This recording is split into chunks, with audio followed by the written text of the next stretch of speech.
Reborn one day before the apocalypse. I didn't hoard food, nor did I build a shelter. Instead, I came to the city center and leisurely drank coffee, because I knew, 2.5 hours later, countless cards would fall from the sky. By then, all food, water sources, and resources on Blue Star will lose their original benefits. To survive the apocalypse, you can only rely on the supplies obtained from the cards, and various innate skills. And after the card rain, a bloody rain will follow. As each bloody heart falls, the apocalypse will officially arrive. It was close to dawn, with hardly anyone on the streets, as the time approached midnight. A sound like wind chimes from outer space rang out. Immediately, countless cards began to fall like a heavy rain. The cards came in different colors: white, green, blue, silver, gold. Nearby residents came out of their homes, looking at the cards with confusion in their eyes. I frantically collected the cards, not picking and choosing, packing all of them into my backpack regardless of their color. These are crucial strategic resources in the early days of the apocalypse,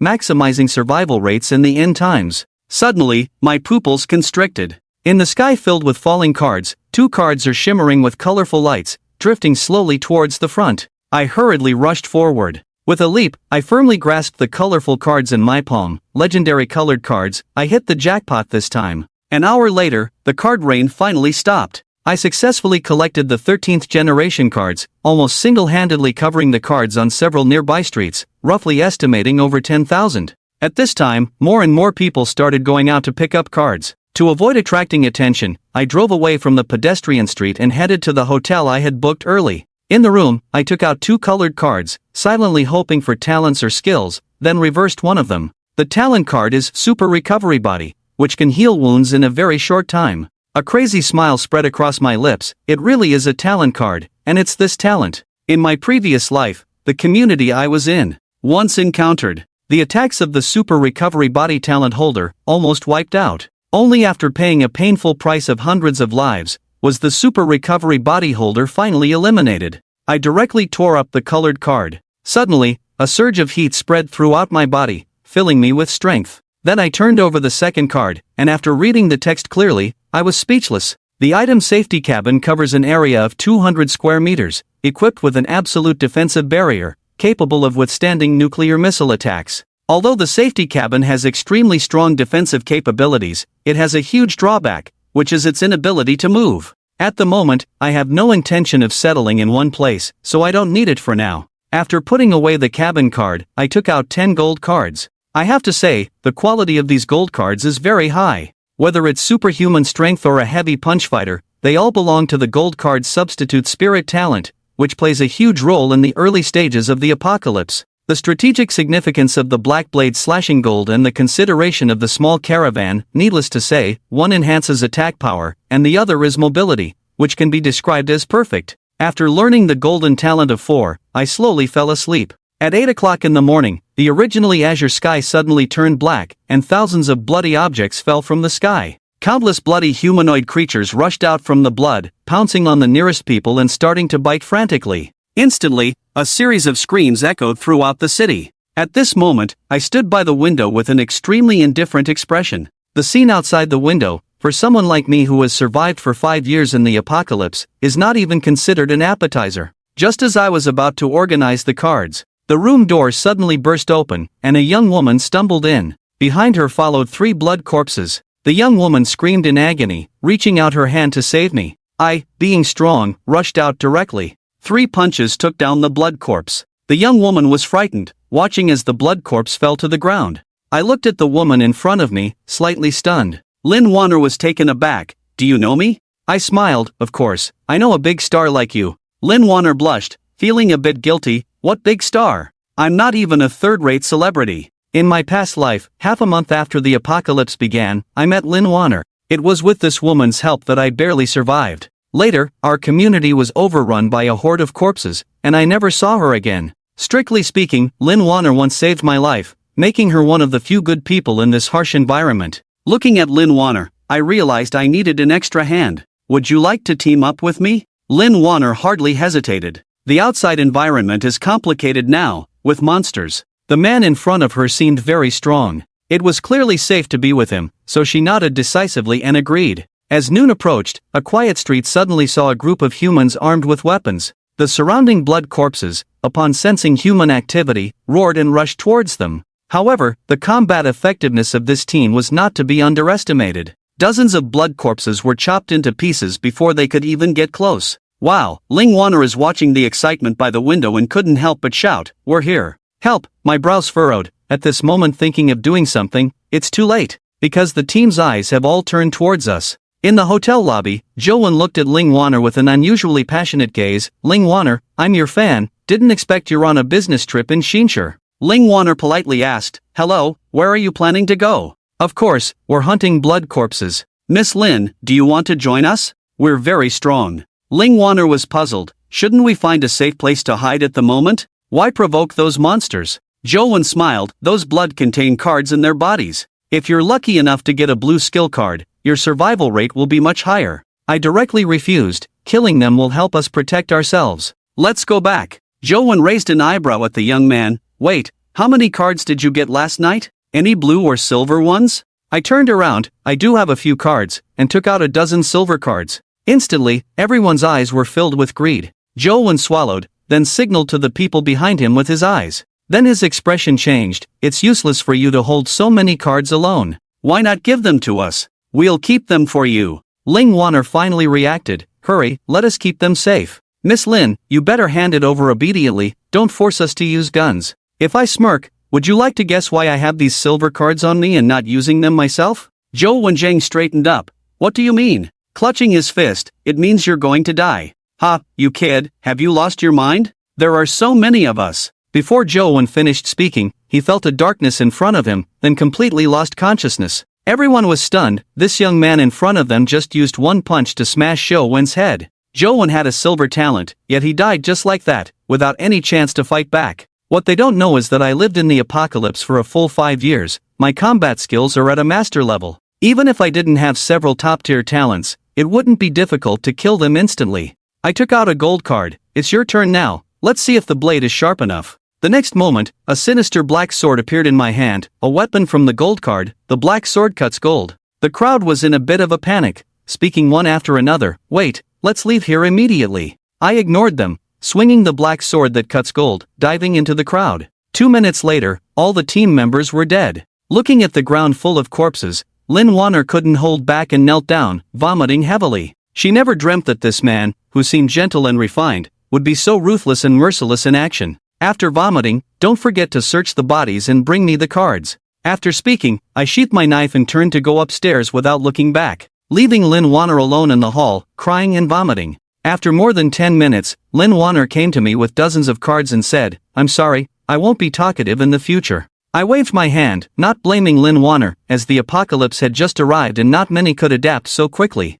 I then changed the subject, reminding her to always be cautious. In the apocalypse, there are no legal constraints, and human evil will be fully unleashed. A beauty like you, in the hands of those men, will face the worst fate. Lin Waner's mind was clearly a bit swollen. Even in the apocalypse, there are good people. I smiled and said, "I admit, but not too much." In the next few hours, various human teams of different sizes passed by. With the lessons learned from the past, Lin Waner cleverly learned to avoid. At dusk, the wind brought the distant howls of bloodthirsty corpses. "It's getting dark, time to move around," I muttered to myself and then threw 5 silver cards to Lin Waner. Lin Waner opened the silver cards one by one, finding that all 5 cards were aura skills. Although Lin Waner may seem naive, she is a smart person. Without intelligence, one cannot survive in the chaotic entertainment industry. I immediately felt a bit helpless, thinking they intended to turn me into a tool. I chuckled, "Don't you get it? Being a tool is beneficial. Not only does it bring huge benefits to those around you, but it also provides a certain level of self-protection. If you were captured by another team, they wouldn't want to kill you." Lin Waner nodded and began to learn one by one. Afterward, the two of us moved over a dozen backpacks to the hotel entrance. I tore up the RV gold card and threw it forward. A medium-sized RV suddenly appeared, accommodating both the gold card and the small RV. Inside the RV, the lights were as bright as day. Lin Waner sipped coffee, enjoying the air conditioning, and methodically continued to classify the cards. Next to her hand was dinner, for steamed hairy crabs on the blue card, a basin of spicy crayfish on the blue card. Lin Waner, munching on a crab leg, moved to the co-pilot seat and asked, "Where are we going?" "In my opinion, we have enough cards to last a year or two. There's no need to take risks anymore." Finding a place to settle down is the way to go. I shook my head. To survive in the apocalypse long term, one must actively scavenge for resources, arm oneself as much as possible. If one just tries to survive till the end, once the resources run out, death is inevitable. Lin Waner asked again, then why choose to act at night? I smiled calmly because the blood corpses at night are more violent, drop higher quality cards, and a new type of monster appears at night. What information can be said, what information cannot be said? Qin Shen's heart is as clear as a mirror. New monster. What is that? Lin Waner suddenly felt her scalp tighten, a hint of fear creeping into her heart. Night Demon. Rose Garden Community. With the use of the power card, the community restored power supply. Under the lights, people's sense of security suddenly increased, and hundreds of residents erupted in cheers. Truly worthy of Xiong, so amazing. From now on, you will be the leader of our community. You must lead us to survive in this world. Xiong is amazing. Lu Xiong smiled and waved to the crowd.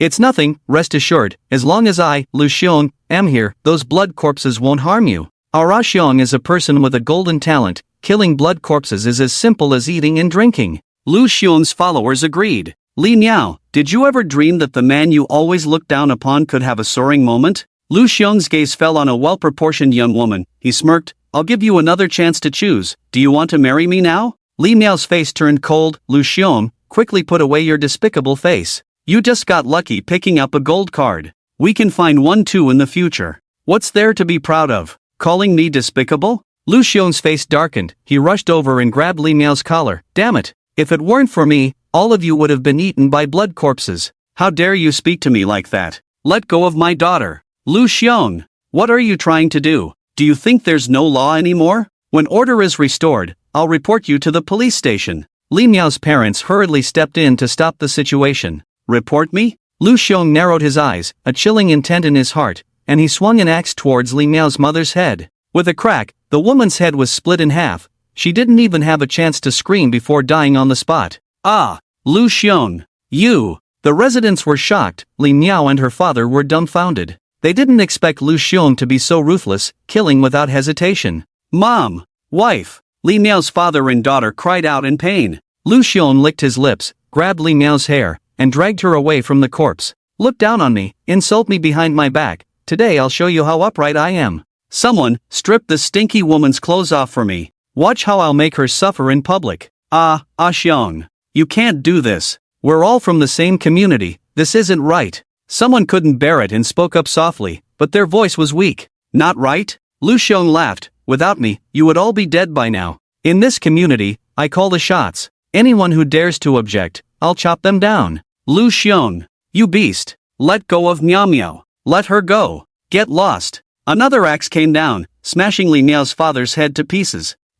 With both parents killed in a short time, Li Miao couldn't bear the shock, let out a scream, and fainted on the spot. Fainted? No problem, I'll still go on, ha ha ha. Lu Xiong laughed wildly, unfastened his belt, and stepped forward. Over 100 residents couldn't bear to watch and turned away. At this moment, no one noticed at the dark end, a huge figure was rushing towards the community at a speed of dozens of meters per second, followed by dozens of swaying blood corpses. Inside the sturdy caravan. Since the night demon is so terrifying, why do we still want to provoke it? Lin Waner listened to Qin Shen's description of the night demon, and she was completely stunned. Fast speed, great strength, high defense. Except for not being able to see, all other attributes are basically maxed out, an invincible existence. High risk means high returns. The night demon at the very least can drop a silver card. If you're lucky, it might drop a gold card or even a legendary rainbow card. But didn't you say it was very powerful? Even a fully armed team of a dozen people couldn't take it down?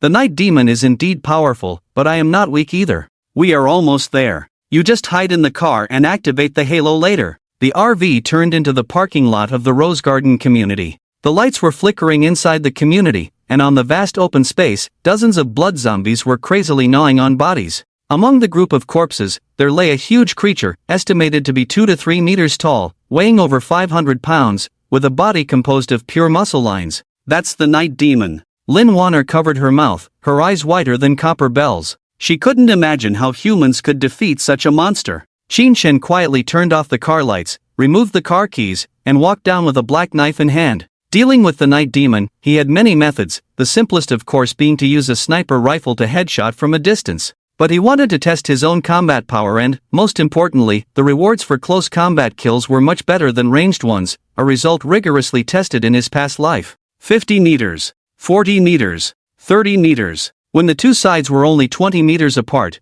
the blood zombies caught the scent of an unwelcome guest and abandoned their feast to rush towards them roaring. Qin Shen calmly wielded his knife, slashing horizontally, splut. 6 blood zombies were split in half. Another slash, and 5 more were killed. Over 20 blood zombies were all killed without even touching the hem of Qin Shen's clothes. Although Qin Shen currently had no sword skills, relying on the killing power of the black knife and his combat experience from his past life, killing these ordinary blood zombies was as easy as eating and drinking. Sizzle, sizzle. The night demon spat out a thick tentacle and slowly turned its body towards Qin Shen. Compared to the blood zombies, it had a certain level of intelligence. Intuition told it that the human in front of it was strong and needed to be careful. Qin Shen shook off the blood on the black knife and took the first step forward. Who? The night demon also moved. It was hard to imagine that the night demon, weighing over 500 pounds, could leap 7 to 8 meters high, like a small hill rolling towards Qin Shen, its 2-foot-long sharp claws swinging wildly. Be careful!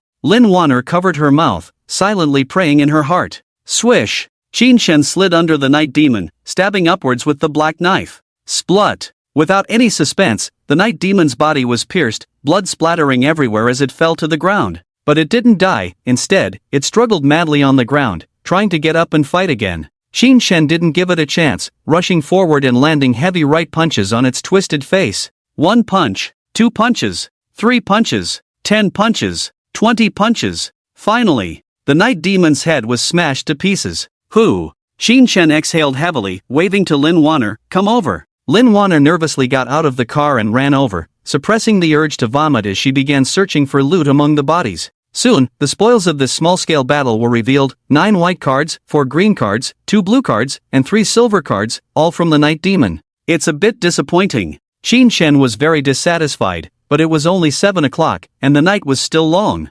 Search the bodies too, there might be cards. Qin Shen lit a cigarette and Lin Waner nodded, starting to search through the pile of corpses. Perhaps having seen too many bodies in one day, Lin Waner's threshold for disgust was refreshed. Despite feeling a bit nauseous at first, she gradually got used to the smell, her serious searching posture with a raised buttock making the young man, Qin Shen, in his prime years, a bit irritated. Wow, as expected, there are some left behind, a bag of cards, dozens of them. Lin Waner excitedly held up a bag of cards and shouted, "Get down!" Qin Shen roared, and Lin Waner instinctively dodged to the side. The next second, a bullet landed right where Lin Waner had been standing, creating a deep bullet hole. Inside a residential building on the 6th floor. Damn, didn't even hit? Lu Xiong cursed under his breath and decisively prepared for a second shot. However, when he looked through the scope of his rifle and locked eyes with the young man holding a black knife, an unprecedented sense of terror surged from the depths of his heart. It felt like being targeted by a fierce wild beast.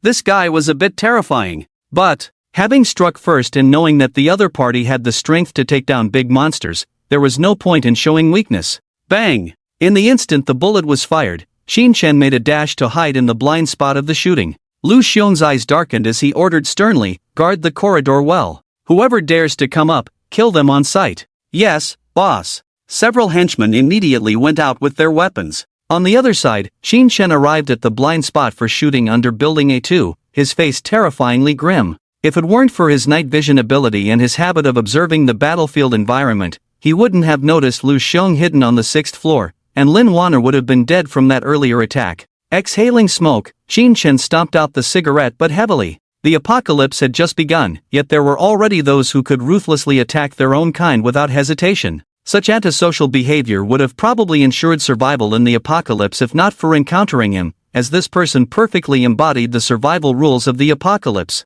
Unfortunately, he had picked the wrong person. Qin Shen, are you okay? Lin Waner, trembling with fear behind a trash can, called out. I'm fine. Wait here for me, don't run around. Qin Shen had the key to a small camper van, which could have allowed Lin Waner to hide in it, but he couldn't afford to be careless. All his cards below blue level were in the camper van, and if Lin Waner drove off in it, his efforts would have been in vain. Although the likelihood of this happening was less than 0.1%. Qin Shen surveyed the building in front of him. It was a standard 6-story residential structure without an elevator, with 3 units on each floor. Climbing from the 1st to the 6th floor would take at most 2 to 3 minutes, but Qin Shen wasn't foolish enough to take that risk. If there were many enhanced humans inside the building and they all rushed at him, it would be troublesome to deal with them. Most importantly, his current abilities were not sufficient to withstand firearms. From the inner pocket of his clothes, Qin Shen took out a stack of silver and blue cards, smiling as he tore open one silver card. The next moment, a bundle of explosives appeared in his hand. This type of silver card explosive was often used by Qin Shen in his past life to deal with blood hearts, and it was extremely powerful. In fact, this was the most common method humans used in the early stages of the apocalypse to deal with blood hearts, and it never failed. After taking out the explosives, Qin Shen found a card for a remote-controlled drone from the blue cards. He attached the explosives to the drone, ignited it, and controlled the drone to fly straight up to the 6th floor. By this time, Lu Xiong's henchmen had already taken their positions with guns on the 6th floor corridor, waiting to shoot anyone who came up. However, they never expected a drone to fly straight up through the gap in the corridor in a return shape. What the hell? Oh damn, explosives? Run! When they saw the ignited explosives, it was already too late to run. Boom! With a deafening sound, all the windows of the building shattered, and the structure shook violently. Smoke filled the air, blood splattered, and limbs scattered around. Coughing, Lu Xiong was on the 6th floor, separated from the explosives by just a wooden door. Although the explosion didn't directly harm him, the loud blast caused a brief ringing in his ears. He struggled to stand up, his robust body pierced by wood splinters, blood flowing. Through the smoke, he vaguely saw a figure flash by. Damn it, come on, come in if you dare. I've killed zombies. I'm not afraid of anything. Lu Xiong's eyes were bloodshot as he aimed his gun at the door, shouting loudly. Qin Shen leaned against the wall, smiling as he tossed a frag grenade he had held in his hand for 3 full seconds into the room. Ah, a grenade! Boom! After the explosion, the room fell into silence. Qin Shen looked at the incomplete body by the window, his face devoid of the joy of defeating the enemy. War costs money. In the post-apocalyptic war, it costs cards. In this battle that lasted less than 3 minutes, he used 2 silver cards, explosives, and grenades, and 1 blue card. It's not true to say he didn't feel a pang. After all, even the landlord's house had no extra provisions. You'd better strengthen above the silver card, or I'll be at a loss, Qin Shen muttered to himself as he cut off the body's head with a knife, quickly scavenged the scattered cards in the room, and left the scene with the bloody head in hand. What just happened? What exploded? Lin Waner, seeing Qin Shen coming out unscathed, felt relieved and asked with concern. Keep watching. Qin Shen casually tossed something. Lin Waner, unlike Qin Shen with night vision, didn't know what it was and instinctively reached out to catch it. When she realized it was a broken head in her hand, she was instantly shocked. Lin Waner's face turned pale. You. Qin Shen chuckled. You'll get used to it, this head is useful, take it back. Qin Shen drove his small van around the Rose Garden neighborhood, killing a dozen stray blood corpses along the way, confirming there was no profit to be made here before decisively leaving. What's the use of this head anyway? Lin Waner looked at the head wrapped in a rag with disgust, losing her appetite for the remaining crabs and lobsters on the table because of it. Qin Shen didn't answer her question but suddenly hit the brakes. Lin Waner realized something must have happened and hurried over. Through the car window, she saw a scene that would haunt her for life. 200 meters ahead, a 5 to 6 meter high, bloody giant heart was pulsating continuously, surrounded by hundreds of aimlessly wandering blood corpses. Lin Waner covered her mouth, fear and shock filling her eyes. This was her first time seeing a blood heart. What is that? A shortcut to wealth. Lin Waner was stunned for a moment. Huh? Qin Shen didn't rush to destroy the blood heart but instead turned off all the lights inside and outside the car, then went to the dining table. He first opened the back of a crab and then tore 2 blue food cards, boiled fish and braised pork. In front of Lin Waner, he began to eat voraciously. Qin Shen ate quickly, finishing the delicious food on the table in less than half an hour. He lit a cigarette and took a deep drag. How do you plan to deal with that thing? Lin Waner looked worried. Qin Shen glanced at the blood heart in the distance, tightened his tactical vest, leaned against the window, closed his eyes. No rush, I'll take a nap first, and then we'll switch shifts for the night. Lin Waner couldn't help but smile wryly. How can you sleep at a time like this? Qin Shen slept for over 3 hours. When he woke up, it was already past 1 in the morning. He patted Lin Waner, who was dozing off, to rest and sat in the driver's seat with a cigarette, observing the huge blood heart from afar. Qin Shen didn't tell Lin Waner anything about the blood heart because there was no need. His original plan was to head east towards the neighboring city where Feng Xiaoni was and hunt down the night demons, clearing some small blood hearts along the way. However, plans changed, and at the crossroads, he discovered this giant blood heart on the verge of metamorphosis, so he naturally couldn't bear to leave.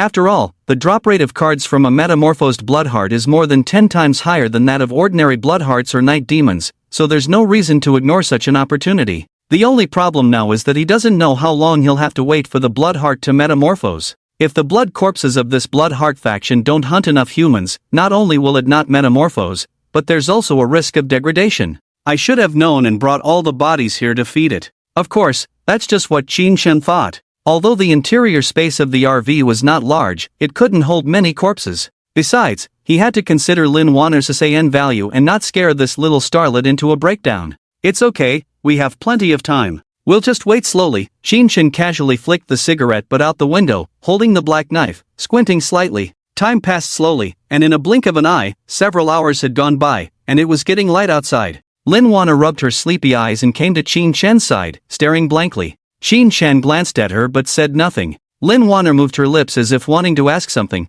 but seeing that Qin Shen seemed uninterested in conversation, she shook herself out of her daze and went to the dining table to reorganize the cards. Sorting tens of thousands of different types of cards was not something that could be done quickly, but Lin Wanner was patient. If it were Qin Shen, he would have been cursing impatiently long ago. Unconsciously, another half an hour passed, and as they watched, the sky outside was completely bright. The previously motionless blood corpses suddenly seemed to have discovered something and rushed towards the right side of the intersection, roaring. The next moment, a series of intense gunshots rang out, shattering the group of corpses like rags. At the blind spot's end, a human team appeared, consisting of 7 people, 5 men and 2 women. They were all between 20 and 30 years old, dressed in blue combat suits and armed with guns. Qin Shen took out the military binoculars, blue card, and carefully observed. When he saw the appearance of the leader clearly, he felt a bit strange. He recognized the leader of this 7-person team, Wang Fong. Before the apocalypse, he was a police auxiliary officer and had formed a relatively strong team in the early stages of the apocalypse. Qin Shen remembered them vividly because in his past life, his community had a fierce conflict with Wang Feng's team over card looting, making them enemies to some extent. He never expected to encounter him here. It seemed that his rebirth had caused a butterfly effect. Are they going to try to steal the blood heart? Lin Wanner whispered. It's not that easy. Qin Shen put down the binoculars and shook his head. With the current level of human enhancement, it was challenging to harm a high-level blood heart, especially one that was about to transform into a black heart. Recklessly attacking would only lead to a gruesome death. At the intersection, Wang Fong, unaware of his impending doom, casually approached the blood heart with his rifle, saying, "Wow, this is the largest blood heart I've ever seen. Taking this down will surely yield many good cards." The female team member, Li Yan, reminded him, "Brother Wang, we're running low on ammo. Do we really want to waste it on this blood heart?" She was worried. Not long ago, they had destroyed a normal-sized blood heart, gaining some silver cards and even gold card rewards, but the consumption was enormous, and their ammunition cards were now running out. Although the blood heart appeared thin, its vitality far exceeded that of the blood corpses by many times. Without hundreds of bullets, it couldn't be destroyed. "We need to save bullets, let's use this." Wang Fong took out a dozen green cards from his pocket. When everyone saw what the cards were, their eyes lit up. What are they doing, drinking at this time? Since Lin Wanner was too far away and didn't have binoculars, she could only vaguely see Wang Fong and his team holding bottle-shaped objects. Anyone who survives in the apocalypse and starts fighting back against the blood corpses isn't stupid. Those are Molotov cocktails, Qin Shen praised sincerely. Can Molotov cocktails burn the blood heart? Lin Wanner blinked her big eyes and asked. Against a normal blood heart, a large number of Molotov cocktails can do the job. Qin Shen paused, but against one that's about to transform, even the power of explosive grenades would be greatly reduced. These people will have to pay the price here. After hearing Qin Shen's words, a hint of fear flashed across Lin Wanner's face. Are we just going to watch? Lin Wanner whispered. Qin Shen looked deeply at Lin Wanner, let go of the urge to help and respect others' fates. Lin Wanner pursed her lips and remained silent. In the car, Wang Fong and the others had placed hundreds of Molotov cocktails around the giant blood heart. They stepped back, shooting and detonating one of the Molotov cocktails. With a loud bang, the Molotov cocktail exploded, creating a huge fireball that instantly engulfed the giant blood heart. The blood heart, under attack, let out a sharp scream. Ah, so piercing. Lin Wanner quickly covered her ears, looking pained. Looking at Qin Shen, who had no expression on his face as if nothing had happened. The blood heart's screams lasted only for a few seconds before stopping. Wang Fong and the others stood up in a sorry state, cursing. Damn it, scared the hell out of me. How come this thing made a sound? My eardrums almost burst. Hey, wait a minute. A team member noticed something amiss, pointing at the giant blood heart. Lao Wang, look, the Molotov cocktails don't seem to affect it much, just burning a layer of its outer shell. Wang Fong focused his gaze and indeed saw that only the outer layer of the giant blood heart was charred by the flames, causing no further damage. Damn it! This thing's skin is so thick? Wang Fong continued to curse, while the team member Li Yan's face turned pale. She looked at the round device in her hand and screamed, "No, this is bad. There are so many blood corpses. We're surrounded." Before she could finish, the once calm intersection swarmed with thousands of blood corpses, stumbling towards the 7 of them. Some blood corpses fell while running, instantly turned into a pulp by their kind behind them. These blood corpses, upon hearing the blood heart scream, rushed back like a mad army to rescue, pouncing towards the 7 at double the usual speed. Fire! Wang Fong and the others back-to-back, opened fire directly. Bullets rained down, mowing down the blood corpses in swathes. However, with the sheer number of blood corpses, they quickly broke through the encirclement. With a scream, a male team member was dragged down by a blood corpse with only half a body left while reloading, pulled into the horde, and instantly torn to pieces.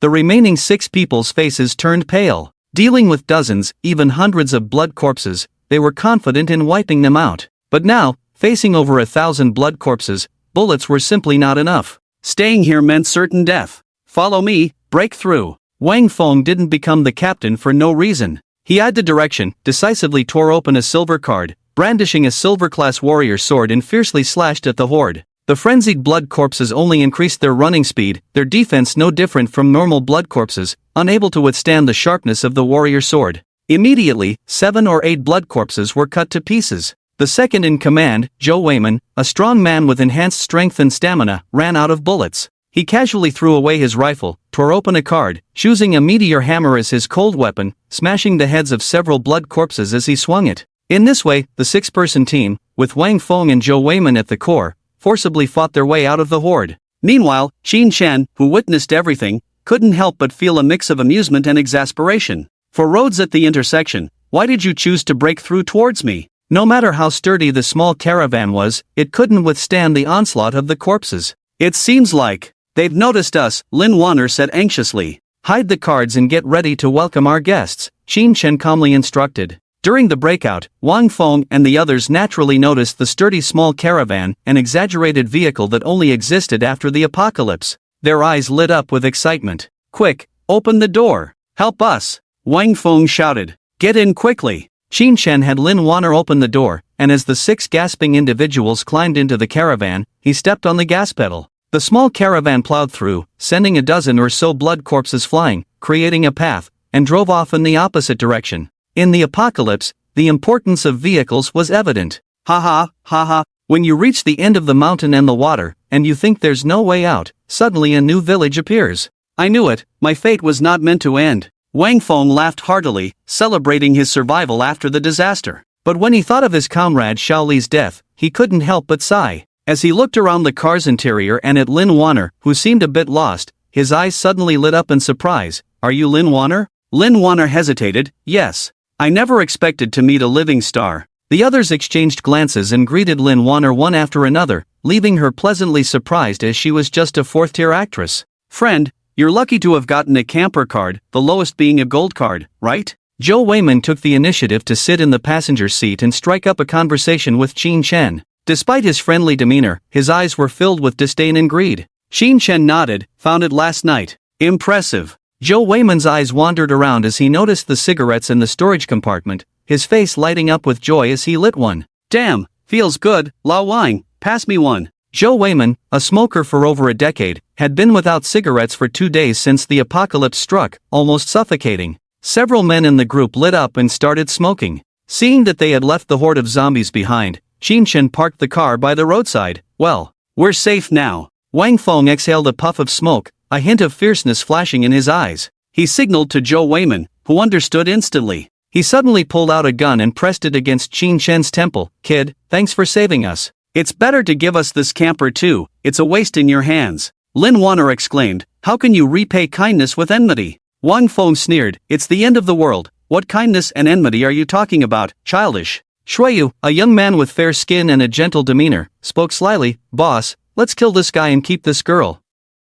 She's really pretty, let her stay. You. Lin Waner's face turned pale. The two women in the group, Lian and Zhou Lei, didn't look very comfortable hearing this but didn't say anything. Wang Fong and his companions respected them, so what did it matter if they wanted to play with other women? Moreover, Lin Waner was so beautiful, wasn't she meant to be played with by men? Thinking of this, the two women felt somewhat satisfied. In fact, even without Shuiyu's suggestion, Wang Fong had the idea of keeping Lin Waner. Before the apocalypse, as an auxiliary police officer, he only earned a meager salary of 2,000 a month, often taking the blame for others. Approaching 30 years old, he couldn't even find a girlfriend, let alone a wife. Now, with the apocalypse upon them, he finally had a chance to use his two brothers. With a beautiful starlet right in front of him, how could he let her go easily? He had to ravage her thoroughly. In consideration of you saving us, I won't kill you, go. Zhou Weiman pushed Qin Chen, seeing him as just a lucky college student. Killing him would be a waste of bullets, so he kept the safety on the gun, or else Qin Chen would have acted when he reached for the gun. How could he allow someone to point a gun at his head? You're quite something. Qin Chen grinned, everything was under his control. Zhou Weiman was taken aback. What did you say? Before he could finish saying what, a military dagger had already sliced his throat. Zhou Weiman's eyes widened as his body uncontrollably fell backward. Lao Zhou! Wang Fong exclaimed in shock, but before he could stand up, a bullet shattered his head. The gun belonged to Zhou Weiman, but in the split second when his throat was cut, Qin Chen snatched it, skillfully disengaged the safety, and shot, all in one fluid motion. Oh no! Shuiyu exclaimed in shock, wanting to run but it was already too late. Qin Chen took a step forward, shooting at close range. The bullet exploded his head, mixing red and white matter into a mess. Don't! The only male team member left begged for mercy, but was killed after uttering just one word. In less than 10 seconds, all four men were wiped out. Qin Chen didn't even glance at the bodies, reloading his pistol and pointing at Li Yan and Zhou Lei. Don't kill me! It's none of our business. Li Yan and Zhou Lei trembled in fear. Answer my questions honestly, Qin Chen said with a smirk. The two women composed themselves and promised to tell everything they knew. Through the ensuing conversation, Qin Chen learned some information. Wang Feng's team came from Chuanshan community, with Wang Fong being the leader.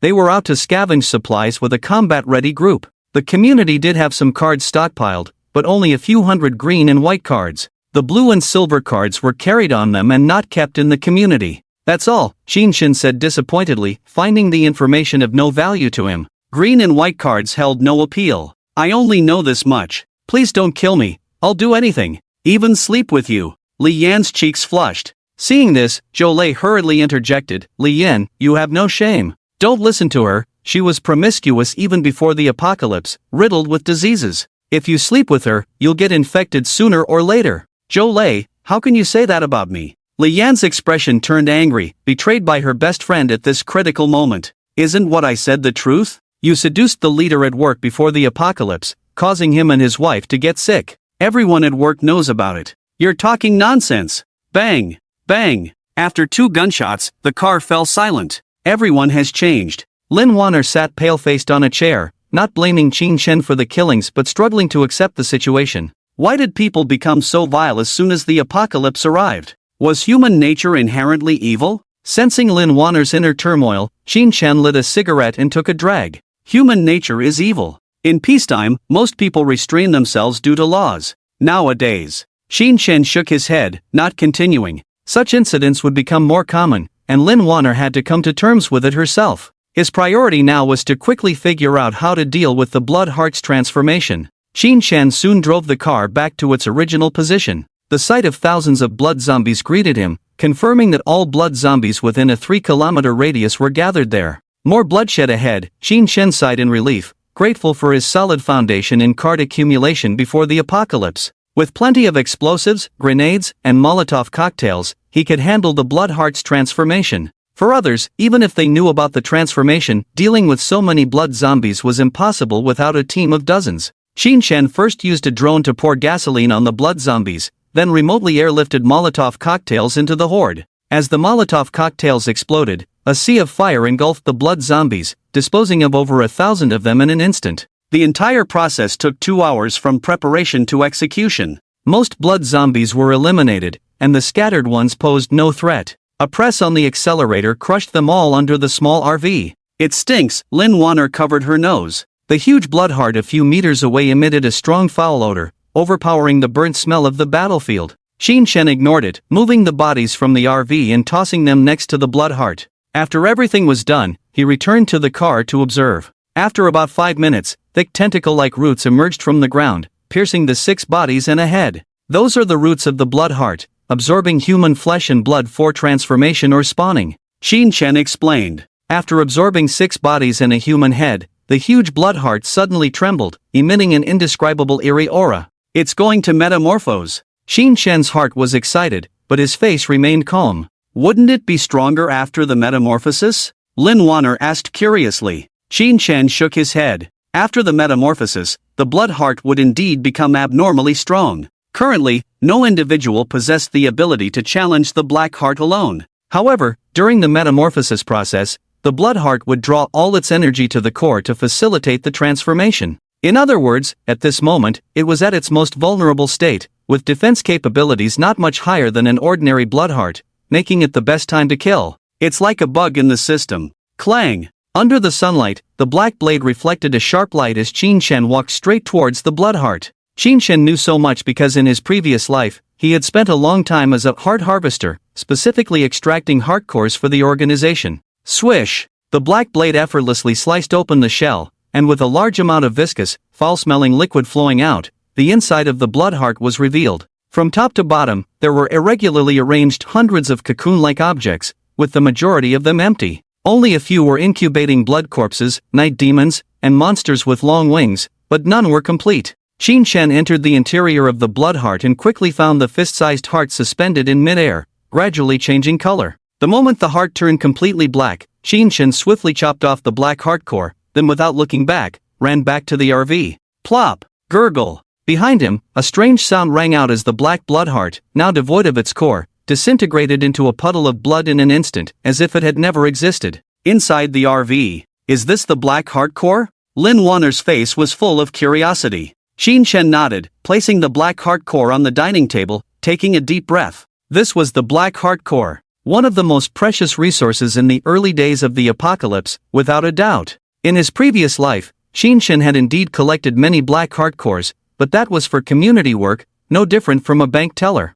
Moreover, even as a community leader, it was impossible to monopolize all the cards inside a black heart core because this resource was not something that could be plundered by an individual or a small group. Let's see some powerful cards. Swish! The black blade fell. The black heart core instantly turned into ashes and disappeared, leaving behind a stack of cards in its original place, totaling over a dozen. From the side, 2 colorful cards could be clearly seen among them, with the rest being gold and silver level cards. Double colorful, lucky. Xin Shen rubbed his hands together, picked up the cards, and looked through them one by one. Among these 16 cards, besides 8 silver cards, there were 2 colorful cards and 6 gold cards. The gold cards were Talent Danger Intuition, gives the owner keen insight into danger. Talent Heavy Fist Fighter, makes the owner's fists as powerful as cannonballs. Talent Open 2 Meridians, allows the owner to open the Chong and Dai meridians, allowing Qi to flow freely. Talent Biologist, enables the owner to master biological skills.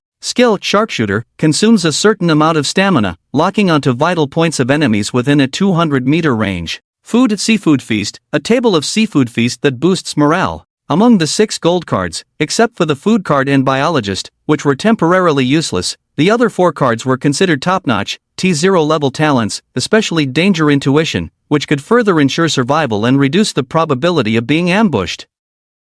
I wonder what legendary abilities the colorful cards offer. Xin Shen flipped open one of the colorful cards and, after reading the description on it, his pupils dilated. Talent Qi Manipulation, gives the owner the ability to control spiritual energy. Usage condition, open 8 meridians, definitely a mythical level talent in the colorful cards, but the conditions are a bit strict, can't learn it. Xin Shen was excited but also a little frustrated. The so-called opening of the 8 meridians referred to the necessity of learning 4 gold talent cards before studying the art of controlling Qi. These 4 cards were the Governor Vessel, the Conception Vessel, the Yang Linking Vessel, the Yin Linking Vessel, the Yang Heal Vessel, and the Yin Heal Vessel. If it were just difficult to learn these talents, Xin Shen wouldn't be so frustrated. What truly bothered him was that the art of controlling Qi was a talent that required gradual development. Even if mastered, its initial performance was far inferior to the practicality of talents like Heavy Punch Fighter, Martial Artist, or Kickboxing Champion. Only through continuous enhancement with gold and colored cards could its full combat potential be unleashed, making it a talent that grew stronger over time. In his memory, many people in his past life had learned the art of controlling chi, but only a few had mastered the advanced levels. Once mastered, they would inevitably become dominant figures. Can't learn it, no matter how much I want to. Qin Shen put away the art of controlling chi and flipped open the second colored card. When he saw the content on the card, he couldn't help but burst into laughter. Alright, give me this one. Qin Shen's face was beaming with joy. It wasn't that he lacked cunning, it was just that the gift was too good, exceeding his expectations. Armor electronic protective wristband, as long as there is power, you won't die. A simple and crude description. This electronic protective wristband, which Qin Shen had seen people use in his past life, required silver card batteries to charge it. Once fully charged, it could withstand 3 fatal attacks or several ordinary attacks, depending on the opponent's damage output. Of course, the attack couldn't exceed the protective threshold of the wristband, otherwise, it would fail, acting as a passively triggered super shield.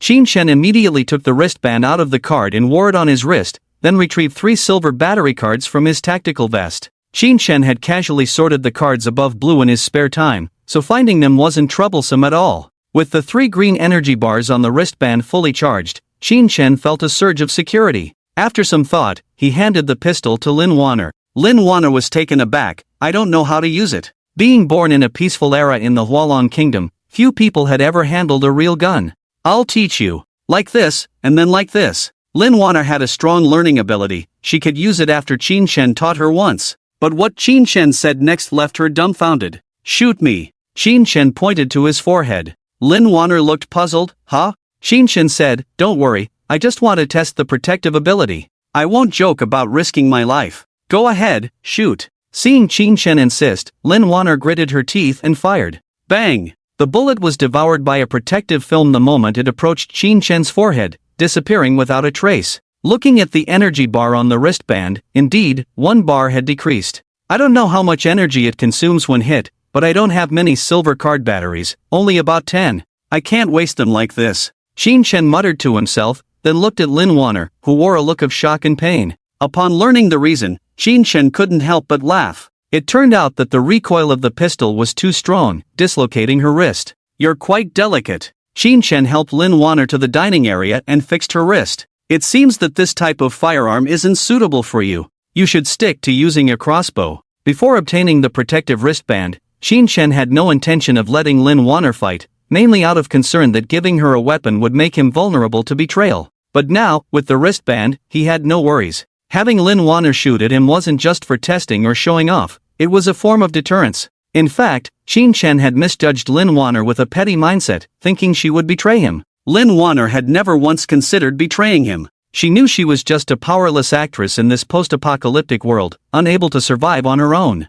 Meeting someone like Qin Shen, with his strong support, she naturally held on tightly without any intention of betrayal. But Qin Shen couldn't be blamed either. After all, he had lived in the post-apocalyptic world for 5 years, witnessing too many betrayals, which had subtly influenced his thinking, making him wary of everyone. I practiced with a mechanical bow before when I was filming, remember? Lin Waner's expression was a bit strange as she lightly rubbed her wrist. When Qin Shen helped set her bone earlier, she felt a strange emotion stirring inside her, although she couldn't quite understand it. Of course, I have them, and quite a few. Qin Shen took out the silver cards. There were a total of 6 silver card mechanical bows, all with the same functions and power, the only difference being the color codings. Without any hesitation, Lin Waner chose the pink-skinned mechanical bow. Well, the pinker the color, the more ruthless the shots. Logical. Shoot that utility pole to test your strength. Qin Shen pointed to a utility pole not far away. Alright, I'm very skilled. Lin Waner stood straight, skillfully drew the bow and shot an arrow with a whoosh, hitting a trash can 3 meters away from the utility pole with incredible precision. Impressive. Qin Shen gave her a thumbs up. Blushing, Lin Waner said, I haven't used it in a long time. Let me try again. Don't rush, use these cards first. Qin Shen handed Lin Waner the pre-sorted silver cards, including Talent Archery Mastery, Talent Precision, Talent Long Range Shooting, Bow, Skill Sharpshooter, Bow. Are these all for me? Lin Waner couldn't believe it. Yes, the monsters we'll encounter will get stronger. I need a helper. Besides, you've been helping me all along, so you deserve it. Sweet words cost nothing but can bring joy to the heart, and Qin Shen didn't mind saying a few more. Blushing, Lin Waner felt embarrassed to look at Qin Shen. She was quite calculating in her heart, wondering what she had done in the past 2 days. Categorizing cards, and categorizing cards. But the thought of fighting alongside Qin Shen filled her with joy. "Thank you for trusting me," she said. "I've always trusted you, just haven't decided which path to take you on," Qin Shen said seriously. Lin Waner pursed her lips, thinking to herself, "Are you being sincere or sarcastic?" With the enhancement of several silver card talents, Lin Waner's accuracy and arrow power increased several times over. Her hit rate on fixed targets reached 95%, and on moving targets, it was 77%. Unfortunately, the nearby blood corpses had all been cleared out, or Qin Shen would have liked to see her skills in action. Unknowingly, dusk fell, and the inside of the RV remained as bright as day. To celebrate the day's great harvest, Qin Shen tore open a silver card food package, Sichuan hotpot set, a table full of premium beef and lamb, various vegetables, and a total of over 30 dishes. "Wow! This is so lavish, will I get fat from eating all this?" Lin Waner drooled. "The more talents you master, the more energy you consume, so eat without worry." Qin Shen shook his head, unable to believe her concern. Bang, bang. Just as the two were enjoying their meal, there was a sudden knock on the RV door. Qin Shen glanced at the dashcam, thinking it was a blood corpse, but to his surprise, there stood a middle-aged couple at the door, the woman holding a 3 or 4-year-old boy in her arms. "Please, help us. We haven't had water or food for 2 days. Can you spare some for us?" the man pleaded anxiously. "Please," the woman added tearfully. Qin Shen hesitated for a moment, then opened the car door. He looked at the family of 3 in front of him. The couple looked extremely haggard, with cracked lips. Compared to them, the little boy seemed to be in better condition. Aside from appearing slightly malnourished, he didn't show signs of dehydration, indicating that the couple must have prioritized the limited water on their child. "Waner, bring a few water and food cards," Qin Shen instructed, and Lin Waner quickly took out a small stack of white water and food cards from the cabinet and handed them to the middle-aged couple. The middle-aged couple gratefully knelt down to Qin Shen. Thank you. Qin Shen nodded. "It's not safe at night, go back." He then prepared to close the car door. The middle-aged man said, "Wait, please wait." Qin Shen cut him off. "If you want to get in the car, I can tell you clearly that it's not possible." The middle-aged man hesitated, feeling embarrassed. "We are already happy with the water and food you provided. We dare not have such thoughts." "Oh, then what else do you need?" "My son, he's 3 years old, with the current danger outside, could you?" "Don't even think about it," Qin Shen decisively refused. "Take advantage of my good mood now, and leave." With that, he firmly closed the car door. Lin Waner, witnessing this, didn't say anything but kept staring at him. "What's wrong? Do I have something on my face?" Qin Shen asked curiously. Lin Waner shook her head. "No, I just didn't expect that you would give them the cards. I thought." "You thought I would deceive them into the car and harm them?" Qin Shen scooped up a piece of tender beef into his bowl. Due to the interruption from the family of 3, the meat had become a bit tough from overcooking. "I didn't say that, don't misunderstand me," Lin Waner pouted. Qin Shen chuckled as he ate. "Have you noticed that even though it's only been 2 days since the apocalypse, the disparity between people is growing?" Lin Waner nodded. It was an undeniable fact. Leaving aside Qin Shen, a monster who could even withstand bullets, she herself was once a powerless actress, but now, given the space, she believed she could easily take down a small group of bloodthirsty zombies. Only those who dare to fight can survive in this apocalypse. That family of 3 is unlikely to make it to the next stage, so I don't even consider them as human beings, just stray cats and dogs on the roadside. Since I had some food, sharing a bit with them doesn't hurt, Qin Shen said coldly, devoid of emotion. The next stage. Lin Waner silently repeated the words in her mind. Since Qin Shen didn't want to elaborate, she didn't dare to ask further. After eating and drinking their fill, Lin Waner made herself a cup of coffee and began sorting the cards. Qin Shen used his military binoculars to look at the monsters in the sky, observing the distorted and terrifying faces covered in white frost. He knew that another card rain would soon fall. He decided not to take action tonight, to rest and prepare for when the card rain ended before going to High City to find Feng Xiaoni. Although he believed in Feng Xiaoni's intelligence and abilities to survive in the apocalypse even without him, she was still the most important companion in his life, and he wanted to ensure her safety as soon as possible. Time passed slowly, and after a while, knocking on the door resounded once again. Qin Shen glanced at the car's dashboard camera, his brows furrowed. He noticed that several dozen people had gathered around the RV, men and women of all ages, even pregnant women. When did so many people come, and what do they want? Lin Waner, who had been asleep, was now wide awake. They're here for food, what else could it be? Qin Shen wasn't surprised at all as he opened the car door. The middle-aged man who knocked on the door saw Qin Chen and smiled awkwardly. Brother, can we discuss something with you? Qin Chen smiled. Sure, go ahead, what's the matter? It's like this, we're all from the opposite neighborhood. These days, there are those monsters outside that eat people, so we dare not go out and have been hiding at home. But you also know, the water and food stored at home are useless, they don't quench thirst or hunger at all, only the cards work. I saw Wang Gui and the others asking you for some water and food cards, so can you give us some too? Of course. We definitely won't ask for your help for nothing. We are all willing to follow you. Qin Chen couldn't help but laugh, sarcastically saying, follow me? Follow what? What can you guys do? You don't even dare to kill the blood corpses. Want me to be your nanny? Want my card? There's no way. Young man, how can you speak like that? I'm old, how can I fight those monsters? Let's discuss it nicely. What's with your attitude? The old man speaking should have been a cadre before retirement, still giving off an air of authority even at this time. Qin Chen didn't indulge him, retorting with a smile, what does your age have to do with me? Are you living off me? Asking for food and still acting so self-righteous? You, how dare you? The old man was furious. As soon as Qin Chen insulted them for asking for food, this group of people became unhappy and started whispering among themselves. In fact, they had discussed strategies as a group before coming, deciding how to handle various situations. Seeing Qin Chen's attitude, a few burly young men stood up. Bro, watch your mouth. We just want to borrow some food and water from you. We can discuss it nicely, don't push us. If we get tough, you might not be able to handle it. They knew how to be polite before resorting to force. Lin Waner, listening from behind, rolled her eyes almost to the sky, finding them shameless. Qin Chen laughed. Oh, so tough, can't kill blood corpses, but come to rob me. Come on, try being tough with me. Shoo, quiet down. The middle-aged man was obviously their leader, trying to mediate. We don't want much, food and water for 40 people for a week, give it to us and we'll leave immediately. I won't give it, even if I had it, I wouldn't give it to you. Qin Chen coldly refused. Ridiculous. Food and water for 40 people for a week, that would be over 1,000 portions? On what grounds? Not giving it? If you don't, then we'll use force. The middle-aged man roared, and a few young men rushed forward to grab Qin Chen. Qin Chen didn't waste time, he just threw a punch. With a loud bang, the young man's body of over 160 pounds flew like a piece of paper, landing about 25 feet away, his fate uncertain. This is the terror of the heavy fist fighter.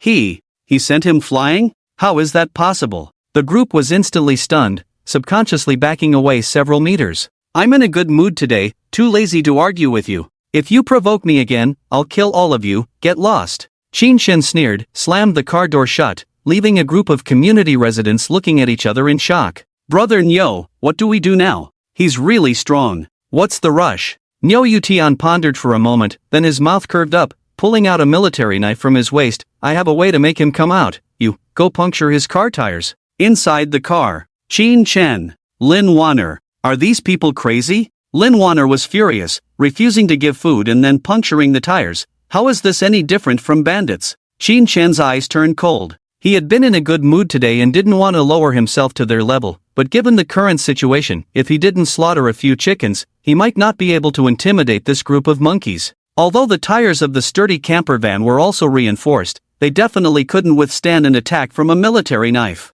Qin Chen reached for the gun in the bedside table, checked the magazine, and opened the car door again. Instantly, all eyes were on him, and someone noticed the firearm in his hand, showing a fearful expression. You're the leader of this group, right? Qin Chen pointed the gun at Nyo Yutian. Nyo Yutian stood his ground. So what if I am? Don't think you can scare us with a toy gun. If you don't provide us with food and drinks, don't even think about leaving. We'll fight to the end. Oh, then go to hell. Qin Chen nodded and fired directly. Bang! The bullet shattered Nyo Yutian's head, splattering red and white matter as the body fell heavily to the ground. Nyo Yutian never dreamed that this young man would actually dare to shoot. Unfortunately, there are no regrets in life. He's killed someone. He really fired a shot. Run! The group of people were terrified, and in an instant, they scattered like birds and beasts. The young men who had threatened Qin Chen before ran faster than anyone else, their shoes flying off. Qin Chen couldn't be bothered wasting bullets on them and coldly returned to his car.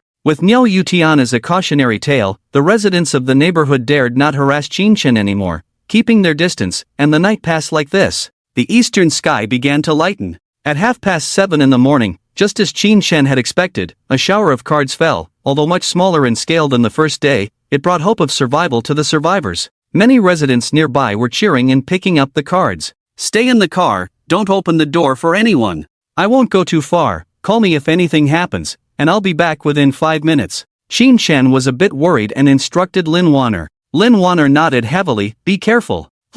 Shin Chen got out of the car, tore open a gold card, and threw it forward, immediately summoning a red ghostly motorcycle on the empty ground. This was his second gold card vehicle besides the RV. The description of this motorcycle was quite interesting, ghostly and difficult, praised from all directions. Shin Chen himself disliked the spirit of young men and women who rode ghostly motorcycles and caused chaos in the middle of the night, but now in the apocalypse, this highly maneuverable and agile vehicle could indeed be called a divine tool. With everything ready, Shin Chen rode the motorcycle forward, his eyes firmly fixed on a gold card still floating in midair, not yet landed. His target was very clear, only gold cards and rainbow cards. Other colored cards held no attraction for him. In a certain household, you stay at home with little treasure, I'll be right back. Wang Gui had rested for the night, and both his physical and mental states had improved significantly. You, be very careful. His wife actually didn't want her husband to go out, but this was a rare opportunity to stock up on resources. Missing it would mean enduring hunger. Don't worry, I know what to do. Wang Gui used to be a mountaineering enthusiast, so his home naturally had equipment like mountaineering backpacks. He picked one up at random, took a mountaineering pole for self-defense, and rushed out the door. At this time, almost all the survivors had gathered near the neighborhood, all scrambling for cards, some even resorting to violence for a blue card. Wang Gui chose not to compete with them but turned into an alley, leaving the neighborhood to pick up scattered cards on the street. Wang Gui was lucky, in less than 10 minutes, he had collected over 30 white and green cards, and even a blue card. If we live frugally, this should be enough for our family of 3 for about a week. Wang Gui was overjoyed, and as he continued to search for cards, something hit his head. Feeling around, he discovered a colorful rainbow card. A rainbow card? Wang Gui's pupils constricted, his heart almost jumping out of his throat. Without hesitation, he stuffed the rainbow card into his shoe. Even a fool would know that this rainbow card must be very valuable. Gui, how many cards did you pick up? Wang Gui had just stood up when 3 burly young men appeared behind him. Wang Gui knew them as the notorious street hooligans in the neighborhood, always idling around, well-versed in all sorts of vices. Despite living in the same community, they would still exchange greetings when they crossed paths. Wang Gui chuckled, hey, Dejun, I came out late, didn't pick up much. Not much? How much is not much? Hu Dejun grinned and without a word, snatched Wang Gui's backpack, opened it, and let out a strange laugh. Oh, quite a lot. There are dozens of them here. Dejun, what are you doing? Wang Gui weakly spoke up, being naturally timid, which was why he often stayed indoors, afraid to go out. Just borrowing a few cards from you. Hu Dejun stuffed all the cards into his pocket, then playfully tossed the backpack back to Wang Gui. Wang Jichang, Hu Dejun's buddy, seeing Wang Gui getting angry, without a word, kicked him in the face. Damn. You got a problem, huh? What's with that look? Wang Gui fell to the ground, trembling. Alright, Jichang, we can't bully honest folks. Hu Dejun waved his hand with a smile. While it's still raining, let's hurry and pick up some cards. The 3 immediately left Wang Gui behind and walked away. Wang Gui waited until they were far enough, then covered his face, stood up, and silently thanked his lucky stars for being cautious, or else he would have been in big trouble. On the other side, the 3 ruffians were searching for cards. Jungu, there's something I'm not sure if I should mention. Wang Jichang licked his lips. We're brothers, just say it, no need to beat around the bush. Hu Dejun curiously glanced at him. Wang Gui's wife, she's quite pretty, and she has a big figure. As soon as these words were spoken, the 3 stopped in their tracks. Hu Dejun's expression turned strange, then quickly twisted into a sinister grin. He put his arm around Wang Jichang. What's on your mind? You want to? Wang Jichang smirked. It's the end of the world now, monsters are rampant, no one knows when they might get killed by a monster. I want to have some fun before I die. I've actually wanted that woman for a long time. Zhou Yun licked his lips, smirked. I have no objections, there's no law now, the police are useless. Let's see what Jun Ge thinks, I'll follow Jun Ji's lead. Hu Dejun adjusted his crotch. 1 woman, just enough for the 3 of us. I didn't think of that before you mentioned it. Her wife does have a broad mind. But Jungu, what if Wang Gui finds out? That's easy, just kill him. He. The 3 ruffians exchanged glances, their hearts racing with excitement. They didn't bother picking up the cards and returned to the neighborhood with wicked grins. The card rain lasted less than an hour before stopping. Wang Gui, worried about potential monsters, took a roundabout way to avoid the crowds on his way home. When he arrived at his doorstep, He sensed something was off. The door was wide open. "Darling, why didn't you close the door? I picked up quite a few cards, should be enough for us." His voice trailed off. Wang Gui felt as though an invisible hand was choking his throat when he saw the heart-wrenching scene before him, resembling a hell on earth. "Welcome home." Xin Shen parked the ghost fire at the door, and the door of the RV opened from inside, revealing Lin Waner's youthful and beautiful face. Xin Shen was slightly stunned, feeling a sense of déjà vu, as if Feng Xiaoning in his past life used to say the same thing to him.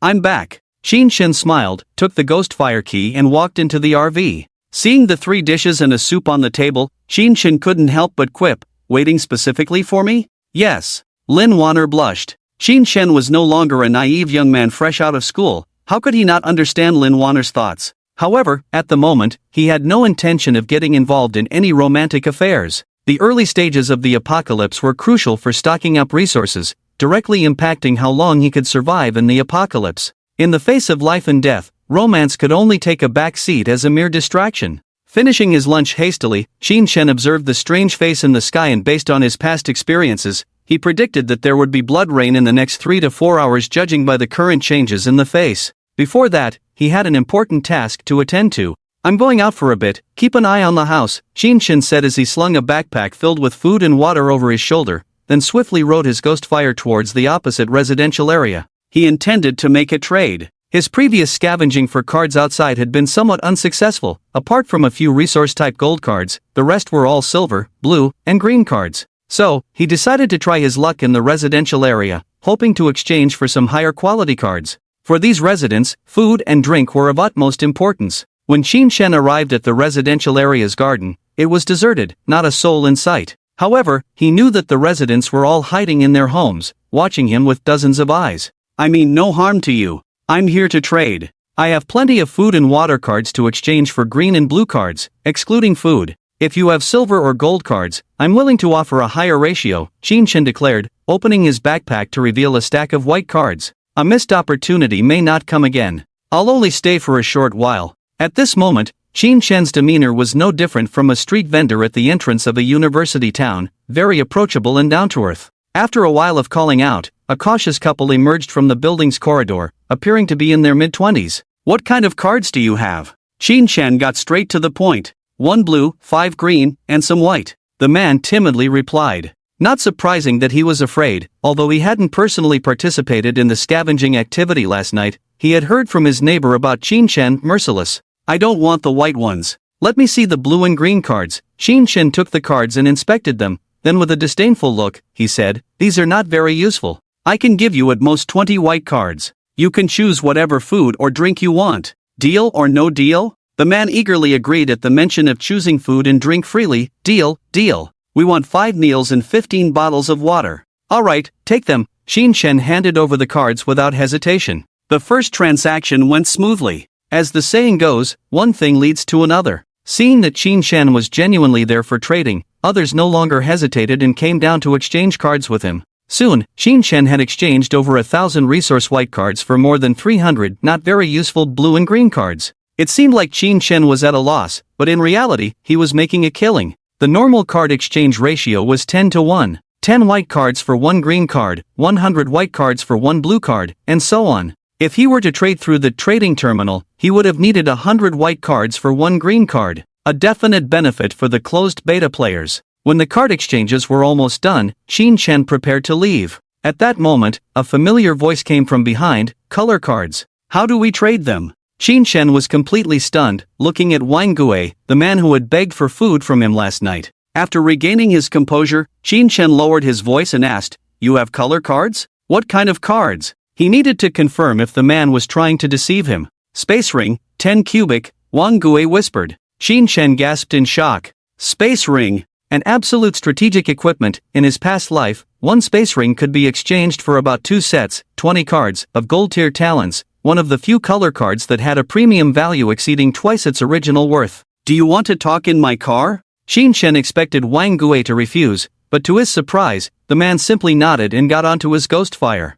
"I've hidden the cards. Even if you kill me, it won't help." Wang Gui spoke softly like a ghost. Xin Shen was taken aback but shrugged it off with a smile. Inside the RV, Xin Shen had Lin Waner pour Wang Gui a cup of coffee and prepared a serving of curry beef rice for him. Wang Gui did not refuse and dove into his meal like a starving wolf. Qin Shen remained calm, waiting until Wang Gui finished his food before speaking. Now, shall we discuss the trade? What do you want in exchange? Wang Gui wiped his eyes. I don't want cards, I want you to help me kill 3 people. Qin Shen was taken aback, realizing something was amiss. What's going on? My wife is dead, my son too. Wang Gui's eyes were vacant. Lin Waner looked surprised. Dead? They were fine last night, how could? The ones who killed my wife and son are Hu Dajuan, Wang Jiqing, and Zhou Yun. They took turns tormenting my wife and strangled my son. Wang Gui suddenly became agitated, pounding the table like a madman, roaring, I want them dead. Once they're dead, the colored cards are yours. Kill them, help me kill them. I know you can do it. Qin Shen stared at the man, whose grief had driven him slightly mad, for a while before calmly saying, I'll add another condition, you can choose how they die. If circumstances allow, I'll let you take your revenge with your own hands. Glancing at his watch, Qin Shen grabbed a black knife and stood up. Follow me. Be careful. Lin Waner whispered softly. 5 minutes later, Qin Shen led Wang Gui back to the neighborhood. Just as he was about to ask Wang Gui to point out where the 3 men lived, Wang Gui suddenly tugged at his arm, trembling. It's them. Qin Shen looked over to see 3 young men approaching. They were part of the group that had surrounded the trailer last night, though they hadn't participated. Hu Dajuan smirked. Hey, Guiji, back so soon. You're the ones who killed my wife and son. Don't deny it. Someone saw you. Wang Gui shouted, bloodshot eyes bulging. Hu Dajuan chuckled. Who said I'm denying it? That's right, I killed them. What can you do about it? Wang Jiqing grinned. To be honest, your wife was quite something, so compliant. You have no idea, when we were with her, how cooperative she was. It was truly captivating. I'll fight you. Wang Gui yelled, trying to lunge forward like a madman, but Qin Shen restrained him. Enough with the killing, even children aren't spared. Qin Shen's expression was cold, showing no emotion as he spoke. Well, you see, we didn't intend to kill anyone at first, it was purely an accident. When we were busy, that brat kept crying and annoying me, so I had old Zhou shut him up. Who knew the kid was so fragile, he ended up suffocating him. Then that woman went crazy, I had to kill her, look at the scratches she left on me. Hu Dajuan, feeling invincible, deliberately taunted Wang Gui, revealing bloody scratch marks on his neck. Well, it's not all my fault, how was I supposed to know the kid was so weak? I didn't even use much force. Zhou Yun defended himself. You beasts. Wang Gui trembled, tears streaming down his face. The casual description of his wife and son's tragic deaths was unbearable for him. If Qin Shen hadn't held him back, he would have attacked them long ago. You brought him here for revenge, right? Hu Dajuan's eyes were full of provocation as he stared straight at Qin Shen. Kid, that pretty girl on your trailer is quite something, we've booked her. Once we're done with you, we'll take good care of her, guarantee she'll die in ecstasy. Ha ha ha, my big guy can't wait. Wang Jiqing and Zhou Yun laughed heartily, intentionally revealing the handguns at their waists. They were lucky to have found 3 silver gun cards on their way back to the neighborhood. That was their main reason for feeling so confident. So when they saw Wang Gui bringing Qin Shen back for revenge, they took the initiative to confront them. 3 men, 3 guns, what could they fear? You 3. Qin Shen sneered, ants. You mother fasterous cur. Die. Hu Dajuan swiftly pulled out his gun, but before he could pull the trigger, Qin Shen, who was prepared, shot and shattered his arm. Challenge me to a quick draw? Asking for death. Ah, my hand. Hu Dajuan screamed in agony as he fell. Wang Jiqing and Zhou Yun, seeing this, hurriedly aimed their guns at Qin Shen. To their horror, the bullets hitting Qin Shen seemed to vanish into thin air, leaving no trace, not harming him in the slightest. Qin Shen wasted no time in giving the 2 men a chance to think or attack. He retaliated with gunfire. Bang! Bang! After 2 shots, Wang Jiqing and Zhou Yun both had their arms broken. Survivors who had managed to live through 5 years in the apocalypse, who among them wasn't a sharpshooter, and who didn't have a few tricks up their sleeves. Qin Shen didn't even need to use the sharpshooter targeting function. At such close range, it was unnecessary. Why? I clearly hit him. Why is he unharmed? It hurts, it hurts. The 3 young guo lay in a pool of blood, wailing in pain, drawing the attention of the residents in the neighborhood. There were no walls in the neighborhood that could keep secrets. They already knew what had happened to Wang's wife and children, so naturally, no one sympathized with these 3 beasts. Qin Shen patted Wang Gui on the shoulder and handed him a green card. You can avenge your wife and children yourself now. I've fulfilled your request. Where are my things? Behind the first floor water pipe. Wang Gui said, picking up a machete and slowly approaching the 3 crawling back. Hu Dajuan tried to reach for the gun, but had half of his hand chopped off by a swing of the machete. Gue bro, we were wrong. Please spare us. We are willing to be your servants, we'll give you anything you want, cards. We have many, we'll return them all to you. Don't kill me. I beg you. It was Wang Jiqing's idea. Not long ago, the three who were extremely arrogant were now trembling in fear, begging for mercy and accusing their good brothers of wrongdoing. Xinshin glanced at the scene and then looked away. He had done what he needed to do. The decision to spare or kill was now in Wang Gui's hands. Whatever happened next was none of his concern. He just wanted to quickly get his hands on that space ring. Wang Gui didn't deceive him. The card was indeed hidden behind the water pipe at the end of the first floor corridor, covered with dust and some industrial waste. Xinshin tore open the card, put the ring on his finger, and inside appeared a square space, 10 cubic meters, seemingly small but capable of holding a lot of things, like his Ghostfire motorcycle, or over 100 normal-sized bodies. With this, I can start cultivating blood hearts. The moment Xinshin learned about the space ring, he already had a plan in mind. Storing bodies. Of course, this premise required finding Feng Xiaoni, establishing a safe place for long-term settlement. Stepping out of the building, Xinshin scanned the area. The three led by Hu Dajuan were beyond dead, and Wang Gui, covered in blood, knelt in the pool of blood, crying and laughing. Any words of comfort at this moment seemed pale. Xinshin said nothing, just passed by him. As for the 3 guns, he initially thought of taking them all, but later decided to leave one for Wang Gui. Otherwise, he would feel uncomfortable holding onto this card. Several hours later. It's raining again. No, it's blood rain. Lin Waner's exclamation woke up Xinshin, who was resting with his eyes closed in the driver's seat. Xinshin looked out through the car window and saw countless blood hearts falling like raindrops. The quantity compared to the first blood heart rain was only increasing. He even saw black hearts streaking across the sky, heading towards the distance. As soon as these blood hearts landed, they began to multiply, and a large number of blood corpses emerged, seeking prey. The RV was parked at the southern end of the intersection, not only conveniently located for transportation but also offering a relatively broad view. Most importantly, there were no high-rise buildings nearby, making it easy to see where danger lurked. Come on, let's test your archery skills, Xinshin said as he led Lin Waner to the roof of the vehicle, smoking a cigarette. Why, are you so scared? Not scared. If you're not scared, then why are you trembling? Huff. Lin Waner pouted, I'm just too excited. Before, I could only watch you kill monsters, but now I can finally fight by your side. Watch me perform. As she spoke, Lin Waner drew her bow and arrow, aimed, and shot. Swish. The arrow shot out, piercing straight through a blood corpse's head. The movement was smooth and fluid, done in one breath. Just 2 words, impressive. Well done, keep it up, Xinshin praised, giving a thumbs up. Although the crossbow was not as powerful as firearms, it had a significant advantage. It made minimal noise, so there was no need to worry about attracting other blood corpses. Firearms were different. Even miles away, Xinshin could hear the gunshots coming from the residential area, where more and more blood corpses were being drawn to.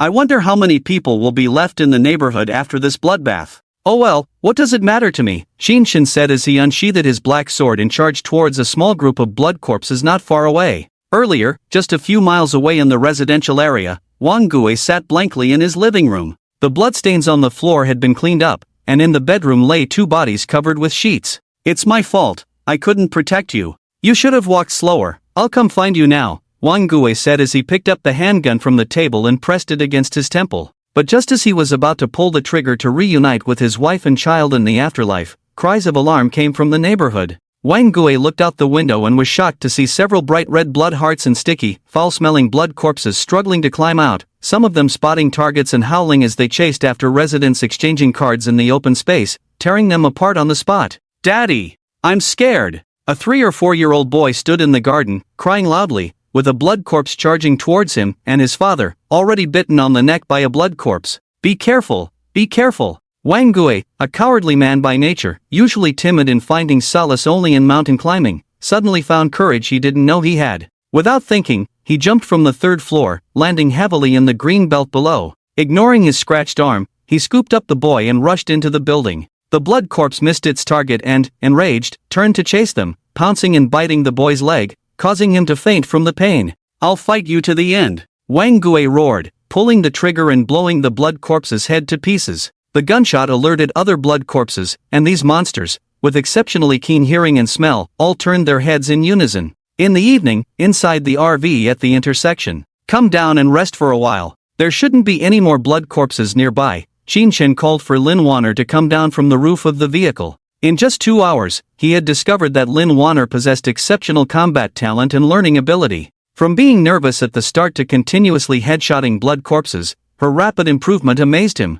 No wonder Lin Waner, this actress from a past life, could fight her way through to find him trembling at home. I've taken down 61 blood corpses. Lin Waner jumped into the RV with a proud smile on her face. Impressive. Change your clothes, take a shower, and let's eat, Qin Shen said with a smile. After being on edge for a long time, Lin Waner's jacket was soaked with sweat, her innerwear visible, every move exuding a hint of allure, almost overwhelming the 20-something-year-old Qin Shen. After washing up, Lin Waner changed into a clean white shirt and shorts, emanating a unique fragrance of shower gel and female hormones mixed together. Are we leaving tonight? Lin Waner asked while blow-drying her hair. She had long treated the RV as her home. Qin Shen nodded. Let's drive through while it's dark. Having just experienced a blood rain, there would surely be plenty of blood hearts and corpses scattered throughout the city, making it a great opportunity to stock up on resources. If they could also manage to kill a few night demons along the way, it would be even better. As for the black hearts, Qin Shen currently had no plans to tackle them.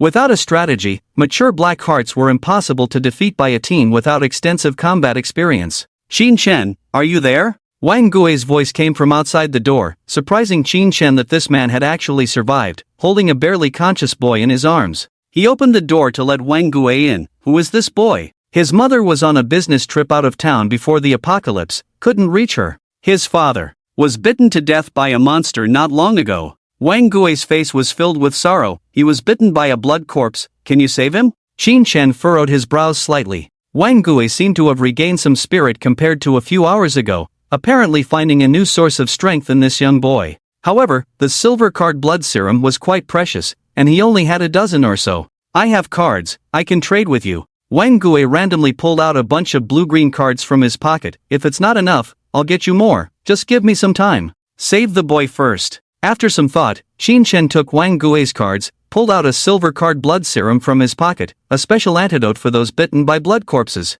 After injecting the serum into the boy, Qin Shen asked curiously, how did you manage to fend off the blood corpses? How many people are left in the community? Knowing the residents of the community, Qin Shen estimated that this group of people would most likely be wiped out in this blood rain. Wang Gui sighed. I suggested that we defend in the building together, otherwise death would be a matter of time. Fortunately, they were willing to listen to me. However, our strength was too weak. We sacrificed a large number of people just to barely clear out the blood corpses. There might be only 30 to 40 survivors left. I didn't count specifically. They are all young people, daring and willing to fight? Qin Shen's words made Wang Gui first stunned, then he realized something, his expression becoming excited. Yes, yes. Those who fought alongside me are all young people, very brave. Some of them even enhanced their talents. Are you thinking? Qin Shen chuckled, don't get too excited, I was just asking casually. Wang Gui looked somewhat disappointed. It's not safe at night, I'll take you back.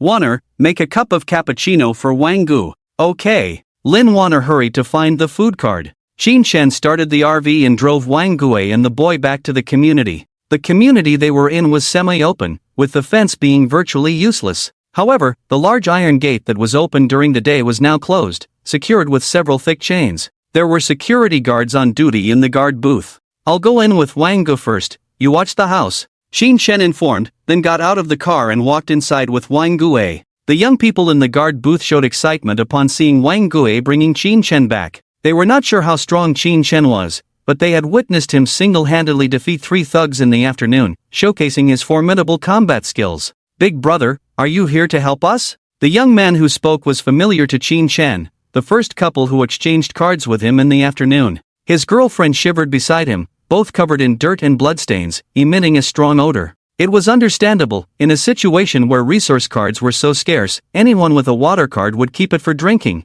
not many would use it for bathing. I came to take a look. Qin Shen glanced around, seeing traces of battle everywhere. Bloodstains, limbs, and corpses were scattered around without being cleaned up. Some survivors who lost their loved ones in the battle were silently grieving, while others seemed like zombies, lost and soulless. So, only you guys are left here. Qin Shen sighed. Wang Gui didn't lie, more than half of the people had died. I will be leaving soon. What are your plans next? Qin Shen asked casually. Mr. Qin, where are you going? Can you take us with you? When Wang Gui said this, Qin Shen's face remained expressionless, but there was a faint smile in his heart. Wang Gue hurriedly said, "If we stay here, we will eventually be killed by monsters. Only by following you do we have a chance to find a way out. Brother, please take us with you. Please. We don't want to die." The young couple cried and knelt down. Once someone took the lead, others followed suit, and soon there were 20 to 30 people kneeling around Qin Shen. "Get up and talk." When everyone stood up, Qin Shen waved his hand. "If you want to follow me and find a way out, it's not impossible, but we must establish some ground rules. I prefer to be clear from the start." It was late at night, the city shrouded in darkness echoed with the howls of monsters. If one were to look down from above at this moment, the entire city seemed engulfed in darkness and silence, with only sporadic lights flickering. At the end of a chaotic road, a motorhome was slowly moving forward, followed by a group of cyclists, totaling more than 30 people. Silently, they followed the motorhome in the darkness. When they encountered blood corpses killed, they would get off the vehicles, cut open the bodies, and retrieve cards from inside. The lead vehicle would often stop and wait at such times. Tonight, Qin Shen's convoy had both good and bad luck. The good part was that they encountered only about 20 blood corpse groups. The bad part was that they encountered only about 20 blood corpse groups. The motorhome finally stopped at the entrance of a large mall. "Wang Gue, take a few people into the mall to check. If it's dangerous, retreat," Qin Shen instructed, and Wang Gue quickly called 5 young people and cautiously entered the mall. One of the ground rules: unconditionally obey Qin Shen's orders. A few minutes later, Wang Gue ran out with a joyful face and reported that the ground floor of the mall was very safe. Someone had used it as a shelter before, and the broken glass around was blocked with goods cabinets. The only way in and out was through the main entrance, but for some reason, the original residents had abandoned it. "Rest here tonight, collect the cards." Another ground rule: all cards must be handed over, to be distributed by Qin Shen, with those who hide cards being expelled from the group. "I've collected them all, here they are." Wang Gue handed a stack of cards to Qin Shen. Although 99% were white and green cards, with very few blue cards, it still impressed Qin Shen. He hadn't expected such a rich harvest along the way. "Distribute these supplies to everyone, along with these clothes and weapons. Let them take a bath and change clothes when they have time." Qin Shen handed over a stack of cards prepared earlier to Wang Gue, containing all kinds of supplies, including food, drinks, and even thoughtful items like shower gel and shampoo. After Wang Gue distributed these cards to others in the mall, everyone was moved to tears, especially the few women in the group who found sanitary pads and new clothes in the supplies. They were so in need of these items. After dinner, a bath, and changing into new clothes, lying on the soft bedding prepared by Qin Shen, the exhaustion from the night's ride dissipated in that moment. Everything was worth it. They no longer had to fear in the night, they were safe. Safety is not guaranteed. Qin Shen lay on the bed with his eyes closed. "I made it clear to them that under normal circumstances, I will ensure their safety. But if we encounter a danger that even I cannot resist, I will not hesitate to abandon them. If they cannot accept even this, I will not take them with me." Lin Waner withdrew her gaze from the mall and said softly, "You, with a cold face but a warm heart, always like to put on an indifferent appearance, but in reality, you are kinder than anyone else." "I'm not, I don't have that, don't talk nonsense," Qin Shen denied directly. "In this world where monsters roam and humanity is fading, kindness only accelerates death." He was just not that bad, but what harm could it do for Lin Waner to think so? "You are in such a hurry to go to Haicheng, is there someone important there, your parents?" Lin Waner curiously asked. Qin Shen's parents divorced when he was very young, and he had forgotten what they looked like. "My parents divorced when I was very young, I've forgotten what they look like," Qin Shen said softly. He was not an orphan, but there wasn't much difference. He had been a left-behind child in the countryside until he was 10. "I'm similar to you," Lin Waner's eyes reddened. "My father gambled, owed a lot of money, people came every day to collect debts, my mother couldn't take it anymore and divorced him. When I was in junior high, my mother went to work in another place with a man and we lost contact. I stayed with relatives until I got into art school." Qin Shen turned to look at Lin Waner. "Don't think too much, go to sleep early, we have to hit the road tomorrow." Lin Waner wiped the corner of her eye. "Okay." 10 in the morning. After 5 hours of rest, everyone had recovered to the fullest, both physically and mentally. He even saw some long-lost smiles on some faces, as if these people had undergone a transformation overnight. Qin Shen nodded silently. What he needed were capable fighters, not a group of cowards who only knew how to escape and cry when faced with problems. That's why he asked Wang Gue in the car whether they were all young people and whether they dared to fight. "Boss, we're ready, when do we leave?" Wang Gue jogged over to ask. "Boss?" Qin Shen was a bit uncomfortable with this title. Wang Gue was a bit embarrassed. "I didn't start it, they all call you that, I think it's good, you are our boss after all. It doesn't matter what they call me, I have something to explain. Boss, please go ahead. Shin Chen got off the RV, stretched lazily, and took out 7 silver mechanical bow cards.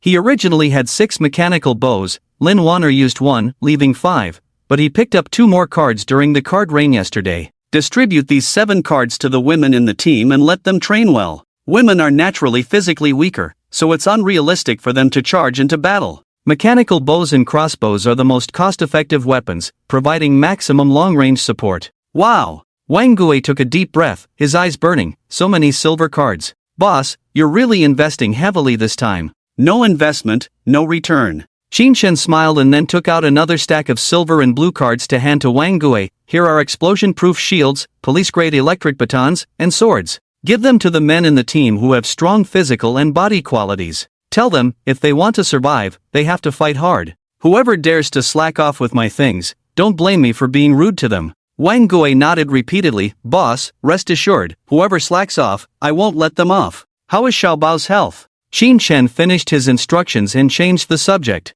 Warmth immediately appeared on Wang Gui's face. Thanks to your special medicine, Xiaobao is much better. He slept all night and woke up this morning complaining of hunger. Children are growing, these cans of milk powder and bread are for you personally, I can't bear to use them myself. Shin Chen finally handed 10 green cards to Wang Gui. Wang Gui was grateful, tears welling up in his eyes. Boss, I can't thank you enough. Go on, get busy. Watching Wang Gui leave, Shin Chen sighed. With such a large family and business, he couldn't afford such extravagance. He was left with just over 100 silver cards now and needed to be more frugal. After arranging things with Wang Gui, Shin Chen drove his RV away from the mall to patrol nearby. Why drive instead of riding a ghost fire? The reason was simple. Firstly, Lin Waner had used many talent cards and her combat power was strong, providing significant help in battles. Secondly, Shin Chen didn't fully trust Wang Gui and his group. In case they turned against him, he would lose both the RV and Lin Waner, his helper. Shin Chen never hesitated to speculate on the worst side of human nature, even though he knew the probability of Wang Gui's betrayal was low. Driving around the nearby streets, Shin Chen noticed clear signs of recent activity. The blood hearts that had fallen yesterday afternoon couldn't have been cleaned up so neatly if no one had been there. Moreover, he hadn't seen a single survivor along the way. Are you suggesting that there is a powerful community nearby? Having been with Shin Chen for a while, Lin Waner had learned a lot and could make her own judgments.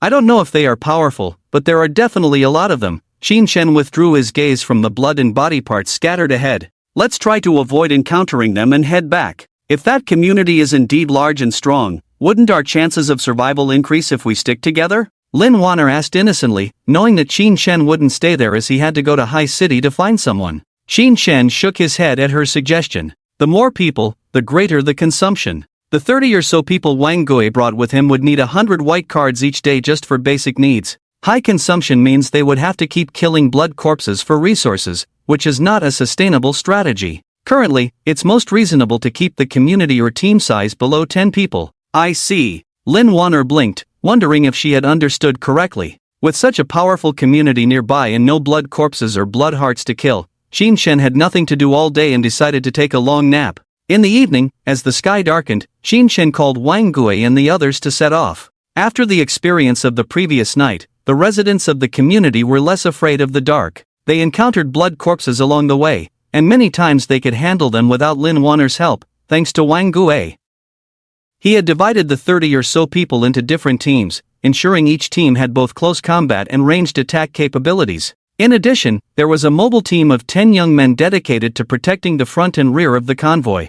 I didn't expect to pick up a talent like Wang Gui. Shin Chen observed everything with approval. If Wang Gui continued to perform well, he wouldn't mind grooming another useful person. The convoy traveled north for over 3 hours. As they were about to enter the highway section, Lin Waner frowned at a black shadow flashing across the sky. Is it an illusion? Why do I feel like something is flying in the sky? Lin Waner rubbed her eyes, unsure, and asked, can blood corpses fly? Hiss. Shin Chen slammed on the brakes, causing Lin Waner to almost fall. What did you see? Shin Chen had been driving and hadn't noticed the sky. I'm not sure what it was, but if it was a bat, it shouldn't be that big. Lin Waner described the creature she had seen. Shin Chen felt a chill. Winged demon. Winged demons appearing so soon? Winged demons weren't scary, but the scary part was that where there were winged demons, there must be black blood hearts nearby.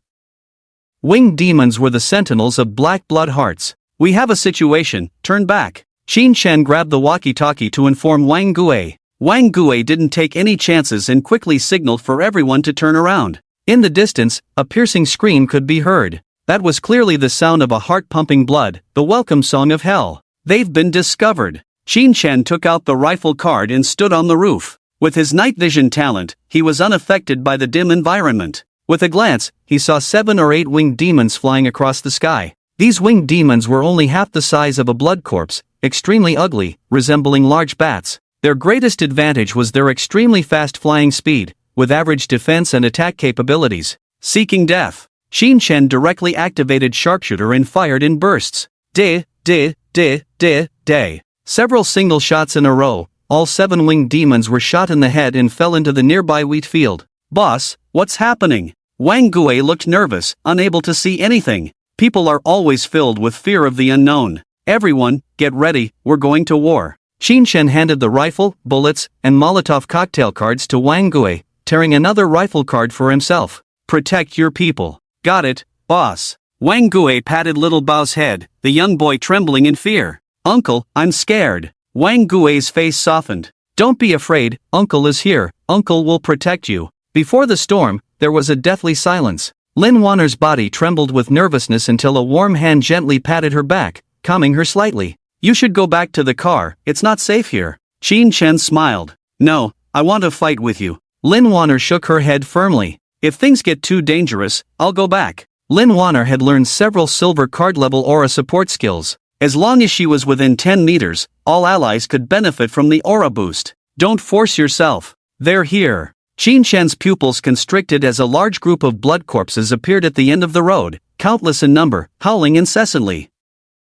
Among the blood corpses were several night demons, as if they were the leaders, following behind the blood corpse horde. "Damn, how do we fight this?" Wang Gui, looking through the military binoculars, couldn't help but curse. But when he saw Qin Shen on the rooftop, fearless and with a heavy rifle in hand, his mind calmed down. All fear stemmed from insufficient firepower. He had a gun, what was there to fear? "Come on, I'll take them all down." Wang Gui licked his lips eagerly. "Wow!" Suddenly, a scream rang out as a man in his 40s or 50s in the team was ambushed by a winged demon, his skull ripped off and brain dug out. They were so focused on the front that they ignored the sky, where over a dozen winged demons were watching closely. "Fire!" Wang Gui shouted, raising his gun, while the women in the team equipped with mechanical bows also aimed at the dark winged demons in the sky. The winged demons had limited killing power, and it was difficult for them to get close when the team was on guard. However, their flying speed was too fast. Even the women who were new to using mechanical bows and arrows could barely kill one with a whole quiver of arrows. "Go help Wang Gui and the others, I'll handle the front." Qin Shen instructed Lin Waner, picking up his rifle. The front horde of corpses had entered the effective range of his rifle, and he couldn't afford to look back. Qin Shen pulled the trigger from a high vantage point, and bullets poured out like rain, causing a large number of blood corpses in the front row to fall. However, there were too many blood corpses, and his rifle alone couldn't stop them. But he was prepared, taking out grenades and explosives from his spatial ring and throwing them far away. A deafening explosion resounded, as hundreds of blood corpses were blown away, creating patches of blood-red ground amidst the dense horde of corpses. "Impressive, boss, truly fierce." Wang Gui took a deep breath, his eyes burning with determination. With the assistance of the sharpshooter Lin Waner, they quickly repelled the winged demons attempting to ambush them.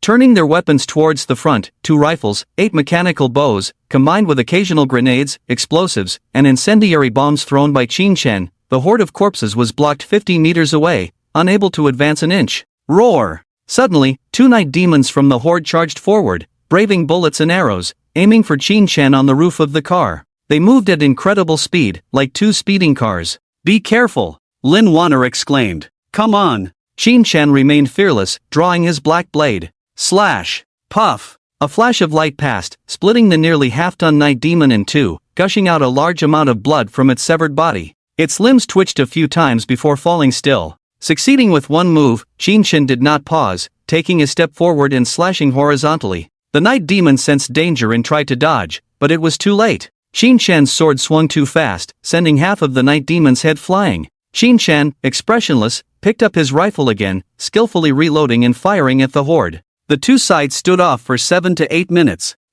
It seems like the horde is retreating, someone noticed. The horde stopped charging and began to slowly withdraw. Ceasefire, don't waste bullets. Qin Chen raised his hand, signaling everyone to stop shooting. He scanned the crowd behind him and was relieved to see that apart from the uncle who was initially ambushed, Wang Gui's team had no other casualties. Not only that, they had also killed over 100 blood corpses. This was the advantage of having more people. If Wang Gui's team hadn't been brought along this time and encountered such a large horde, Qin Chen would have definitely chosen to flee immediately. Jumping down from the car roof, Qin Chen began to search the night demons for cards. Each night demon gave Qin Chen a gold card. Profit. Qin Chen pocketed the gold cards. Before he could give any orders, Wang Gui had already instructed several young people to clean up the battlefield with him. After about 15 minutes, Wang Gui handed a stack of cards to Qin Chen, totaling 200 to 300. It's not safe here, let's head back. Qin Chen turned the car around and retraced their steps. After driving for over half an hour, they stopped when they were sure they were out of the Black Blood Heart's influence. Everyone is tired, let's rest here for tonight. After this battle, everyone was physically and mentally exhausted, but their eyes were brighter than the day before. Compared to the previous fight in the residential area, the scale of the two battles was incomparable, yet the casualties could be ignored. Brother Gui's decision was spot on. Only by following the boss can we survive. We killed hundreds of blood corpses, I can't believe it's real. It's all about following the right person. Did you see that? The boss was amazing, killing those huge monsters with a single strike. I heard Brother Gui say that thing is called a night demon. The morale was high as people cooked and chatted by the campfire, naturally focusing their conversation on Qin Chen. To celebrate their victory, Qin Chen brought out many green resource cards to reward them with items like sausages, canned meat, instant noodles, and braised eggs, which they hadn't tasted since the apocalypse began. Many were moved to tears by the chance to taste these junk foods from the peaceful era after a week. I'm actually eating meat, who would believe it if I told them? A burly man cried as he ate canned meat. Eat more, I'll just have some soup. A young man affectionately pushed a bowl of instant noodles towards his girlfriend. She wiped her eyes and stubbornly shook her head. No, Ari, let's eat together. Inside the RV, the lights were on. Qin Chen chewed on a piece of tender beef, his brow slightly furrowed, clearly preoccupied. And indeed, he had much on his mind. Although they won this encounter, the Dark Bloodheart was still ahead. If they didn't take care of it, he would have to take a big detour to leave the city. It didn't matter to him since he had an RV, but Wang Gui and the others wouldn't be able to handle it. Besides, taking another route might not necessarily be safe. Lin Waner was considerate enough not to disturb his thoughts. After finishing the meal, she obediently sat aside to organize the cards. She occasionally stole glances at Qin Chen, her heart beating inexplicably faster. A serious man is the most charming.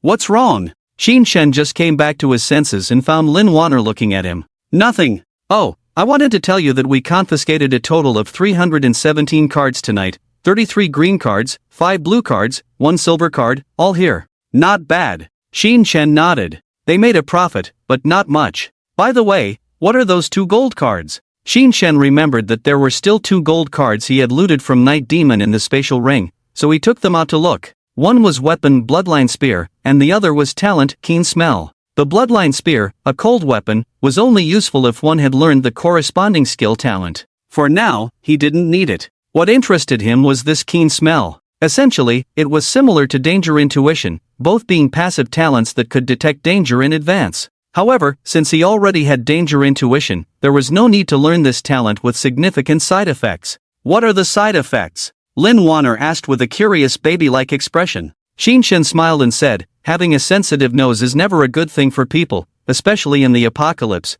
It seriously affects the quality of life. Lin Waner thought about it and indeed, it made sense. Amplifying the stench of blood corpses several times. No one could bear it. Using this talent to suppress appetite and maintain body shape was actually a good choice. The next morning, Qin Chen called Wang Gui over to distribute today's supply cards to everyone. While they were chatting, a dark green military truck approached from a distance and stopped 100 meters away from the camp. 5 fully armed men jumped out of the truck, and a middle-aged man with a crew cut, dressed in camouflage, spoke, "Don't be nervous, I mean no harm. We are a search team from the Unity community, and I'm Li Jingqi. Who is your leader? I'd like to talk to him." Li Jingqi shouted with a smile on his face. "What's the matter, sir?" Qin Chen greeted him with a smile. "Are you the leader?" Li Jingqi was somewhat incredulous. Clearly, he was just a young man in his 20s, yet he managed to become a leader. It seemed he had something. Li Jingqi said, here's the thing, my camp has strong defenses and sufficient supplies.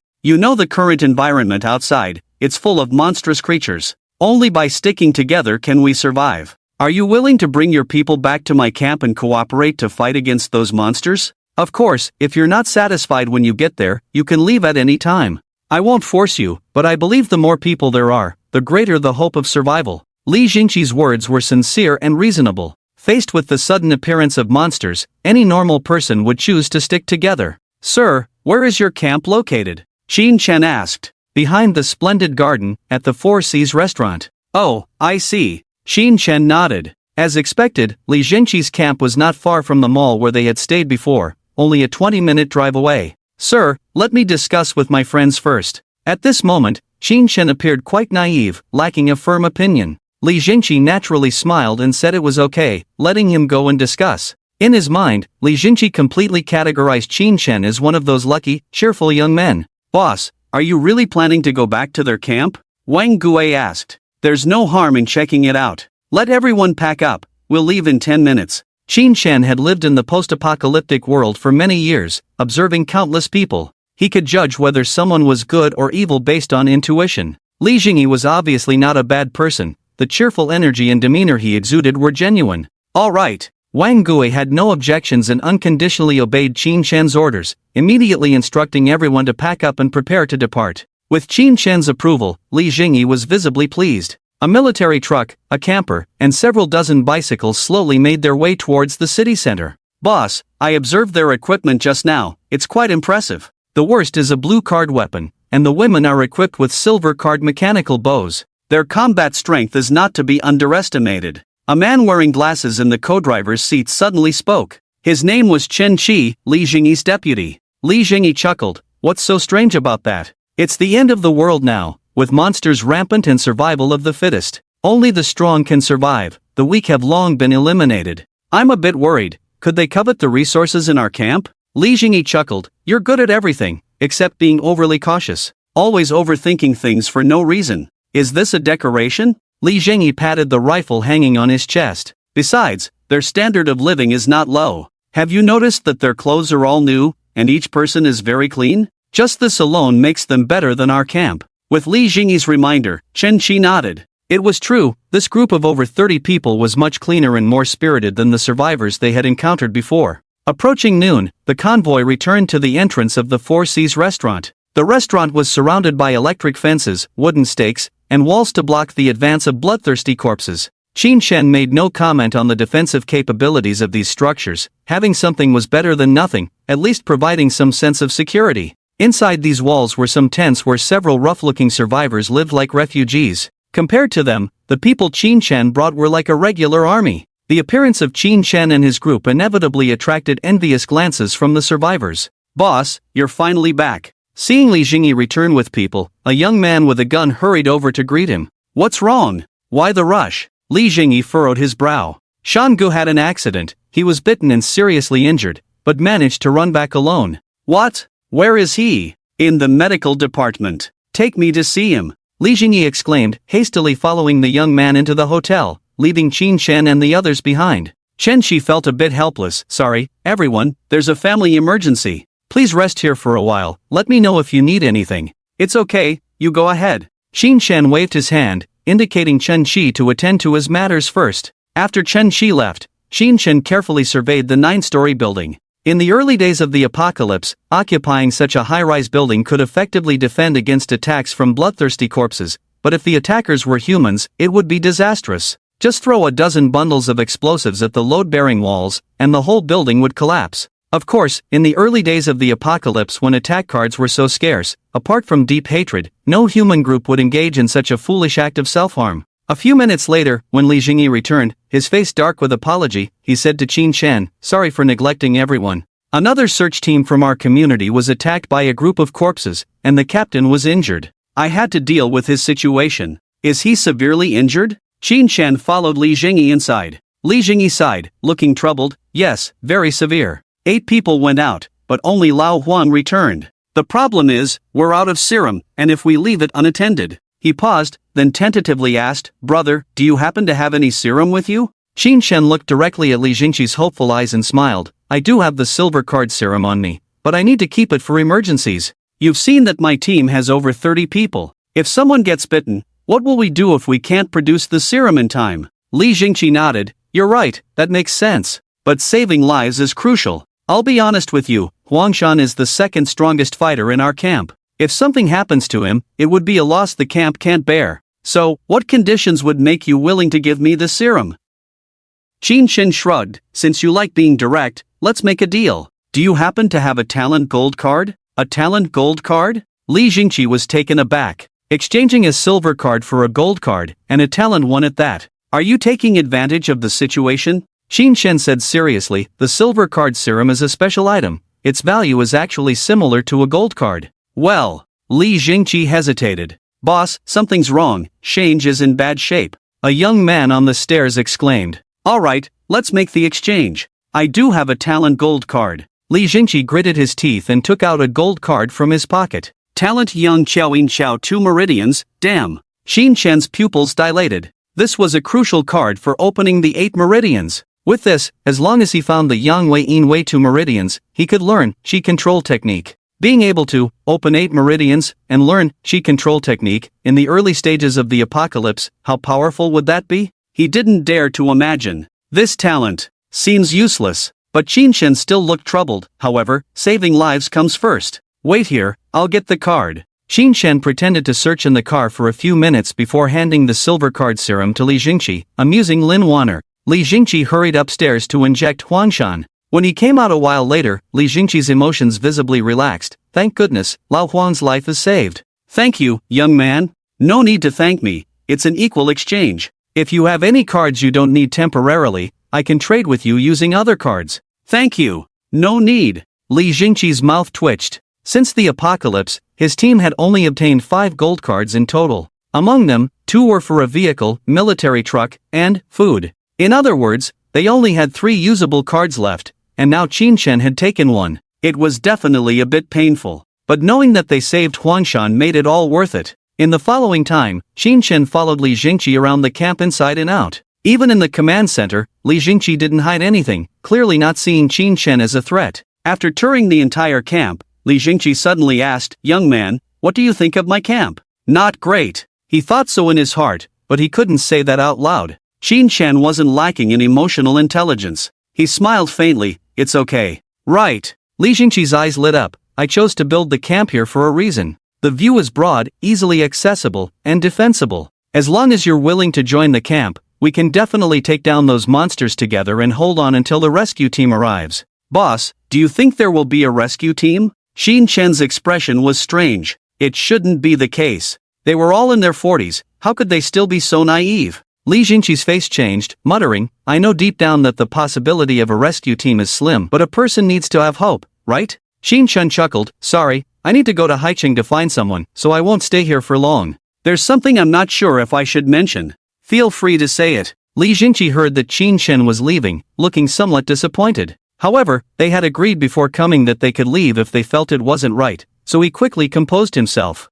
This camp of yours, there are less than 30 armed personnel, the remaining 100 or so people are not combat ready. At least in my opinion, they don't seem like they would fight, Li Jingqi nodded. Indeed, many of them are elderly, weak, women, and children rescued by the search team when they went out to find supplies, Li Jingqi nodded. How much resources do over 100 people consume in a day of eating and drinking? You might hold on for a day or two, but what about 10 days or half a month? Relying on your 30 people to support 100, you'll exhaust yourselves sooner or later. It was only because Qin Shen found Li Jingqi somewhat agreeable that he was willing to say more. If it were someone else, he wouldn't bother. These words hit Li Jingqi right where it hurt. The truth was, with the increase in camp personnel, he had already felt immense pressure in just a few days. Otherwise, how could he have forcibly divided the 2 search teams into 4, all to maximize the collection of resources? But what else could he do? He couldn't just stand by and watch these people being bitten to death by monsters. Beep. Qin Shen's communicator at his waist rang, and Wang Gui's voice came through. Boss, something's happened downstairs. Qin Shen hesitated, leaned out to look downstairs, where dozens of people were clearly divided into 2 factions, seemingly arguing about something. What's going on? Qin Shen and Li Jingqi went to the ground floor, where Wang Gui hurried over to explain the situation. It turned out that just now, some of Wang Gui's team members were hungry, so they started cooking. They mostly ate the leftover green card food from the morning, like ham sausages, canned goods, instant noodles, especially the aroma of instant noodles, which was a sensory assault for the camp's natives who had been eating rice and pickles for a week. So, a few representatives from the natives came to demand food, but after Wang Gui refused, both sides started arguing. Why are you being so stingy? We're just asking for a few packs of instant noodles. Before this, I wouldn't even look at junk food like this. Exactly, I used to be the CEO of a listed company, worth billions, and you're hesitating to give us something to eat, showing no generosity at all. I'm a popular online singer with 600,000 fans. Give me 2 cans, and after the apocalypse, I can help you make big money. Everyone was talking at once. Hearing the chaotic words of these people, Qinshan almost couldn't help but laugh out loud. These people had all been brainwashed by Li Jingqi, naively thinking that the apocalypse would pass, and rescue teams would come to save them, not realizing that even the country was no more. Xiaowu, you're the nurse Xiaowu from the Maternal and Child Health Hospital, right? I'm your sister Wang. Do you remember me? When you were at work, I took care of you a lot. The young woman in Wang Gui's team snorted. Of course, I remember you. You didn't hesitate to undermine me. Hey, why are you talking like that? I was helping you grow, it was for your own good. The woman's face changed, wondering why young people these days were so ungrateful. Enough, stop arguing. Didn't I give you food this morning? Li Jingqi felt embarrassed to the core. After all, he had been boasting to Qin Shen that the camp had no shortage of resources. It's just plain congee with pickles again. We haven't smelled the scent of meat for days. Yeah, Li, at least give us a few cans too. If we keep eating like this, we'll suffer from malnutrition sooner or later. When you brought us back, you promised us enough food and drink. If we knew it would be like this, we might as well have stayed outside. Exactly. Li Jingqi was almost speechless with anger. His deputy Chun Shi said irritably, all of you, shut up. Aren't you satisfied with the unconditional supply of food and drink? Mountain Brother almost lost his life outside to find resources for you. Now he's still unconscious. Do you have no conscience to say such things? Qin Shen saw the argument turning into a fight, so he signaled Wang Gui to have everyone step aside and watch the show.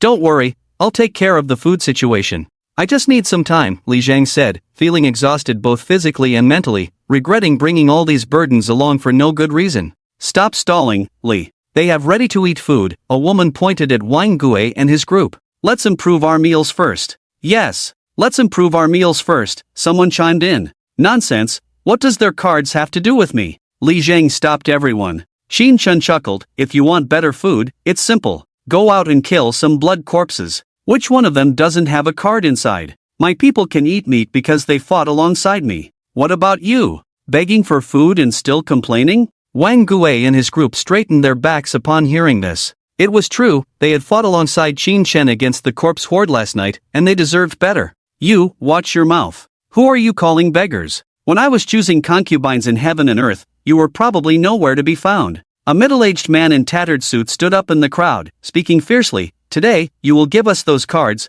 willingly or not. That's what I say. You can go to hell. Qin Shen didn't bother to argue, pulling out his gun. With a bang, as blood and flesh scattered, the world fell silent. Chen Shi was shocked, reaching for his gun instinctively, but a rough hand stopped him. Boss? Li Zhang remained silent, just shaking his head lightly. Looking at the survivors facing Qin Shen, they all stepped back in fear, like quails. None of them expected Qin Shen, who seemed cheerful, to be so decisive in killing, not even blinking an eye. Only Wang Gui and his group knew that Qin Shen might seem easygoing, but he was ruthless when needed. Anyone else wants to talk nonsense, step forward. Qin Shen waved his gun. Seeing no response, he smirked. I'll say it again, if you want good food, go kill monsters. If you dare to snatch from my people, it's a matter of whose luck holds, yours or my bullets. Wang Gui. Wang Gui hurried over. Boss. Watch your people, watch your food. Anyone dares to steal, kill them, I'll back you up. Yes. What are you looking at? Get back. Wang Gui cursed, aiming his rifle at the survivors. Seeing this, the survivors silently retreated. Uncle, sorry for my impulsiveness. Qin Shen put away his gun, smiling and waving at Li Zhang. Li Zhang's mouth twitched. This so-called cheerful young man was clearly a killer. It's my fault for not managing my team properly, making you witness this, Li Zhang sighed. It's evident that our teams are incompatible. I plan to rest a bit more and then leave. Understood, Li Zhang nodded. Boss. At that moment, a man walked out from inside, dark-skinned and muscular, bandaged in blood-soaked gauze. Lao Huang, you're awake. Why aren't you resting properly? Why get out of bed? Li Zheng hurried over to support him. This man was the camp's second strongest, Huang Shan. Huang Shan, with a fervent expression, said, I have important news to tell you. We need to leave here quickly, it's not safe. Qin Shen, who was about to enter the RV, paused at these words. Are you delirious? How can it not be safe here? Li Zhan was puzzled. They had easily repelled several small corpse waves in the past few days with the camp's defense system. Huang Shan, panting, sat on the steps, his eyes filled with fear. I'm not lying, it's really not safe. Our squad was attacked by a horde of zombies while scavenging for resources. You know our strength. Even if there were dozens of blood zombies, we could easily handle them. But today, it was different. Those blood zombies had bodies as hard as stone, bullets couldn't penetrate them. How is that possible? Li Zheng exclaimed in shock. It's true. We emptied our magazines and still couldn't kill a single one. By the time I realized something was wrong and called out to the brothers to run, it was already too late, Huang Shan said tearfully. If it weren't for my talent in athleticism, I would have gone with the brothers long ago. Boss, I'm not afraid of death, but I must tell you this news. I'm not blaming you, but what's the deal with those blood zombies? Why can't bullets kill them? Li Zhan was puzzled. If that's the case, we indeed have to abandon this camp. Qin Shen's voice came from behind.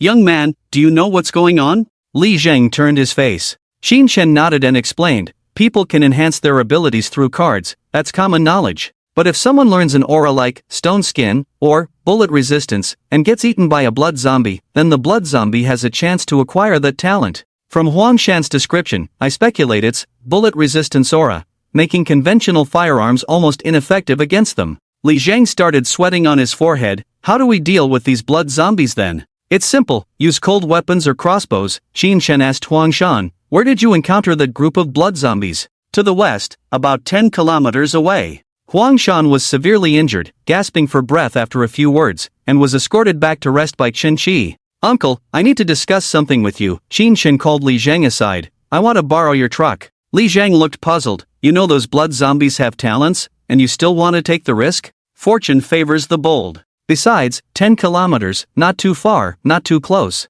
Can you really rest assured with a group of blood zombies nearby that are not afraid of bullets? Or are you really planning to abandon this camp? Well, Li Zheng thought for a moment and nodded. Borrowing the truck is not a problem, but I have one request. Go ahead. I'll drive, and I'll take Chen Qi with you guys. Ha? Qin Shen looked puzzled. He thought Li Zheng wanted collateral, and he could give him the ghost fire, but he didn't expect him to join in killing blood zombies with the group. Li Zheng said helplessly, there's not much left in the camp. You can rest assured, I'll only take what I deserve. Qin Shen chuckled, that's settled then. No time to waste, let's deal with those blood zombies before dark. Let's go. A few minutes later, Qin Shen's RV led the way, followed by a military truck carrying 30 people. Xiao Bao and two other children who were not combat ready were left at the camp, and Wang Gui and their parents didn't say anything about it. If we had this military truck, Wang Gu and the others wouldn't have to follow us on bicycles. Lin Waner had been listening to Qin Shen's words in the car, staying close by, and now she glanced back and said,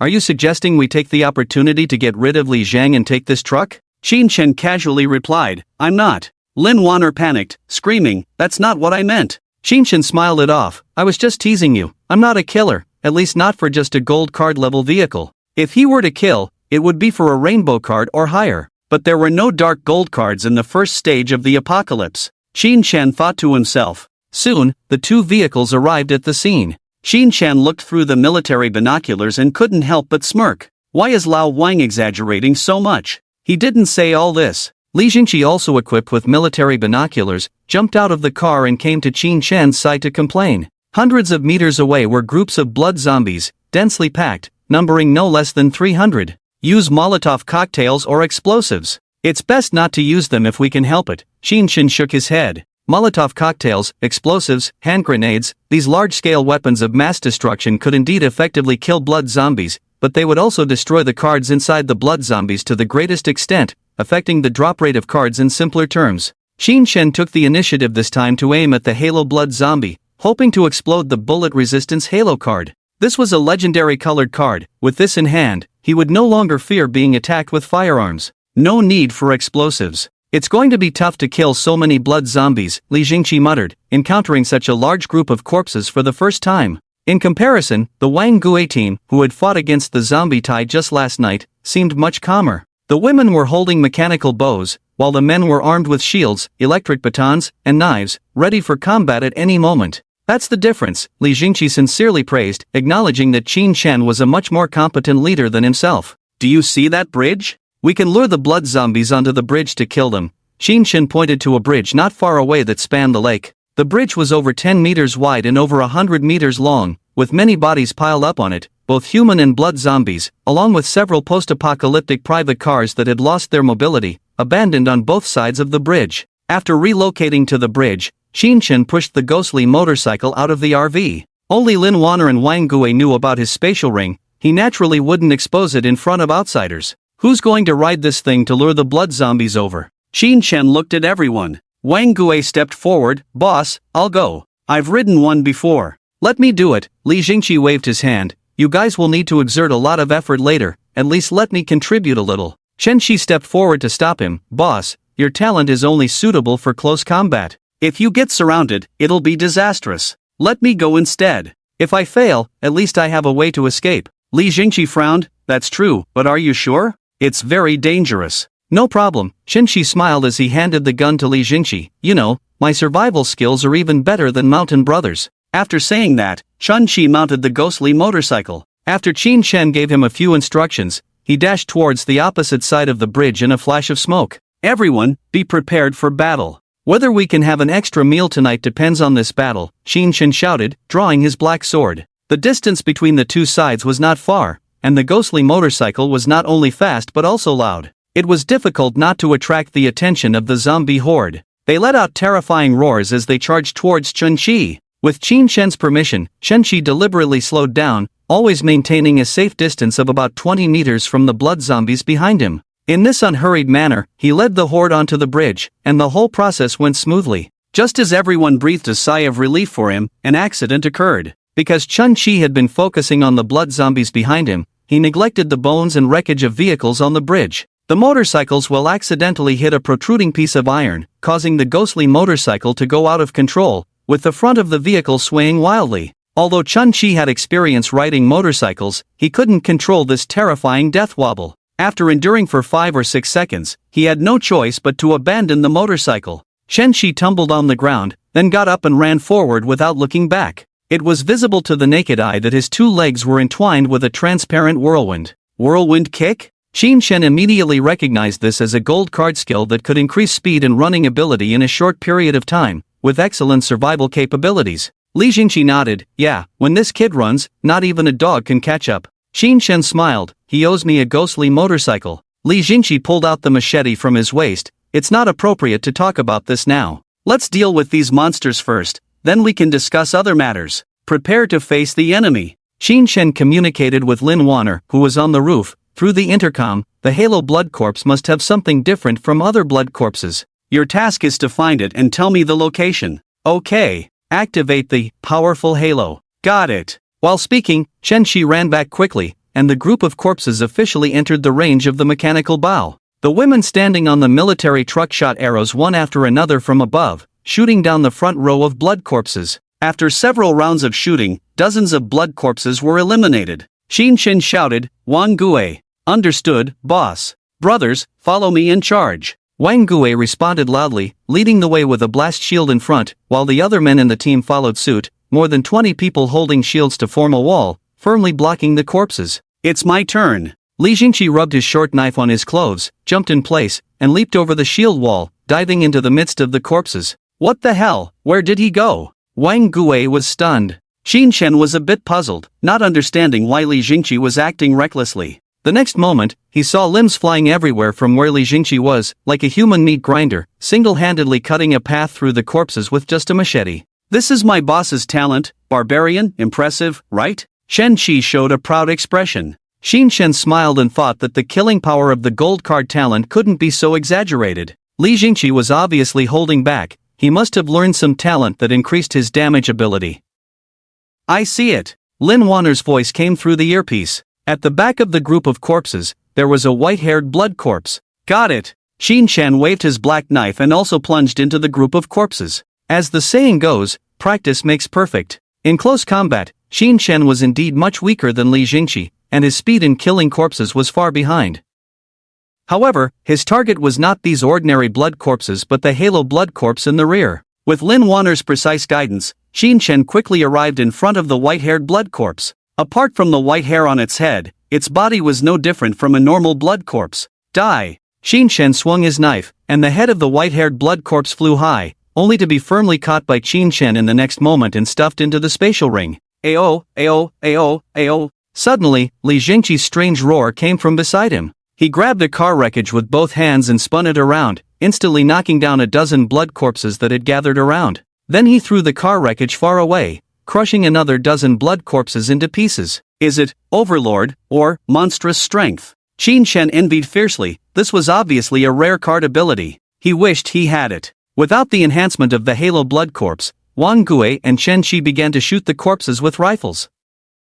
In less than 5 minutes, the blood corpses on the bridge were completely cleared. Li Jingqi sat on the ground panting heavily, having killed over 100 blood corpses on his own, already exhausted. Uncle, you hit it well. Xin Shen pulled Li Jingqi up, jokingly saying, I shouldn't have brought you along. What should my people eat and drink tonight because of you? Li Jingqi chuckled, in the apocalypse, you have to keep some tricks up your sleeve, right? Don't talk about me. You've been hiding something too. I only found out just now that you've been hiding a beautiful woman in the RV. She's Lin Waner, right? I've seen the TV series she starred in. Xin Shen laughed heartily, feeling quite good. After clearing the group of corpses, the next step was to clean up the battlefield and collect the cards. Naturally, Xin Shen had Wang Gui and his team take care of it, so he didn't need to worry. Li Jingqi and Chen Shi, on the other hand, had a tougher time and had to do it themselves. However, both of them had smiles on their faces, as the trip could be summed up in 2 words, profitable. Boss, the cards are all here. Wang Gui handed over the cards. There were 2 silver cards inside, and the rest, white, green, and blue cards combined, amounted to nearly 200.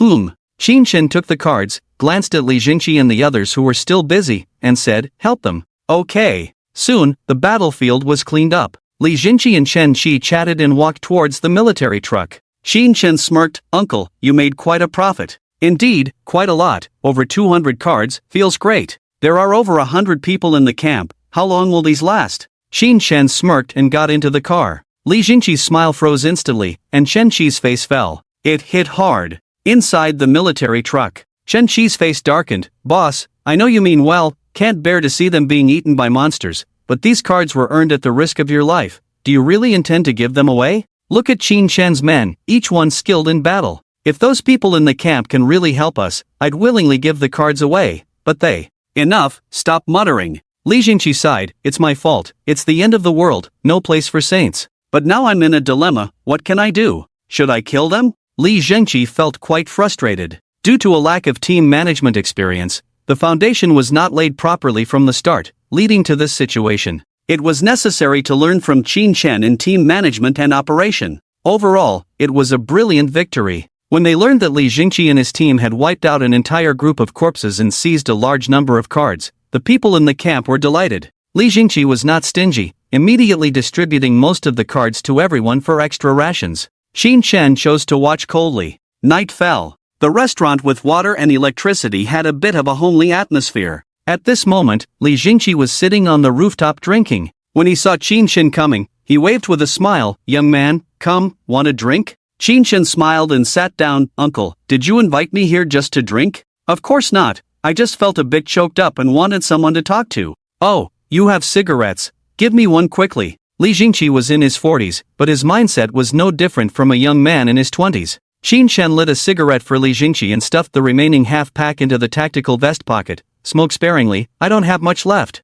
Got it, thanks. Li Jingqi laughed heartily. The wind carried away the scent of nicotine in the air. Looking out at the dark city, Li Jingqi suddenly asked, if you were in my position, what would you do? Xin Shen extinguished the cigarette halfway and answered evasively, Uncle, last night I should have taken them away from here, but we were blocked by the Black Blood Heart. Should we join forces to destroy the Black Blood Heart? What is the Black Blood Heart? Li Jingqi naturally didn't know what the Black Blood Heart was. It's a creature 10 times, even dozens of times stronger than a normal blood heart. The Black Blood Heart has a certain level of intelligence. Each Black Blood Heart will spawn a large number of blood corpses, night demons, winged demons, and even some new monsters. Can we defeat it? Li Jingqi was intrigued. The stronger the monster, the better the card drops, as the saying goes, high risk, high reward. Whether we can defeat it remains to be seen. There will definitely be significant casualties in battle, so we need to be mentally prepared for that. Qin Shen squinted, his eyes deep with meaning. I don't know how you lead a team, but personally, I believe in reciprocity.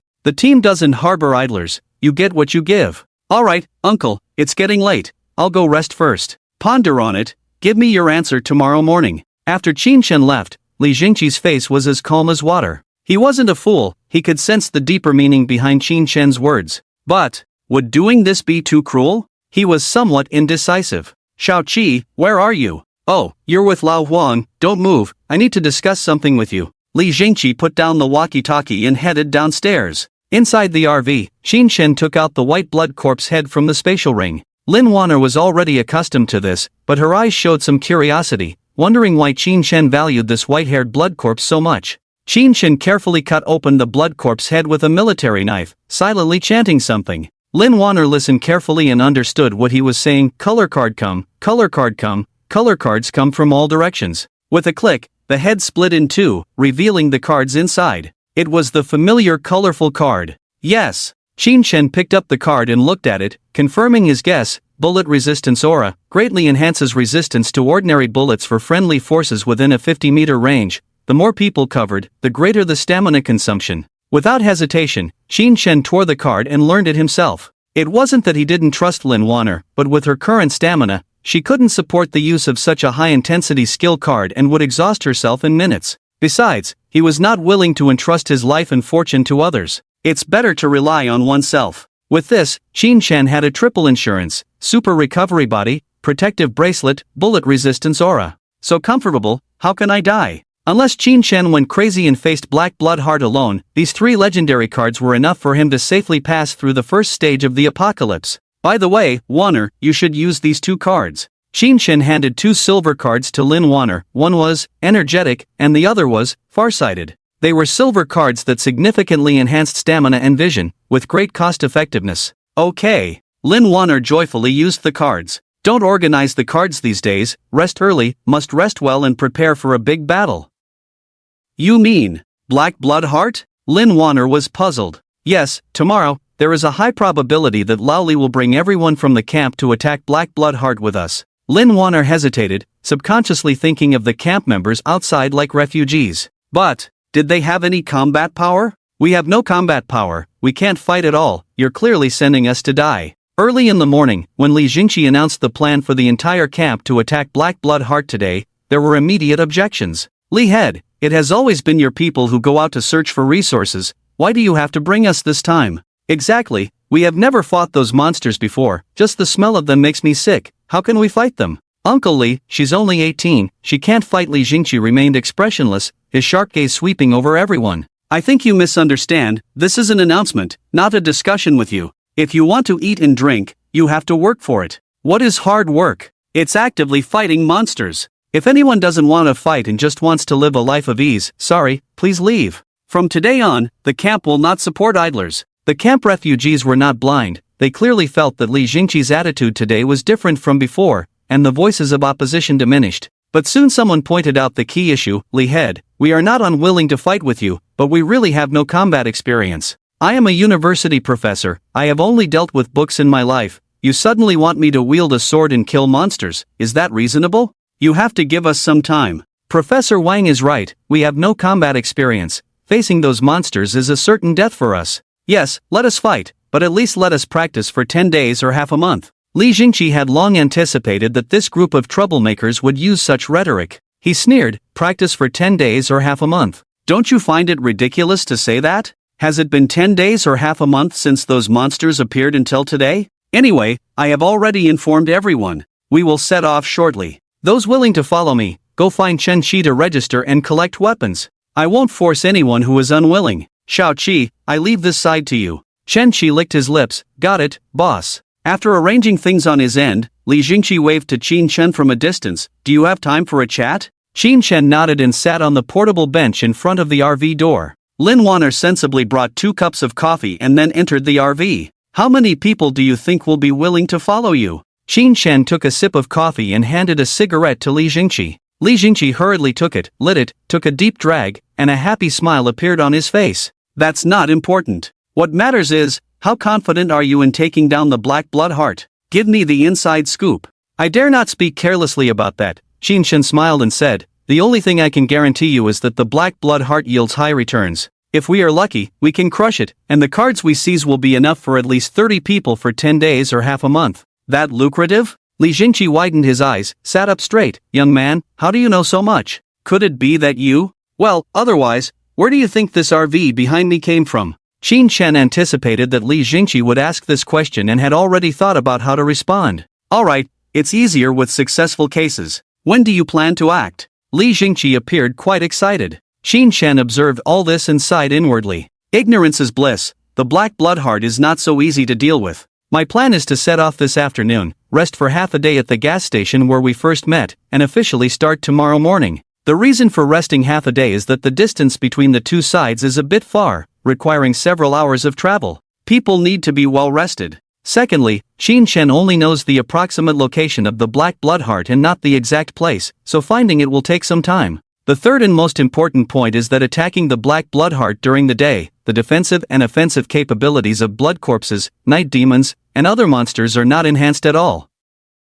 Although the drop rate may be lower, safety is paramount. Qin Shen's mind was meticulous, considering every detail, big and small. Alright, that's settled then. We'll leave together this afternoon. Li Jingqi flicked his cigarette but crushed it fiercely, and got up to leave. By noon, Qin Shen was eating chicken stewed with mushrooms in the RV. Having had hot pot for the past few days, he was getting tired of it and wanted a change of taste. Suddenly, he heard a commotion outside. Pulling back the curtain, he saw, unsurprisingly, that something had gone wrong on Li Jingqi's side again. At this moment, the members under Li Jingqi were clearly divided into two factions, one led by Li Jingqi, Shen Shi, and Huang Shan, known as the Combat Faction, with over 30 people, and the other led by Professor Wang, known as the Reaching Out Faction, with about 100 people. The cause of the argument was lunch. Li Jingqi, it's fine if we adults miss a meal or two, but we have so many elderly, children, and women. How can you bear to let them eat such nutritionless food? Professor Wang pointed at the canned food beside him, distressed. Doesn't your conscience ache? The traditional virtues of respecting the elderly and caring for the young have been lost in just a few days? Li Jingqi snorted. Professor Wang, spare me the moral lecture. I made it clear this morning. Those willing to fight with me will have enough to eat and drink. If it weren't for you sowing discord and saying that sticking together for warmth is better than going to die alone, how could we not even have one person willing to join us? I see it clearly now, you're just freeloaders. Of course, I won't force anyone, it's your own choice. Snore. Shen Shi finished a bowl of instant noodles, soup and all, in one go, then casually tossed it aside, wiped his mouth, and exclaimed, Brothers, hurry up and finish your meal. After eating, we'll go hunt monsters. Oh, by the way, let me give you a heads up on tonight's menu. We'll have mapo tofu, braised pork ribs with green beans, sour cabbage fish, boiled fish slices, braised pork, and roast lamb chops. To make his words more convincing, Shen Shi took out a dozen blue food cards from his pocket, almost making Professor Wang and his group drool. These dishes might be ordinary in peacetime, but in this era of rampant monsters and extreme food scarcity, each one was a dream delicacy that made people salivate. Li Jingqi, how dare you hoard so many food cards? It's outrageous. A middle-aged woman stepped forward from the crowd, fuming. Li Jingqi, we've always thought of you as a good person, but you've been secretly enjoying all the good food behind our backs. You must hand over the cards, or no one is leaving. Yes, hand over all the cards, do whatever you want with them, we won't stop you. Over a dozen sturdy men walked out from the crowd, rolling up their sleeves as if ready to snatch. You refuse to join us in hunting blood corpses, but you're eager to grab food. The cards are here, who dares to try and snatch one? Li Jingqi sneered repeatedly, thoroughly disappointed in this group of people, regretting not meeting Qin Shen earlier. What's wrong with snatching from you? We have over 100 people, and you only have 30. If we really fight, do you think you stand a chance? A young man sneered. Put. Shen Shi couldn't help but laugh. The young man snapped,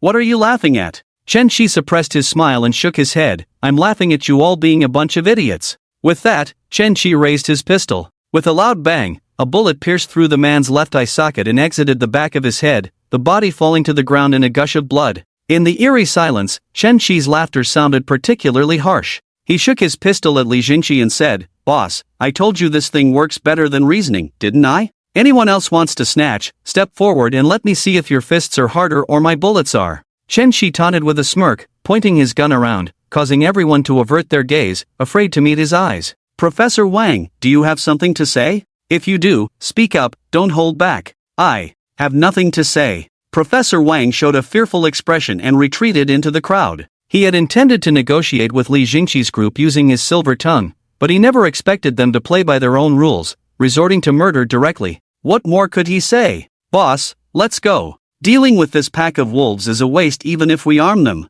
Chen Shi had long been fed up with this group of people. Li Jingqi stood up, his eyes sharp as he scanned the crowd. You reap what you sow. 3 o'clock in the afternoon. Qin Shen led the convoy of over 60 people back to the gas station. After clearing the scattered blood corpses in the vicinity and ensuring 100% safety, Qin Shen instructed everyone to set up camp and rest. This is the plan for tomorrow's operation. Any questions? Qin Shen pointed to the area circled in red on the map. Little Qin, I have a question. Huang Shan, the third in command of Li Jingqi's team, raised his hand. Go ahead. If our joint operation is successful, how will we divide the cards we seize in the end? This was a question that concerned everyone. Qin Shen nodded. 64 split. I take 6, you take 4. Why only 4? Huang Shan furrowed his brows slightly, about to say more, when Li Jingqi chuckled. No problem. Little Qin brought us the information about the Black Blood Heart, so it's only fair he gets an extra share. With just over 30 of us now, even taking 3 parts is more than enough.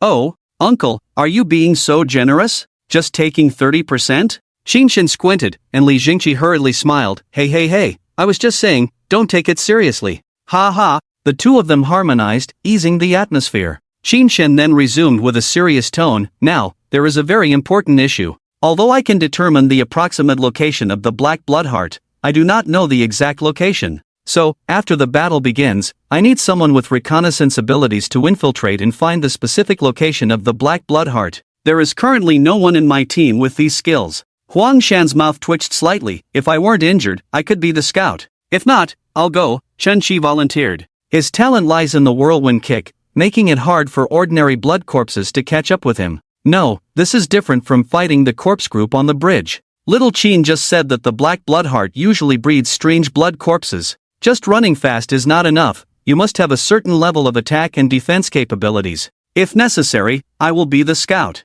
Li Jingqi shrugged. The suggestion was immediately rejected by Qin Shen. No, you and I are the main attackers against the Blood Heart. It's best not to waste energy on other matters. Personally, I think Huang Shan is the most suitable candidate. But old Huang hasn't fully recovered. Li Jingqi frowned. I happen to have special medicine and stimulants. The former can restore Huang Shan's body to its peak, and the latter can be used to save his life in a crisis. Qin Shen took out 2 silver cards from his pocket and handed them over. These are my emergency supplies that I've never been willing to use. Li Jingqi looked helpless. Did you plan this in advance? Qin Shen spread his hands. Apart from Huang Shan, it's hard for anyone else to handle this task. Huang Shan grinned, openly accepting the silver cards. No problem, watch my performance tomorrow. The strategic deployment was completed by evening. To prepare for the upcoming battle, Qin Shen took out 30 blue card food rations from his own pocket to treat everyone. The entire camp quickly filled with laughter and high morale. The night passed quietly, and the next morning arrived.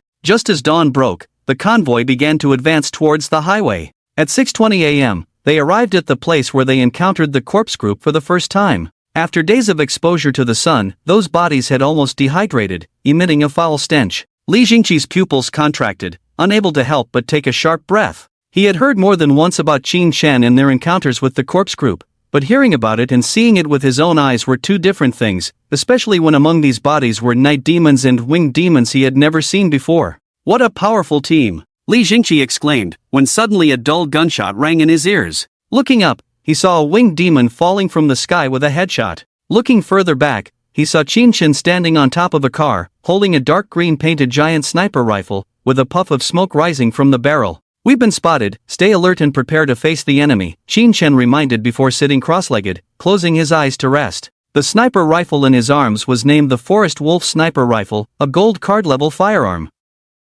Time passed slowly. 10 minutes later, dozens of winged demons formed a dark cloud and swept towards the convoy. At the end of the road, the low growls of countless blood corpses could be heard, and the dense horde was rapidly approaching the convoy. Defend! With Li Jingqi's loud shout, People tore up the cards they had prepared earlier and threw them out. In just over 10 seconds, they had built a simple trench, equipped with firearms, and long-range attackers with bows and crossbows took their positions, ready to attack as soon as the horde came within range. Meanwhile, Qin Shen, with his long-range gold card firearm Forest Wolf and gold card talent sharpshooter, began sniping from a distance. The winged demons in the sky were shot down one after another, falling down with a crackling sound. Damn, that's awesome. Chen Shi couldn't help but swallow his saliva. He knew Qin Shen was strong, but he never expected him to be this powerful. If he knew that what Qin Shen was showing now was just the tip of the iceberg, he would have felt even more astonished. Watching Qin Shen single-handedly slaughter the group of winged demons in a short time, all the fighters were filled with high morale, launching ground attacks.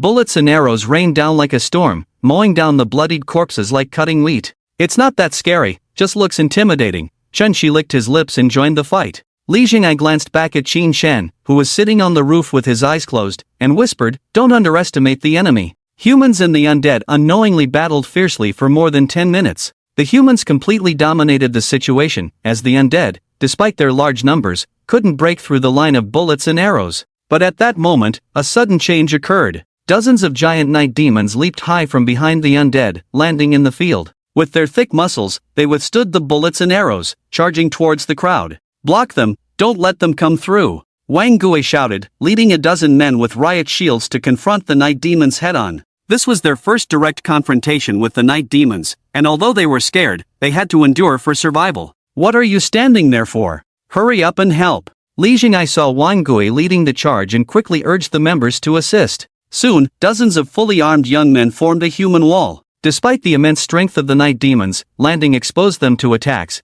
and they could only unleash 60 to 70% of their combat power at most. Several brave men in the group quickly aimed at the night demons' heads with their guns and managed to kill a few in the chaos. "Well done." Qin Shen, who observed the scene from afar, nodded in approval. The growth rate of Wang Gui's group far exceeded his expectations. If the gains from this encounter were substantial, he wouldn't mind selecting a few elites for special training. "Xiao Qin, shall I go?" Huang Shan, having taken the special medicine and rested overnight, had almost fully recovered. "Don't push yourself too hard. Finding the black blood heart is the best outcome, but it's okay if you can't. Your life is more important." "Got it." Huang Shan grinned and dashed towards the wheat field on the right, quickly disappearing. "Activate the aura to reduce their pressure." Qin Shen instructed Lin Waner, who immediately activated the aura. A visible green halo rose from under everyone's feet. The people, who were tired just a moment ago, were invigorated by the aura's boost. "This is an aura skill. A healing aura?" Li Jing'ai was completely amazed. In just a few minutes, Qin Shen completely overturned his perception of powerful individuals. Not only did Qin Shen display terrifying long-range attack methods, but even the minor celebrity in the RV turned out to be an ace. Fortunately, Qin Shen couldn't read minds, otherwise, he would have burst out laughing. Lin Waner was just a tool he cultivated, nothing more. Dozens of night demons were quickly slain by the combined attack of over 60 people, but a new challenge emerged. While the people were engaged in combat with the night demons, the undead at the rear, no longer hindered by bullets and arrows, surged forward like locusts. The wire fences and sandbag barricades were useless, unable to stop their advance. "We can't do it, boss, there are too many of them, and we don't have enough firepower," Chen Shi shouted. "Even if we don't have enough, we have to hold them off." Li Jing'ai once again looked towards Qin Shen, only to see a pile of remote-controlled drones around him, each carrying explosives. "Damn, so many explosives." Li Jing'ai's eyes nearly popped out of his head. Qin Shen manipulated the aircraft remotely to transport explosives into the group of corpses. With a deafening explosion, a large area of blood red was blasted out amidst the densely packed group of corpses. "Wang Gui." Qin Shen, focused on controlling the aircraft, said to Wang Gui, who was covered in blood, "Weapons are ready for you, bullets are inside, give them a hard hit." Wang Gui wiped the blood off his face haphazardly and noticed a white metal box next to the RV. Upon opening it, he found a collection of small-caliber submachine gun magazines and bullet magazines stacked thickly inside. "Give it to someone trustworthy." Qin Shen never looked at Wang Gui from start to finish. The latter grunted and called over a few brave young men to take the guns. With the addition of 5 submachine guns, the firepower instantly increased by 2 levels. The dual firepower coverage from the air and ground also successfully stabilized the defense line that was on the verge of collapse. "Boss, it seems like the group of corpses is retreating again," Wang Gui shouted. Unable to break through after a long siege, the group of corpses once again chose to retreat. Chase them, don't let them escape, annihilate them all. Did you hear that? Annihilate them all. Brothers, charge. Wang Gui roared and led the team charging forward. Should we follow them? What if they encounter the night demon? Lin Waner was somewhat worried. Qinshen shook his head. Given the current situation, even if there is a night demon, it will only be near the Black Blood Heart. Lin Waner nodded as if she understood. Although she did not engage in close combat with the group of corpses, the prolonged activation of her aura had drained her energy, soaking her clothes with sweat, her pink bra faintly visible. Go take a shower, change your clothes, and rest for a bit. Ha! Oh! Reminded by Qinshen, Lin Waner realized she was almost exposed. Blushing, she hurried back into the RV, soon followed by the sound of rushing water. Has there been any news from Lao Huang? Qinshen inquired loudly. He contacted me 5 minutes ago, said he's still searching. Tell him to be careful. Okay. After about 15 minutes, Wang Gui and his team returned triumphantly, each person wearing a smile on their face. Xiao Bao, I'm back. Wang Gui lifted Xiao Bao in his arms, waving a green card in his hand. This is an electric Ultraman model. After we're done here, I'll ask Uncle Qin to give it to you to play with. Thank you, Uncle Wang. Xiao Bao nodded. Wang Gui's smile froze for a moment, sighing. In the following period, Wang Gui led his team to clean up the battlefield. According to the agreement, both sides were supposed to clean up the battlefield together, and Qinshen would distribute the cards in the end. However, considering that Qinshen's team had contributed the most in this skirmish, Li Jingqi, worried that team members might hide cards and cause unnecessary trouble, tactfully gave up this right and took his 30-plus men to the side to smoke and rest. ZZZZZ. At this moment, the walkie-talkie on the round table suddenly transmitted Huang Shan's urgent voice. ZZZ, I found ZZ, the Black Blood Heart ZZ. It noticed ZZ me, boss. Monster. Help me. ZZZ help. Li Jingqi took a sharp breath, shouting, Xiaoqin, Lao Huang is in trouble. Near the highway, there was a small village where 80% of the people were surnamed Zhang, hence the name Song Family Village. At that moment, the entire Song Family Village was shrouded in a hazy fog. Despite being hundreds of meters apart, one could still sense the evil and terrifying aura. Damn it! Can't see a thing. Li Jingqi put down the military binoculars, slamming his fist on the ground. He couldn't accept the reality of Huang Shan's sacrifice. Lao Huang is not only good at offense and defense, but also fast. With the stimulant you gave him, Xiaoqin, how could he fall here? Even if he encountered the night demon, he should have been able to escape. The Black Blood Heart is an upgraded version of the normal Blood Heart. In addition to blood corpses and night demons, winged demons, it usually gives birth to monsters with unique abilities. Lao Huang must have encountered a speed-type monster. Qinshen patted Li Jingqi's shoulder. Take care. Li Jingqi sighed. What should we do now? Charge in and find the Song family ancestral hall to destroy it? Don't be so impulsive. A good meal is never late. Why rush? Despite being hundreds of meters apart, Qinshen could still sense terrifying creatures in the mist through his danger intuition. Although he could guarantee his own safety, his goal this time was to earn cards, not to test his survival skills. There was no need to be reckless. Back on the highway, Qinshen saw that everyone had rested enough, so he called them to go to Song Family Village together, leaving only Lin Waner, a few children without combat power, and some severely injured members at the scene. Perhaps due to the experience of annihilating the zombie horde, both Wang Gui's team and Li Jingqi's team seemed somewhat carefree, with no signs of nervousness on their faces. Some were even joking and discussing whether to hold a celebration banquet after finishing off the Black Blood Heart later. Qinshen observed all this without saying a word. Friends, do you know what you are about to face? Xiaoqin, is there something wrong? Li Jingqi noticed Qinshen's unusual expression and asked curiously. Qinshen smiled and tossed a gold card to him. Li Jingqi took the gold card and was stunned. Hey, what's this? Ordinary cold weapons have little effect on the Black Blood Heart.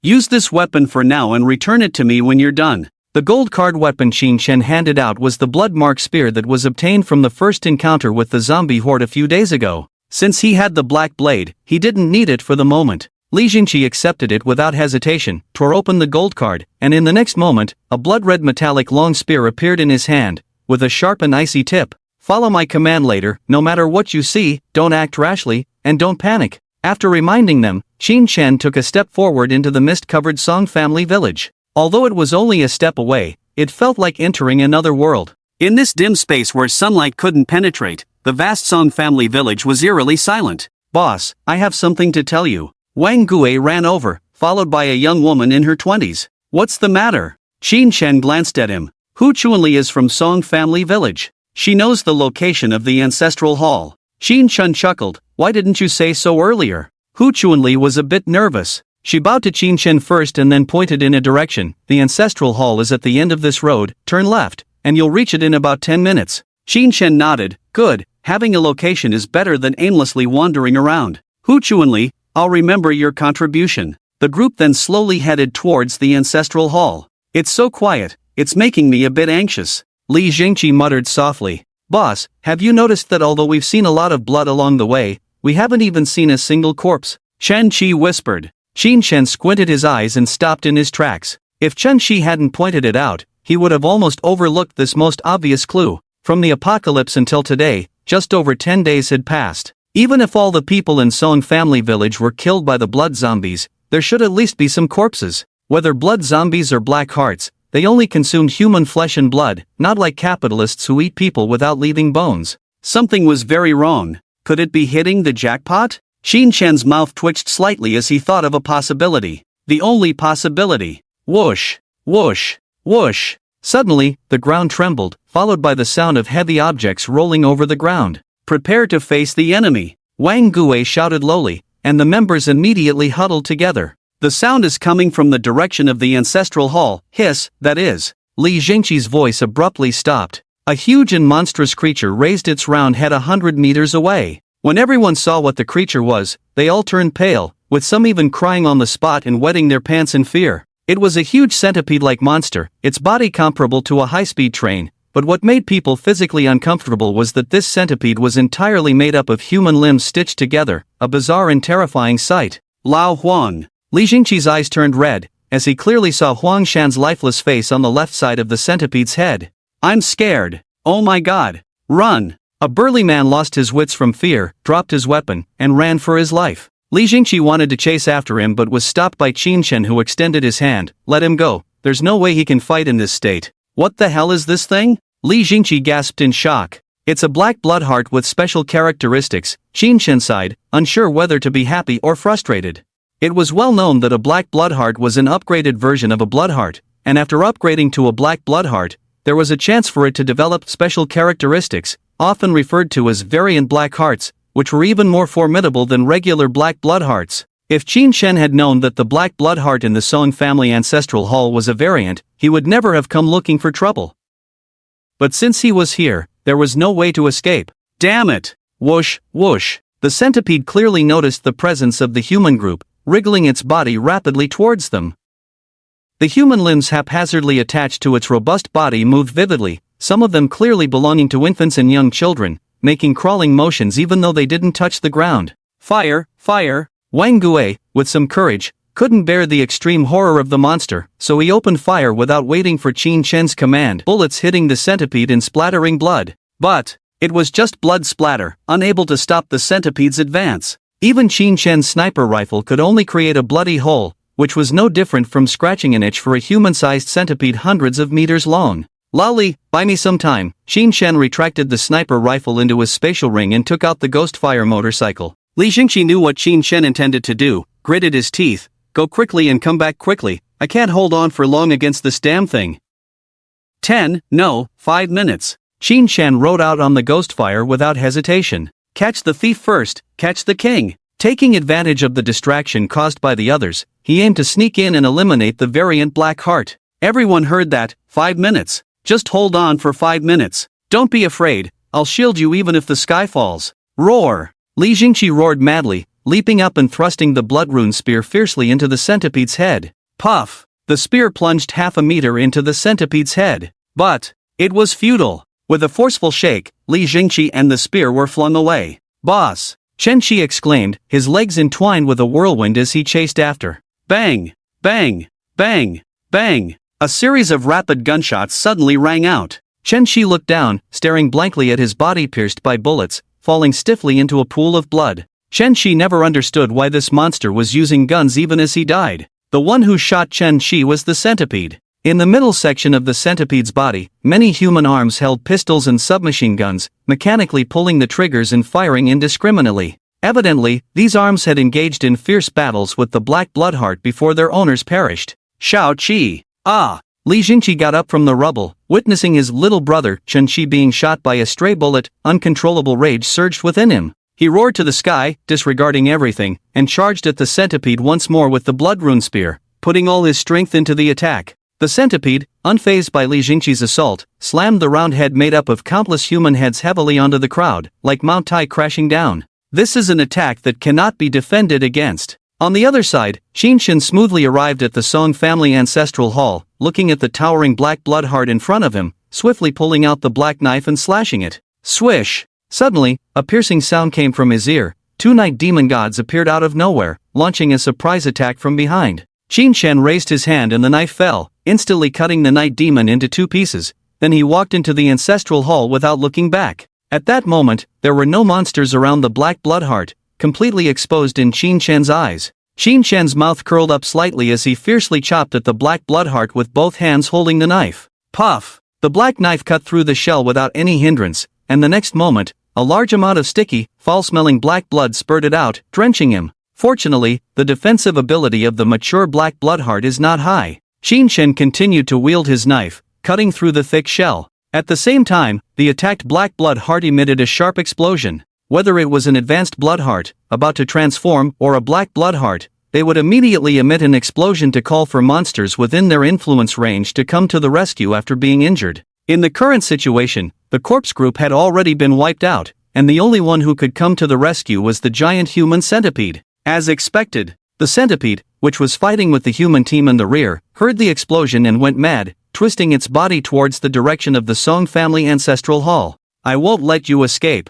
I won't let you escape. Li Jingqi stood on the centipede's back like a god descending to earth, his feet deeply embedded in the flesh to stabilize his body and prevent himself from being thrown off. His two hands were holding the blood-patterned spear, repeatedly stabbing the centipede's body. The area under attack was already a mess of flesh and blood, but it was of no use. In an instant, the human centipede had carried Li Jingqi back to the Song family ancestral hall. It looked down at the black blood heart, which had long dried up into a puddle of black water, countless human faces showing expressions of despair at the same time. Lao Li, I'm here. Suddenly, Qinshan's voice came from the alley. Li Jingqi was stunned, pulled out the blood-patterned spear and jumped to the ground, rushing to the back of the Ghostfire, urging, "Let's go, go go go." The agility of the Ghostfire motorcycle was maximized at that moment, and the centipede, no matter how fast, couldn't catch up with the Ghostfire. In the blink of an eye, Qinshan returned to the village, where he saw dozens of trembling humans, and more people had been crushed into minced meat in the battle.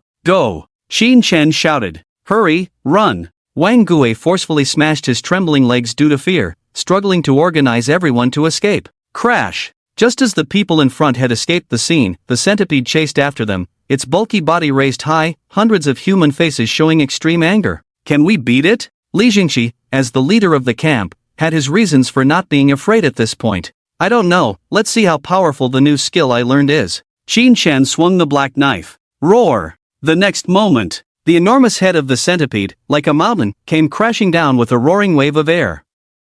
Qinshan shouted loudly, and the black knife suddenly burst into a dazzling light swish. The huge arc of the blade, accompanied by a dazzling light, directly shattered the centipede's head into pieces. Boom! The centipede fell heavily, hundreds of human arms and legs twitching continuously, their end approaching. What is this? Li Jingqi's mouth formed an O shape, unable to describe the astonishment in his heart at this moment. Could humans really possess such attack power? The sacred slash, just learned it from the black blood heart. Qinshan smiled, took out 2 cigarettes, lit them, and handed one to Li Jingqi. The power of this skill is even greater than I imagined. We succeeded. Succeeded. Li Jingqi looked blankly at Chen-Chi and the many bodies turned into minced meat, sorrow rising in his heart, tears streaming down his face. A real man sheds tears without shame, only because he hasn't reached the point of heartbreak. With the destruction of the black blood heart, the fog shrouding the Song family village dissipated completely at dusk. Qinshan had already cleaned the bloodstains off his body and changed into clean clothes. Wang Gui sat in front of him, silent and head bowed. In this battle, Wang Gui's team lost 13 members and had 3 severely injured. Li Jingqi's team lost 16 members and had 5 severely injured. Out of the original 60-plus team members, less than half remained. Woo-woo! Cries could be heard from the camp from time to time. Distribute these cards and let everyone rest well. This is the end of the world, death is inevitable, Qinshan said generously, handing out cards ranging from green to blue, with a few silver cards. Wang Gui nodded, taking the cards back to the crowd. Lali, this is for your team. Xinshen handed over a stack of cards and a wristband. Li Jinqi glanced at the cards, raising an eyebrow. What about this wristband? Well, there are 2 colored cards in total. One is the Sacred Slash, and the other is this electronic protective wristband. It can resist attacks as long as you use a silver card battery, which suits your fighting style. Xinshen's boastful words almost made Lin Waner, who was grilling meat with her back turned, burst out laughing. An electronic protective wristband. Clearly a second-hand item. Li Jinqi shook his head. I don't need this thing. Do you think I'm as wealthy as you, using silver card batteries as I please? Just give me a few practical gold cards instead. Oh, what kind of gold card do you want? Let me see if I have it, Xinshen said calmly, putting the electronic protective wristband back on his own wrist. Lin Waner. My gold card talent is Barbarian, and my colored card talent is Barbarian Heart. I focus on physical attacks, and the Bloodline Spear suits me well, so I won't return it to you. You can choose the rest. Li Jinqi, who was always easygoing, didn't fuss over it. Moreover, Xinshen had killed the Black Blood Heart in the centipede, so it was already generous of him to share a portion. Xinshen thought for a moment, then slapped the table. I do have a gold card that suits you. Wait here, I'll find it for you. Xinshen returned to the car, opened the spatial ring, and pulled out 2 cards from a pile of gold cards. Javelin Champion and Precision Throw. Xinshen handed the cards to Li Jinqi. There are no talents more suitable for you than these 2. Javelin Champion and Precision Throw, why are they suitable for me? Li Jinqi looked puzzled, as he had only seen javelin competitions at sports events and had never touched one himself.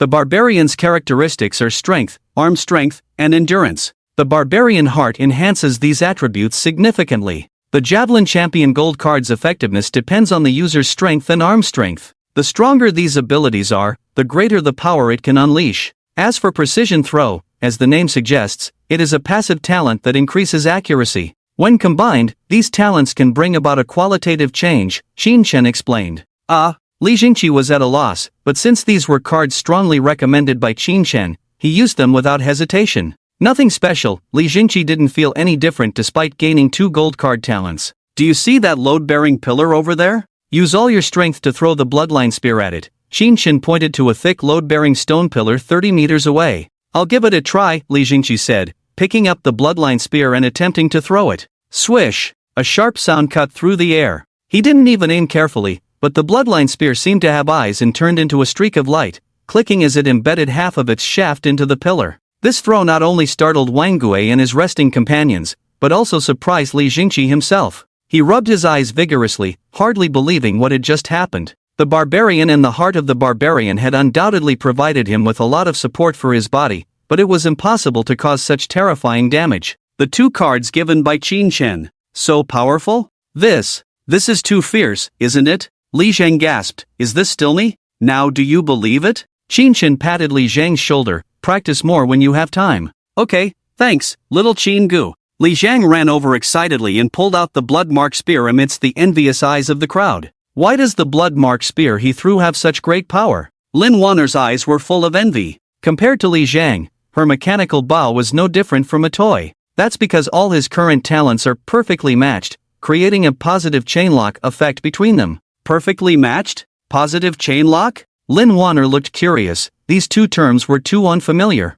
Unfortunately, Xinshen did not explain in detail, smiling as he returned to the RV. I'll rest for a bit, feeling tired. Every time, he leaves the conversation halfway. Lin Waner pouted. Xinshen just smiled at her words. It's not that he liked to tease and keep people guessing, but these 2 terms were too complex to explain. Besides, why would a mere tool like her need to know so much? Lying on the soft bed in the RV, Xinshen opened the spatial ring and looked at the 3 colored cards inside, showing a satisfied smile. Yes, the alien Blackheart had given him a total of 4 colored cards. One had already been used, the Holy Slash, which could cut down a human centipede. The other 3 were the Spirit Pool, Master of Mechanical Control, and Mobile Fortress. Skill, Holy Slash. Open your eyes wide. This slash is not only powerful but also very cool. Usage condition, sword weapons. Learning condition, strengthen 2 colored cards or 20 gold cards. Passive Spirit Pool, adds a spiritual energy pool to the user's body. Usage condition, open the 8 meridians.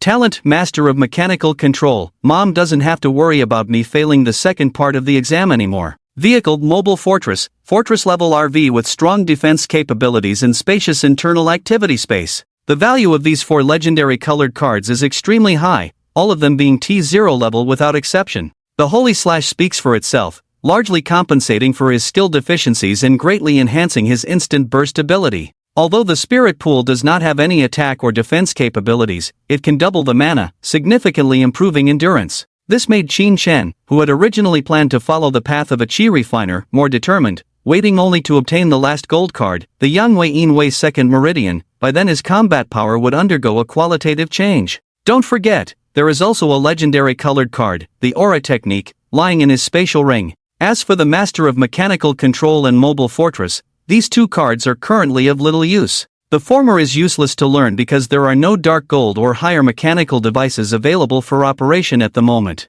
Simply learning to drive would be like using an atomic bomb to kill a mosquito. As for the Mobile Fortress, he already had a sturdy small RV, so the Mobile Fortress could only be used as a replacement. In addition to these 4 colored cards, there were over a dozen gold cards, half of which came from the experience of opening the Black Blood Heart, while the other half came from killing the night demons, making it a profitable day. Qin Shen briefly looked at these gold cards but didn't find any suitable for Lin Waner. As for whether Wang Gui and his group would invest in cards to enhance their abilities, Qin Shen had already made up his mind. It was time to optimize the team, otherwise, if they encountered monsters like the human centipede again, not only would they not be able to unleash their combat power, but they would also be a burden. The next morning, after a night of rest, the sadness on people's faces had diminished. As the sky brightened, people began to freshen up. Qin Shen stepped down from the RV and greeted Li Jingqi. Li Jingqi gave a bitter smile. I have a habit of sleeping in. It started when I was working. Xiao Qi is responsible for waking me up.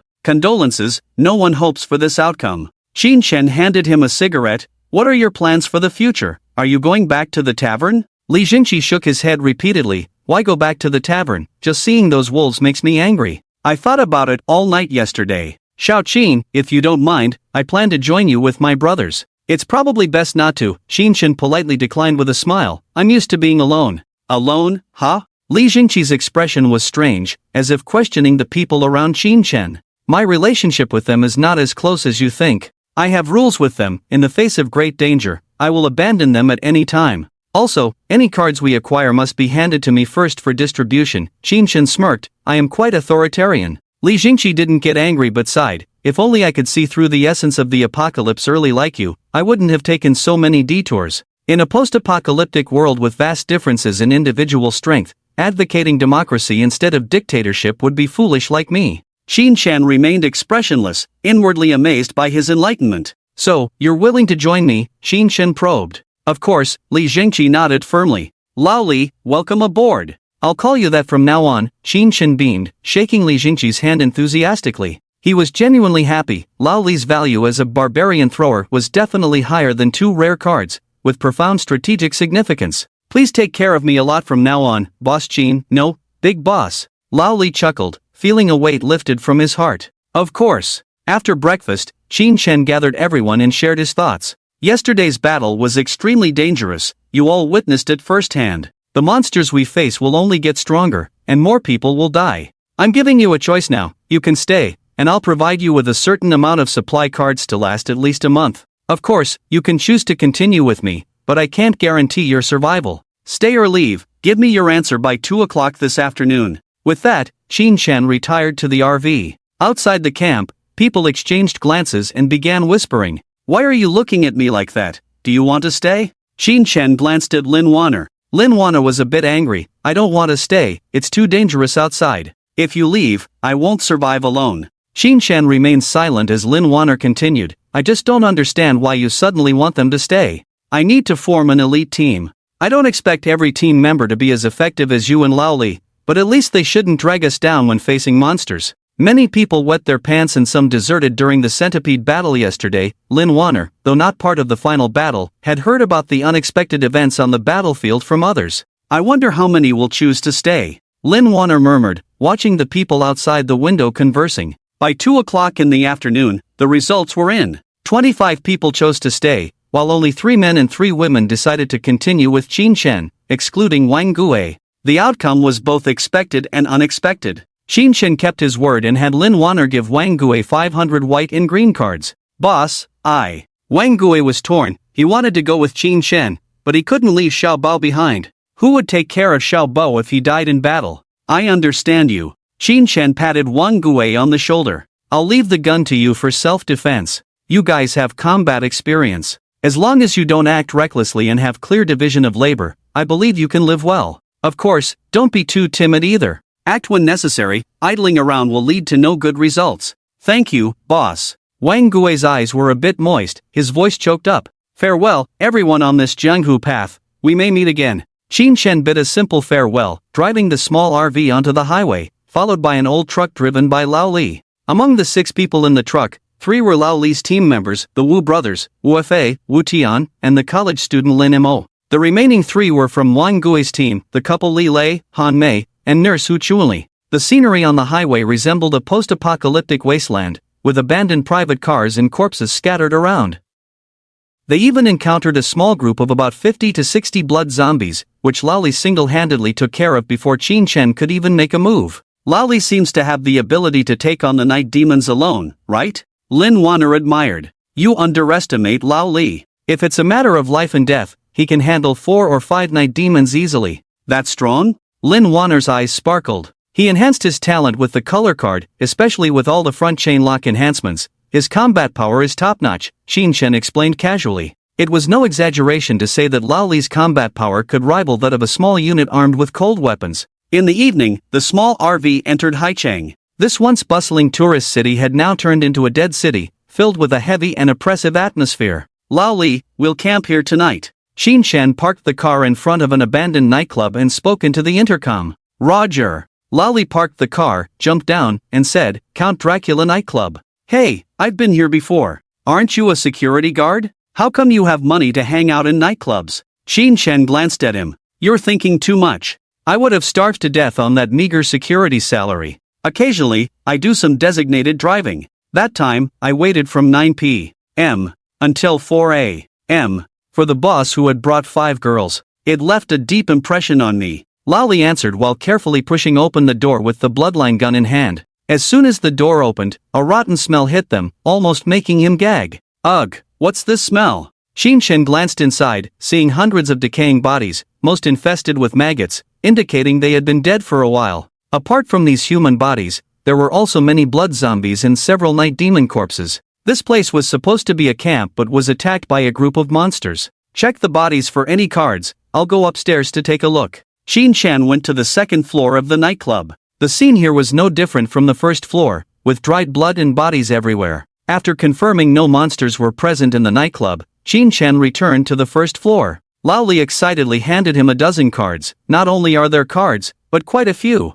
Qin Shen smiled as he collected the cards. Tonight, we'll stay on the 2nd floor. Li Lei, Han Mei on the 1st shift, Big Wu, Little Wu on the 2nd shift, Lin Mo and Hu Chunli on the 3rd shift. 3 hours each, everyone must ensure they get enough rest. Understood. Got it. The 6 of them nodded in agreement. By the way, when you rest, write down your pre-apocalypse occupation and expertise. Give it to me later, I have a use for it. Occupation and expertise. Oh. The group looked at each other, realizing what Qin Shen intended to do, and showed excited expressions, eagerly agreeing. After dinner, Qin Shen found Lao Li smoking on the rooftop, surrounded by many cigarette butts and empty beer cans. Are you drowning your sorrows in alcohol here? Qin Shen sat down. Old Li chuckled. I'm not that pretentious. Just bored. Want to have some fun too? Qin Shen declined. It's not time to drink yet. You, so young, why so burdened? You don't seem like someone in their early 20s, more like an old man in his 40s or 50s. Qin Shen didn't argue with old Li's assessment, silently sighing in his heart. Anyone surviving 5 years in the cutthroat and highly oppressive environment of the apocalypse would probably end up like him. He enjoyed chatting with old Li because he envied his carefree way of life. Oh, old Li suddenly exclaimed softly. Qin Shen looked in the direction of the sound and saw 2 pickup trucks slowly approaching, each carrying 3 or 4 fully armed men and women. Isn't that? Qin Shen observed carefully and recognized a familiar face from his past in the front passenger seat, Su Yun. In his past life, he had arrived in Haicheng over 2 months after the apocalypse. By then, Su Yun was already the leader of the largest community in Haicheng, the Heavenly God community, with nearly 100 strong individuals under his command. He had served as a search team member in the Heavenly God community for a long time until it was destroyed by the zombie tide. Only then did Qin Shen reluctantly leave and meet Feng Xiaoni during his wanderings. Could they have information about Xiaoni? Qin Shen pondered, took out an illumination grenade from his spatial ring, and threw it out. As the grenade landed, it illuminated the street as bright as day.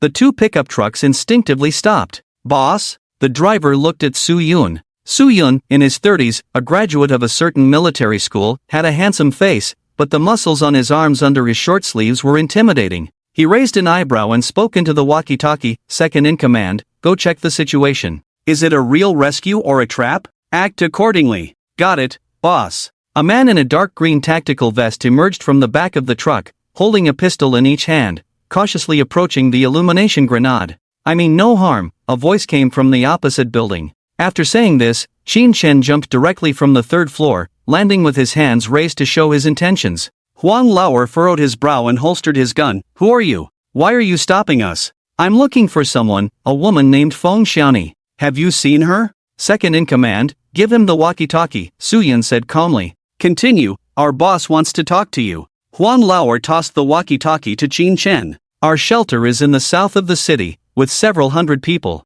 I'm not sure if the woman you're looking for is among them. Do you want to come with us to check? How many people are with you?" "Including me, there are 9 of us. I would be very grateful if you allow me to visit your shelter." "No problem, wait for us." The communication was cut off. The driver frowned. "Boss, these people have unknown origins. Why are you leading them to the shelter again? Have you forgotten what happened before?" Su Yun smiled. "Don't let one bad experience make you fear the well rope for 10 years. Even in the apocalypse, not everyone is bad. Didn't they clearly say they are looking for a family member? But who knows if what they say is true or false? Even if it's false, there are only 9 of them. What are you afraid of?" Su Yun seemed indifferent. "Well, that's true." Qin Shen's orders were to be strictly followed, and everyone complied thoroughly. They followed Su Yun's pickup truck with a camper and a military truck. Quite extravagant, 9 people in 2 cars, both quite spacious. They must have something. Su Yun squinted his eyes. Haicheng was a small city, and after an hour and a half, they arrived back at the shelter. In comparison, this shelter is much larger than the one Mr. Li had before. It used to be a shelter converted from a people's hospital, with reinforced walls and fences nearby, and personnel stationed in guard booths every few tens of meters. Many plants were planted in the garden, and Qin Shen was surprised to see cucumbers, tomatoes, and peppers growing on the shelves. They were starting to grow plants. Was this even possible? Qin Shen was deeply impressed. The arrival of strangers inevitably attracted the attention of the locals, who peeked out from various floors. "I wonder how many people live here," Lin Waner asked curiously. "At least 200 to 300 people. They are quite good at choosing a place. With sufficient resources, a large hospital can accommodate several thousand people without any problem. Come with me and get some fresh air." "Great!" Lin Waner cheered, feeling stifled from staying in the car. After parking the car, Qin Shen got out and shook hands with Su Yun to express his gratitude. "No need to be polite. Which shelter did you come from?" "We just arrived in Haicheng today. We all came from Xing City." "Xing City?" Su Yun was surprised. Wow, this was the apocalypse, with monsters rampant. To dare to drive hundreds of kilometers in such a situation, one must either be mentally unstable or have confidence in their own abilities. These people are quite extraordinary. Su Yun couldn't help but praise Qin Shen and his group. "Wait here, I'll have someone broadcast a message for you." "Who are you looking for, Feng what?" "Feng Xiaoni, 20 years old." "Okay." Su Yun instructed Huang Lauer to make the announcement and then took Qin Shen and the others to tour the hospital. Through the conversation with Su Yun, Qin Shen learned that there were over 400 survivors in the hospital shelter, which Su Yun's team had taken over from another group 10 days ago. ZZ now broadcasting a missing person announcement. Feng Xiaoni, female, 20 years old. If in the shelter, please come to the hall, someone is looking for you. ZZ now broadcasting a missing person announcement. A sweet female voice suddenly came from the hospital's loudspeaker. Even professional announcers? Qin Shen gave a thumbs up. Su Yun laughed. She used to be the hospital announcer. She didn't have time to evacuate during the apocalypse. By the way, how is the situation in Xing City now? No different from Haicheng. Who knows when this will end? Su Yun sighed. After waiting for more than 10 minutes without seeing Feng Xiaoni in the hall, Qin Shen knew she probably wasn't in this shelter, so he prepared to leave. Su Yun suggested, "Qin Shen, why not rest here for the night and I'll have someone broadcast again in the morning? It's not a good idea to fall asleep at this hour." Qin Shen smiled. "Okay, then we'll sleep in the car outside." Watching Qin Shen and his group leave, Huang Lauer whispered, "Boss, what do you think of these people's abilities? not weak at all. These 9 people are all clean and definitely hunters, not just survivors. Warn the brothers in the camp not to make themselves uncomfortable and harass them. Su Yun warned. Got it. That night, Xin Chen and his group settled down in the open space of the hospital shelter, peacefully coexisting. The next morning, just as it was getting light outside, a sudden exclamation was heard, followed by a piercing alarm. Xin Chen pulled back the curtains to see that it was raining. Countless large and small blood hearts were falling from the sky, hitting the ground or buildings. Prepare for battle. Prepare for battle. Chaos ensued inside and outside the hospital. Damn, what bad luck, blood rain on the second day of arrival. Old Li cursed as he came out of the tent with a blood-patterned gun. Xin Chen remained calm, raised his military binoculars to look up, and couldn't help but feel delighted. This was no ordinary blood rain day, it was a rare double rain day. Card rain and blood heart rain were happening simultaneously. Everyone, get on the RV, we're going hunting. Xin Chen called a few people into the RV. Who knows how to drive? I do. I do too. Li Lei and Lin Mo both said they could drive. My dad sells vegetables in the neighborhood. I started delivering vegetables in the neighborhood when I was in my teens. Lin Mo, a college student in his early 20s, had nearly a decade of driving experience. Why didn't you say so earlier? Come over. Xin Chen pushed Lin Mo into the driver's seat, signaling for everyone to get on the car roof. When I tell you which direction to go, you go in that direction, got it? Got it, boss. Lin Mo's response came from the walkie-talkie. Go. Yes. The RV immediately left the shelter with everyone on board. These useless bastards, they actually ran away. Huang Laoer overturned a blood corpse with a slash, cursing angrily in the direction the RV was heading. Su Yun glanced playfully. Fool, they're not running away, they're going hunting. Didn't you see the military truck still in the yard? Su Yun sighed. Although this group of 9 had no fixed abode, they had one advantage over him, who had a fixed shelter. They were highly mobile, had strong execution, and had no worries, they could leave whenever they wanted. Unlike them, when faced with a blood rain, he had to clear the monsters near the shelter first before organizing a team to scavenge for supplies, which was inefficient. Xin Chen drove the RV out of the shelter's influence and began killing blood corpses while picking up cards. Although this was the first team battle for the 9-person squad, their coordination was quite tacit. Lao Li, the barbarian, could attack from afar or defend up close, serving as a meat shield, charging into the group of corpses with wild swings and stabs, focusing on a simple and brutal approach. Xin Chen and Lin Waner were responsible for assisting Lao Li in killing blood corpses from a distance, while Li Lei, Han Mei, Hu Chunli, and the Wu brothers, because they were not reinforced, had low combat power and naturally took on the heavy task of collecting cards, picking them up while killing, and in less than 20 minutes, they filled a backpack. This was more than 20 times more efficient than Xin Chen alone. Turn right up ahead, 500 meters. Xin Chen gave Lin Mo instructions as he spotted a gold card floating in midair. Got it, boss. The next second, the RV crushed the blood corpses and headed towards the designated location. When they reached the intersection, more than 10 unfriendly gazes stared straight at them. They were not blood corpses but another hunting group like them. Xin Chen signaled for Lin Mo to stop the car and shouted loudly, "Friends ahead, let's each take a street and not interfere with each other, how about that?" The leader of the search team was a middle-aged man in his 40s, with a thick cigar in his mouth. He exhaled smoke rings, a hint of coldness flashed in his eyes, and he smiled. "No problem, friends, if you find gold or rainbow cards that you currently don't need, we can trade."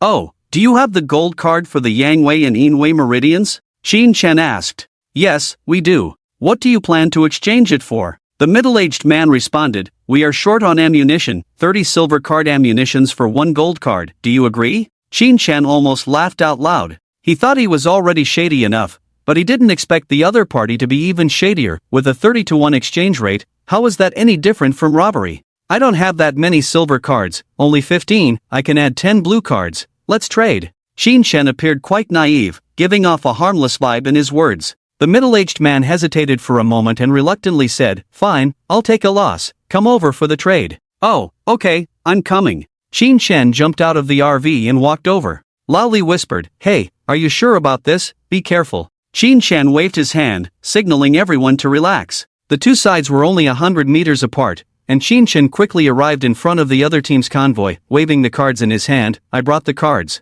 "Oh," the middle-aged man sneered, "put down the cards, you can leave." "What do you mean?" Xin Chen widened his eyes. "I came to trade. Where are the cards I want?" "Do you want them? Do you want to die? Have you not figured out the situation yet, kid? Ha ha, dumb as a pig, ha ha ha, clang clang." Several guns of varying lengths aimed at Qin Shen simultaneously, with enough firepower to turn a person into a sieve in an instant. I can't believe a fool like you could survive in the apocalypse for so long and even gather a team, TSK.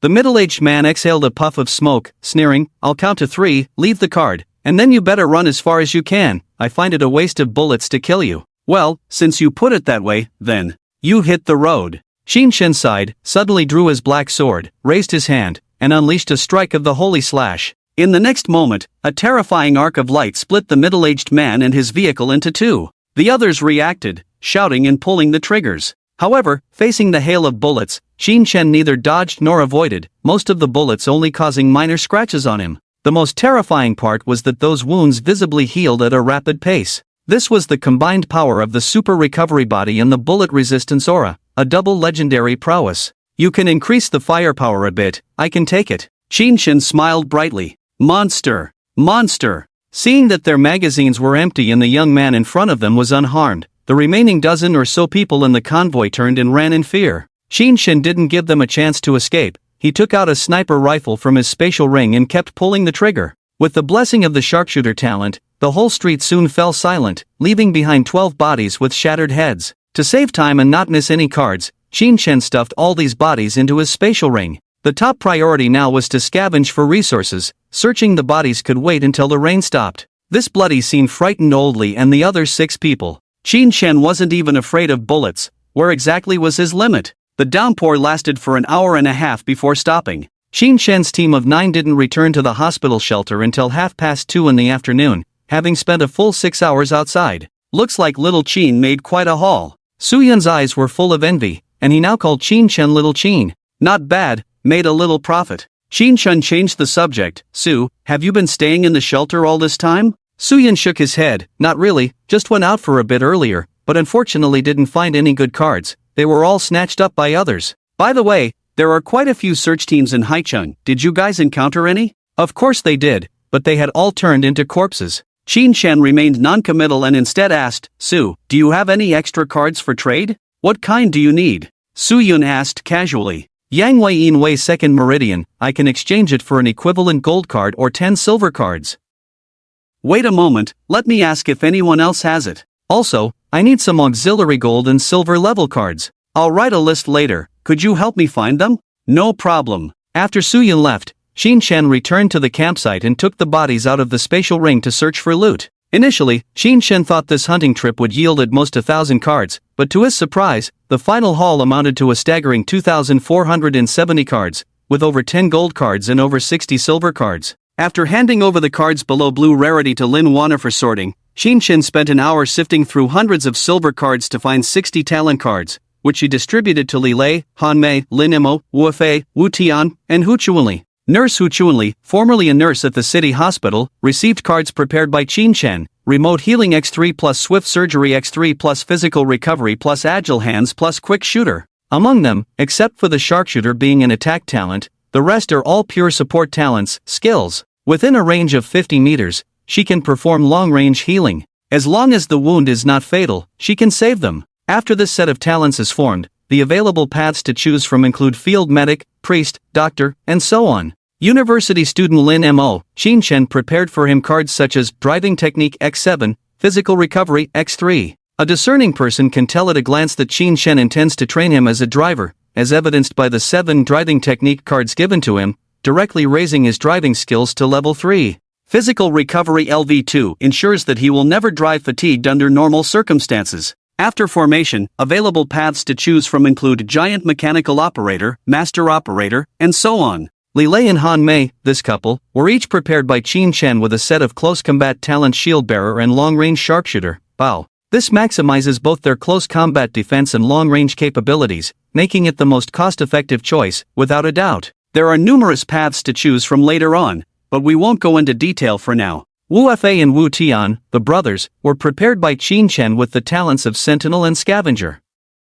The former has enhanced vision, enhanced hearing, enhanced smell, and enhanced stamina. The latter has insight, keen observation, luck, and dexterity. These two sets of talents have almost no combat capabilities but are indispensable for a team. The former can detect danger in advance, while the latter greatly improves card acquisition speed and efficiency when the team goes out hunting. Qin Shen, I also want to improve. Lin Waner looked eagerly at Qin Shen. I won't forget about you, I've prepared in advance. Qin Shen took out 3 gold cards and handed them to Lin Waner, namely Warmth Aura, Cold Aura, and Purifying Aura. Lin Waner was initially quite happy, but when she saw the descriptions of these 3 gold cards, she almost cried. Warmth Aura, continuously consumes stamina, raises the surrounding temperature. Cold Aura, continuously consumes stamina, lowers the surrounding temperature. Purifying Aura, continuously consumes stamina, purifies the surrounding air. Lin Waner, what's all this about? An air conditioner plus air purifier? Are you kidding me?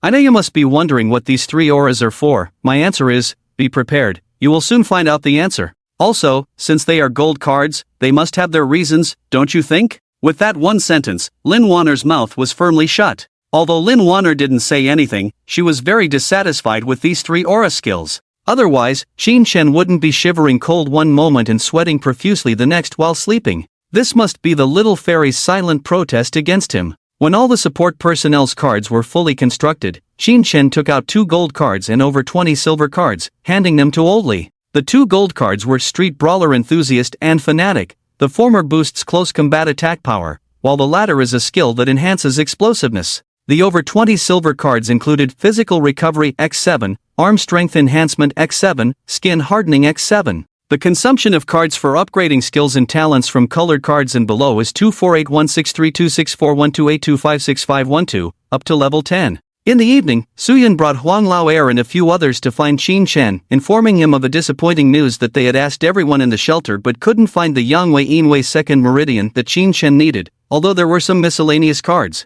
Although Qin Shen was disappointed by this result, he could accept it. Originally, the path of the Qi refiner was about cultivation, so he wasn't in a hurry. Since it's not available, let it be. Suge, I'm ready to leave. Su Yun was taken aback. Leave? Where are you planning to go? Just wandering around. We won't leave Haicheng for a short while. If you find Feng Xiaoni, remember to let me know. I will definitely repay you. Su Yun smiled. Don't worry, I will definitely do it. But it's already dark, and there are more blood corpses at night. It's very dangerous if we encounter the night demon. Su Yun really wanted to keep Qin Shen in his group. Lao Li casually said, you don't need to worry about this. No matter how many night demons there are, I will kill them all. Huang Laoer sneered, stop boasting, can you really handle the night demon? I doubt it. Hey, you? Lao Li was a bit angry.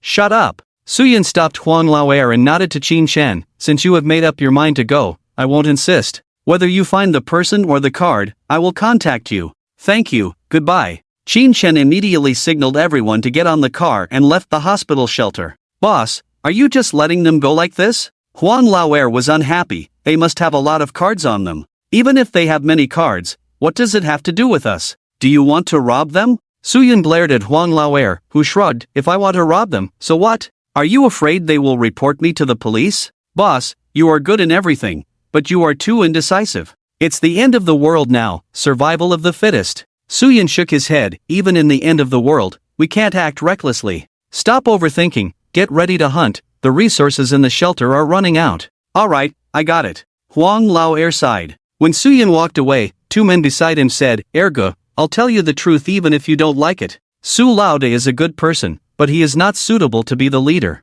Those who just left were obviously fat sheep, but he didn't take advantage of them. How can such an indecisive person be a good leader of the shelter? What about you guys? Huang Laoer glanced at them. I secretly put a tracker on their truck when they were not around during the day. Whether to do it or not, we will follow your lead, Ergu. 2 cars, one big and one small, drove through the city. With Lin Mo as their professional driver, Qin Shen finally freed his hands, sipping coffee and looking outside. Along the way, they encountered 3 teams searching for resources at night, but they just glanced at each other and left. Teams daring to search for resources and monsters at night are not weak, nor foolish. Without knowing the opponent's lineup and strength, it's easy to get killed by acting recklessly. Qin Shen was confident in his own strength, but he couldn't resort to ruthless killings for some cards, unless the other party made the first move. They kept wandering until after 2 in the morning, and the night search came to an end. Qin Shen signaled Lin Mo to drive to the KFC in the city center, where they would camp for the night. I'll leave the night watch to you, Dao. Qin Shen threw a bottle of beer to Wu Fei, who caught it and laughed, don't worry, boss, I got it. Wu Fei and Wu Tian, the 2 brothers, looked very similar but had completely different personalities. Dao was outgoing and easygoing, while Xiaowu was introverted and quiet. By the way, what do your parents do? How did they give you such arrogant names? Aren't you afraid of getting beaten up? I've been wanting to ask, but never found the chance. Lali was gnawing on a juicy roasted lamb leg. Since leaving the main group, the quality of their food had improved significantly, ranging from green card food at worst to blue card food most of the time.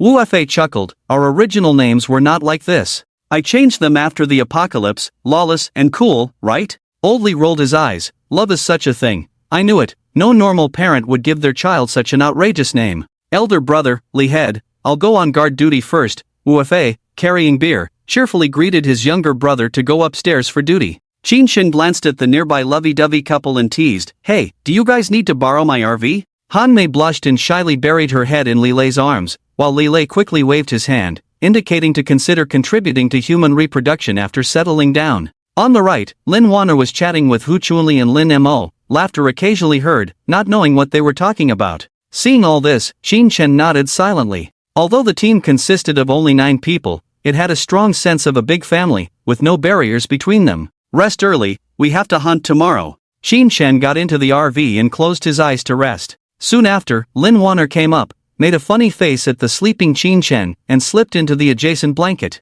At 3 a.m, 2 pickup trucks slowly arrived at the city center. Huang Laoer put down his military binoculars, licked his lips, looks like they're all asleep, brothers, get ready, let's move, be quick and clean. Second brother, what about the women in their group? A lewd-looking man asked. That Lin Waner, I want to turn first, the rest I don't care. Huang Laoer smirked repeatedly. He was a released prisoner convicted of indecent assault, and at the first sight of Lin Waner, he had wicked thoughts. Now that he finally had the opportunity, he must enjoy it to the fullest. He even had the posture planned out. He. Everyone followed with wicked laughter. Birds of a feather flocked together, and most of these loyal henchmen of Huang Laoer had served time in prison. Let's go. Huang Laoer picked up his rifle and swaggered with 13 fully armed henchmen towards KFC. However, what they didn't know was that at the moment the vehicles entered the street, Wu Fei had already informed Qin Shen through the walkie-talkie. At that moment, Qin Shen frowned and stared at the unwelcome guests.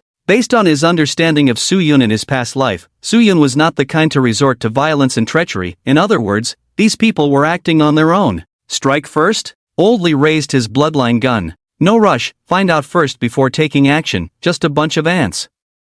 Qin Shen sneered, Old Li, go talk to them, see what they're up to, within 50 meters, I guarantee you won't die. With a snap of his fingers, Qin Shen added a bullet resistance aura to Old Li, equivalent to an invisible all-round bulletproof vest. Got it. Old Li walked out of cover confidently, facing Huang Laoer's team alone, middle of the night, fully armed. What are you guys up to? Ha! Huang Laoer was somewhat surprised that their actions had been discovered. But it didn't matter, everyone here had to die anyway, so he came clean, sneering, asking knowingly, with so many of us, so many guns, what do you think we're here for? He. The henchmen followed with wicked smiles. Damn, not even bothering to hide it. Old Li cracked his neck, bring it on then. Huang Laoer licked his lips. Aren't you the one who claims to be able to take on the night demon alone? Let me see if your speed is faster than bullets. Ha ha ha. Amidst maniacal laughter, Huang Laoer pulled the trigger. Bullets rained down, clinking and clanging on Old Li, but without exception, they were all deflected, causing only minor scratches. Ha? What? Huang Laoer was greatly shocked. What's going on? Why are the bullets ineffective against him? Damn, it still hurts a bit. Old Li grinned, rubbing his body vigorously. I stand here and let you shoot, yet you can't kill me. With this little skill, you dare to resort to violence? Old Li laughed heartily. Now it's my turn. Old Li picked up the bloodline gun, plain and unadorned, and threw it forward. Hiss. Source text. KFC. KFC. Translated text. The terrifying sound of breaking through the air suddenly rang out, leaving Huang Laoer unable to react in time. He only felt a blur before his eyes, as if something had passed by. When he came to his senses and turned his head to look, he saw his good buddy, Salty Strong, with a fist-sized hole pierced through his chest. Plop! Salty Strong spat out a mouthful of blood and collapsed to the ground. Fire the guns! Huang Laoer exclaimed in shock, pulling the trigger. Over a dozen guns fired simultaneously. Even with the bullet resistance halo, Lao Li couldn't withstand it, his body continuously spewing blood. But the next moment, his body was enveloped in a green light, miraculously healing his wounds. This was the long-distance healing from Hu Chunli inside the KFC store. If it weren't for Lao Li's clothes being riddled with holes, no one would believe he had withstood the gunfire from over a dozen people. Are you a human or a monster? Huang Lao was truly afraid, trembling all over. Could this guy in front of him be the strongest force in this team? Yes, it must be. That 20-year-old kid was just a smokescreen he threw out. But Lao Li's words the next moment made him completely despair. My boss's combat power is more than 10 times stronger than mine. You bunch of small fries, how dare you challenge me? Go to hell. Lao Li, disable them, don't kill them first, these people are useful. Qin Chan reminded from a distance. Understood. Hospital shelter. Su Yun, who had been busy all day, was sitting on the boss's chair with his eyes closed, recuperating. As the leader of the shelter, he had too many things to worry about every day. Slowly opening his eyes, he looked at the clock on the table pointing to 3:20 in the early morning, his brows slightly furrowed. After inquiring with his assistant, he learned that Huang Lao's search team had been out for over 6 hours and had not returned. Huang Er himself has many gold card talents, and the people he took out this time are not weak either. Even if they encounter night demons, they can fight.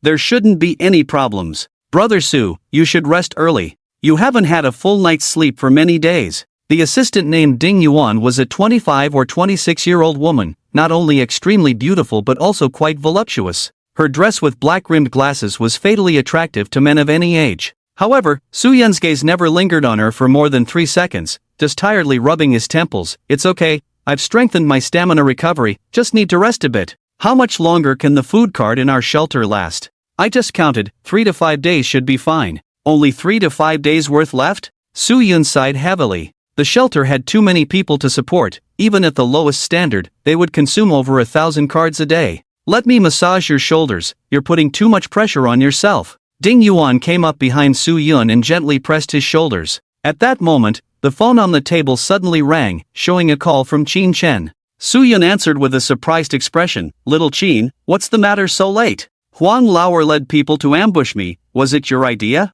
Qin Chen's voice came coldly from the phone. What? Su Yun stood up abruptly. KFC temporary camp. Qin Chen ended the call, signaling everyone to rest, and he would personally be on duty for the latter half of the night. The few people agreed nonchalantly, but in reality, they had no sleepiness at all. How big of a heart did they have to fall asleep right after being ambushed? Are you trying to teach Su Yun a lesson? Lao Li had already finished showering, changed into a dark green tactical vest, looking quite spirited. Hu Chuanli behind him couldn't take her eyes off him. Women all had a mentality of admiring the strong, so it was not surprising that Hu Chuanli, faced with a man like Lao Li who had both looks and strength, would have thoughts about him. His people ambushed me, I definitely need to make him bleed. Qin Chen tossed a cigarette to Lao Li and complained, I told you to disable them, not to smash their hands and feet. Listen to the ghostly wails outside, who can sleep through that? Lao Li rolled his eyes, alright, next time it's your turn. The sky was already getting light. A convoy arrived at the front gate of the temporary camp at KFC.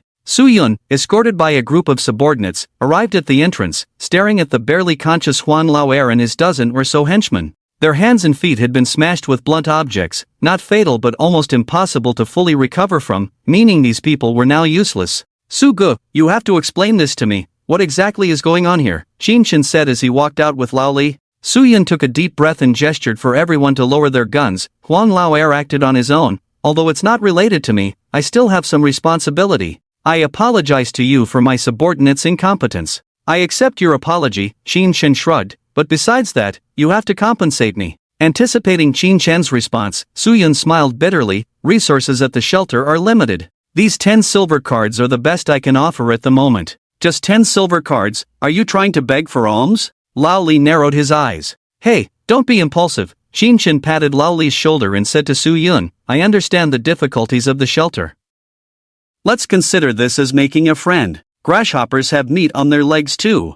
I'll take the cards, you take your people, and we'll pretend last night never happened. Thank you, bring them over. Su Yun signaled his men to take Huang Lao and his group into the car and hurriedly left. They're really poor, such a big shelter, and they only offer this little stuff, Lao Li sneered. Could you have produced 10 silver cards when you were running the shelter? Qin Chen smirked. Lao Li felt embarrassed and scratched his head awkwardly. Look at you, always poking into other people's business, not very polite. Qin Chen burst into laughter, putting his arm around Lao Li. Let's have an extra meal, barbecue tonight. Qin Chen didn't lack those 10 silver cards at all. What he lacked was a reliable ally. Until Feng Shini returned, he didn't know how long he would stay in Haicheng. Offending Suyun's team would bring him no benefits. Inside the car, Suyun's face was so dark it could drip water. I warned you several times not to provoke Qin Chen and his team. Why didn't you listen? Now everything is ruined. Tell me, what exactly happened last night? It's all my fault for underestimating their strength. Only one person with the surname Li acted last night. Huang Lao-er regretted deeply and recounted last night's events to Su-yun intermittently. After hearing the story, Su-yun took a sharp breath. With only one thought in his mind, Qin Chen's team's strength far exceeded imagination. They could only be allies, never enemies. Boss, this isn't the way back to the shelter, is it? Huang Lao-er gulped, staring blankly out the window. With your hands and feet smashed, living is torture. It's better to die and end it all, Su-yun said indifferently. Boss, are you going to kill me? No. Please don't. I've always been loyal to you. Huang Lao-er exclaimed in fear. If you were truly loyal, you wouldn't have hidden this from me and done such things, Su-yun replied coldly. No, boss. Please, don't kill me. Rest in peace, Su-yun sighed and snapped his fingers, conjuring countless thorny vines that tightly wrapped around Huang Lao-er, turning him into a dried-up corpse in an instant. Ding Yuan whispered, with Huang-er dead, we've lost many fighters again. If necessary, we'll have to resort to Plan B. Su-yun massaged his temples. I should have listened to you earlier. I regret being so indecisive. Don't say that, Ding Yuan smiled gently. I've always liked you for being kind and upright. Alright, stop the car. I'll take care of those people behind us. Ding Yuan slowly approached the back of the truck and slipped inside. Ah, no, help, ah. The horrifying screams continued for a full 5 minutes. When Ding Yuan emerged again, she was covered in blood. She licked the blood off her slender fingers and smiled contentedly. Puff! The blood-patterned gun turned into a streak of light piercing through the night demon's body. A pitiful night demon had its life taken away without even a chance to scream. Dozens of blood corpses nearby charged towards the humans like mad, only to be met with a rain of arrows, each arrow hitting its mark. The small group composed of 3 night demons and over 60 blood corpses was swiftly slaughtered by the human team. Throughout the battle, Qin Chen simply sat on top of the RV, observing. It was the 3rd day in Haichang, and with each encounter, Old Li, Lin Waner, and the others cooperated more seamlessly. As long as the number of corpses did not exceed 100, Qin Chen could comfortably play the role of a bystander.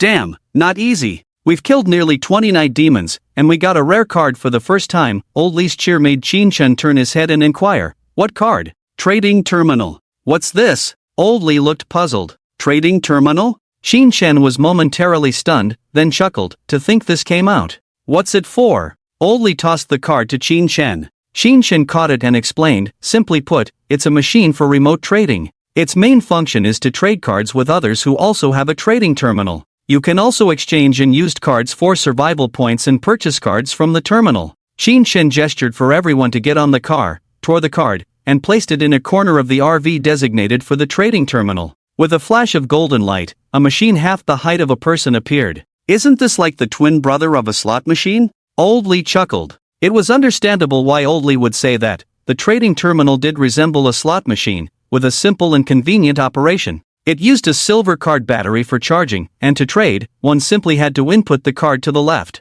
After a successful trade, a new card would drop out from the output on the right. Apart from us, no one else has a trading terminal within the trading range. Qin Chen clicked his tongue, unsurprised by the result. It had been less than a month since the apocalypse began, and the majority of humans were still struggling to survive. It was completely understandable that rare items like the trading terminal were scarce. Let's see what cards are available for purchase in the terminal. Qin Chen skillfully operated the trading terminal, and a purchase interface quickly popped up, with a countdown of 5 hours, 41 minutes, and 35 seconds at the bottom. What are survival points? Lin Waner, the curious one, leaned in next to Qin Chen, smelling fragrant. Qin Chen couldn't help but sniff and replied, survival points are the digitalization of card values. White cards are 1 point, green cards 10 points, blue cards 100 points, silver cards 1000 points, gold cards 10,000 points. Rare cards like the colorful ones cannot be recycled. Damn, they're selling the barbarian talent here?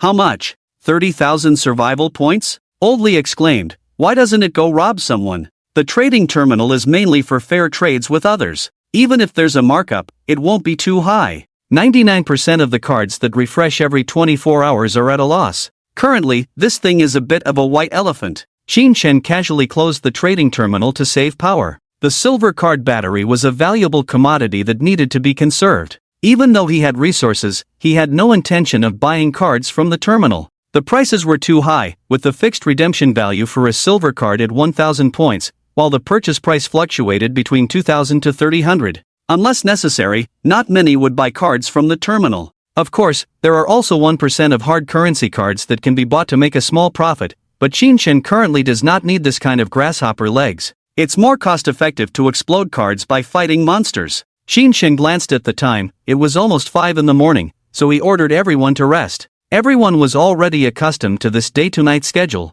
What's going on? Is that? Quick, call the boss. Qinshen, who had finished breakfast, was washing up when suddenly, Old Li and the others outside the RV exclaimed, "What's happening?" Qinshen didn't even have time to put on his pants, so he wrapped a towel around himself and rushed out. "Look!" Old Li pointed to the sky. Qinshen looked up. The monstrous face that brought catastrophic disaster to the earth was collapsing at a visible speed, turning into countless fragments falling to the ground. The monstrous face is collapsing. Does this mean the end of the world is near? Hu Chuanli covered her mouth, tears of joy streaming down her face. The Wu brothers and Lin Mo also showed excitement, but Lin Waner quietly observed Qinshen's body. No, his expression. A hint of seriousness quickly appeared on her handsome face. Obviously, things were not that simple. The second phase. Is it coming so soon? Qinshen muttered to himself. Before his rebirth, like most people, he had been hiding at home to avoid the bloodthirsty corpses, with no sense of time, only knowing that the second phase of the apocalypse would appear in about a month,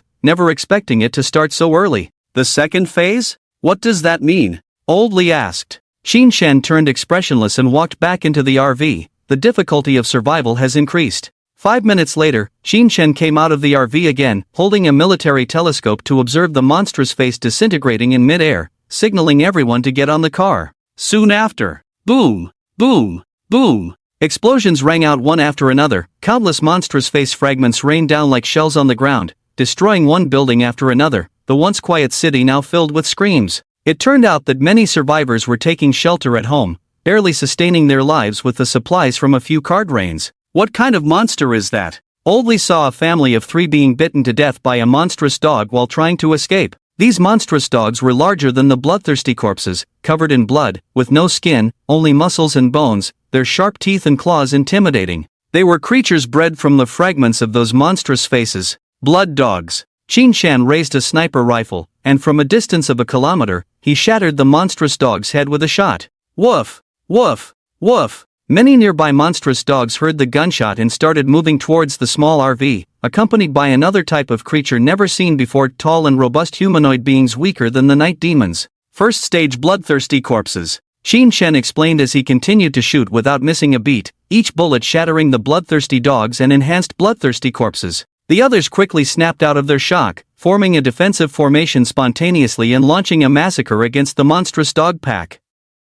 Old Li was still fierce, sweeping away 3 bloodthirsty dogs with one shot. In the face of absolute strength, these new monsters posed no threat to the group. Soon, the road was cleared of bloodthirsty dogs and bloodthirsty corpses. It was now 7 in the morning, the sunlight was warm and gentle, but suddenly, giant arms like mountain peaks appeared in the sky, slamming violently into the ground, causing another earthquake and resulting in more casualties. The chaotic, eerie, and terrifying scene continued for over 3 hours until it finally stopped close to noon. Looking at the city, it was riddled with holes, with towering giant arms everywhere. Phew! A cold wind blew by. Old Li tightened his tactical vest, feeling a bit cold. Hu Chuanli sneezed. It's so cold, it's not even August yet. Why is it so cold? Is it snowing? Lin Mo stared at the snowflakes falling into his palm and quickly melting, lost in thought. As the snowflakes fell gently, the temperature in Haicheng dropped from 25 degrees above zero to 15 degrees below zero in just over 10 minutes, quickly blanketing the ground with a thick layer of snow.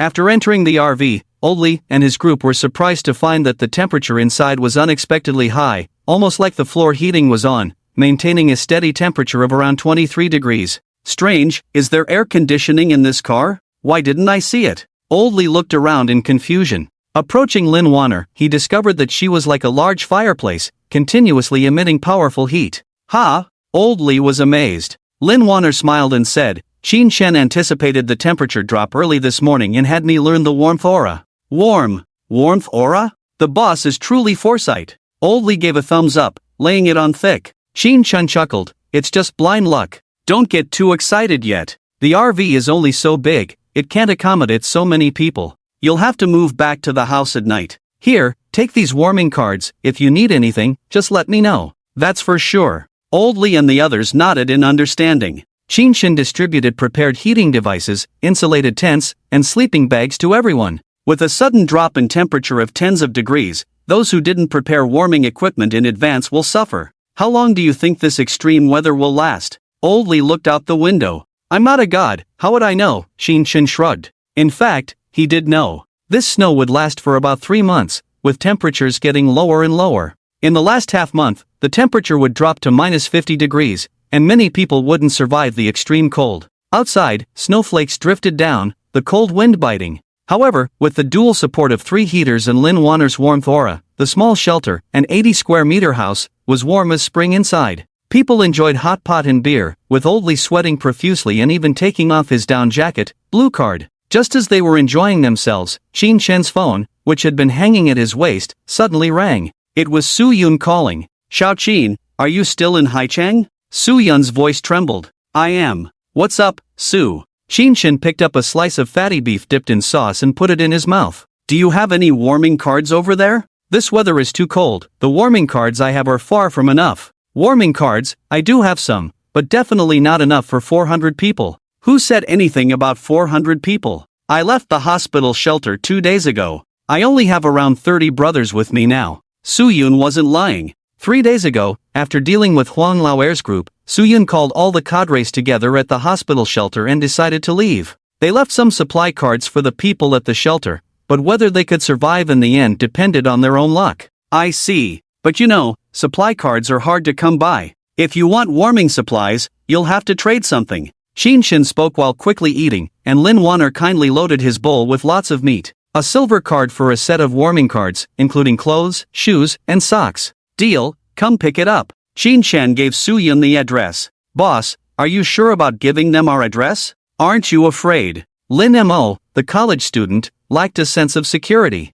Afraid of what? Even if they had 10 times the courage, would they dare to rob us? Old Lee snorted coldly. Qin Shen patted Lin Mo's shoulder. Don't worry, I'm here. Without sufficient means of self-defense, Qin Shen wouldn't disclose the address to outsiders, not even to old friends from his past life. Half an hour later, several pickup trucks and vans braved the snow and wind to arrive at the street. Su Yun asked the others to wait outside and entered the room with Ding Yuan. As soon as he entered the room, he was stunned. Is this heaven? How could it be so warm in here? And they are actually having hot pot and beer? Damn! People die for better goods, and goods get tossed for better ones. Su Yun had a very magical feeling. Su Good, Miss Ding, would you like to join us for some food? There are still plenty of dishes. Qin Shen greeted the two with a smile. Su Yun swallowed hard. Thank you, I'm fine with not eating. My brothers outside are still freezing. Let's change the cards first, I need 10 sets. No problem. Qin Shen immediately took out over 200 sets of cold-proof suits made up of white, green, and blue cards and handed them over.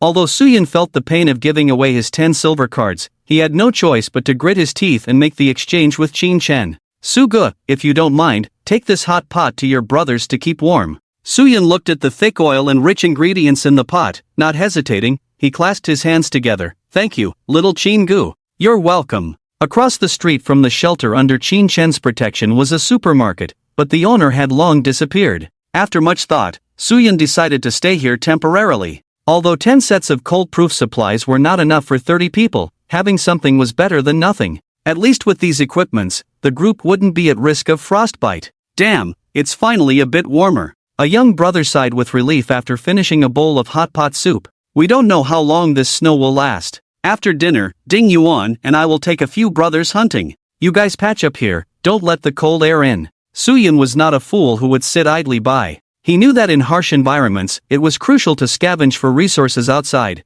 or they would risk starving to death even if they didn't freeze to death. Boss, there's something I'm not sure if I should say. A man with glasses in the group suddenly spoke up. Speak. They only have 9 people, we have over 30. Why should we eat their leftovers? Exactly, let's just take it from them. I agree, let's do it. This suggestion was immediately supported by the others in the group. Su Yun remained expressionless and said, 3 days ago, Huang Laoer had the same idea as you guys, and he was wiped out by just one person from Qin Shen's team. The scariest part is that the one who acted was just a member of Qin Shen's team. How strong Qin Shen himself is, none of us know. Think about it from their perspective. If he dares to reveal his location to us without any defenses, does it not show that he has confidence in himself and is not afraid of being robbed? Perhaps he wants us to make the first move so he can rightfully wipe us out. Ding Yuan softly advised, the 9 people next door are not to be trifled with. It's better to dismiss those unrealistic thoughts early on. Ding Yuan didn't say it, but her talent for sensing danger was strong.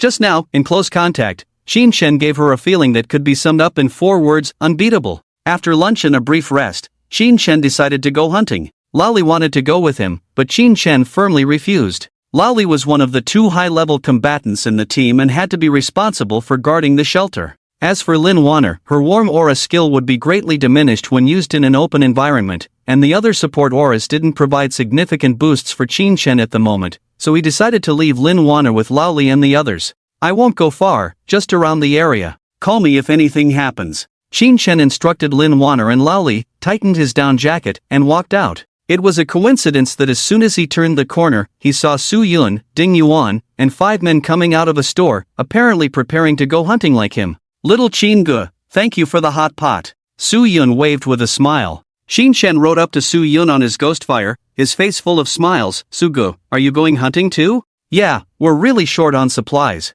If we don't kill some monsters soon, my team will either freeze to death or starve to death, Su Yun said modestly, eyeing Qin Shen's ghostly fire before suggesting, Xiao Qin, do you want to join us in this operation? Join you? Qin Shen pondered for a moment. It seemed like a good proposal. Although the resources would be shared, the safety and efficiency would be greatly improved. Sure, I'm good at long-range sniping. I can provide you with long-range fire support, Qin Shen said, patting the sniper rifle wrapped in a gun sleeve hanging on the ghostly fire. Su Yun chuckled, that's great. It just so happens to make up for our lack of long-range attackers. No time to waste, let's set off. Su Yun took out a gold card, tore it open, and threw it onto the street, summoning a brand new Snowfield War vehicle. The Snowfield War vehicle, as the name suggests, is a vehicle suitable for combat in the snow, accommodating up to 10 people. It is very spacious inside, equipped with high-power air conditioning. Otherwise, venturing out for hunting in this icy wilderness would not only be inconvenient for ordinary vehicles, but people would definitely freeze to death.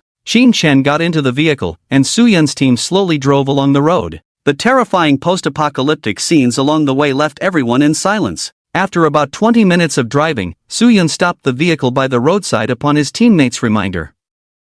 He took out a military telescope, looked ahead, and saw a dozen blood dogs and a first-order blood corpse wandering aimlessly near a collapsed building about 500 meters away. Shall I go, or will you? Qin Shen, now with a discerning eye, was no longer interested in these ordinary monsters. Why don't you go first? Su Yun politely suggested. Okay. Qin Shen nodded, making a gesture of invitation. 5 fully armed men took out crossbows, silver cards, from their backpacks and approached the pack of dogs on foot. Blood dogs have a very keen sense of smell and unsurprisingly detected the men's presence, barking wildly and running towards them. The 5-man group was not to be underestimated. When the blood dogs entered the effective range, they continuously fired their crossbows. With a swooshing sound, 7 or 8 blood dogs were hit by the bolts and fell twitching on the snow. After 2 rounds of shooting, there were few blood dogs left alive. Swish! 2 burly men drew long knives, swiftly cutting down the remaining blood dogs charging towards them. While the 5 men were extracting cards from the blood dogs' heads, Su Yun drove the Snowfield War vehicle closer and continued on their way. Over the next half an hour, they experienced several small-scale battles. Since the numbers were not large, Su Yun, Ding Yuan, and Qin Shen did not have the opportunity to take action. I can see it now, Xiao Qin, you're waiting for something big. The blue cards are no longer of interest to you, Su Yun joked. You're only half right, Su Gu. The blue cards indeed don't attract me much. The most important thing is, I'm using a sniper rifle, and it's loud. I'm worried it will attract too many monsters, Qin Shen said. As soon as he said that, it seemed like he had opened a new world for Su Yun. Su Yun slapped his forehead and cursed, I'm really stupid. How could I forget such a simple thing?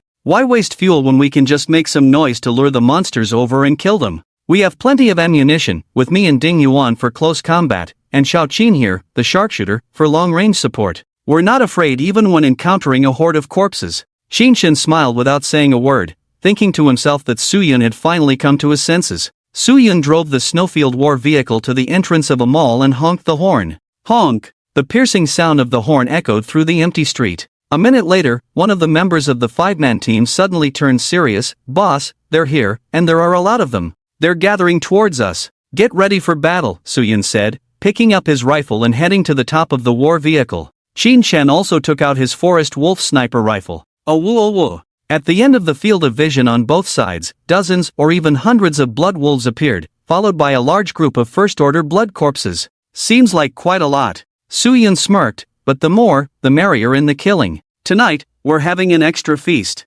Hee, after the apocalypse, my favorite 2 words to hear are extra feast. I can't wait." The 5-person team all chuckled, switching their hand crossbows to rifles. Watching this scene, Qin Shen nodded silently. Truly the former leader of the largest community in Haicheng in his past life, but he wondered what skills he had enhanced to make his team so calm in the face of the undead tide. In the blink of an eye, the groups of corpses on both sides entered range. Everyone immediately opened fire. Rat-a-tat-tat. Rat-a-tat-tat. Tons of fire spewed out, bullets raining down on the packs of blood dogs and blood corpses, aside from the monsters' dying howls and the crisp sound of shell casings hitting the ground. However, with the large number of undead, they were fearless and relentless, stepping over their fallen comrades, and soon blood dogs and blood corpses rushed towards the vicinity of the armored vehicle. Die! Suyun clenched his right fist, and a fantastical scene unfolded. Dozens of 5 to 6 meter high thorny vines sprouted out of the snow under Suyun's control, entwining or striking the approaching blood dogs and blood corpses. Every blood dog and blood corpse that touched the vines was crushed without exception. "This is my skill, thorny vines of slaughter," Suyun explained to Qin Shen with a smile. "A druid pathway skill." Qin Shen nodded. This skill's area of effect was quite powerful, definitely a top-tier existence in the early days of the apocalypse. With the thorny vines of slaughter guarding the front of the armored vehicle, their sense of security skyrocketed, and everyone became more enthusiastic in their killing. Soon, more than half of the undead horde was eliminated. "Ha, it's hard not to have an extra feast tonight. Ha, so damn satisfying. Ha." The young man in the 5-person team laughed as he changed his magazine, but suddenly, his expression changed, looking down at his chest. A furry claw pierced through his spine, thrusting out from his chest. "What the hell? What is this?" Watching their teammate's body being thrown high and the owner of that claw, everyone was shocked. Before them stood a giant creature resembling a spider, with a round body carrying a 2-meter-high blood heart, and dozens of furry claw limbs as its main means of movement and attack. Qin Shen immediately recognized this creature. In his past life, people named it the centipede. It was a creature a notch above the night demons in terms of speed and lethality, and the most terrifying part was its hunting instinct, which allowed it to elevate its rank by hunting monsters. The centipede in front of them was lured by the scent of blood from the monsters on the battlefield. Put! The sharp claws tore the man in half. Amidst a rain of blood, the centipede forcefully rammed into the already weak wall, causing it to collapse. It swung its claws towards the few people. Qin Shen reacted the fastest, putting away his sniper rifle and drawing a black blade from his spatial ring. With a swift slash, he cut off the claw that came at him. The others were not as lucky as Qin Shen. 2 more members of the 5-person team were stabbed due to their inability to dodge, while the remaining 2 shouted in panic and shot at the centipede, but the rifle's power, effective against blood dogs and blood corpses, had little impact on the elite creature, only causing superficial wounds.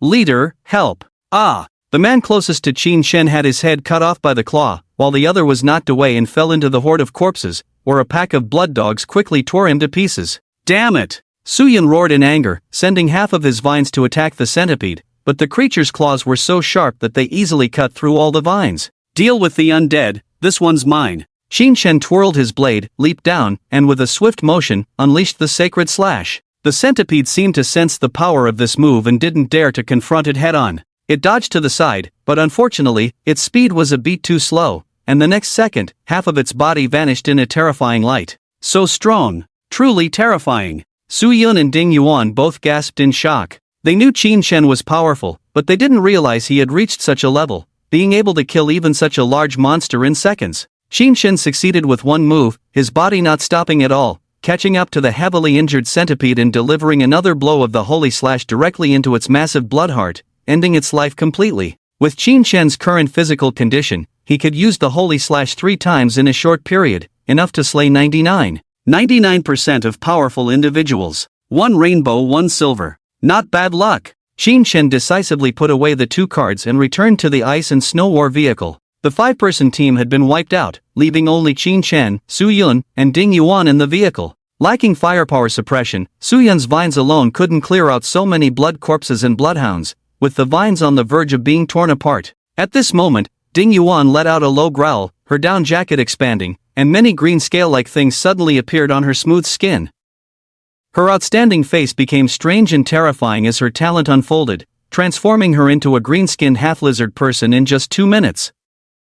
She jumped into the group of corpses, relying on her tough scales and sharp claws to carve out a path, impervious to harm from the bloodhounds or blood corpses. Her close combat abilities were no weaker than old Li's transformation talent. Qin Shen put away the black sword and took out a rifle to assist Ding Yuan in slaughtering the group of corpses. The following battle was almost without suspense, with hundreds of monsters being slaughtered by Qin Shen and the others in less than 20 minutes. Ding Yuan, now back in human form, sat almost half naked in the snow, panting heavily. She was injured, but fortunately not severely. Ding Yuan, are you okay? Suyun quickly took off her down jacket and helped Ding Yuan put it on, holding her in his arms. Ding Yuan shook her head wearily, her eyes filled with happiness. Qin Shen was not stingy and casually tossed a new down jacket card to Suyun. Rest in the car, don't catch a cold. Thank you, Suyun said gratefully. Thank you, Ding Yuan nodded as well. While the two rested and regained their strength, Qin Shen began to clean up the battlefield, collecting card after card into his bag.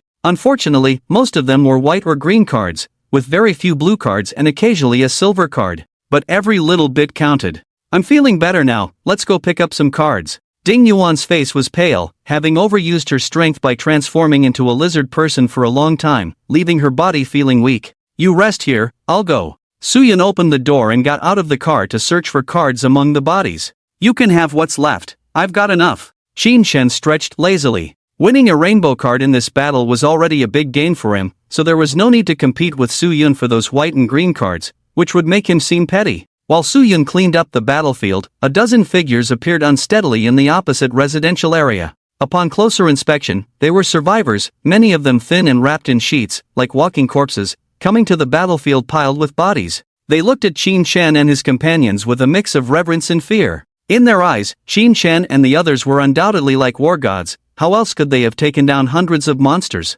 Can you give us some food, please? We haven't eaten anything for a long time, there are children in my family. Please. The dozen people knelt down together, pleading from a distance. If they weren't so hungry, they wouldn't dare to come out and beg for food. Get up, I'll give you some. Suyun sighed and took out a small stack of white and green cards from his pocket, tossing them over. Thank you. Thank you. Dozens of people bowed their heads with force, picked up the cards, and supported each other as they walked back to the residential area. He has always been so gentle. Ding Yuan looked at the scene outside the window, her eyes full of admiration. Qin Shen silently lit a cigarette and started smoking. Suyun was considered a representative figure of kindness in the post-apocalyptic environment. The three of them returned to the block by evening. Xiaoqin, I want to exchange some supplies with you. I got a card that you happen to need. Suyun suddenly spoke, handing a gold card to Qin Shen. Qin Shen looked at the gold card, it was exactly what he needed, the Yangwei Yinwei second meridian.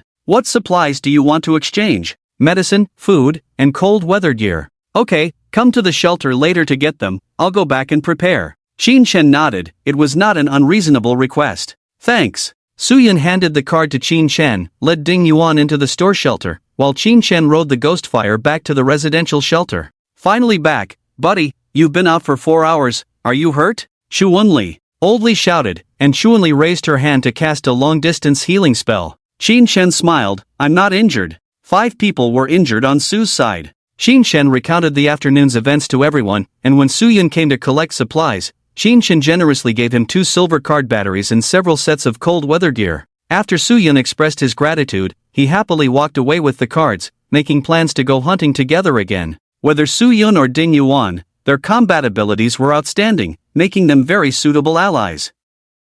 If possible, recruiting them would be the best. Of course, Qin Shen was just thinking about this in his mind, and for the time being, he couldn't find the opportunity to recruit the two. Inside the RV, it was warm as spring. Qin Shen quickly took a hot shower and then took out the cards to study. With the 8 meridians successfully opened, he mastered the Qi technique and spirit pool, feeling a significant improvement in his overall physical fitness. Qin Shen happily opened his skill panel, dazzled by the colorful talents and skills, never having fought such a rich battle before. By the way, what was that previous color card? Xin Shen took out the color card he had scavenged from the centipede monster from the spatial ring, and as he looked at the explanation on the card, a hint of excitement flashed in his eyes. For the next whole week, the heavy snow showed no signs of stopping, and the temperature dropped to a terrifying -20 degrees Celsius. The snow outside was nearly a meter thick, and looking around, the entire city was blanketed in white. During this time, Xin Shen and Su Yun's team went on 2 team hunts, with satisfactory results on both sides. One morning, Xin Shen was sound asleep in the warm RV when his phone rang at the head of the bed. Without surprise, it was Su Yun inviting him for another hunt. Just as Xin Shen was about to agree, he heard Su Yun's voice outside, "Shout Xin, the sun is out, time to get moving." Xin Shen, feeling helpless, said, "Give me a few minutes, I'll brush my teeth and wash my face first." Yawning, he went to the bathroom to freshen up, while Lin Waner looked expectantly. "Are you 3 going out this time? Take me with you? It's freezing outside, why would you want to suffer?" Xin Shen mumbled with a mouthful of foam. "Staying in the shelter is too boring, look, I've gained weight." Lin Waner pointed to the number on the scale, nearing 50 kilograms. Her weight had always been around 42.5 kilograms before the apocalypse. Oh, who would understand, she managed to gain 15 pounds since the apocalypse, her face even rounder. Xin Shen laughed, as the saying goes, a woman should not weigh over 100 pounds, either flat-chested or short. What's wrong with being a bit plump? You guys only say that, but if I really become overweight, you'll be disgusted. Lin Waner pouted, shaking Xin Shen's arm. "Take me with you, please, I promise not to slow you down." Xin Shen thought for a moment. This was just a regular hunting trip, and the possibility of danger could be completely ignored. So he agreed, "Since you're so eager to go, then okay." "Yay!" Lin Waner cheered and hurried to pack her gear. "Oh, this time Miss Lin is coming with us." Su Yun grinned, flicked away his half-smoked cigarette, and got into the car. Yes, she found it boring to stay in the RV. "Big brother Su, sister Ding Yuan." Lin Waner greeted them obediently. "Waner, come sit next to me," Ding Yuan smiled, holding Lin Waner's hand. Meanwhile, Xin Shen unfolded the map of Haicheng. Many areas on the map were marked in red by him, indicating areas that had been searched. Without the blood rain situation, these areas were considered safe zones, with no monsters or resources. "There's not much left in the north of the city. How about we head west this time? What do you think?" Su Yun pointed at the map. "No problem, I don't mind." Xin Shen nodded. Hunting was hunting, no difference wherever they went. "Before we go, we might waste some time. I want to visit the residential area first." "Sure." Xin Shen knew that Su Yun would often send supplies to the survivors in the residential area where they encountered the zombie horde before. The snowmobile sped swiftly on the thick snow, gliding effortlessly. Soon, they arrived at the residential area. By then, the bodies that had once piled up like mountains were already covered by snow, leaving no trace of the bloody battle that had taken place. Su Yun entered the residential area with Ding Yuan but soon came out with a frown. "What's wrong?" Xin Shen asked. "No one, no bodies. They've all left," Su Yun frowned. In this icy world, where could a group of ordinary survivors with no combat power go? If there are no signs of battle at the scene, they were probably taken to another shelter. Humans were the most fragile yet resilient species in the world. Even in such extreme conditions, some people managed to survive, and not just a few. Probably, there are several shelters in Haicheng. Su Yun nodded, not dwelling on it. He had done what he could, the rest was up to fate. By noon, the 4 of them, with some gains, found a shop with intact walls by the roadside. They went in, sealed the door, and set up an electric stove to have hot pot. As the spicy hot pot started bubbling, the indoor temperature visibly rose. "Cheers!" Xin Shen took out 2 beer cans, tore them open, and handed them out to the others. "You sure know how to enjoy, little Qin. I'll treat you next time. Ha, let's eat and drink." As they ate and chatted, the atmosphere inside the room was harmonious and warm, devoid of any apocalyptic feel. As they were nearing the end of their meal, they suddenly heard the sound of tires crushing the snow outside. Stepping out, they saw 3 snow vehicles approaching, carrying 7 to 8 people fully armed, wrapped up like dumplings, each wearing windproof goggles. "What are you doing? Do you know you've crossed the line?" One of them shouted, aiming a rifle at the 4 of them. "We mean no harm, just passing by, taking a break here," Su Yun explained. "Boss, these guys are living the high life, eating hot pot and even drinking beer." "Damn, so extravagant." A few of the men entered the room and their eyes turned envious upon seeing the food inside. "What kind of family dares to have hot pot and beer in the apocalypse? Shouldn't you be cooking outdoors?" "Waner, is it Lin Waner?" The leader of the convoy was about to speak when someone behind him exclaimed, "Ah, it's you?" Lin Waner was stunned until the person took off his goggles, then she recognized him. "Fongo? Feng Yushu exclaimed, Waner, what are you doing in Haicheng? And why have you gained so much weight? Lin Waner, at hashtag Yuan at hashtag meeting an old acquaintance in a foreign land. Lin Waner was initially excited and almost cried, but she managed to hold back her tears. The 3 words "you've gained weight" undoubtedly had a huge impact on women. It turned out that Feng Yushu was Lin Waner's agent and assistant. He was supposed to go to Star City with Lin Waner, but the apocalypse came without warning, trapping him in Haicheng. Fortunately, he joined the powerful shelter in Haicheng and made it safely to today. So, you're all family. The leader gestured for everyone to put away their guns. Since you are friends of old Feng, you are our friends too. With so many monsters outside in this icy world, come back to the shelter with us. Suyun looked at Qin Chen and asked for his opinion, getting Qin Chen's approval before smiling. Sure. I didn't expect to see you in Haicheng. It's really great to see you. Feng Yushu couldn't hide his joy. Where are Lily and Wen? Aren't they with you? These two were Lin Waner's exclusive makeup artist and language teacher. Feng Yushu sighed, they were attacked by monsters when we were fleeing. Ah. Lin Waner shook her head. By the way, Waner, you haven't introduced these 3 yet. Who are they? This is Qin Chen, this is Su Yun, big brother Su, Ding Yuan, sister Ding. Lin Waner hurriedly introduced. Hello. Feng Yushu smiled somewhat strangely. On the way to the shelter, Feng Yushu intentionally or unintentionally asked Lin Waner how she had survived the past month. Lin Waner was smart and didn't explain much, just saying she was lucky, taken care of by kind people along the way,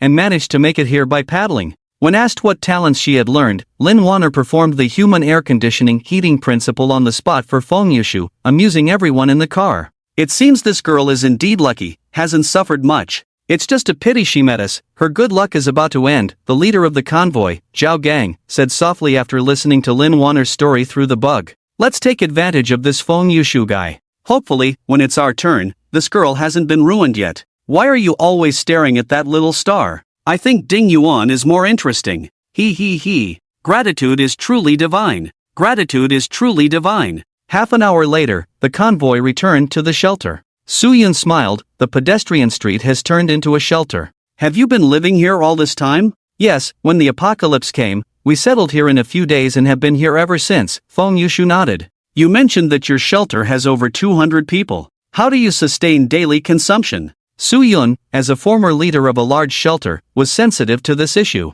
A shelter with 200 people would consume a minimum of 600 white cards per day, not to mention the current harsh winter requiring a large amount of resources for warmth. Feng Yushu smiled, we go hunting outside, we have 5 hunting teams, so getting resources is not difficult. Su Yun didn't continue to ask, just exchanged a glance with Ding Yuan silently, both feeling that Feng Yushu's words were dubious. How many cards could 5 hunting teams bring back in one trip? As for Qin Chen, he remained silent, resting with his eyes closed. We have a rule here, newcomers must be searched and weapons temporarily surrendered. The guard stopped the 4 with a blank expression. They are my friends from before the apocalypse. Give them a break from the search, Feng Yushu quickly said. Oh, friends from before the apocalypse? The guard's expression softened a bit. Alright, but weapons must be surrendered. That's fine. Su Yun and Ding Yuan cooperatively handed over their rifles, while Qin Chen and Lin Waner, as their weapons were in their spatial rings, remained empty-handed and had nothing to surrender. You're good to go, enter.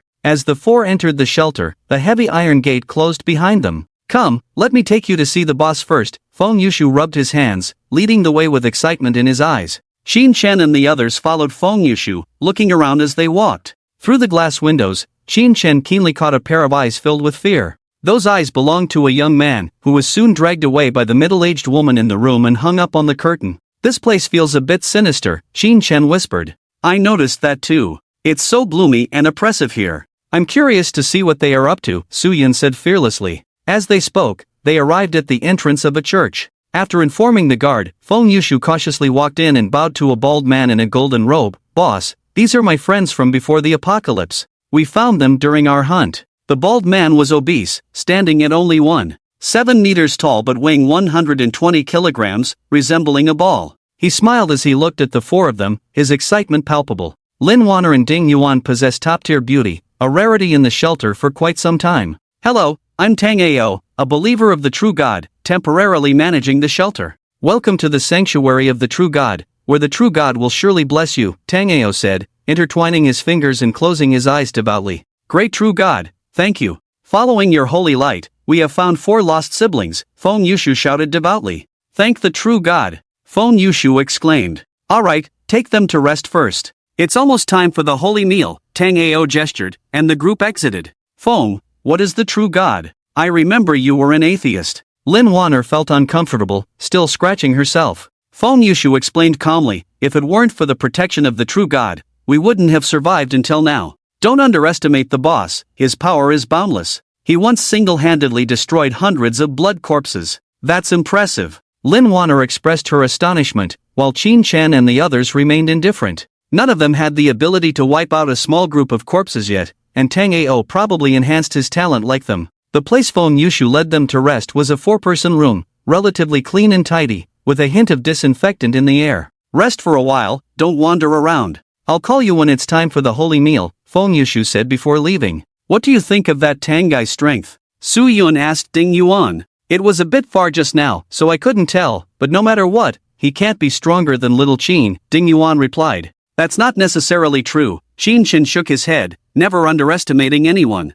After the apocalypse, people need spiritual support, so various religious groups will rise. I can understand that. But this shelter gives me a distinctly abnormal feeling, especially the way that boss looked at you too, as if he wanted to devour you alive. Oh, really? Lin Waner hadn't noticed. They better not have any improper thoughts, or else. Humph. Ding Yuan narrowed her eyes. Hey, there's a doll here. Lin Waner looked around and suddenly found a dirty doll toy under the bed, obviously left behind by the cleaning staff. She picked up the doll and played with it in her hands. Su Yun frowned, let me see. Here you go, Lin Waner handed the doll over. Su Yun examined the doll carefully, his pupils suddenly contracting. Ding Yuan whispered, isn't this the doll you gave to little Guai last time? I even sewed on those patches myself. Who is little Guai? Qin Chen asked curiously. Su Yun explained to Qin Chen that little Guai was a little girl and one of the dozens of survivors in the community. He often went to the community to deliver supplies, gradually getting to know the people there.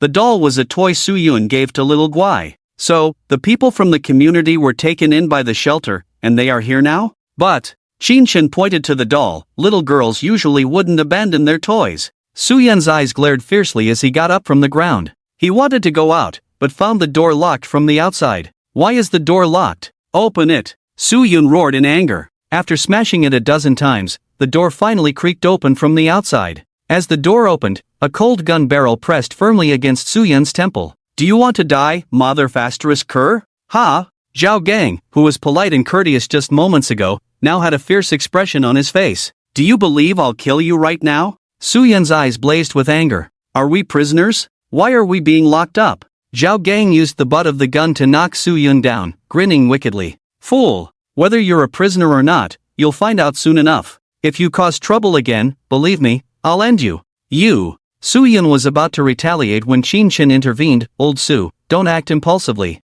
Su Yun furrowed his brow, holding up the doll in his hand. What about the child? Zhao Gang sneered, how would I know? Bang! The door slammed shut. Ding Yuan took out a first aid patch she carried and applied it to Su Yun's wound. Su Yun apologized, I'm sorry, I acted impulsively just now. Qin Chen waved it off. Before we understand how many people they have and what abilities they possess, it's best not to provoke them recklessly. We are only 4 people, and Waner is not a combatant. We must endure when necessary. I'm very worried about Xiaoguei. Even if they are inhumane, they won't harm a child. You can rest assured, Ding Yuan advised. About half an hour later, Zhao Gang, accompanied by 5 fully armed men, opened the door again. It's time for the holy meal, let's go. What about Fengge? Lin Waner couldn't help but ask. Zhao Gang glanced at her but said nothing. The 4 were escorted at gunpoint to the dining hall. Along the way, they saw many men and women who had suffered the same treatment as them, each person's face filled with fear. The holy meal.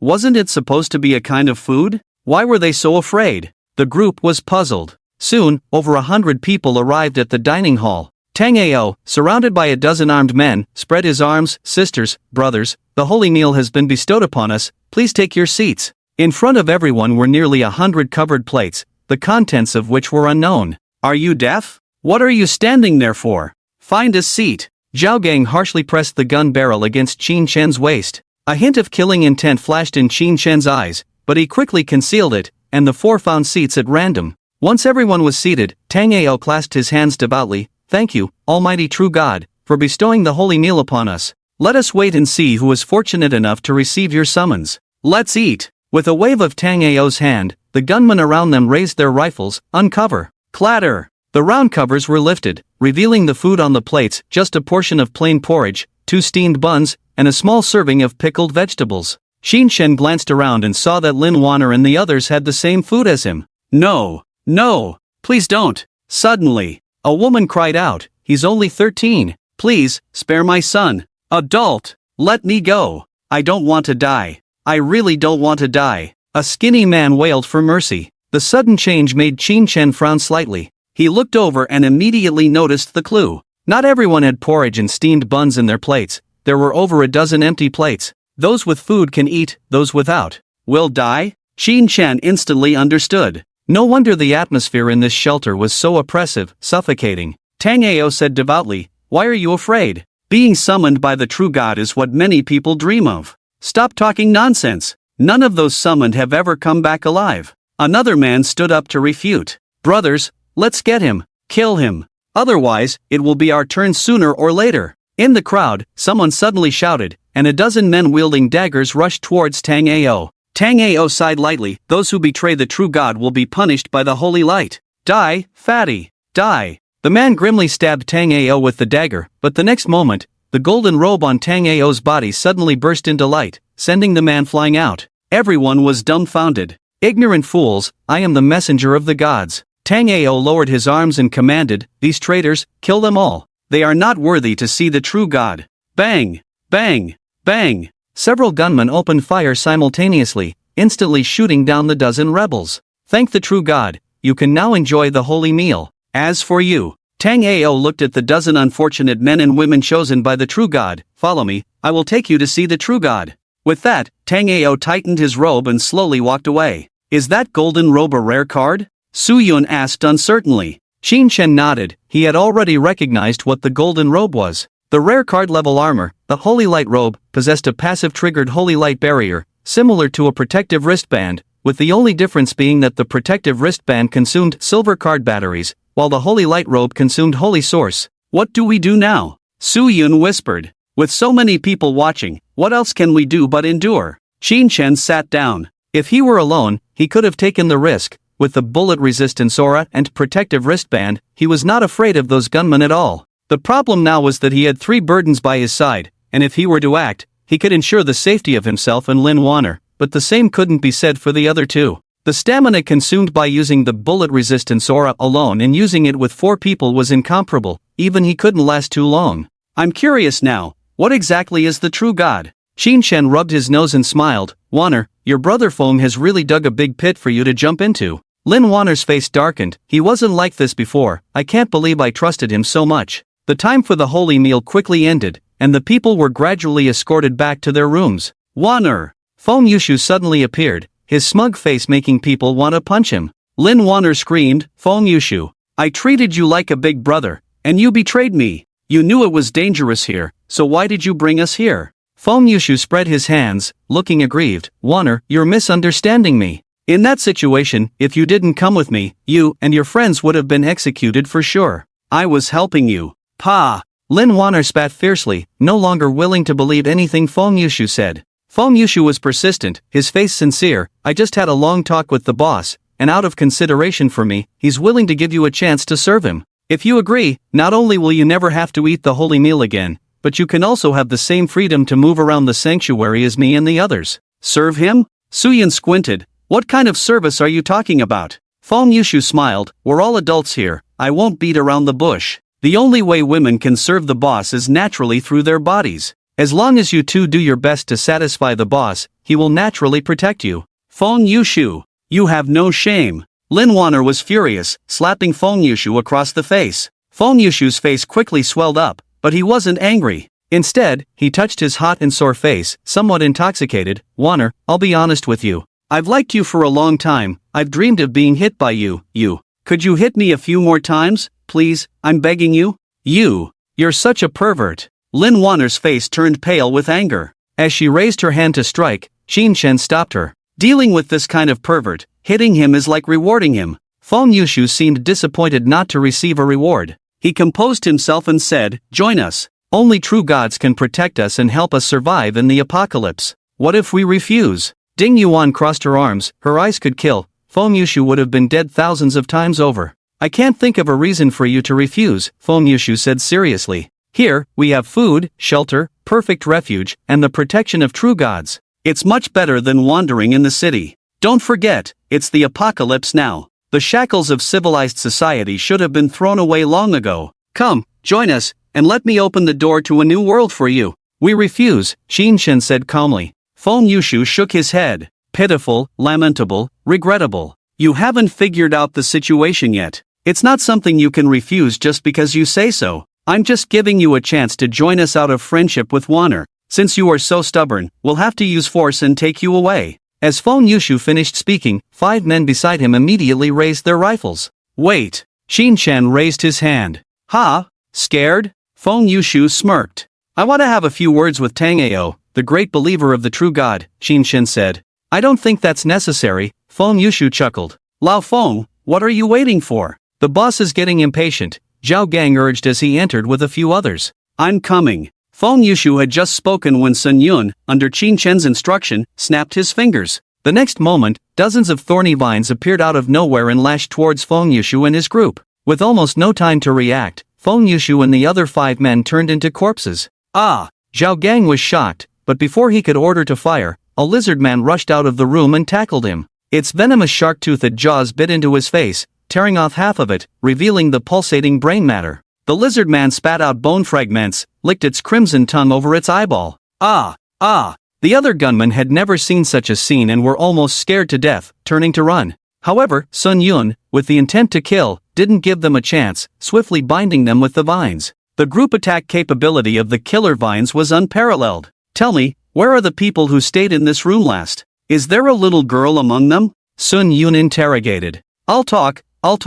Don't kill me. One of them cried out. They were brought here yesterday. The boss took them to meet the true god, and they never came back. Sun Yun's heart sank. It had been a day and a night. It seemed that Xiao Guai was in grave danger. You keep talking about meeting the true god. What exactly is the true god? Where is he? Speak quickly, or I'll kill you. In the church. We haven't seen the true god. Besides the boss, no one knows what the true god looks like. I've told you everything I know. Big brother, spare me. Dream on. Sun Yun clenched his right fist. Crack. As the vines disappeared, the corpses fell one after another. There are over 30 gunmen outside. Can you two handle them? Qin Chen asked. Sun Yun replied, Little Qin, you underestimate us. Just rifles won't break through Yuan's defense. I'll manage them with a bit of cunning. I've been worried about you too. If I had known your defensive capabilities were this strong, I should have acted when we distributed the Holy Communion earlier. Let's go, time is of the essence. Waner and I will go to the church.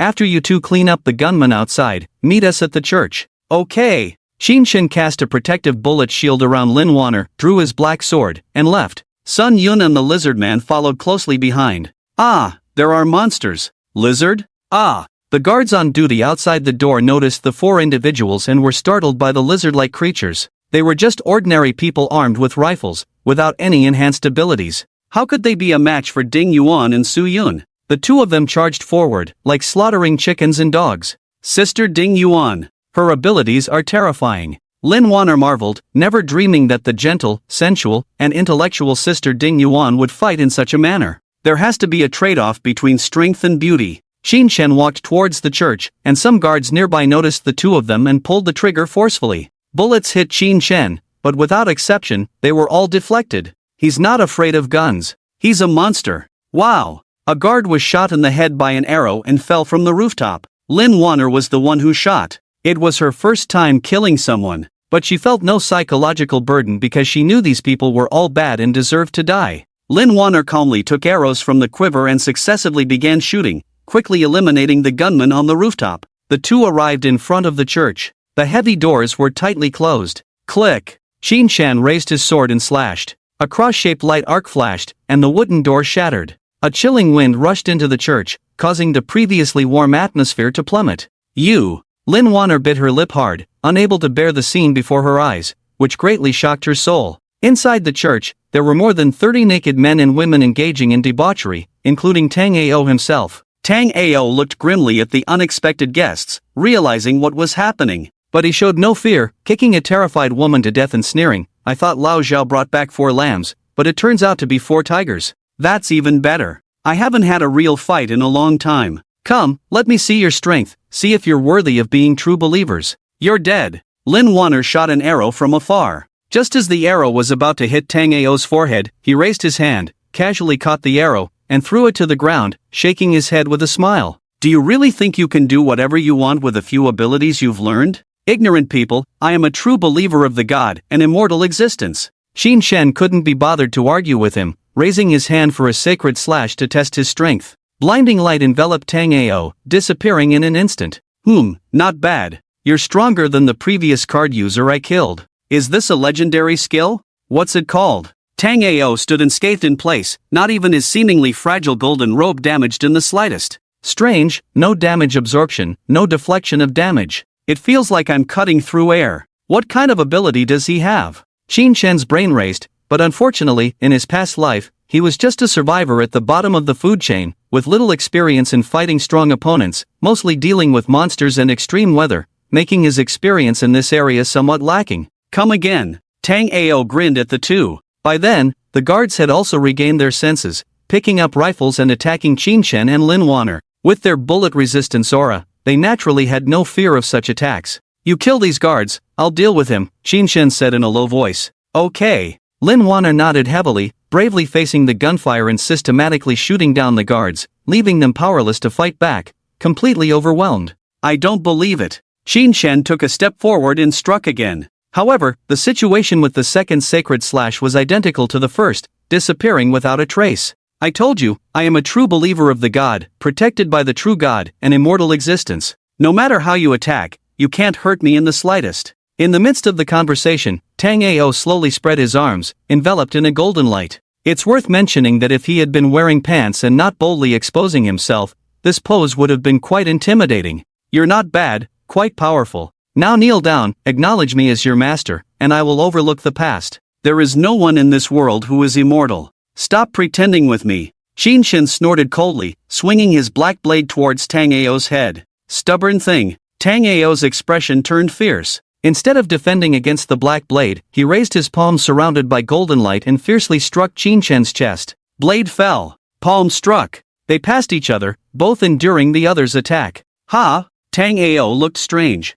He couldn't understand why his palm, capable of flattening a car and breaking a load-bearing pillar, had no effect on this man. Could it be that his talent was as unique as his own? Quite strong, drained the power from the bracelet with just one palm. What kind of monster is this? Xin Shen appeared calm on the surface but was deeply shocked inside. He quickly recharged the protective bracelet with batteries from his spatial ring. Without this item, he would have been injured from that blow just now. Lin Waner had already killed all the gunmen inside the house, while Su Yun and the lizard man had also arrived at the church. The dozens of gunmen outside were no match for them. Su Yun looked at Xin Shen. Looks like you need help. SSS. SSS. Ding Yuan tried to speak, but her body structure had changed, leaving her only able to make these strange noises. If you don't kneel now, I will truly be angry. Tang Ao said coldly. Angry? Oh, your thing is so small it's invisible without a microscope. You should be angry about that deformity. Su Yun looked refined but spoke sharply.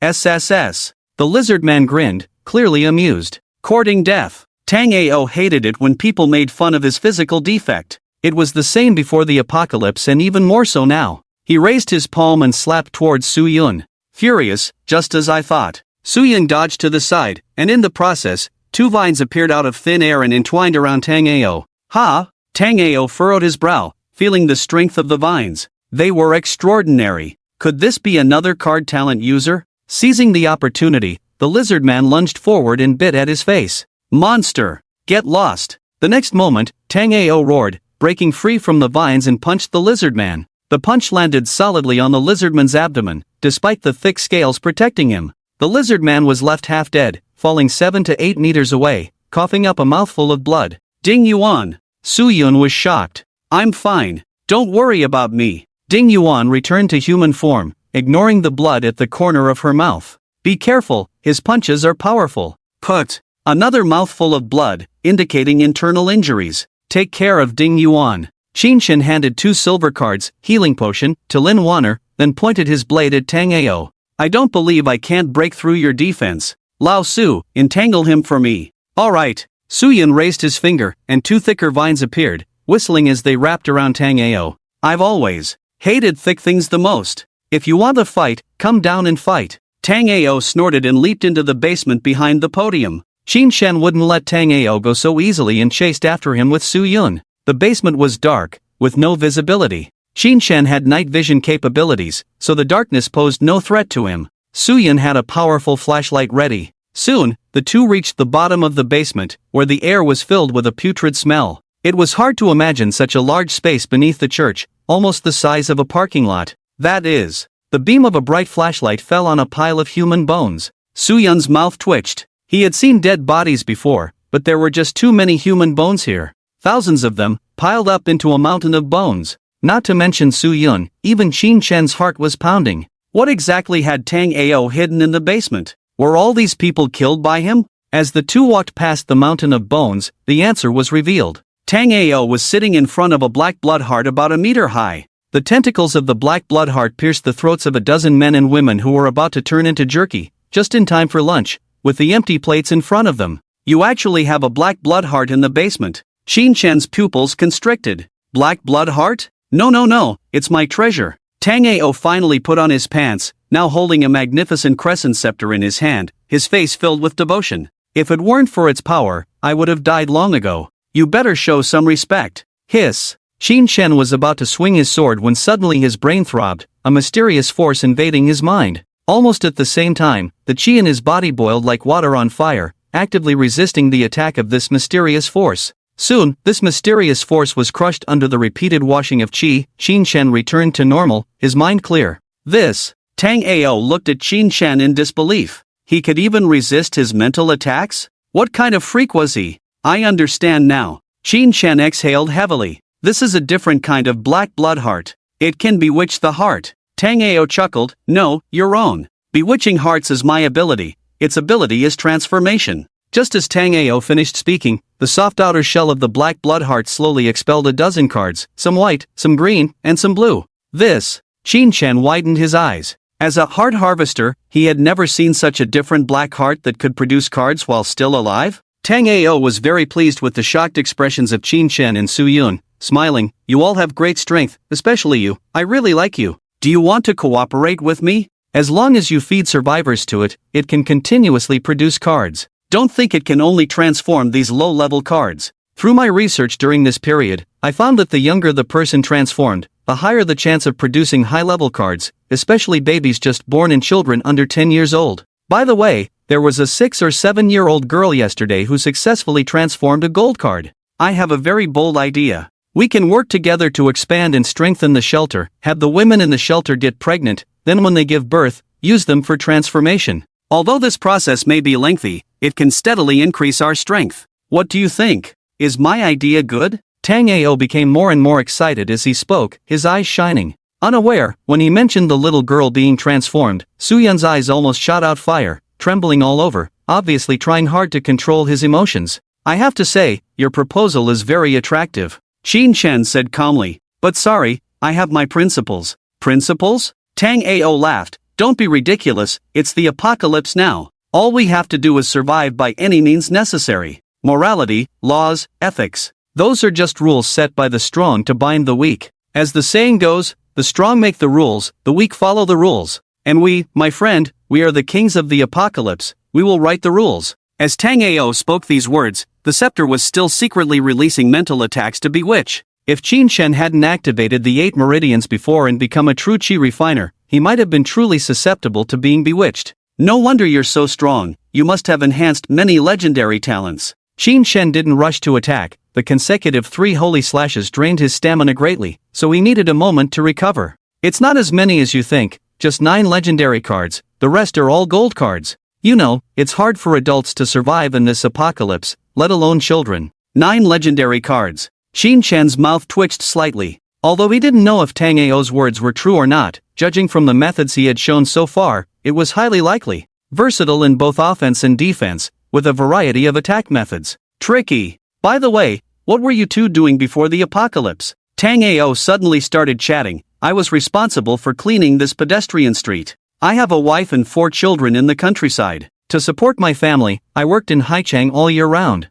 Last year, when I returned to my hometown, I found out that my wife was having an affair with the village cadre. I got angry and beat up that cadre, and he retaliated by breaking 7 or 8 of my ribs. I spent the whole year in the hospital before I could barely get out of bed. What happened later, you guys can't even imagine. Tangeo took out a pack of cigarettes, lit one, and as he exhaled smoke, he slowly said, "Later, I took samples from my 3 daughters and 1 son for DNA paternity testing. Guess what? None of them turned out to be mine, ha. That shameless and despicable woman. If she's still alive, I'll definitely bring her here. She loves having illegitimate children so much, that I'll let her have her fill, until she's old, until she dies." Snap! He threw away the half-smoked cigarette, crushing it heavily. Tangeo stood up, his expression manic. "So, what do you think, should we be enemies or friends? It's more fitting for us to be enemies. I really dislike hypocrites like you." Tangeo sneered, "In the apocalypse, what's the point of talking about bottom lines? After being a slave for so long, can't stand up anymore, right? You're wrong, the bottom line is not important to me. I just don't like middlemen making a profit. If I kill you and monopolize this black blood heart, wouldn't that be more beautiful?" Shin Shen waved his black blade. There was one more thing he didn't say: no one would be foolish enough to partner with a lunatic. TSK. Tang Ao sighed, "Let's see if you have what it takes." Tang Ao pointed his staff forward, and a thick beam of light shot towards Qin Shen. Qin Shen swiftly dodged to the side, leaving a large crater where he had been standing. Killing vine. Suyun had been waiting for this moment for a long time. He summoned over a dozen vines that entwined Tang Ao from all sides. "Ha ha ha, useless." Tang Ao inside the vines laughed maniacally as he broke them, his golden robe fluttering without wind, making a rustling sound. "You have no idea, with the power of 9 legendary cards, how terrifying I am." Before Tang Ao could finish his sentence, Qin Shen unleashed 2 holy slashes in a row. The light dissipated. Although Tang Ao still stood intact in his original position, Qin Shen could clearly feel that his aura had weakened significantly. That's right. No card can make someone truly invincible, it's just a matter of varying defense thresholds. "You ignorant clown!" Tang Ao sneered, waving his staff. This time, he didn't hold back, unleashing beams of light that could pierce steel plates and blow up trucks as if they cost nothing in this confined space. "Be careful." Qin Shen, agile enough, managed to dodge these beam attacks, but Suyun wasn't as lucky. In the process of evading, he was unfortunately hit and fell into a pool of blood, one leg pierced through, blood gushing out. "How are you?" Qin Shen turned to look. "I'm fine, don't worry about me." Suyun growled softly, feeling deeply frustrated. It wasn't that Suyun was weak, but that Tang Ao was just too strong. What does it mean to have 9 legendary cards? Qin Shen, this reborn cheat, didn't get so many, and another thing is that before mastering the shapeshifting path as a druid, the defense ability is just average, losing in a fight is normal. "Who?" Tang Ao wiped the sweat dripping down his forehead and said with disgust, "So annoying, not dying from this. I didn't want to use this weapon originally, but looking at the current situation, it seems I can't deal with you without using it." Qin Shen took out a colorful card from the spatial ring, tore it open, and the next moment, a continuously burning long sword appeared in his hand, the eternal flame flying sword. A legendary weapon. Tang Ao raised an eyebrow, quite extravagant, but can it break my defense? "I will not die." "Oh, really?" Qin Shen chuckled, moved his finger forward, and the eternal flame flying sword, trailing a long tail of fire, pierced through Tang Ao's body the next second. "This." Tang Ao looked down in disbelief at his rapidly healing body. "What? The power is so great? This is just the beginning." Qin Shen moved his finger, continuously controlling the eternal flame flying sword to strike Tang Ao, and in an instant, Tang Ao was surrounded by a ball of fire. Just as Qin Shen had judged, no one could truly be immortal. Under the repeated cutting of the eternal flame flying sword, Tang Ao became like a human target, instantly covered in wounds. The legendary holy light robe finally shattered into pieces on the 16th strike, turning into golden shards scattered on the ground. "No, impossible." Tang Ao's body started to bleed, and he finally began to feel fear, because he realized that the young man in front of him seemed to have inexhaustible energy. While he had run out of defense mechanisms, all his life-saving talents had been exhausted. "Stop, let's talk. Don't kill me." Tang Ao and the flames let out a scream. The only response to Tang Ao was the eternal flame flying sword, controlled by Qin Shen, attacking more fiercely. When Qin Shen used the last drop of spiritual energy in the Ling pool, Tang Ao's body was charred, emitting a burnt smell, lying motionless on the ground. "Who?" Qin Shen exhaled heavily. Although Tang Ao's attack methods were single, his defense was top-notch, making it really difficult to kill him. If it weren't for Qin Shen unlocking the 8 meridians, learning the sword control technique and spirit pool, maximizing combat flexibility and endurance, and the eternal flame-flying sword being a weapon exclusive to the Qi Refiner path, forming a frontal chain lock between them, it was really hard to say who would win this battle. So damn tired. Qin Shen shook a few times, his legs went weak, and he sat on the ground. Looking at Su Yun, his bleeding legs had stopped, but he couldn't stand up for a while. Squeak! A strange sound suddenly came from the charred corpse. Qin Shen's pupils constricted, seeing Tang Ao getting up again. I will not die. Puff! Just as Qin Shen was shocked, a tentacle from the alien blood heart behind Tang Ao suddenly pierced through his body. Tang Ao looked incredulously at the wriggling tentacle, spitting out blood. No. Ah! Tang Ao's obese body visibly shriveled at an alarming rate, turning into a pile of bones in an instant, while the alien blood heart, after absorbing Tang Ao's life energy, released an extremely terrifying aura. Not good. Qin Shen thought to himself, this was a sign that the alien black heart was about to evolve. We must not let it evolve successfully, otherwise, we will all die. Qin Shen exerted all his strength to stand up,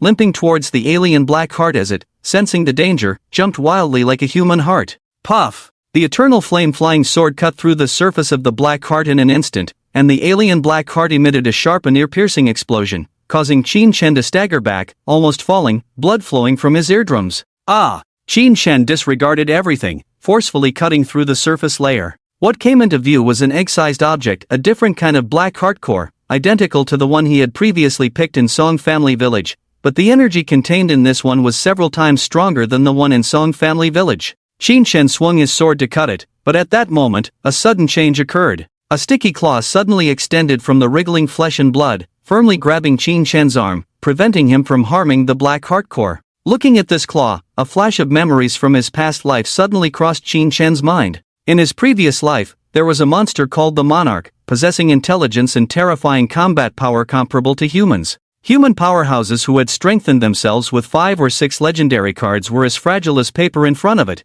a creature that instilled fear in people. I understand now. Qin Shen murmured, you are the embryonic form of the Monarch. You are using Tang Ao to hunt for yourself. When your body matures, you will kill Tang Ao and use him as your nourishment. No wonder I never heard any news about Tang Ao in my past life. A powerhouse like Tang Ao being so unknown is unreasonable. You are still a bit away from becoming complete, right? Goo goo goo goo. The creature in the flesh and blood became restless because Qin Shen was right. It was not yet complete. Just a little bit more. If you're not complete, don't stop me. Qin Shen raised his hand and cut off the strange claw, then with a sword, he cut down the black heart core. Sizzle. The different kind of black heart quickly withered without the core, turning into a puddle of blood in an instant. Qin Shen stored the black heart core in his spatial ring, then pulled Su Yun up from the ground. We need to leave here quickly, the tide of corpses is coming. Seeing the two return to the ground, Lin Waner cried excitedly, why did you take so long? I was so worried.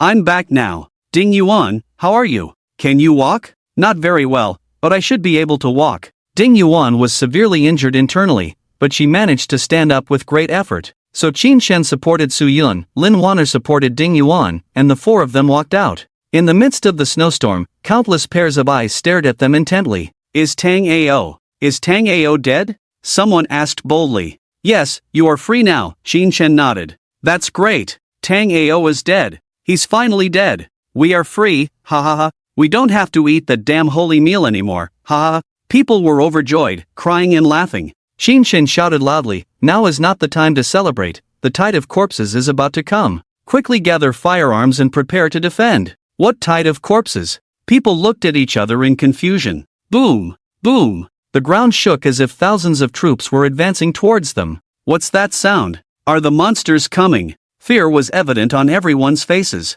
Qin Shen couldn't care less about them and said to Lin Waner, defend from a high place, let's go, to the bell tower. There was a bell tower building on the side of the church, with 6 floors, the tallest building on the pedestrian street. The 4 of them arrived at the top of the bell tower and looked around. Even Qin Shen, a seasoned warrior, couldn't help but gasp in shock. Blood corpses, bloodhounds, and a large army of the tide of corpses mixed with many night demons and a few centipedes surrounded them from all directions. It gave the feeling as if all the monsters in Haichang were rushing towards them. How do we fight this? Su Yun trembled, feeling numb. Qin Shen took out firearms and bullet cards and handed them to the 3. Fight however you can, especially at times like this, don't hesitate. Qin Shan had already planned his retreat. If they couldn't hold on, they would use the safe hut to hide. With the defensive capabilities of the safe hut, withstanding the tide of corpses for a while wouldn't be a problem, as it was a building that could withstand a nuclear bomb attack. If the safe hut was destroyed, he still had the mobile fortress.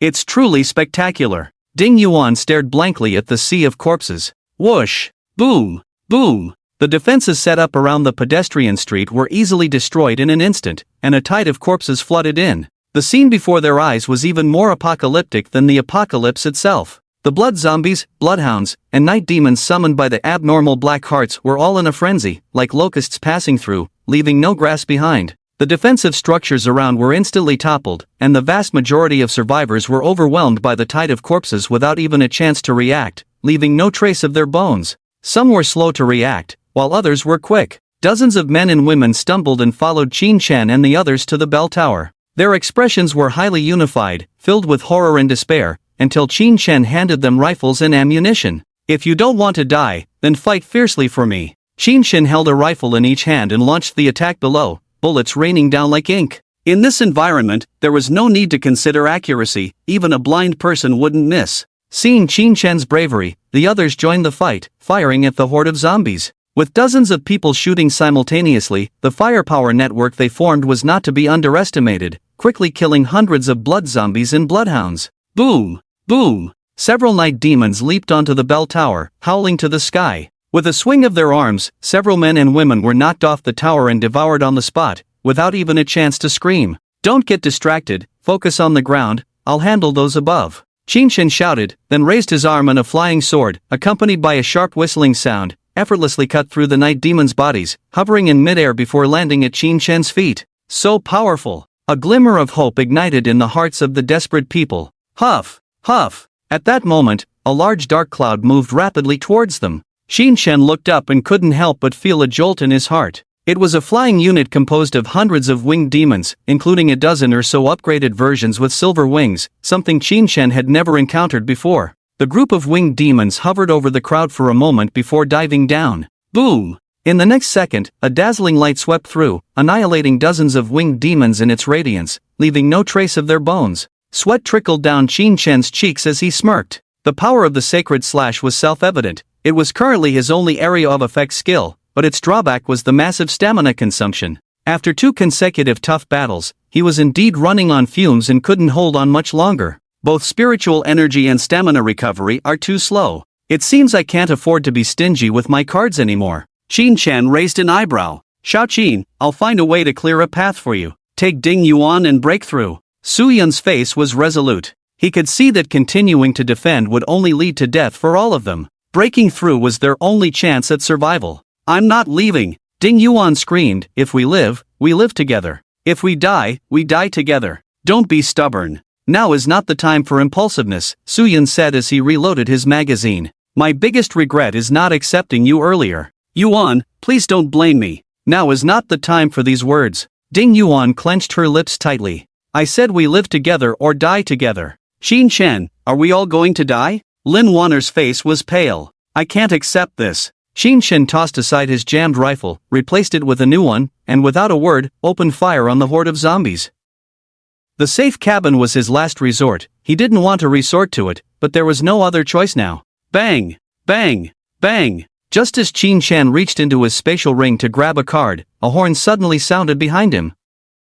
He turned around to see a familiar military truck. Standing on the truck were several people, with old Li Jingqi, at the forefront. He swung his blood-patterned spear, knocking down swaths of blood zombies, while a dozen gunmen behind him swiftly shot down the approaching zombies. Old Li! Qin Shan activated the intercom. Damn, boss, did you poke a monster's nest? Why are there so many monsters? If we work together inside and outside, can you break out? It's hard to say, but we can give it a try. Don't push forward, be careful not to get stuck. Qin Shan estimated the distance between the two sides. If they charged in, there was a good chance of breaking through. Where is Su Gu? And Sister Ding Yuan? Someone snatched the walkie-talkie. We're still alive, we'll follow little Qin's command. Stay close to me for the breakout. Qin Shan took out more than 20 grenades from his spatial ring and threw them into the horde of corpses. Accompanied by intense explosions, Qin Shan pulled Lin Waner into the midst of the corpses, followed closely by Su Yun and Ding Yuan.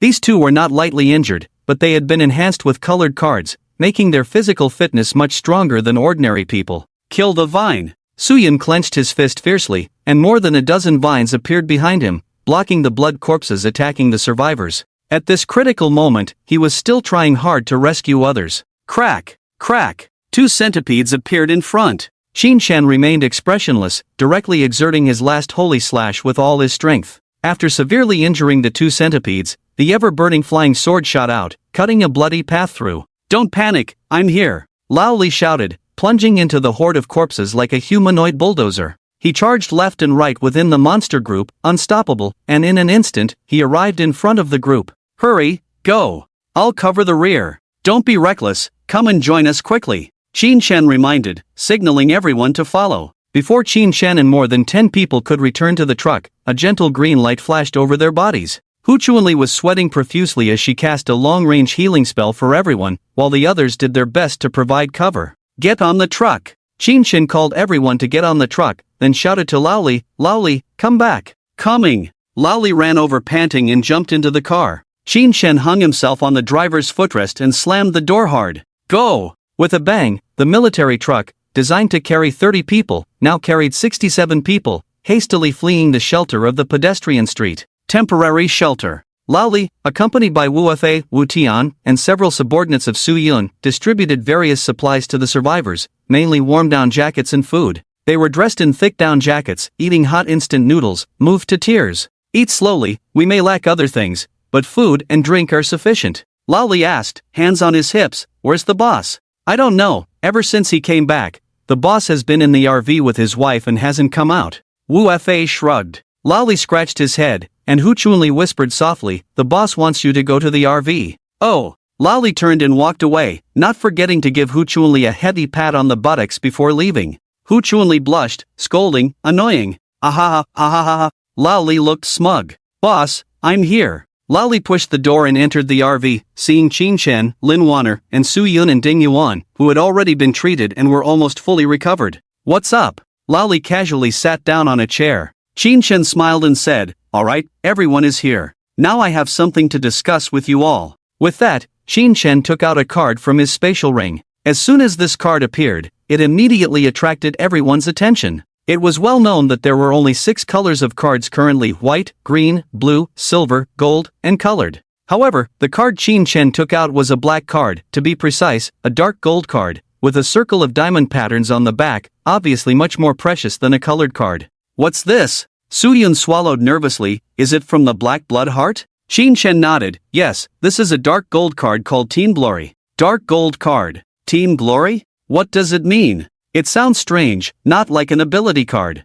Lao Li rubbed his bald head. Indeed, this dark gold card is not an ability card. To be precise, the ability it gives us is somewhat different from what everyone understands. After a pause, Shin-chan explained, after using it, you can create a team of up to 6 people. The team is divided into a captain, vice-captain, and 4 members. After upgrading the card, you can unlock more team positions. Of course, with our current strength, we can't achieve it yet. The dark gold cards are too rare. What's the use of this Team Glory? This was a question that everyone was very concerned about. Shin-chan patiently explained, firstly, the 6 people who join the team can engage in mental communication over medium to short distances, which is like secret voice transmission or encrypted calls in novels. Only team members can hear the communication, and no one else can eavesdrop by any means. This is a quite useful ability, Su-yun nodded. Secondly, the captain can choose to activate or deactivate team damage, meaning that people in the team don't have to worry about hurting each other with wide-range attack skills during battles.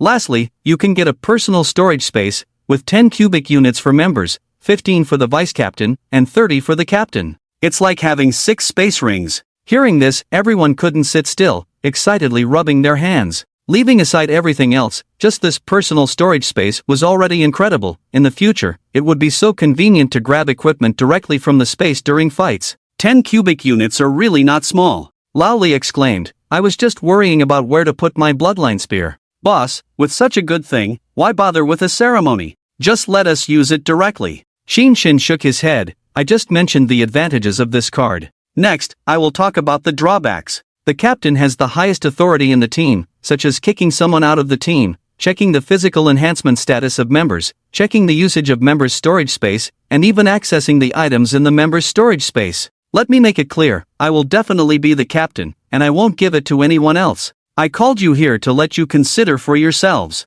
Once you join the team, it's like being naked, exposing your body completely to me, with no privacy at all. Of course, the privacy I'm referring to is only about physical enhancement, not actually looking at your bodies. I'm not that perverted. Lowly lit a cigarette and said, "Hey, what do you think I am, making such a serious fuss? You helped me choose all my talents and skills, it doesn't affect me at all." Shin Chen laughed heartily. "Do you think I said those things for your benefit? Don't flatter yourself." Su Yun smiled. "Little brother Chin is speaking to me and Yuan. Honestly, if it weren't for today's events, I would definitely consider it carefully, maybe even refuse. But after fighting side by side today, I believe in little brother Chin's character. Someone who can stand by their friends in times of crisis. If not you as the captain, then who else? Such noble qualities are rare, not just in the apocalypse, but even in peacetime. Well, there's no need to praise me so much." Shin Chen felt a bit embarrassed and coughed. "Well, what about you, Ding Yuan? I have no objections, completely agree. If it weren't for you, brother Su Yun and I might not have survived." Ding Yuan nodded vigorously. "In that case, let's activate the card." Shin Chen tore open the dark gold card, and immediately, 6 thumb-sized tadpole-shaped pills appeared on the table, 1 white and 5 black. "The white one is for the captain, and the black ones are for the members." Shin Chen picked up the white tadpole and swallowed it. Lin Waner didn't hesitate, picked up a black tadpole and swallowed it, and the other 3 followed suit. "Can you all hear me speaking?" Shin Chen didn't open his mouth, but his voice clearly reached everyone's minds. "Damn, this is so cool. Is this considered telepathy?" Lao Li looked puzzled. Shin Chen, currently, the furthest communication distance can reach a diameter of 10 kilometers, much more convenient than using phones or anything else. Su Yun, more than just convenient, it's ridiculously convenient. Shin Chen, you can also have one-on-one or one-on-many communication, but I must remind you that mental communication consumes spiritual energy. Unless necessary, it's better to use normal communication. The group nodded in agreement. "Boss, oh, I forgot." Lowly patted Big Bald's back, switching to normal mode of communication. "There's 1 spot left, boss, who do you intend to give it to?" "I'll leave the vacant spot for now. If there's a more suitable person, I'll assign it to them. As for the position of vice captain, I don't plan on appointing anyone for now." The vacant spot, of course, had to be reserved for the young girl. As for the vice captain, in a team where decisions are made by one person, there's no need for a second in command. No one had any objections. Shin Chen shrugged. "Other than that, there's nothing else. Rest up and make good use of your time. In 4 hours, when it gets dark, we'll head to the pedestrian street." Everyone showed excitement. A zombie tide meant a massive amount of resources. They had to make the most of it. When Laoli and the others got off the car, only Shin Chen and Lin Waner were left inside. Lin Waner pursed her lips, her pretty face blushing. "I feel like I'm dragging everyone down. Most of my talents are supportive and won't be of much help to you all."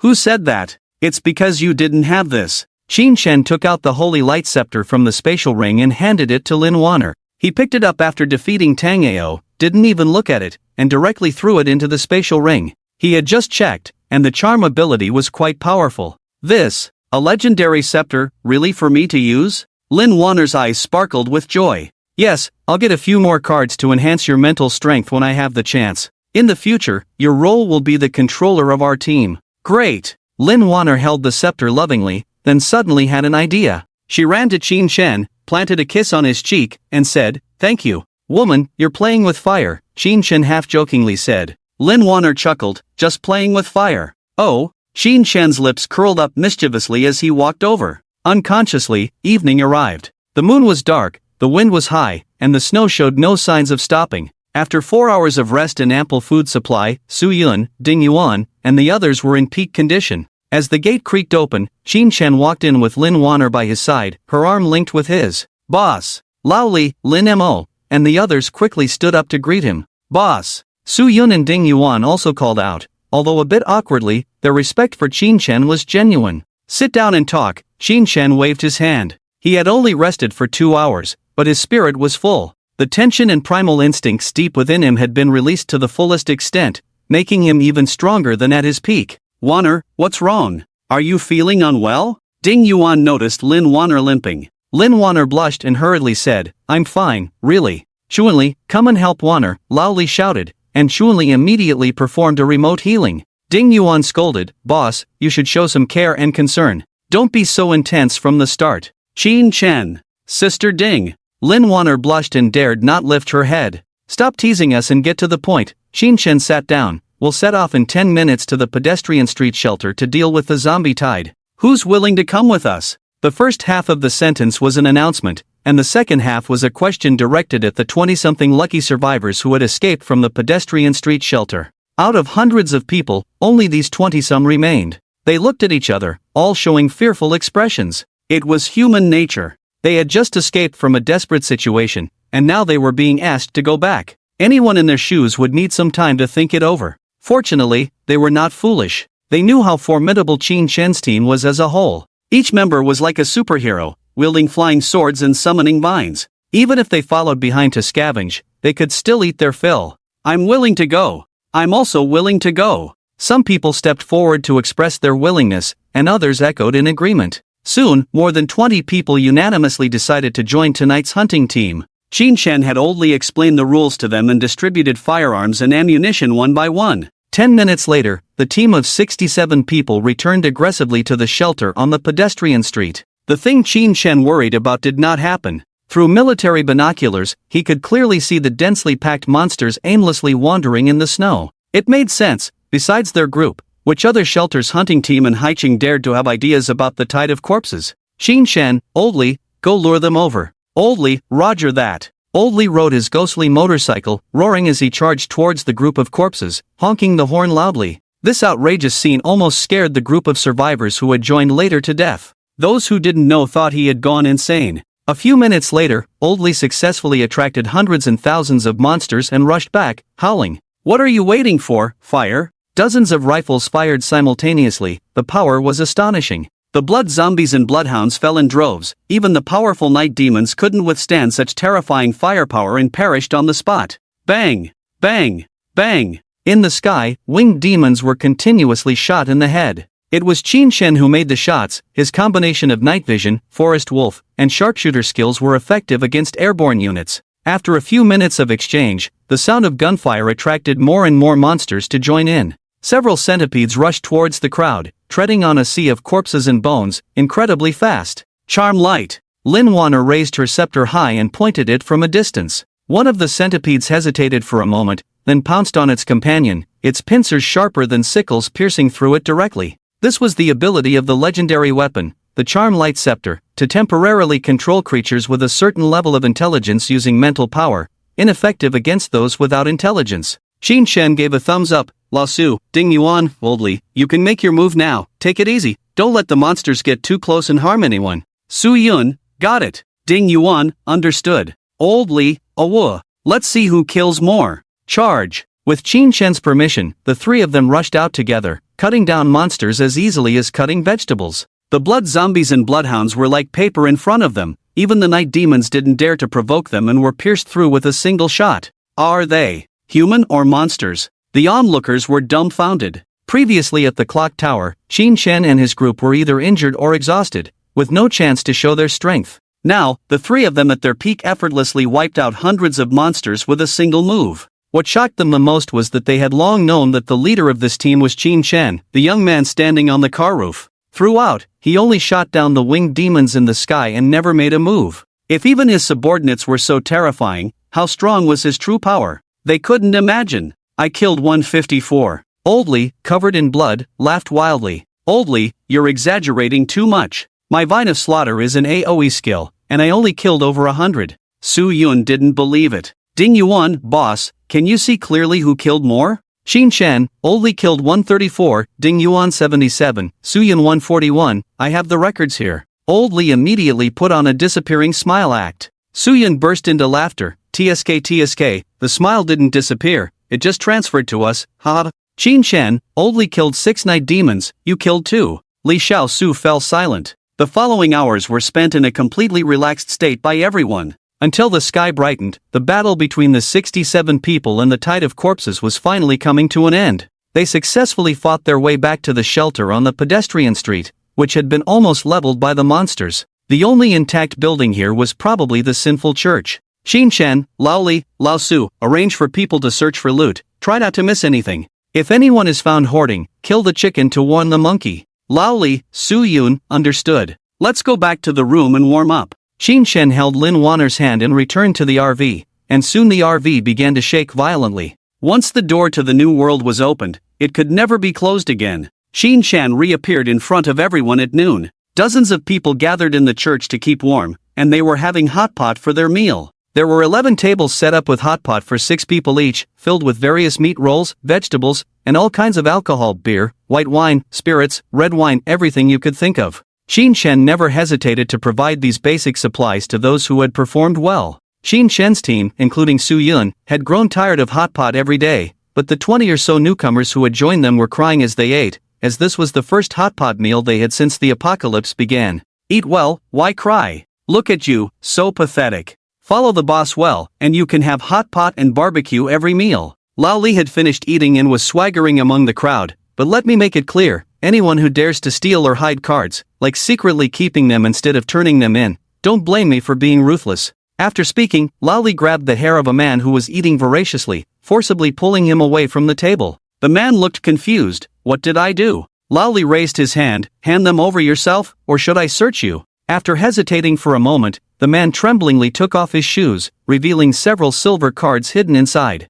He knelt down with a thud, pleading, I'm sorry. I won't do it again. I accept your apology, but you won't have a chance to do it again. With a swift movement of his right arm, Lao Li's bloodline gun pierced through the man's head. The scene fell silent. Lao Li instructed the Wu brothers to drag the body outside and took back the bloodline gun, saying, I hope this is the last time I have to aim a weapon at our own people. Inside the RV, Xin Shen let down the curtain. It's hard on Lao Li, making him play the bad guy. A pair of warm and tender arms wrapped around him, and Lin Waner smiled mischievously. No rules, no boundaries. He brought it on himself by hiding the cards. Xin Shen shrugged, pressing his solid body down firmly. Learning from past mistakes, in the next half day, no one dared to hide cards privately. It wasn't until evening that the battlefield was finally cleaned up, and all the cards were handed over to Xin Shen, totaling 7 to 8,000. There were definitely some missing, but there was no way around it. The snow was too heavy, and digging out bodies to retrieve cards in temperatures below freezing was not something an ordinary person could endure.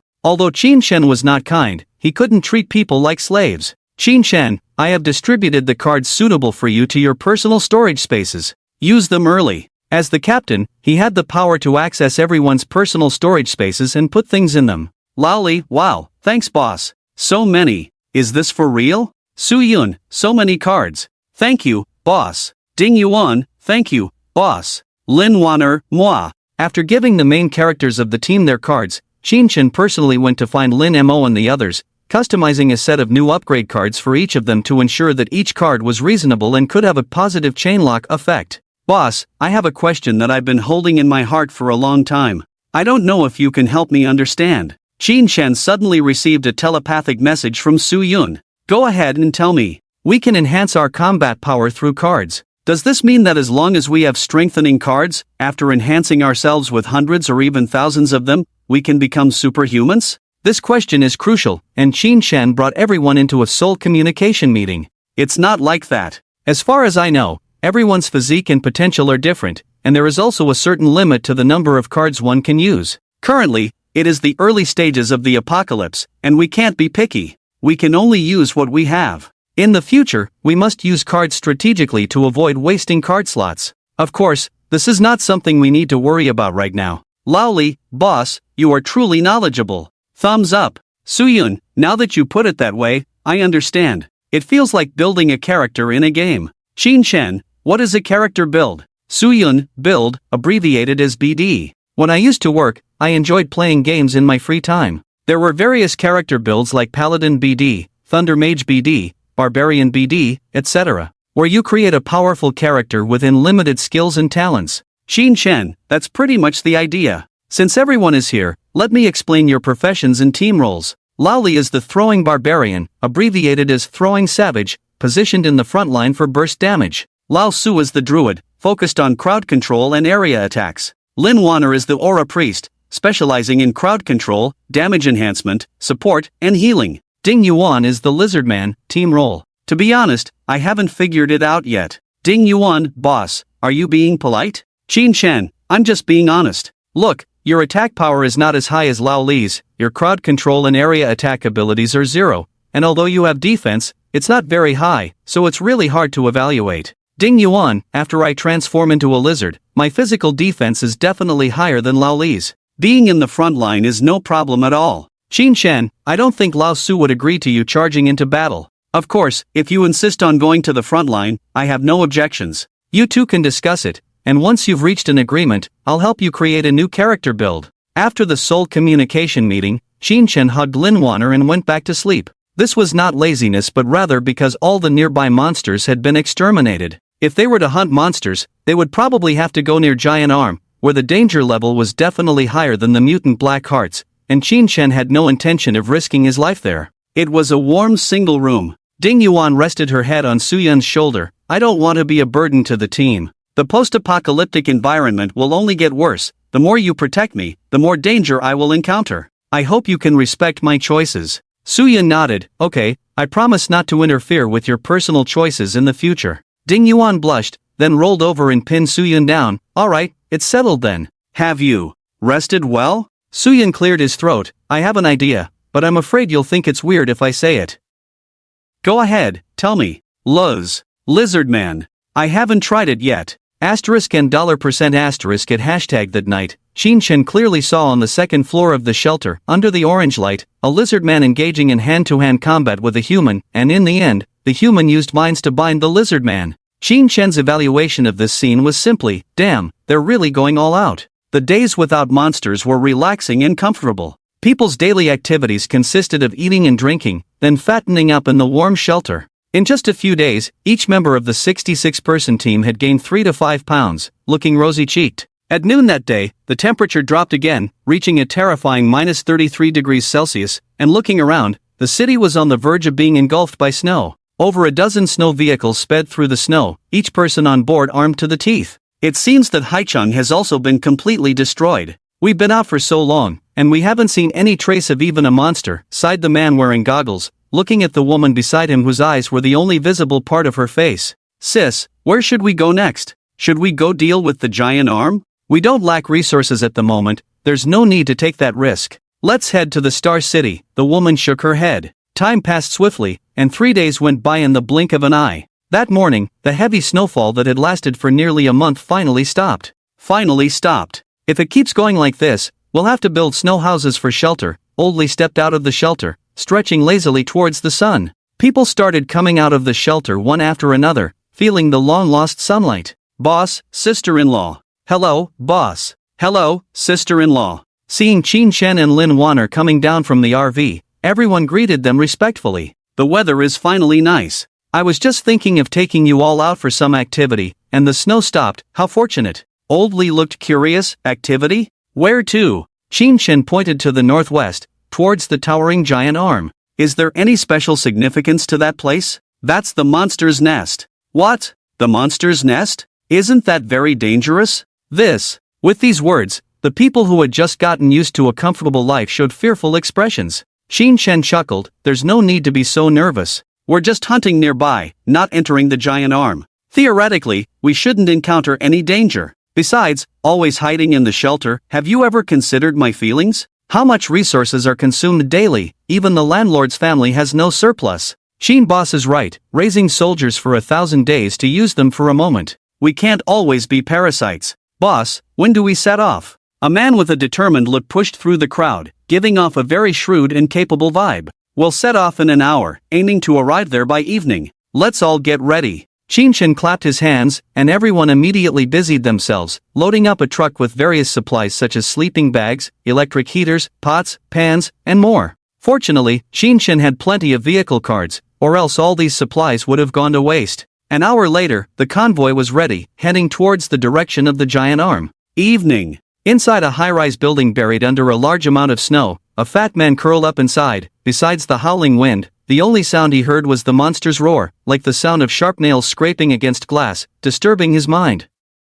You damn thing, never-ending, huh? If it weren't for this fat man killing a big spider before, consuming too much energy, with just you, this fat man could slap you to death. The fat man muttered under his breath, trying to sound tough, but his body was trembling. Buzz. Just as a huge black shadow was about to enter the interior of the high-rise building, a horn suddenly sounded in the distance. Click, click, click. Upon hearing the sound, the black shadow decisively turned around and crawled towards the source of the sound. Damn, this fat man is indeed the chosen one. I can survive this. No, who the hell is honking near the nest? Do they want to extend their lives? The fat man cautiously poked his head out, muttering to himself for a while before wiping his eyes with his fingers, and soon the full view of the convoy in the darkness came into view. It was a convoy consisting of 8 vehicles, including military trucks, RVs, and a fleet of snow combat vehicles. Tisk, wasting away a good life, must be seeking death. Rest assured, this fat man will make good use of your legacy. The fat man smirked, following the monster's footprints towards the direction of the convoy.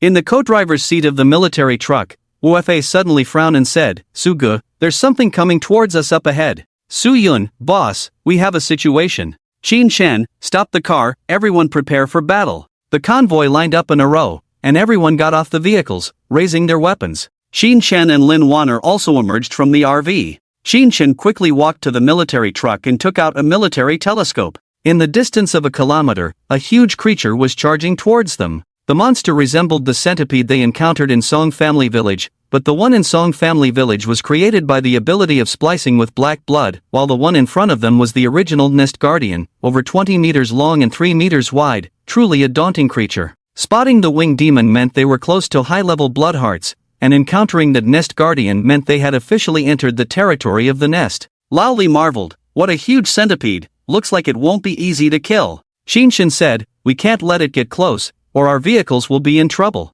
Lao Li, Lao Su, come with me, the rest stay on guard. Okay. Qin Shen nodded at the two, and they each rode a Ghostfire with snow tires to confront the Nest Guardian. The two sides quickly clashed. Lao Li didn't hesitate and fired a shot. With a puff sound, the bloodline gun pierced the Nest Guardian's body, creating a fist-sized hole. The Nest Guardian howled in pain, banging its head on the ground like mad, but the others were prepared and used the agility of the Ghostfire to run far away. Killing Vine. Lao Su activated a skill from the side, and dozens of vines appeared out of thin air, tightly binding the Nest Guardian's body. While it was immobilized, Qin Shen leaped up, his eternal flame sword bursting with a dazzling light, shattering the Nest Guardian's head. Damn! The fatty who witnessed everything was shocked, rubbing his eyes in disbelief. Was that really the Nest Guardian? The being that could easily level a fully armed shelter for 100 people, was actually taken down in seconds? Even though the truth was right in front of him, Chen Jianhua couldn't believe it. He pinched his thigh hard and then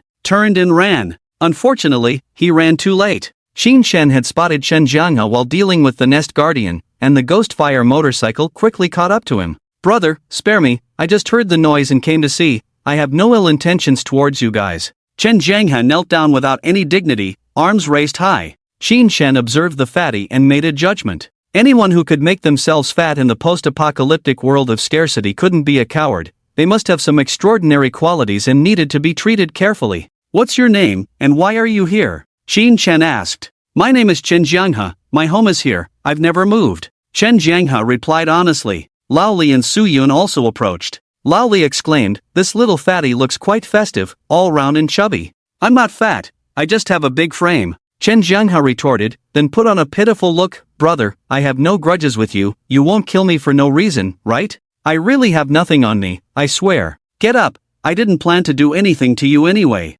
We're new here and want to know what's going on in this area. That's good, that's good. Chen Jianghua stood up, brushed off the snow from his body. You guys are indeed different from the previous convoys that came here, very strong and imposing. Qin Shen just smiled at Chen Jianghua's flattery. Many convoys came before this? Yes, just when it started snowing, there were convoys wandering around here every day. Recently, it's been rare, except for the Iron Army hunting team from the south occasionally patrolling. No vehicles pass by the rest of the time. Iron Army? Yes, Iron Army shelter, their leader is called Wang Iron Army, so you know. Chen Jianghua was very cooperative, speaking without reservation, providing Qin Shen with a lot of useful information. For example, he detailed the various shelters near the giant arm nest, which shelter was the strongest, and their operating styles. You say you're not from the 3 major shelters, so does that make you a lone wolf? Lone wolf? You're quite the joker, young man. It's the apocalypse now. Unless you're one of those overpowered freaks like Long Outyen in novels, lone wolves simply can't survive. I live with a dozen brothers and sisters in the community. With supplies running low, we have no choice but to come out hunting. Chen Jianghe glanced at the distant convoy and asked tentatively, "Where are you headed? If it's convenient, could you give me a ride? The place I live is quite far from here, it would take me hours to walk back. If not, could you lend me a ghost fire? Hey, Chubby, you've got some nerve. Are we that close for you to just ask for a ghost fire?" Old Li rolled his eyes. Qin Shen chuckled, "Alright, the more friends, the better. Ghost fire for you, and some supply cards as well." Saying this, he handed Chen Jianghe some white and green cards.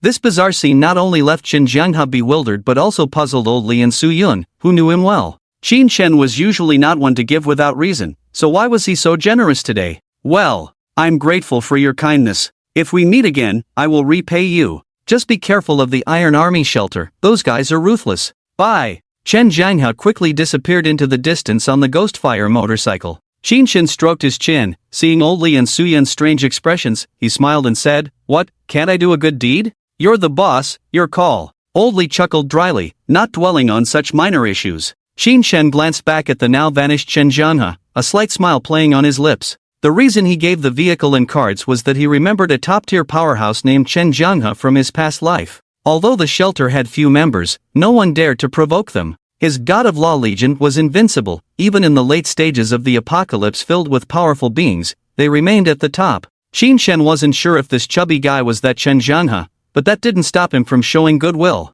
If not, a mere vehicle and a few dozen low-level cards were nothing to him. If it was him, then he hit the jackpot. The value of a bowl of porridge in times of hardship far exceeded that of a ton of gold in times of prosperity. "Retreat 5 kilometers and set up camp for rest," Qin Shen ordered. In a certain building deep inside, it appeared snowy white from the outside, but inside, it was a whole new world. Beneath the thick snow lay an underground shelter built from ice and snow. "Brothers, sisters, I'm back." Chen Jianghe joyfully entered the ice house, distributing the cards he had hunted to his dozen companions. "Jianghe, why were you gone for so long this time? We were so worried. Especially Tsuihua, she asked us over 80 times in an hour, our ears are almost calloused." The people burst into laughter. Speaking was an elderly man in his 60s or 70s, malnourished due to long-term lack of nutrition, who used to be the doorman of the community. Tsuihua rolled her eyes beautifully and huffed, "Grandpa, can you stop exaggerating? I only asked 6 times in total." Chen Jianghe chuckled, "We all know how much Waterloo Grandpa's words hold,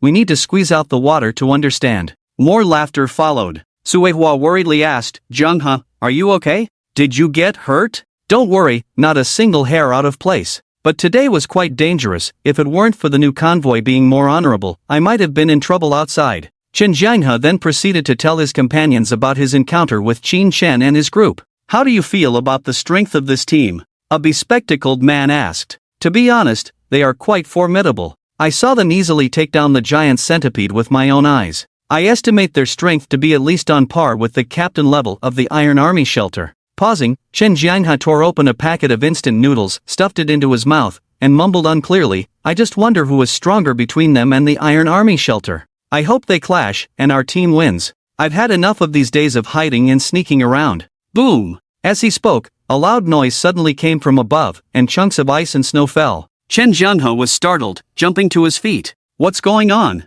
Creaking footsteps echoed through the passage, and 3 men dressed in warlord robes appeared at the doorway. The leader took off his warlord hat, brushed off the snow, and grinned. "Chen Jianghe, didn't expect to find you hiding here. If it weren't for the tire tracks in the snow, I wouldn't have known you've been hiding under the nose of the shelter. The most dangerous place is also the safest, right? Zhang Bao, what do you want?" Chen Jianghe opened his arms, shielding his companions behind him. "I'll give you 2 choices, either come back with us, or I'll just kill all of you right here." Zhang Bao smiled, giving off a sinister vibe. "We've never had any conflicts with the shelter. We just want to survive," Chen Jianghe said with a sigh after a long silence. "Fine, I'll go with you, but you must ensure their safety." "I can't guarantee that. You know the current atmosphere in the shelter. Everyone is living under pressure and needs an outlet," Zhang Bao said with a smile. "Don't worry. Suihua is yours, we won't touch her. As for the others." Zhang Bao's lecherous gaze swept over the women in the crowd, making them shiver in fear. They had escaped from the Iron Army shelter and knew the inhuman torture women faced there. How could they not be afraid? "Even if I die, I won't go back to be your star slave. You're just a bunch of beasts," a frail woman in the crowd roared. "Humph," Zhang Bao sneered. "Your words don't count. Chen Jianghe, have you made up your mind? I'm getting impatient." Behind Zhang Bao, 2 officers in similar attire, The one on the left adjusted his single-frame glasses hanging on his ear and smiled. Boss, Chen Jiangha's combat power is 447, quite an improvement. Zhang Bao nodded. I remember when you defected, your combat power was only over 300. It hasn't been that long, and you've increased by 150 in combat power. Not to be underestimated. Gritting his teeth, Chen Jiangha asked, what are you trying to say? I'm saying. Zhang Bao casually adjusted his white gloves. My combat power is 870. Chen Jiangha's expression changed, and the next moment, Zhang Bao was in front of him, grabbing his neck. Killing you is as simple as killing a chicken. I'll ask you one last time, do you want to come with me or not? Enough, stop. Tears streamed down Suewa's face. We'll go with you, just please don't harm them. They're still children. With a fierce expression, Zhang Bao said, we'll see how Chen Jiangha performs in the upcoming battle. If he does well, the boss won't touch them. But if he slacks off, ha ha ha, you have 5 minutes. Zhang Bao pushed Chen Jiangha aside, leading 2 deputy officers as he walked out of the underground shelter. The snow had stopped falling, but the outside temperature remained cold, the wind cutting through like knives. Yet, compared to the chilling wind, the hearts of the people were even colder because they didn't know what awaited them. Just as the group was preparing to get into the car to head to the shelter, one of the deputy officers exclaimed softly. A man riding a ghostly motorcycle appeared in the snow not far away and quickly approached them. It's him. Chen Jiangha rubbed his eyes in disbelief. Wasn't this the young man they had parted ways with not long ago? Why was he here? Hey, chubby, didn't expect to meet so soon again, greeted Qin Chen with a smile. Zhang Bao raised an eyebrow, a new face. Which shelter are you from? Neither, I came from the city, Qin Chen replied as he dismounted. So there are still living people in the city, Little Left. Following Zhang Bao's signal, the deputy officer nicknamed Little Left understood and activated the combat power detector. Soon, his initially stern face lit up when he saw the reading. What's wrong? Zhang Bao asked curiously. The detector seems to be malfunctioning, the reading is off the charts, muttered Little Left as he tapped the detector's casing, as if talking to himself or answering Zhang Bao's question. How could someone have a combat power of 5,500, nearly 3 times stronger than the boss? Zhang Bao was taken aback for a moment, then burst into laughter. That must be a malfunction. A combat power of 5,500, that's a joke. The boss with a power of 2,000 is already a superhuman, 5,500 would be catastrophic, ha. Qin Chen joked, it's freezing cold, where are you guys heading? Chubby, why the long face, are you being held hostage? If you are, just blink. Chen Jiangha's face turned red, whether from the cold or urgency, he shouted, kid, this is none of your business, mind your own, let's go. Hey, Zhang Bao raised his hand, it's recruitment time for the shelter. Since we've met, let me test your mettle to see if you're qualified to join us. Zhang Bao got off the car gracefully, removed his white gloves, handed his military cap to a nearby officer, and said, daring to stroll out alone in the dead of night, your combat power should be high. I'll make 3 moves, if you can withstand them, I'll take you back to the shelter to serve the boss. But what if I can't? Oh well, then I'm sorry, the shelter doesn't harbor waste. But you're quite handsome, soldiers who can't get women even resort to rubber dolls, I guess they won't mind you. Qin Chen's eyes flashed with a hint of fierceness as he shrugged, I'll do my best. Here I come. Zhang Bao's figure moved swiftly and landed a punch on Qin Chen's chest. Qin Chen let out a muffled groan, staggering back a few steps. He gently bit his tongue, spitting out blood. Oof. Strong power. Zhang Bao raised an eyebrow. Good.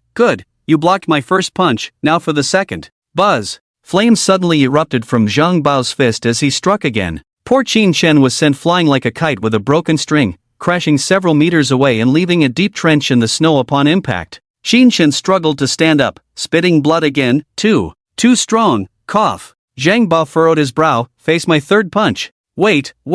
Qin Chen pleaded, sir, your punch is too powerful, I really can't take it anymore. If you continue, I'll die. Please, have mercy on me. Zhang Bao laughed heartily. Well said. The third punch of mine is indeed unbearable for most. What's your name? Qin Chen. Qin Chen wiped the blood from his mouth, panting heavily, giving off a vibe of being on the verge of collapse. All right, get in the car. Yes, officer. Qin Chen limped onto the car. Chen Jiangha had a puzzled expression on his face. Brother, do you know where we are going? You come neither early nor late. Why did you choose to come at this time? Qin Chen smirked. Isn't it the Iron Army shelter? Qin Chen put his arm around Chen Jiangha's shoulder. Chubby, if a fight breaks out later, protect the people around you and don't let them get hurt. A fight? Chen Jiangha was stunned. Don't mess around. The Iron Army shelter is the strongest shelter in this area. King Iron Army and the Chief Commander both have combat power over 1,000, with King Iron Army himself having a combat power of 2,000.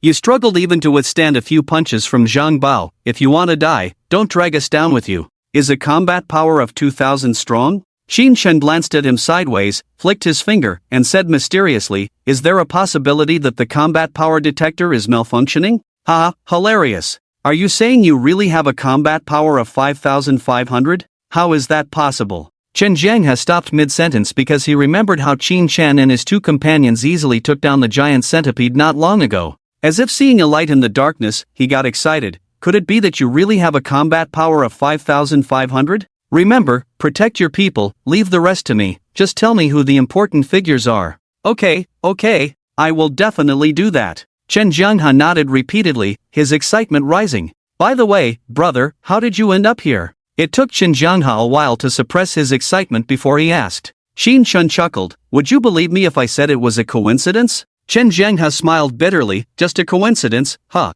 Qin Shen wasn't lying. The reason he appeared near Chen Jianghe's shelter could be called a coincidence, or even intentional. After parting ways with Chen Jianghe, Qin Shen had the group set up camp to rest while he patrolled nearby with caution, as they had entered the territory of the giant arm nest. Somehow, during the patrol, he became curious about where Chen Jianghe was going, so he followed the tire tracks in the snow and coincidentally met Zhang Bao, who was bringing the group back to the shelter. As the two shelters were not far apart, the journey took less than 20 minutes, and the group arrived at the Iron Army shelter. They were greeted by a moderately sized fortress, with hundreds of giant ice blocks hanging at the entrance. It was only when the vehicles passed by that Qin Shen recognized what was inside those ice blocks above. They were the naked bodies of hundreds of women. They had suffered unimaginable humiliation in their lives, to the point where their lower bodies were too gruesome to look at, and after death, they were frozen and hung at the entrance. Mom! A woman in the carriage sobbed, recognizing one of the ice sculptures as her mother. These beasts! Chen Jianghe's eyes flared with anger as he cursed under his breath. We're here, get off. Someone outside pounded on the carriage. As the group got off one by one, Zhang Bao grinned, you two come with me to see the boss, the rest, take them to the basement first. Don't be afraid. Chen Jianghe nodded firmly, holding back tears as he bid farewell to the others. Please, just kill me. I can't take it anymore. As they walked past a wooden house, a woman's incredibly tragic screams could be heard from inside. Zhang Bao shrugged, that's the firing range, a place for low-ranking soldiers to vent. We have better options. Don't worry, as long as you work hard, there are resources and women available. We even have celebrities here. Do you know Chu Wei? Chen Jianghe looked confused, while Qin Shen raised an eyebrow. Chu Wei, a first-tier female celebrity. In terms of fame, she was several levels above Lin Waner, a household name in the celebrity world. She's just our boss's lapdog now. Zhang Bao thought of the night of passion he had with Chu Wei not long ago, his face filled with intoxication as he said, the end of the world is truly amazing. The social hierarchy is broken. As long as you have enough strength, you can have any woman you want. Qin Shen couldn't find a reason to refute this statement. Captain Zhang. Captain Zhang is back. A group of soldiers armed to the teeth greeted, showing disdain on their faces upon seeing Chen Jianghe. You fat traitor, how dare you show your face here? I thought you were dead outside. Traitor! Scum! Acting all righteous. Faced with the accusations, Chen Jianghe chose to remain silent and quickened his pace to catch up with Zhang Bao. Zhang Bao, you're back. A hoarse voice came from behind the closed door. Zhang Bao quickly straightened up and respectfully said, yes, boss. I'm back. While patrolling, I found the former Captain Chen Jianghe. I brought him and his men back, and besides that, I also brought back a young man who can fight well. Oh, good. Come in and talk. Asterisk creak. Asterisk the door opened, and a warm breeze wafted out from the room. The 300 square meter hall was as bright as day and warm as spring. Nearly 100 people were eating and drinking in the hall, while some were in the dark corners, engaged in intimate activities. Judging by his half-removed clothes, he was obviously a high-ranking figure. A burly man sat in the middle on a large chair, wearing a set of metal armor. At his feet, two young women with chains around their necks knelt, serving as his footstools. One of them was the famous actress Chu Wei from the Peaceful Era, with an annual income of over $1 billion. The other woman, slightly older and beautiful, looked familiar to Qin Shen, but he couldn't recall who she was, probably a celebrity or businesswoman. In the lawless end of the world, women themselves were a kind of resource, especially beautiful women, in high demand. Jianghe, long time no see. Wang Taijun sat up straight, mocking, it seems you've been living well outside. Not only did you not lose weight, but you've gained some. Chen Zhenghe said nothing, just bowed his head silently. I suppose Zhang Bao has told you everything, so I won't beat around the bush. I'm currently short of manpower. As long as you sincerely serve me, the past will be forgotten. I, Wang Taijun, have never held grudges. I understand, thank you for not holding past grievances, boss. Chen Zhenghe nodded. Wang Taijun looked at Qin Chen. What's the name of this young man? He's called Qin Chen, and his strength is quite good. Zhang Bao handed over the power detector from his adjutant Xiaozhua to Wang Taijun. Boss, this power detector got frozen and showed his combat power as 5500. Isn't that unbelievable? Wang Taijun chuckled. It's normal for the detector to malfunction in extreme cold. Here, take a new one. Zhang Bao took the new detector card, tore it open, and hung it on his ear. I guess your power is at least 400. Beep beep beep beep. After a few seconds, a number appeared on the power detector, 5500. Ha! What's going on? Zhang Bao, seeing the number, looked incredulous. It's impossible, this is a new detector, how can it still show 5500? Wang Taijun frowned. Nonsense, how could someone have such high power? But, the number clearly shows that. Zhang Bao was puzzled, there must be something wrong somewhere. Asterisk smack. Asterisk in the corner, a captain who was molesting a woman silently put on the detector. After the test, he stopped his movements and frowned. It can't be all broken, my detector also shows 5500. Wang Taijun furrowed his brow. It can't be, could it be that you? Qin Chen smiled. The next moment, a burning long sword appeared in his previously empty hand, piercing through Wang Taijun's body with flames. Wang Taijun widened his eyes, wanting to say something, but it was too late. In just a few seconds, he fell into eternal darkness. The lively hall fell into a deathly silence, everyone staring fixedly at Qin Chen. The boss? Zhang Bao rubbed his eyes and screamed, You killed the boss. Qin Chen stood with his hands behind his back, the flying sword perpetually swirling around him like a living creature. At this moment, his expression was solemn and dignified, showing no trace of his former self. Those who follow me shall live, those who oppose me shall perish, Qin Chen said calmly. The hall, which could accommodate 100 people, was silent, not even a pin drop could be heard. All eyes were on Qin Chen, filled with complex emotions of fear, anger, astonishment, and anticipation. Gulp! Chen Zhenghe, the closest to Qin Chen, swallowed hard, having imagined countless scenarios of confrontation. But what was happening now exceeded his wildest imagination. Wang Taijun, this man who had built a powerful team since the apocalypse, triumphed all the way, challenging gods and demons, the formidable boss of the sanctuary, had simply died under Qin Chen's sword, without even a chance to scream. What would happen next? Chen Zhenghe felt a tingling sensation on his scalp, as if he was growing a brain. Qin Chen walked slowly to Wang Taijun's body. With a wave of his hand, he stored the body in his space, then sat on the throne symbolizing power. The two human dogs, after a moment of daze, knelt down one after another, wearing obsequious smiles on their faces, but their two artificial tails remained motionless. Who is the chief commander? Qin Chen asked Chen Zhenghe, who hesitated and pointed to the man who hadn't even had time to put on his pants. He is the chief commander. Roar! Thinking that Qin Chen was going to attack him, the man shivered in fear, let out a loud roar, and suddenly grew a large patch of gray fur on his body, his muscles and body expanding with it. In just over 10 seconds, he transformed into a seat wolf standing 2 meters tall. Just when everyone thought the chief commander was going to retaliate and avenge Wang Taijun, the transformed seat wolf turned and ran towards the door. Ridiculous! How could this chief commander with only 1500 combat power confront a monster with 5500 combat power? Revenge? What revenge could he possibly seek? Survival was the priority. Do you think you can escape? Qin Chen calmly took out a forest wolf, aimed at the robust hind leg of the seat wolf, and pulled the trigger. Bang! The seat wolf's right leg was blasted off. He let out a howl of pain and fell at the door, quickly reverting to human form, holding his broken leg and wailing in agony. Who is the third in command? Qin Chen ignored the chief commander and asked again. Chen Zhenghe pointed to Zhang Bao. There is no third in command in the sanctuary, only captains left. Zhang Bao was drenched in sweat, trembling in fear, his voice shaking as he said, I didn't do anything, it was Taijun who ordered us to do this.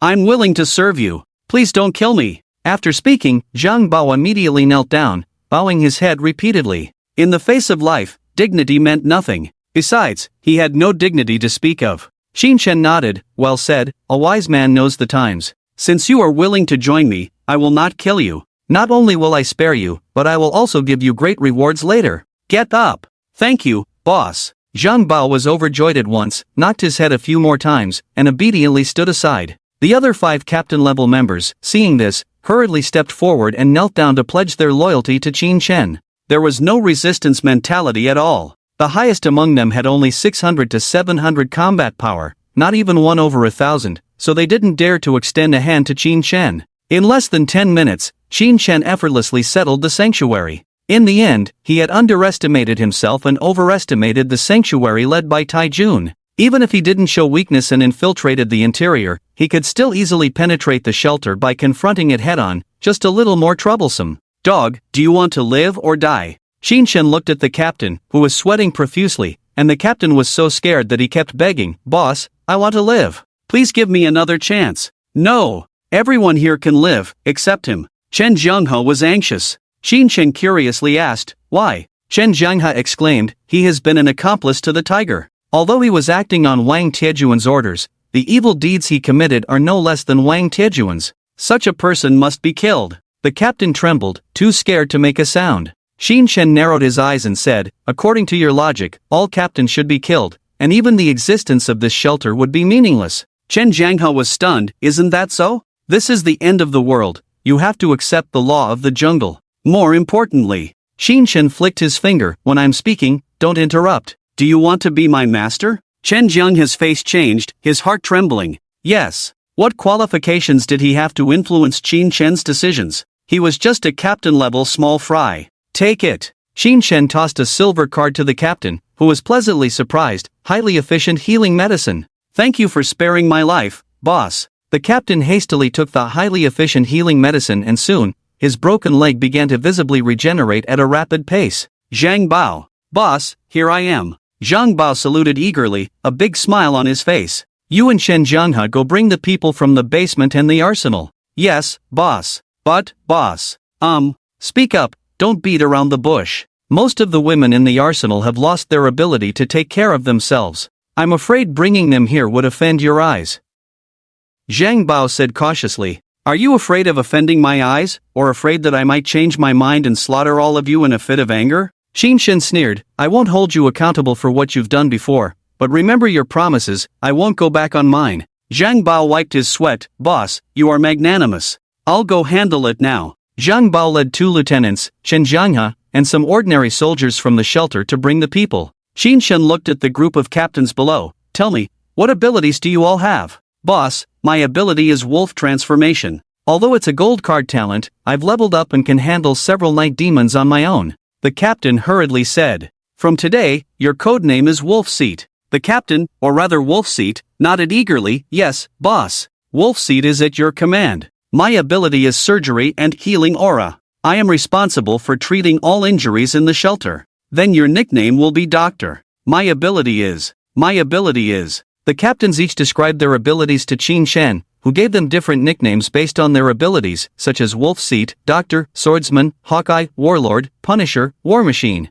It must be said that the team composition was quite reasonable, with frontliners, tanks, healers, support, and ranged attackers. The 7 captains were all highly skilled. No wonder Wang Taijun could live so comfortably until now. Boss, everyone has been brought here, they are all here. Zhang Bao led a group of over 200 people into the hall. The group of people led by Tsuhua didn't know what had happened here, clinging tightly to Chen Jianghe's arm. Qin Shen's gaze fell on the dozens of women who had been mutilated, their limbs severed, and hair disheveled. They were all slaves from the arsenal. Even Qin Shen, a man as tough as iron, couldn't help but sigh inwardly at the sight of these women's tragic condition. If it weren't for his upcoming challenge to the giant arm nest, requiring a large number of cannon fodders, he would have had the impulse to level this shelter to the ground. Humans, no matter how kind, have their limits, but when it comes to being bad, there seems to be no limit. None of these bastards should even think about surviving. For now, let's make some use of these wastes. Starting today, I will be in charge of the shelter.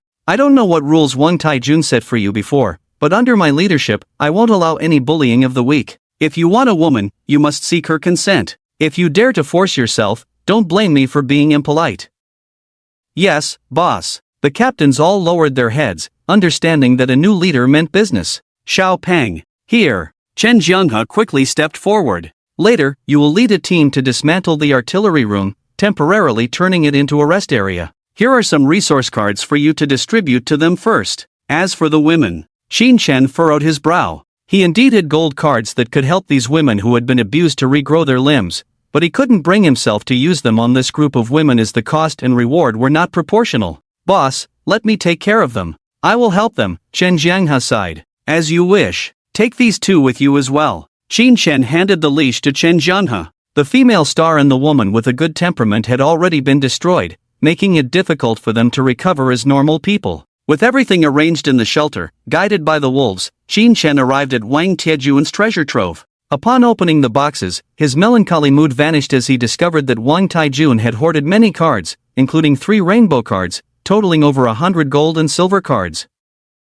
Qin Chen naturally didn't hold back and stored them all in his storage space. This was much faster and simpler than hunting monsters for cards. A night passed without words, and the next morning, while communicating through telepathy with Lin Waner, Lao Li, and the others about his plans, Zhang Bao hurried over. "Boss, something's not right. People from the Rose and Blade shelters are coming over, looking like they want to attack us." Near the giant arm nest, there were 3 shelters in a triangular formation, with the most powerful being the Iron Army shelter, followed by the Rose and then the Blade. In order to avoid being bullied by the Iron Army shelter, the Rose and Blade formed an alliance, as Chen Jianghe had informed him. "Come with me to take a look." Qin Chen stretched lazily and led the captains out of the hall. 200 people stood 100 meters outside the shelter, each holding a weapon, their fierce aura not concealed even by their thick down jackets. "Tell Wang Taijun to come out. We will settle both old and new scores today." A burly man roared like a wild beast, deafening everyone. Zhang Bao explained, he is the head of the Blade Shelter, nicknamed Giant, with a combat power of 1390.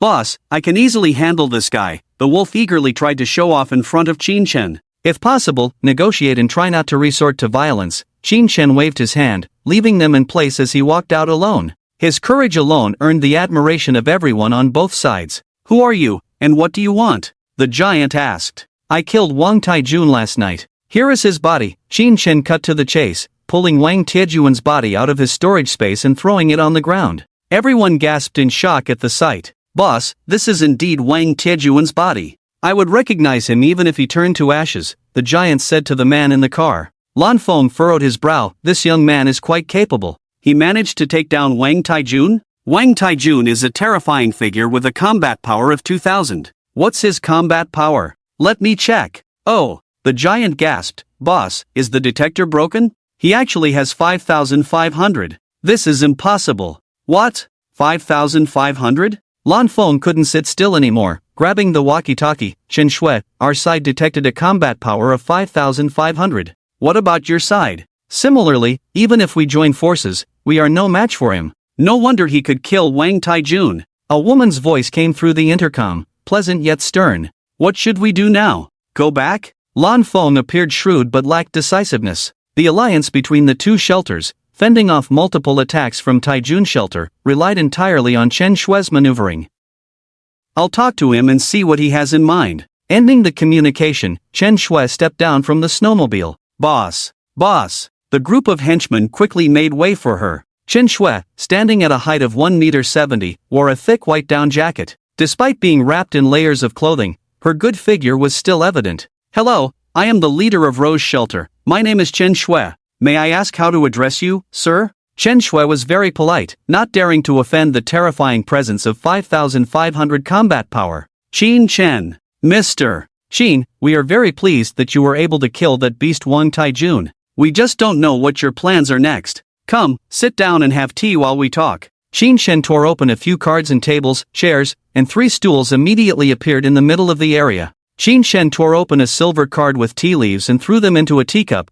"Please have the leader of Blade Shelter come over as well." Lan Fong hesitated for a moment before coming out of the car. "Lan Fong, leader of Blade Shelter. Please." The 3 sat in the middle. Qin Chen brewed tea and said, "Life in the apocalypse is tough. Fighting monsters is already difficult enough. There's no need for internal conflicts and killings. My suggestion is that our 3 shelters form an alliance and develop together." "You speak lightly. Who will pay for the sins Wang Taijun committed before? If you truly want to ally with us, it's not impossible. You must first hand over those captains." Lan Fong snorted. Qin Chen smiled faintly. "Why is that?" Chen Shui said, "They are accomplices to the tiger, unworthy of pity. You have no reason to protect them." Qin Chen nodded. "They indeed deserve to die. I can hand them over to you for your own disposal." "Really?" Lan Fong was delighted. Don't get too excited too soon. I have conditions. Shin Chen took a sip of tea, and his body immediately warmed up. After handing over the 7 captains, you must compensate for the combat power lost by the shelter. In other words, each of your families must send me 3 combat talents with a combat power of over 1,000. Put. Lan Fong spat out a mouthful of hot tea. What? Chen Shui's face turned serious. Mr. Shin, are you playing us? Shin Chen shook his head slowly. The reason I don't kill them and keep them is that they can fight monsters. Kindness, integrity, gentleness. Can these noble qualities be used to kill monsters? These qualities are worthless in the apocalypse. Between a heinous fighter and a kind waste, I choose the former. I wonder what you both think. Mr. Shin, I understand your point, but I disagree. Each of the 7 shelter captains behind you has blood on their hands, committing countless atrocities. My friends, relatives, and many innocents have died at their hands. You want me to let them go? It's absolutely impossible. Chen Shui shook her head firmly. I share Chen Shui's attitude. If you truly want to ally with us, you must hand over those 7. The steaming tea poured into the cup. Shin Chen drank it all in one go, wiped his mouth,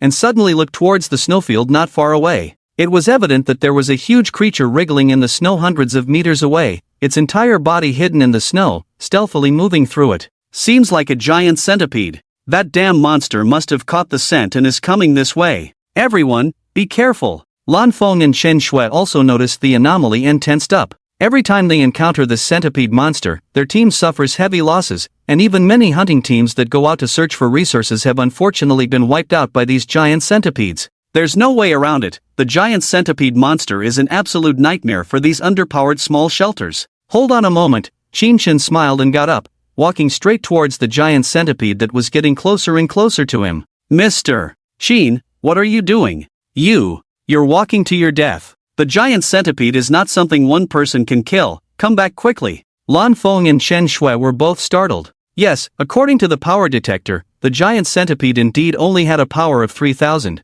but with its sturdy shell and tens of tons of weight, it was simply not a creature that humans could currently take on alone. They had been living in this area for nearly a month, encountering the giant centipede many times, with the best result being only to drive it away. Killing it was as difficult as reaching the sky. Boss, I'll help you. Zhuo Lang really wanted to improve, to show himself in front of Qin Chen, but unfortunately, he wouldn't know that he and the other captains had already been sentenced to death in Qin Chen's heart. No need. Qin Chen waved his hand, and the ever-burning flying sword flew out from the storage space. Just then, the giant centipede emerged from the snow, its body standing up to several meters tall, looking down at the humans below. The nest guardian with some intelligence was curious as to why this human wasn't running away. Driven by curiosity, it bent down, its dozens of lantern-sized eyes staring straight at him. Chen Shui, should we save him? Lan Fong whispered. No, he's seeking death on his own. What does it have to do with us? Besides, his death won't harm us. Without Wang Tiejuan's shelter, those captains alone are no match for us. We can avenge and then. Chen Shui's mouth curved into a mischievous smile. Makes sense. Lan Fong nodded, chuckling, serves the show-off right. At that moment, Qin Chen grabbed the ever-burning flying sword with one hand, his voice cold. You've interrupted my chat with friends. As soon as the words chat with friends were spoken, a dazzling light burst from the ever-burning flying sword. When everyone's vision cleared, they saw that the giant centipede's head had been shattered by something, its broken body burning continuously. Qin Chen elegantly retrieved the ever-burning flying sword, smiling as he sat back down. No more interruptions now. So, where were we in our conversation? The deathly silence lasted for a full half a minute. Chen Shui blushed, clenched her fists tightly, and in her excitement, she even stumbled in front of everyone. Fortunately, no one except herself knew this embarrassing secret. Miss Chen, are you alright? Qin Chen looked puzzled. I'm fine. Chen Shui forcibly suppressed her excited body, her eyes soft as she said, Mr. Qin, your strength has exceeded my understanding. I won't underestimate you anymore. I won't bargain with you anymore. I hope our 3 families can form an alliance to resist the monsters of the apocalypse together. I feel the same way. Lan Fong hurriedly added. The impact Qin Chen had on him was indescribable. Qin Chen paused, then smiled. Then let's wish our 3 families a pleasant alliance. Please have some tea. After 3 rounds of tea, Qin Chen suddenly proposed an unimaginable suggestion for the 2 families. What? Go hunting inside the giant arm? Lan Fong exclaimed. Are you kidding? Do you know how many monsters are in there? Even the peripheral giant centipedes number in the dozens or hundreds. Hunting. I think we'd be the prey? However, Chen Shui said, Lan Fong, listen to what Brother Qin has to say first. I believe Brother Qin wouldn't speak without a plan, there must be a comprehensive strategy behind it. Qin Shen smiled and said, Zhou Quan doesn't have a specific plan. After all, plans can't keep up with changes. I'm not too clear about the specific situation on the giant arm side. My idea is simple, unite all the forces of our 3 shelters to attack the giant arm nest with a human wave tactic to destroy the giant arm. This way, we can seize a massive amount of resources. Even if our shelters have more people, it will be enough for a while. Now that the monsters are getting stronger, life in the shelters is not easy. The last sentence struck a chord with Chen Shui and Lan Fong. Life in the shelters was not just difficult, it was extremely challenging. Consuming hundreds of resource cards every day, the risk of hunting outside was very high. Recently, there had been cases of starvation, freezing, and illness in the 2 major shelters. The situation was very grim. If not for this, how could the 2 families risk attacking the Iron Army shelter under the guise of revenge? Their true goal was to obtain resources from the Iron Army shelter to sustain themselves. The essence of humanity is to prey on each other, it's just that the way it happens in civilized society and in the apocalypse is different. How do you know there are massive resources in the giant arm nest? Could it be? Chen Shui thought of a possibility, the only possibility. Exactly. Qin Shen took out a cigarette, about to light it, when a wolf suddenly ran over behind him, using its furry claws to help him light the cigarette with a strange look in Qin Shen's eyes. Then it ran back, transformed back into human form, looking proud. The other 6 team leaders felt a sense of frustration at this scene. How could they not? He was the overall team leader after all, look at his awareness. Qin Chen, Lan Fong, Chen Shui, the former total commander of the Iron Army shelter, a terrifying existence with over 1,000 combat power. Now reduced to a mere dog. Chen Shui was speechless. What are the chances of us successfully destroying the giant arm nest? Chen Shui steadied her mind and asked. Around 70%, Qin Chen casually replied, showing no signs of panic. If danger arose, he could just run away. After all, what did the life and death of the personnel in the 3 major shelters have to do with him? This matter is too important. Can you give us some time to consider? Chen Shui pondered. Of course. By the way, since you both came from afar, it wouldn't be right to return empty-handed. How about calling the brothers to have a hot pot in the shelter before you leave, my treat? Qin Chen was very generous. Hot pot? We must have it. Lan Fong immediately perked up at the mention of food. Chen Shui also nodded, feeling a bit cold on her backside, needing to find a place to change her pants. Brother Qin, are you really treating us like this? Chen Shui rubbed her eyes, finding it hard to believe her eyes, feeling like she was living in a dream. She thought Qin Chen's mention of having hot pot was just a polite gesture, never expecting him to actually bring out over 100 silver, blue, and green food cards for hospitality. In front of her now lay a dazzling array of dishes and meat products, the aroma of roasted whole lamb and suckling pig nearby stimulating everyone's taste buds, with many drooling. In fact, since the apocalypse, most people had been living meal to meal, with only a few able to enjoy such high-quality food. To put it bluntly, canned food and instant noodles were considered a feast. Miss Chen, you misunderstood, this is for the brothers to eat. The feast I prepared for you is inside, please. Qin Chen politely extended his hand, gesturing for Chen Shui and the core members to enter the house first. Walking into the brightly lit hall, the tables and chairs had already been cleaned, the 7 team leaders standing in a row, bowing in unison, welcome, honored guests. Qin Chen took out a few gold cards, tearing them open, and soon the table was filled with a variety of steaming dishes. Gold cards for a seafood feast, grand Chinese banquet, bear paw and tiger meat, precious birds. These foods were almost impossible to find in peacetime, each one exquisite and satisfying. Brother Qin, you really, we are truly honored. Chen Shui was deeply moved, her eyes slightly moist. Don't feel any pressure, these cards are just a drop in the bucket for me. Stop staring and come to the table for dinner. Qin Chen raised his hand, gesturing for everyone to sit down. The 17 leaders, led by Zhuo Lang, stepped forward in unison, saluting and shouting, reporting to the boss, our duty is to maintain order in the sanctuary, we do not eat. Qin Chen chuckled, very good, you are aware, I like that. But I don't want my people to go hungry. How about this, you can eat after I and the guests finish. Yes, boss. Zhuo Lang nodded vigorously. Our boss knows how to care for people. The other 16 leaders echoed, yes, yes. After 3 rounds of drinks and a variety of dishes, Chen Shui put down her wineglass with flushed cheeks. Her previously flat stomach was now bulging from eating too much. I can't go on, it's already at my throat. If I eat more, I'm afraid I won't make it back to the sanctuary today. Qin brother, thank you for your hospitality. As for the plan to attack the giant arm nest together, I just discussed it with Lan Fong and the team leaders. We all agree. We will follow your arrangements from now on. Don't force yourselves. Even if you don't agree, our relationship won't change, Xin Shen said seriously. Xin brother, you are really kind. Chen Shui sighed. Since winter began, our days have been getting harder.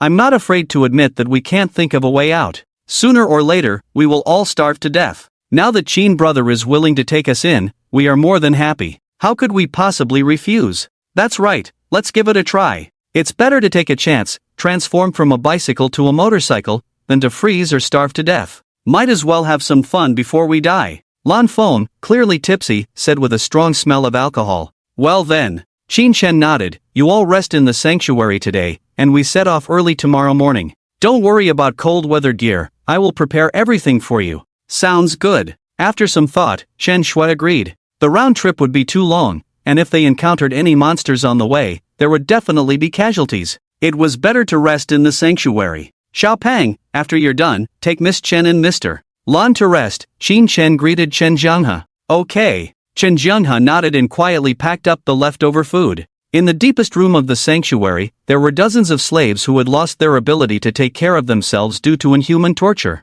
Chen Jianghe was going to pack up the food for them. A night passed quietly, and the next morning, a large convoy of over 600 people set off from the Iron Army sanctuary towards the giant arm nest. Everyone was equipped with high-quality firearms and more than enough ammunition. Xin Chen, Chen Shui, and Lan Fong, the three leaders, sat on top of an armored personnel carrier, making it easy to observe the surroundings at any time. They were surrounded by captain-level powerhouses with a combat power of over 600. Along the way, the convoy encountered several small groups of undead attacks. Before the swarm tactics could be used, the undead were already blasted into pieces by rifle bullets. The convoy departed at 8 in the morning and didn't officially arrive at their destination near the giant arm nest until 11. Looking down from a high vantage point, countless black dots hovered around the towering giant arm that reached into the clouds. Most of them were winged demons, with a few strange-looking flying monsters. On the ground, there were thousands of blood zombies, bloodhounds, night demons, and a small number of centipedes and nest guardians.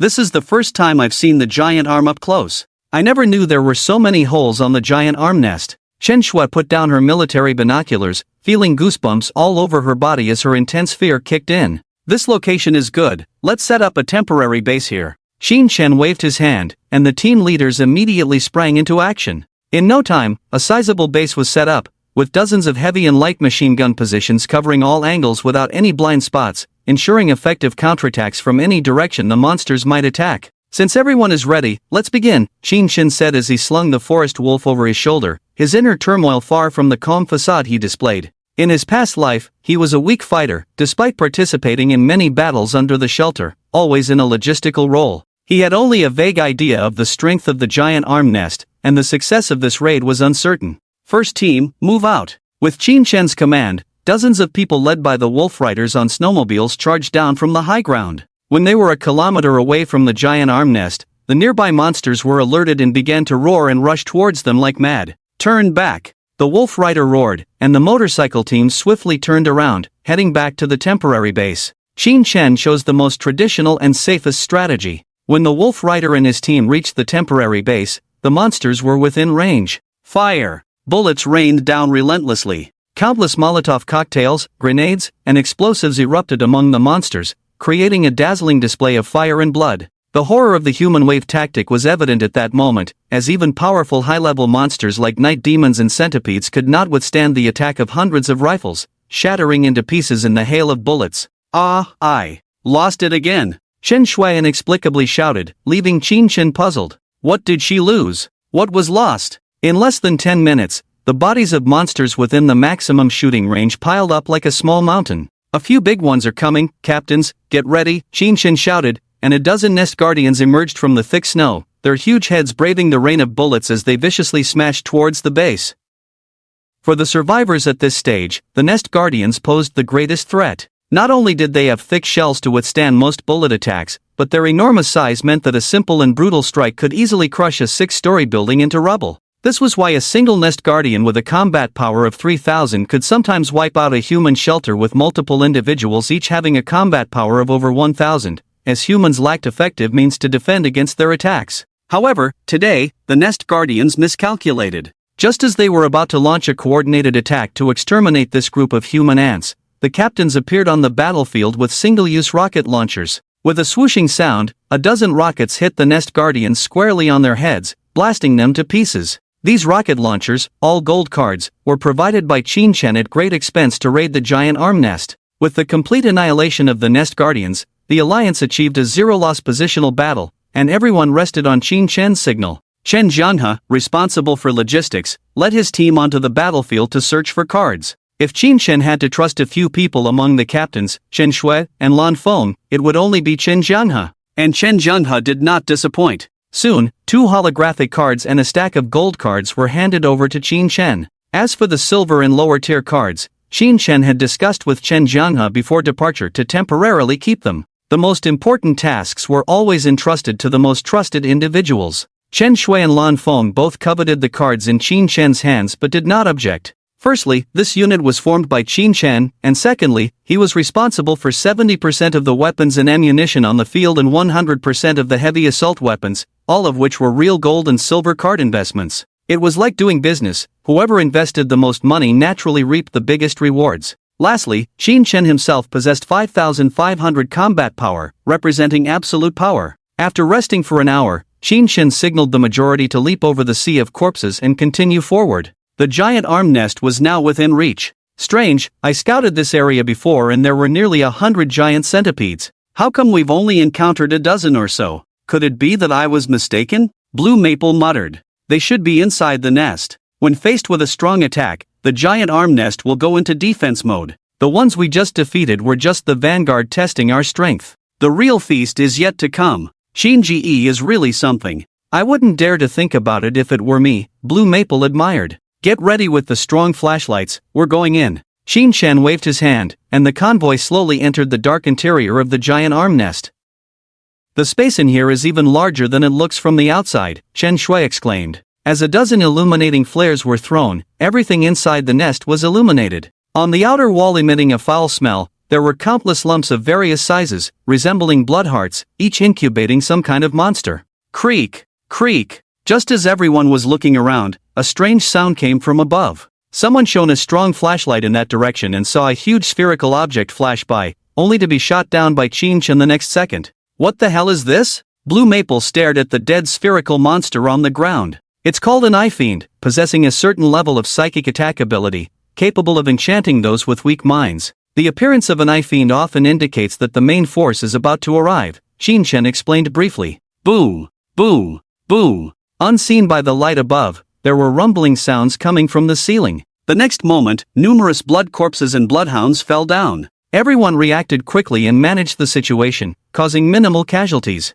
However, except for Qin Chen, no one noticed that the entrance had silently closed during the chaos just now. Boom, boom, boom. A series of heavy footsteps suddenly resounded, and dozens of strong flashlights shone towards a platform high up, where several bulky monsters stood imposingly. They stood 3 meters tall, with limbs similar to humans, but their faces had only one large eye occupying 2/3 of their faces. Scared me for a moment, just some puny 1,500 combat power creatures, watch how I deal with them. Seat Wolf sneered, transforming into a wolf form. But before he could launch an attack, these 5 or 6 monsters leaped up and crashed heavily towards the crowd in a diving athlete-like posture. Over a dozen people were turned into minced meat on the spot. Fire! Fire! Bullets sprayed on the monsters, splattering a lot of blood, quickly covering them with bullet holes. However, to everyone's surprise, these monsters paid no attention to the wounds on their bodies.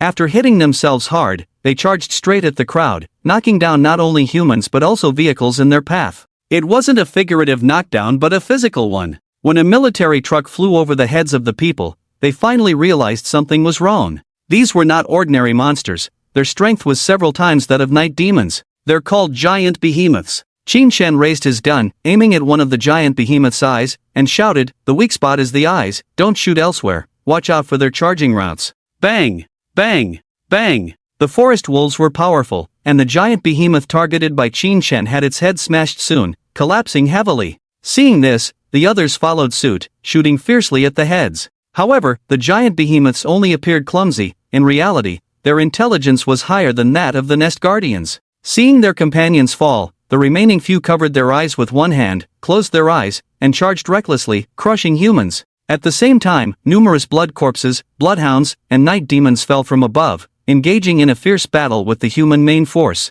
Chen Shui took out a golden violin from a large box. Chen Shui's talent card was Battlefield Musician. The passionate music dispelled the fear in people's hearts, their eyes turning red, adrenaline surging as they fearlessly charged towards the monsters. Qin Shen glanced deeply at her, acknowledging Chen Shui's formidable support abilities in large-scale team battles. Seeing Chen Shui move, Blue Maple and the team leaders also joined the fight one after another. Various flashy skills were displayed, turning modern warfare into a magical battle. Qin Shen did not engage in combat but used his forest wolf for long-range sniping, reserving his energy to deal with the apex predator of the giant arm nest food chain. As the battle raged on, more and more humans who had not undergone card enhancements met their final fate, the ground quickly littered with the bodies of monsters and humans. At that moment, Qin Shen looked up, using his night vision ability to peer into the darkness above, where a strange figure was slowly descending. I can't go on, I need a break. Chen Shui, sweating profusely, set down her violin. Playing the Battlefield Sonata for an extended period had drained her energy, leaving her unable to continue.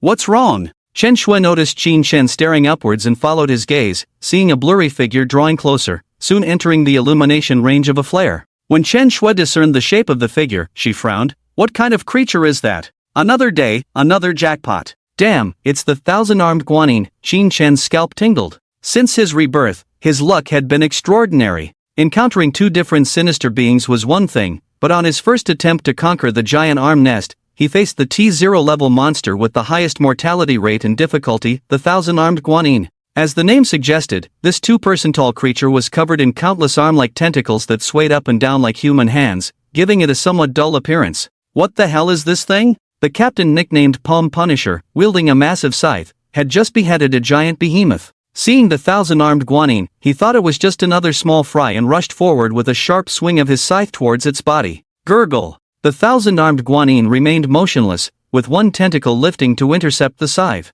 Upon contact, the tentacle transformed into a shield, sparking as the scythe struck it. Ha! Palm Punisher hesitated. It can transform? Hey, who can check its combat power? The Captain War Machine huffed and puffed, approaching his companion and using a combat power detector with a beep. Not high, only 1000. Oh, then it's just an elite minion. Watch me take it down. Palm Punisher nodded, charging in for a second attack. Meanwhile, War Machine's expression suddenly changed as dozens of reduced numbers appeared on the lens, ranging from 1000 to 600, the highest being 6000. No, come back. Unfortunately, it was too late. Palm Punisher was still in midair when a tentacle turned into a spear, piercing through his body, causing him to die on the spot. What is this? People near the thousand-armed guanyin quickly retreated. The bloated creature split open, allowing the tentacle holding Palm Punisher's body to slide in slowly. After the gap closed, the creature began to wriggle, accompanied by the sound of gnawing, eventually growing new tentacles on its surface, now resembling sides.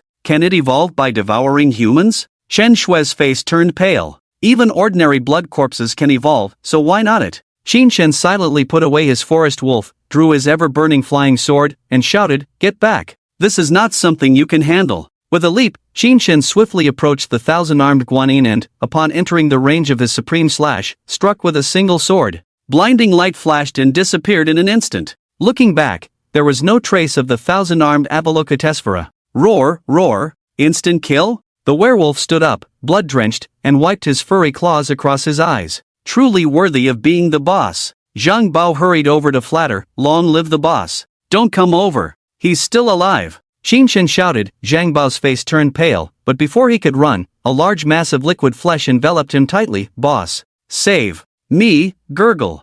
Bao bro. No. Bao bro." Two of Zhang Bao's subordinates stared in shock. Flesh construct, thousand-armed Avalokitesphera, leader creature of the giant arm nest, S-rank difficulty to kill, possesses super regeneration ability. Innate talents include splitting, devouring, mimicry learning, etc. Qin Shen recalled all the information about the thousand-armed Avalokitesphera, the most crucial point being its fear of fire, and his ever-burning sword happened to be a fire attribute. This should be my only advantage. Qin Shen caught his breath, and said to his two subordinates, "Buff me." "Ah, yes, yes." The two subordinates hastily applied 2 support buffs to Qin Shen. They lacked attack capabilities but had learned gold card level support skills. By now, the thousand-armed Avalokitesphera had completely digested Zhang Bao and reverted to its original form, swaying its bloated body towards Qin Shen. Go! Qin Shen pointed his fingers like a sword, and with a flick, the ever-burning sword shot out with a long trail of fire. The thousand-armed Avalokitesphera raised its tentacles to form a shield for defense, but it underestimated the killing power of the ever-burning sword. The metal shields were easily sliced like tofu. The ever-burning sword did not lose momentum, cutting off a large chunk of flesh and blood from its body. Enraged, the thousand-armed Avalokitesphera accelerated suddenly and charged straight at Qin Shen. Qin Shen quickly dodged to the side, but in the process, several tentacles turned into ropes and entwined around his body, pulling him towards the suddenly gaping mouth. Eat explosives! Qin Shen was prepared. He first ignited a bundle of detonators, then used his chi manipulation technique to smoothly send it inside. The gaping mouth closed instantly, but the next moment it sensed something was wrong. Too late, an explosion of fire engulfed the thousand-armed Avalokitesphera into countless fragments. Qin Shen was also affected, injured, and fell heavily to the ground, his clothes tattered, revealing impeccably toned muscles. Chen Shui stared in shock, gasping for air, her body trembling. Roar, roar, roar! Boss, are you okay? The werewolf rushed over, picked up Qin Shen and threw him onto his back, swiftly retreating to the edge of the battlefield. I'm fine, thanks to you coming just in time, or else. Qin Shen moved his arm slightly. My wound should heal soon. The werewolf. Qin Shen joked, then his expression turned serious again. The thousand-armed Avalokitesphera was not an easy creature to kill. Even if shattered twice in a row, it couldn't die just like that. As expected, the scattered fragments began to wriggle and converge towards a central point. Don't just stand there, shoot at the fragments. Qin Shen picked up his rifle and started firing. The others followed suit, turning the flesh into debris, preventing them from regrouping. After 5 to 6 minutes of shooting, they stopped at Qin Shen's signal. Apart from a distant area still in battle, it was quiet on Qin Shen's side. Danger intuition proved useful at that moment. Sensing danger behind him, Qin Shen's scalp tingled. He rolled to the side without thinking, then looked up to see a half-meter-tall dwarf creature holding a dagger-like weapon, standing where he was just moments ago. Seeing this dwarf creature, a hint of joy flashed in Qin Shen's eyes. According to the research results from previous researchers, the thousand-hand guanyin has two final forms, one of which is to split into a large number of flesh dwarfs. Although these flesh dwarfs in this state possess super speed and killing power, they lose the terrifying recovery ability. Qin Shen, who excels in single attacks and speed, thought about this and flicked his two fingers, and the ever-burning flying sword fiercely slashed past. Although the flesh dwarfs moved quickly, they were half a beat slower than the ever-burning flying sword. Just as they jumped into the air to escape, they were cut in half by a sword, revealing a colorful card in the shattered flesh. Qin Shen didn't even look at it, directly throwing the colorful card into his storage space, then turned to look at the others. They were all under attack by the flesh dwarfs. Even the inconspicuous dwarfs were difficult for the captain to deal with, let alone the ordinary people. In just a few seconds, nearly 100 people were killed. If it weren't for Wang Fong realizing the situation was wrong and returning to the rooftop in time to defend and block the dwarfs' attacks for Chen Shui would have already perished. Qin Shen didn't have the energy to take care of others. He walked forward resolutely, controlling the ever-burning flying sword with his fingers, weaving through the crowd, continuously killing the flesh dwarfs. Occasionally, a flesh dwarf would attack, but before they could get close, he would chop them into pieces with his black blade. At this moment, Qin Shen was both offensive and defensive, flawless. G.A. G.A. Suddenly, strange cries came from the dark sky, and countless winged demons swooped down, attacking the remaining survivors along with the flesh dwarfs. The original force of over 600 people was now reduced to less than 100, decreasing rapidly at a rate of 5 to 6 people per minute. Zhenghe, I'm scared. Suehua tightly held Xiaopong's arm. Xiaopong's face was solemn. As they were not combat ready, Qin Shen had arranged them as battlefield cleaners in the back of the car. They were trembling in fear as they watched the bloody scene outside through the car windows. Bang! Puff! Puff! Several winged demons landed on the car roof, their sharp claws easily piercing through the seemingly hard steel plate. In an instant, the roof was torn open, and a winged demon pierced a woman's head, carrying her into the air to share with the other winged demons. Nearby winged demons noticed a car full of prey and excitedly rushed over, making the situation extremely dangerous. Unfortunately, although Qin Shen saw everything happening behind him, he was overwhelmed because he had discovered another leader among the winged demon group besides the thousand-hand guanyin. This was a nest with 2 leaders. It could be said that encountering 2 leaders in one nest was as rare as winning over 2 billion with the same number after spending 100,000, without even paying taxes. In the dark sky, a humanoid monster with wings and a forked weapon stared at Qin Shen intently. This was a white Azura, with a difficulty rating of B for killing, possessing extremely strong mobility. Its advantage was strong single combat ability, but its defense was slightly weaker. 3 flesh dwarfs took advantage of Qin Shen's distraction and launched sneak attacks from the left, right, and back. Just as the dagger was about to stab the detestable human, Qin Shen suddenly turned around and chopped continuously. In a dazzling light, the flesh dwarfs and 5 or 6 winged demons in the air were all turned into powder. Little Qin, save me! Chen Jianhe reached out to Qin Shen in difficulty. But, unfortunately, he couldn't wait for Qin Shen's rescue. A winged demon pierced his head, carrying Xiaopang in flight. Due to Xiaopang's overweight body, he failed to hold on for a moment and fell right at Qin Shen's feet. Qin Shen silently looked at the body, unsure of how to react. Chen Jianhe, the future top powerhouse, had died here. My rebirth has changed the fate of too many people. Will that little girl? Qin Shen's mood suddenly became somewhat depressed. He looked up and saw the white Azura approaching, too close to evade, but Qin Shen remained calm, immediately activating his protective wristband. The steel fork stabbed Qin Shen, only pushing him back without causing any substantial harm. Crack! Bai Xiu Luo returned to midair, his already distorted face becoming even more ferocious. Bullying me because I can't fly? Your opponent has never been me. Qin Shen turned around, and with a loud bang, the sealed giant arm nest gate was violently blasted open, revealing dozens of fully armed men and women at the entrance. It was none other than the team members who had been in mental communication with Qin Shen for the past 2 days: Lin Waner, Lao Li, Su Yun, Ding Yuan, and all the members of the shelter. Oh, so you're Bai Xiu Luo, right? Xiao Su, it belongs to me, don't you dare compete with me. Lao Li, holding a blood-patterned gun, aimed at Bai Xiu Luo, and with 100 meters between them, he threw a shot. Bai Xiu Luo was knocked over before he could react, crashing to the ground, writhing in pain. Killing vine! Su Yun's arms crossed, and in the next moment, dozens of vines sprouted out of thin air, entangling nearby winged demons and flesh dwarfs securely. Kill! Ding Yuan's body transformed into a lizard, pouncing on the nearest flesh dwarf. They are. Chen Shui stared blankly at these unfamiliar faces. Beside her lay the already lifeless Lan Fong. Lan Fong had single-handedly taken down 6 winged demons and 2 flesh dwarfs before dying of exhaustion.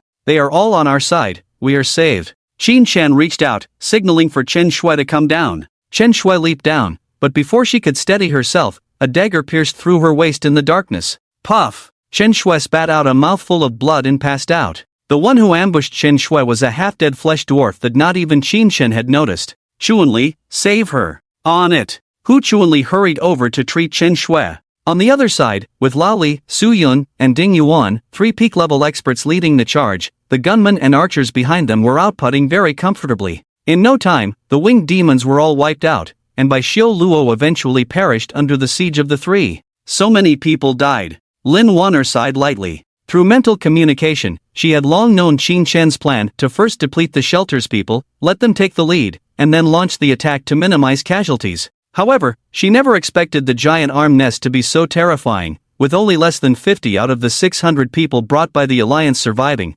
resulting in a death rate of up to 90%. Gather the cards, I'll go up to get something. Qin Shen instructed, proceeding up the spiral staircase. Along the way, there were some stray winged demons who dared not attack Qin Shen and scattered away. After a while, in the middle of the giant arm nest, Qin Shen found the fist-sized nest core. Taking a deep breath, he used a small knife to cut off its roots, holding it in his hand. Through the thin outer shell, he could clearly see the dark gold card and the colored card inside. As the nest core was removed, the massive giant arm nest began to tremble. Qin Shen dared not linger and quickly retraced his steps. By then, those responsible for cleaning up the battlefield were already waiting outside the gate. That is. Qin Shen's pupils suddenly constricted as he found a half-naked corpse in the corner, the owner of which was the former captain of the Iron Army shelter, Zhuo Lang. Among all the captains, Zhuo Lang had left a deep impression on him. Regrettably, Qin Shen couldn't recall how he died, but it was probably for the best, sparing him from having to take action personally. After taking one last look at the sea of corpses, Qin Shen pursed his lips and walked towards the team. Not long after the convoy left the giant arm nest, it collapsed with a loud rumble, turning into a pool of filth. Qin Shen, don't blame yourself too much. This is the apocalypse, and the apocalypse is inherently cruel. Even if you hadn't brought them to the giant arm nest, they might not have survived the harsh winter. Seeing you like this, my heart truly aches. A pair of warm little hands gently rested on Qin Shen's shoulders, as Lin Waner softly comforted him. Xin Shen withdrew his gaze and buried his head deep into her soft chest. He didn't blame himself for leading the alliance into the arms of the giant beast, he was just worried that Feng Xiaoni would end up like Chen Jianghe because of his rebirth. Lie down, don't move, I'll take care of you, Lin Waner said with a smile as she pushed Xin Shen down after tying up her long hair. Lin Mo, who was driving, sensibly drew the curtains. No indecency allowed. Are these cards really for me? Chen Shui couldn't believe her eyes as she saw thousands of cards laid out in front of her. Anyone would be stunned.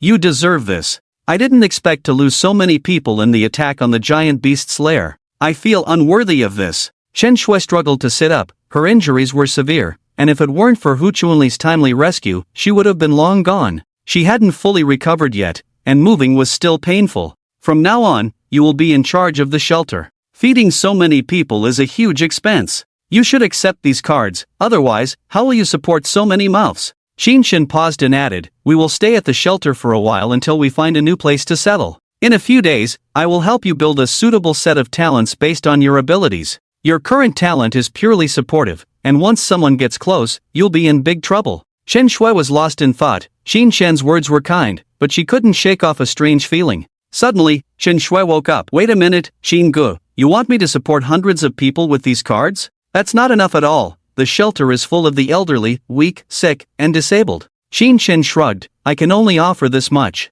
You've seen it yourself, I have many people to take care of too. Xin Gu, Chen Shui urged, take me with you. Although my talent with the colored cards may not be suitable for solo combat, in group battles, it can provide strong support effects. It's definitely not as simple as 1 + 1 is equal to 2. Taking you with me is possible, but what about the elderly, weak, sick, and disabled at the shelter? He indeed liked Chen Shui's talent. The supportive effects she had in small-scale team battles far exceeded various silver and gold card auras. Well, Chen Shui pondered for a moment, why not leave the cards to them? How long they can survive depends on fate. The choice is yours, I'll go along with it. Xin Shen got up to leave, but his arm was grabbed by Chen Shui. Xin Shen was taken aback. What's wrong? Xin Gu, is Lin Waner your girlfriend? Xin Shen was somewhat puzzled. So what if she is, and so what if she isn't? Chen Shui blushed. I'm a master's student in the music department at Berkeley College. I came back to visit my parents this time, but unexpectedly encountered the apocalypse. Although I'm not a star like Lin Waner, my family background and upbringing are only higher, not lower, than hers. Xin Shen furrowed his brow. What are you trying to say? I want to be your girlfriend. Ha? Xin Shen looked surprised. It was so sudden. He truly hadn't expected this. Although I studied abroad, I'm still a virgin, I'm very clean. I don't want to compete with Sister Lin for your favor, I just want to live well. Chen Shui pleaded with her eyes. First, heal your wounds, we'll talk about other things later. Xin Shen didn't linger and left the room. He had to admit that Chen Shui was quite outstanding in terms of looks, figure, and appearance. Her thoughts, though abrupt, were understandable. After all, she had shown exceptional combat power in battle, and any woman would want to rely on a strong man for support. Love and sex can only serve as seasoning in the apocalypse. If you think I can be controlled by these two things, then you're too naive. Chen Shui, indeed, you have a good figure. Xin Shen muttered to himself as he returned to the RV, rolling up a piece of white snow. At that moment, he didn't notice that behind him, Lin Waner walked into the room where Chen Shui was. Inside the RV, the temperature remained a warm 25 degrees above zero. Xin Shen gazed at the nest core on the table, lost in thought. The nest core had two uses. The first was to directly cut it open, extract the card inside to enhance oneself or the team. The second was to plant it, nurturing it with human or monster corpses as nutrients to continuously breed monsters, then slay them to obtain cards. Normally, cultivating the nest core was the most cost-effective method, but the drawbacks were evident. Firstly, Xin Shen needed to prepare to fix the main base in a certain area because the nest core had no legs and couldn't move with the vehicle. Secondly, the growth process of the nest core was quite lengthy. Even with sufficient nutrients, it would take 2 to 3 months, or even longer, to start reaping benefits. Xin Shen pinched his brow. With my current strength, as long as I don't act recklessly, I basically won't die. How about planting it in a suitable place first? That place is perfect as a long-term shelter. If it doesn't work out, there's still time to cut and extract the cards. What? Boss, are you serious? You want to use this as a shelter? Oldly looked incredulous. Can I ask why? No. Xin Shen glared at him. Oldly rolled his eyes, patted his bald head vigorously. Well, you're the boss, you call the shots. Then it's decided. Xin Shen took out a colorful card from the spatial ring, Safe Cottage, which he had picked up on the first day of the apocalypse, finally having the chance to use it today. As the card was torn open and thrown out, a courtyard spanning over 200 square meters appeared out of thin air on the snowy ground. Opening the door revealed a huge yard with not only 4 planting areas but also a well, with separate water and power systems. Wow! This house is so beautiful. Are we going to live here from now on? Lin Waner's eyes sparkled. Of course. We'll be living here for a long time in the future. You guys go choose your rooms. Besides the yard, this safe cottage also had a control room and 4 independent rooms, each equipped with a bedroom, storage room, and bathroom. The first batch of cottage residents included Lin Waner, Li Jingqi, Su Yun, Ding Yuan, and Hu Chuanli. Technically, Hu Chuanli wasn't qualified to stay in the cottage, but being old Li's woman, she was like his right-hand person and had to be taken seriously. As the owner of the cottage, Xin Chen naturally resided in the control room, where a huge 200-inch screen could be used for watching movies, playing games, and monitoring the indoor and surrounding areas without any blind spots. Does it feel like home? Xin Chen lay on the soft bed, smiling at Lin Waner. Lin Waner pounced and snuggled into Xin Chen's arms. I'm so happy. Hey, let's not rush into things. Xin Chen helplessly grabbed his pants to prevent Lin Waner from pulling them off. There's a sequence to things. I need to take care of the most important matter first. What's the most important thing? Lin Waner sat on the bed in a duck-like posture. I'll be right back. You go take a bath first. Okay. Got it. Xin Chen left the control room and entered the backyard from the side. The backyard was an independent and private area with defense levels equivalent to the control room, and most importantly, it had 2 dedicated planting areas. Xin Chen buried the nest core in the soil, then retrieved the corpse he had casually stored in the storage space to cover the nest core. The vitality of the nest core far exceeded human imagination, and planting it was very simple, requiring no effort from Xin Chen.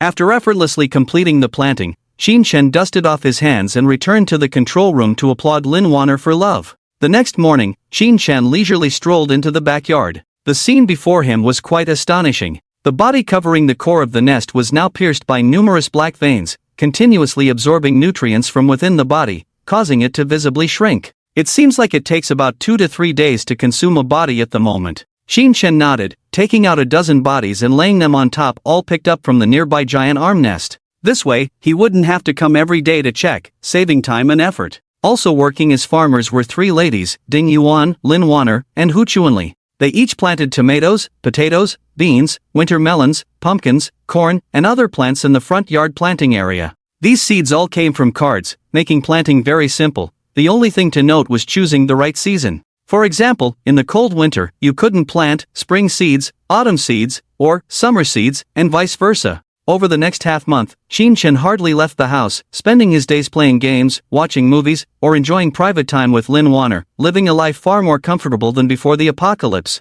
Feeling the same way was Laoli, the bald man who had more than once drunkenly shouted, "I love the apocalypse. The apocalypse is really cool." The big shots in the safe house were living carefree lives, but that didn't mean the others who weren't eligible to live in the house were miserable. In fact, outside, Lin Mo, Wu Fei, and Wu Tian, along with a few others, spent their days having outdoor barbecues, building snowmen when bored, engaging in art, making it as lively as a visit to the Harbin ice and snow world. In this world of ice and snow, people were gradually forgetting the cruelty of the apocalypse. Time passed, and on a sunny day half a month later, the outdoor temperature had dropped to -35 degrees. A convoy of 50 snow vehicles stopped a few kilometers away from the safe house. A man in a white fox fur hat lowered his military binoculars, a hint of doubt flashing in his eyes. Beside him, a young man in a white windbreaker exclaimed, "Boss, I think I must be hallucinating from hunger. Why do I feel like they're having a party?" "You're not hallucinating, they are indeed having a party. They even built snowmen, made a slide, damn it, it looks like there's even a ski resort behind them?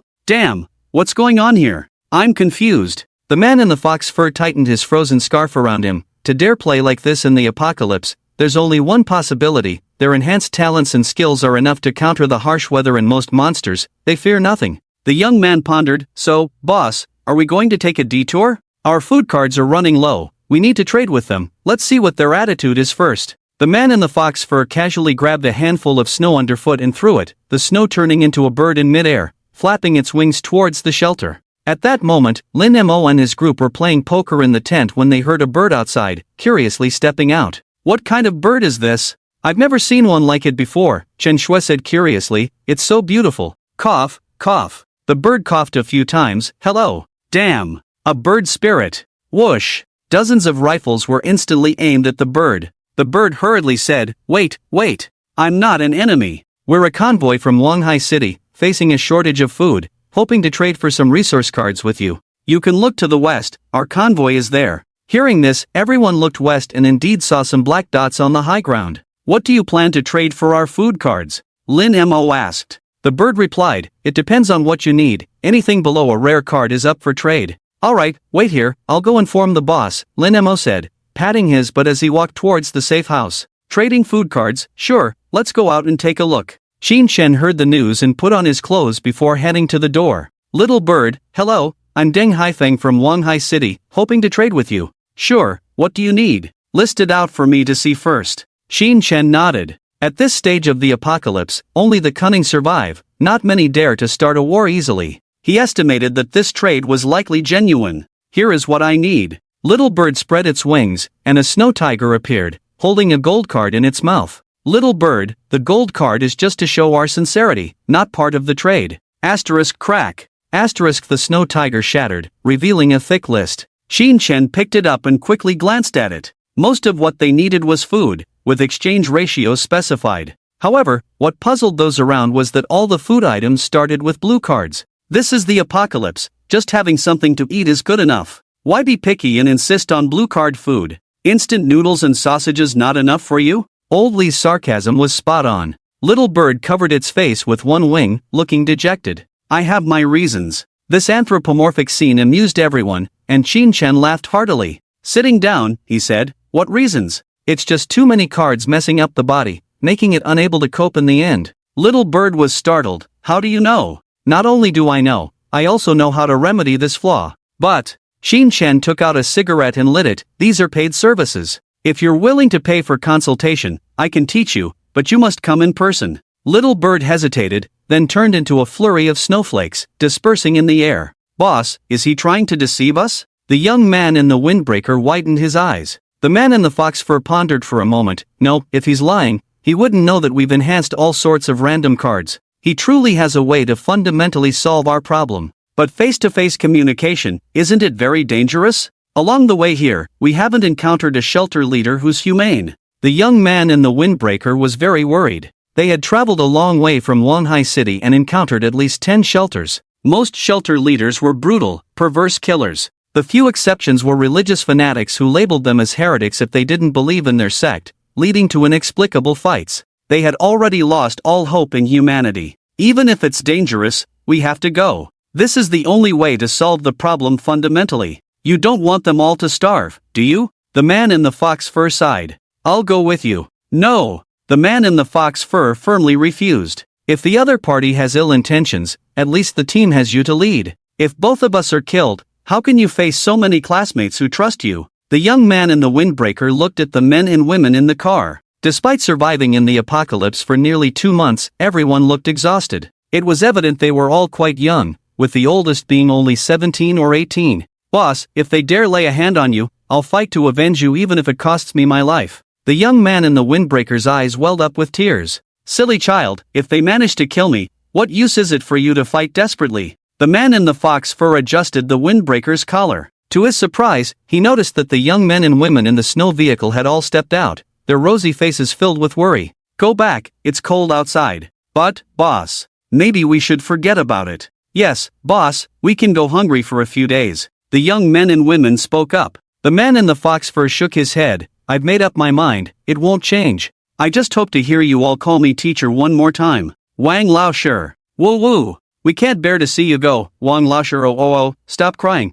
People who don't know might think I'm going to die. Am I being mistaken? I'm just going for negotiations, don't cry me to death. Wang Wu joked, waved his hand, and sat on the snowmobile, driving towards the shelter below the slope. Wang Wu, an ordinary physical education teacher, earning 3,000 to 4,000 in salary, paying 2,000 to 3,000 in mortgage. When the apocalypse arrived, he fought to protect 67 students, leading the charge against monsters, repelling wave after wave of them. 2 months later, in the convoy behind him, the total number of students was 67, not one less. This was a miracle in the apocalypse. Hello, I'm Wang Wu, a physical education teacher from Wanghai City. Wang Wu took off his fox fur hat and bowed. Damn, this is outrageous, boss, you were right, his power level is 7,700. Higher than yours. Lao Li clicked his tongue. Xin Shen glared at him, initiating telepathic communication. Lao Li, you talk too much nonsense. When he comes in with me, you guys figure out how to control those people on the hill. Use diplomacy first, try not to cause casualties. Lao Li, got it. Su Yun, understood. Ding Yuan, roger. Lin Waner, yes. Xin Shen smiled. I'm Qin Shen, the leader of this small shelter. I already know your issue, shall we talk inside? My fee is quite high, you know. Wang Wu said, as long as we can fundamentally solve this problem, the card won't be an issue. Hey, those who say money is not a problem usually have a problem with money. Ha ha, Mr. Qin is really humorous. Please come in. Qin Shen led Wang Wu into the safe house. In the safe house, he had a 100% home advantage. Even if Wang Wu only had 7,700 power, he was 17,700. Of course, there couldn't be monsters of that level at present. This place is like heaven. Wang Wu felt the warm atmosphere in the courtyard. Looking at the lush green plants, he couldn't help but exclaim sincerely, "Oh, Mr. Wang, who are you mocking? Heaven isn't as comfortable as this." "Ah, I misspoke, my apologies." Wang Wu laughed heartily. Eye contact is a strange thing. Wang Wu felt a connection with Qin Shen at first sight. After a brief exchange, he already liked this young man who was much younger than him. People who can maintain a humorous personality in the apocalypse, how bad can they be? It's simple logic. Gurgle. Qin Shen brewed a pot of tea in the courtyard, facing Wang Wu. He took a sip of tea. Without any delay, he went straight to the point. Cards can enhance a person's combat power, increase survival rates in the apocalypse. This is an undeniable fact. However, this doesn't mean a person can mindlessly use cards of various levels to strengthen themselves. Mindless enhancement will ultimately lead to the body being unable to withstand the backlash of the cards. The most typical example is when the number of enhanced cards reaches a certain point. Consuming green or white card food will cause them to lose their original energy. Simply put, it won't satisfy hunger or thirst. At this point, the enhanced individual must use blue cards to replenish energy for the body, and you are currently in this situation. Wang Wu was excited and almost jumped up. Exactly, you're absolutely right. White and green card food is useless to us now. No matter how much we eat, it's as if we haven't eaten at all. Please, Mr. Qin, teach me how to alleviate this situation? Qin Shen picked up the teacup, smiling. It depends on Mr. Wang's sincerity. Oh, I understand. Wang Wu, being a social person, quickly took out 5 gold cards and handed them over. Qin Shen didn't even look at them, just stored them all in his storage space. I'll take the deposit first, and when I help you solve the problem, I'll take the rest. Wang Wu's mouth twitched. Alright, although this young leader is not a murderous psychopath, he is an insatiable merchant. You call the shots. Wang Wu was starting to feel the pinch. You've been walking all the way from Wanhai, you must have accumulated a lot of cards. Do you have many of these blank silver cards? Qin Shen pulled out a silver card from the storage space and handed it over. This. Wang Wu was stunned, nodding repeatedly, indeed, and quite a few at that. I never knew what they were for. Qin Shen smiled. Its function is to extract the talents you have enhanced on silver cards and below. Since your current issue is that you've learned too many miscellaneous talents, causing an overload, all you need to do is extract some useless ones so your body no longer overloads, right? Is it that simple? Wang Wu was a bit dumbfounded. What else did you expect? How complicated did you think it would be? Qin Shen squinted. I have quite a few blank silver cards here. I'm willing to exchange them with you at a ratio of 2-to-1 for gold cards. Would you consider it? Wang Wu chuckled. Your ratio is too steep. If it were 3-to-1, I might consider it. I see you're a reasonable person. Let's make the exchange. Qin Shen stood up, shook hands firmly with Wang Wu. By the way, I also offer paid enhancement direction planning. If you're interested, you can consult me, and it costs 1 gold card each time. Enhancement direction planning? What does that mean? Wang Wu was a bit confused. After all, he was just a poor and helpless physical education teacher with muscles in his brain. Simply put, it's about building the strongest warrior with the fewest cards possible, ensuring that each talent and skill complement each other, so that your team can unleash its strongest combat power in battles. Wang Wu's eyes lit up. I really want you to plan for me, but we don't have many gold cards on hand. Just exchanging for silver cards is already a stretch. I see. Let's discuss it later then. Sincerely, the consultation this time requires payment of 10 gold cards. Alright, fine. Wang Wu felt a pang of heartache. Outside the safe house. Teacher Wang. Teacher Wang. As soon as Wang Wu stepped out of the small house, he saw his students standing not far away, surrounded by dozens of people. Wang Wu was shocked and angry. What do you mean by this? Xin Shen raised his hand. Hey, Teacher Wang, don't get agitated. I have no ill intentions. If I really wanted to harm them, they wouldn't have been brought back. Wang Wu said, then you. Xin Shen smiled. This is the end of the world, there must be no malicious intent, but one must not be without vigilance. I don't like things getting out of control, do you understand what I mean? Wang Wu nodded. They are all my students, please don't harm them. Old Li, bring them back. Xin Shen shouted, and the people were all brought back. During the conversation with Wang Wu just now, Old Li, Su Yun, and a few others had already communicated the process to him through telepathy. Both sides never really started a fight. Although this group of students looked very intimidating individually, with power levels of either 3,000 or 4,000, they were not actually strong. Their squad leader, the young man in the windbreaker, Du Jun, sparred with Old Li and easily subdued him, prompting the classmates to surrender. Because Du Jun was a smart person, he realized that this group of people was not comparable to the shelter warriors they had encountered before, clearly several levels above. Are you all okay? Wang Wu was somewhat worried. Boss, we're all fine, they mean no harm, they even said they'll treat us to hot pot later. Du Jun smiled. Wang Wu nodded. That's good. Boss, did he tell you the solution? Yes, it's like this. Wang Wu repeated Xin Shen's words to his classmates. But we don't have that many gold cards at the moment. We can only solve one problem at a time, we'll figure it out when we have more in the future. The students chatted away, and under Xin Shen's direction, a large tent had been set up by the shelter, with all kinds of hot pot ingredients neatly arranged on the tables. Fresh rolls of pork, beef, and lamb, a variety of vegetables, mushrooms, and fungi were all there, but the most mouth-watering was undoubtedly the pot of red oil broth that looked very delicious. Gurgle. Wang Wu swallowed deeply. Lali casually said, our leader said that when guests arrive, they must be treated to good wine and food. If enemies come, they must taste the bitterness of defeat. Since you are guests, please come in. Wang Wu bowed deeply. Thank you, Leader Qin. Xin Shen chuckled. No need to be polite, eat and drink your fill, that's the most basic thing. Leader Qin, what are you doing? Du Jun had a somewhat quirky personality and was very outgoing. Oh, just grilling some meat, we've had enough hot pot. Wang Wu. Du Jun. The 66 classmates, how extravagant. Initially, the students were a bit reserved as they ate and drank, but as they downed a few shots of liquor, they couldn't hold back anymore, letting loose and revealing their true selves. Like Lin Mo, Wu Fa, and Wu Tian, who were just students themselves and only a few years older, they quickly blended in, chatting happily with each other.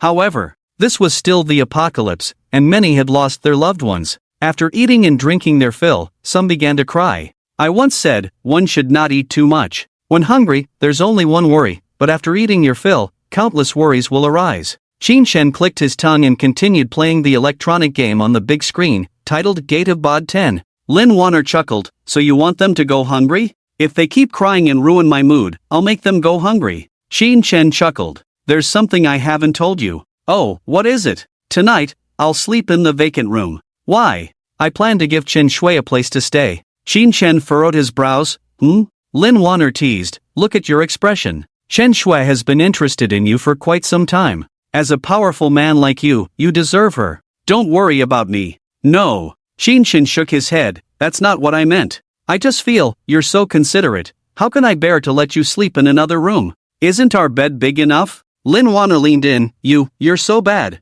Even if I'm okay with it, is Chen Shui okay with it? I don't care. Xin Shen hugged Lin Waner, pressing her down heavily. Go on, bring Chen Shui in. Okay. 10,000 words omitted here. The next morning, Xin Shen had Lin Waner on his left arm and Chen Shui on his right as they appeared in the courtyard of the safe house. Lali was squatting by the well brushing his teeth and upon seeing them, he exclaimed, wow. Xin Shen didn't mince words with him, giving him a hefty kick on the butt. What's with the wow? Never seen you so clean before. Heh, now that there are women at home, cleanliness is a must. How are those students? No trouble, right? No, they're all fine, slept after crying last night. Ding Yuan was worried they'd be cold sleeping in the tent, so she brought a little sun over. That's good. Xin Shen nodded. This kind of life was truly comfortable. After freshening up in the safe house, Xin Shen put on his down jacket and walked out. The safe house had its own temperature regulation system, much stronger than central air conditioning. As long as the batteries were charged, it could maintain the most comfortable temperature for the body.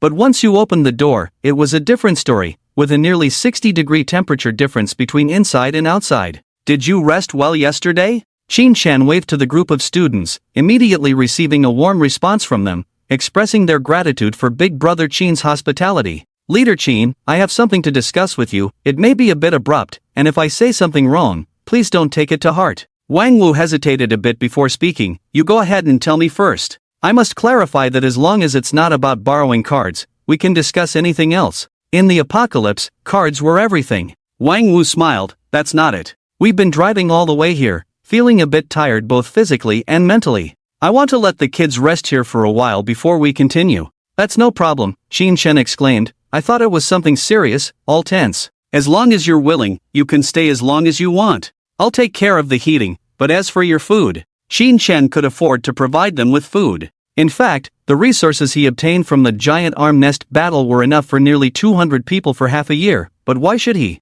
They weren't his own people. Wang Wu hurriedly said, that's not necessary. We'll manage on our own. We're already staying at your place, it wouldn't be right to eat your food as well, no matter how thick-skinned I am. If you need any help, just ask. In the apocalypse, we all need to stick together for warmth. Qin Shen took a stroll around the shelter, disposed of some bodies in the storage space, and then returned to his safe little house to live his days. You're good at playing games too. Qin Shen looked at Chen Shui, who was engrossed in playing with the controller, and his eyes lit up. Chen Shui hastily dropped the controller, stood up, and said cautiously, I really like playing games. When I was studying, I even did live broadcasts to earn some pocket money. I have over 400,000 fans. Oh, so you're quite a popular internet celebrity. Have you played double or single 9? Yes, I have. Great, let's play. Okay. I envy you guys for being able to play games. Lin Wana was a gaming idiot. She could only watch with envy, as it wasn't her forte, and she didn't understand the fun of games.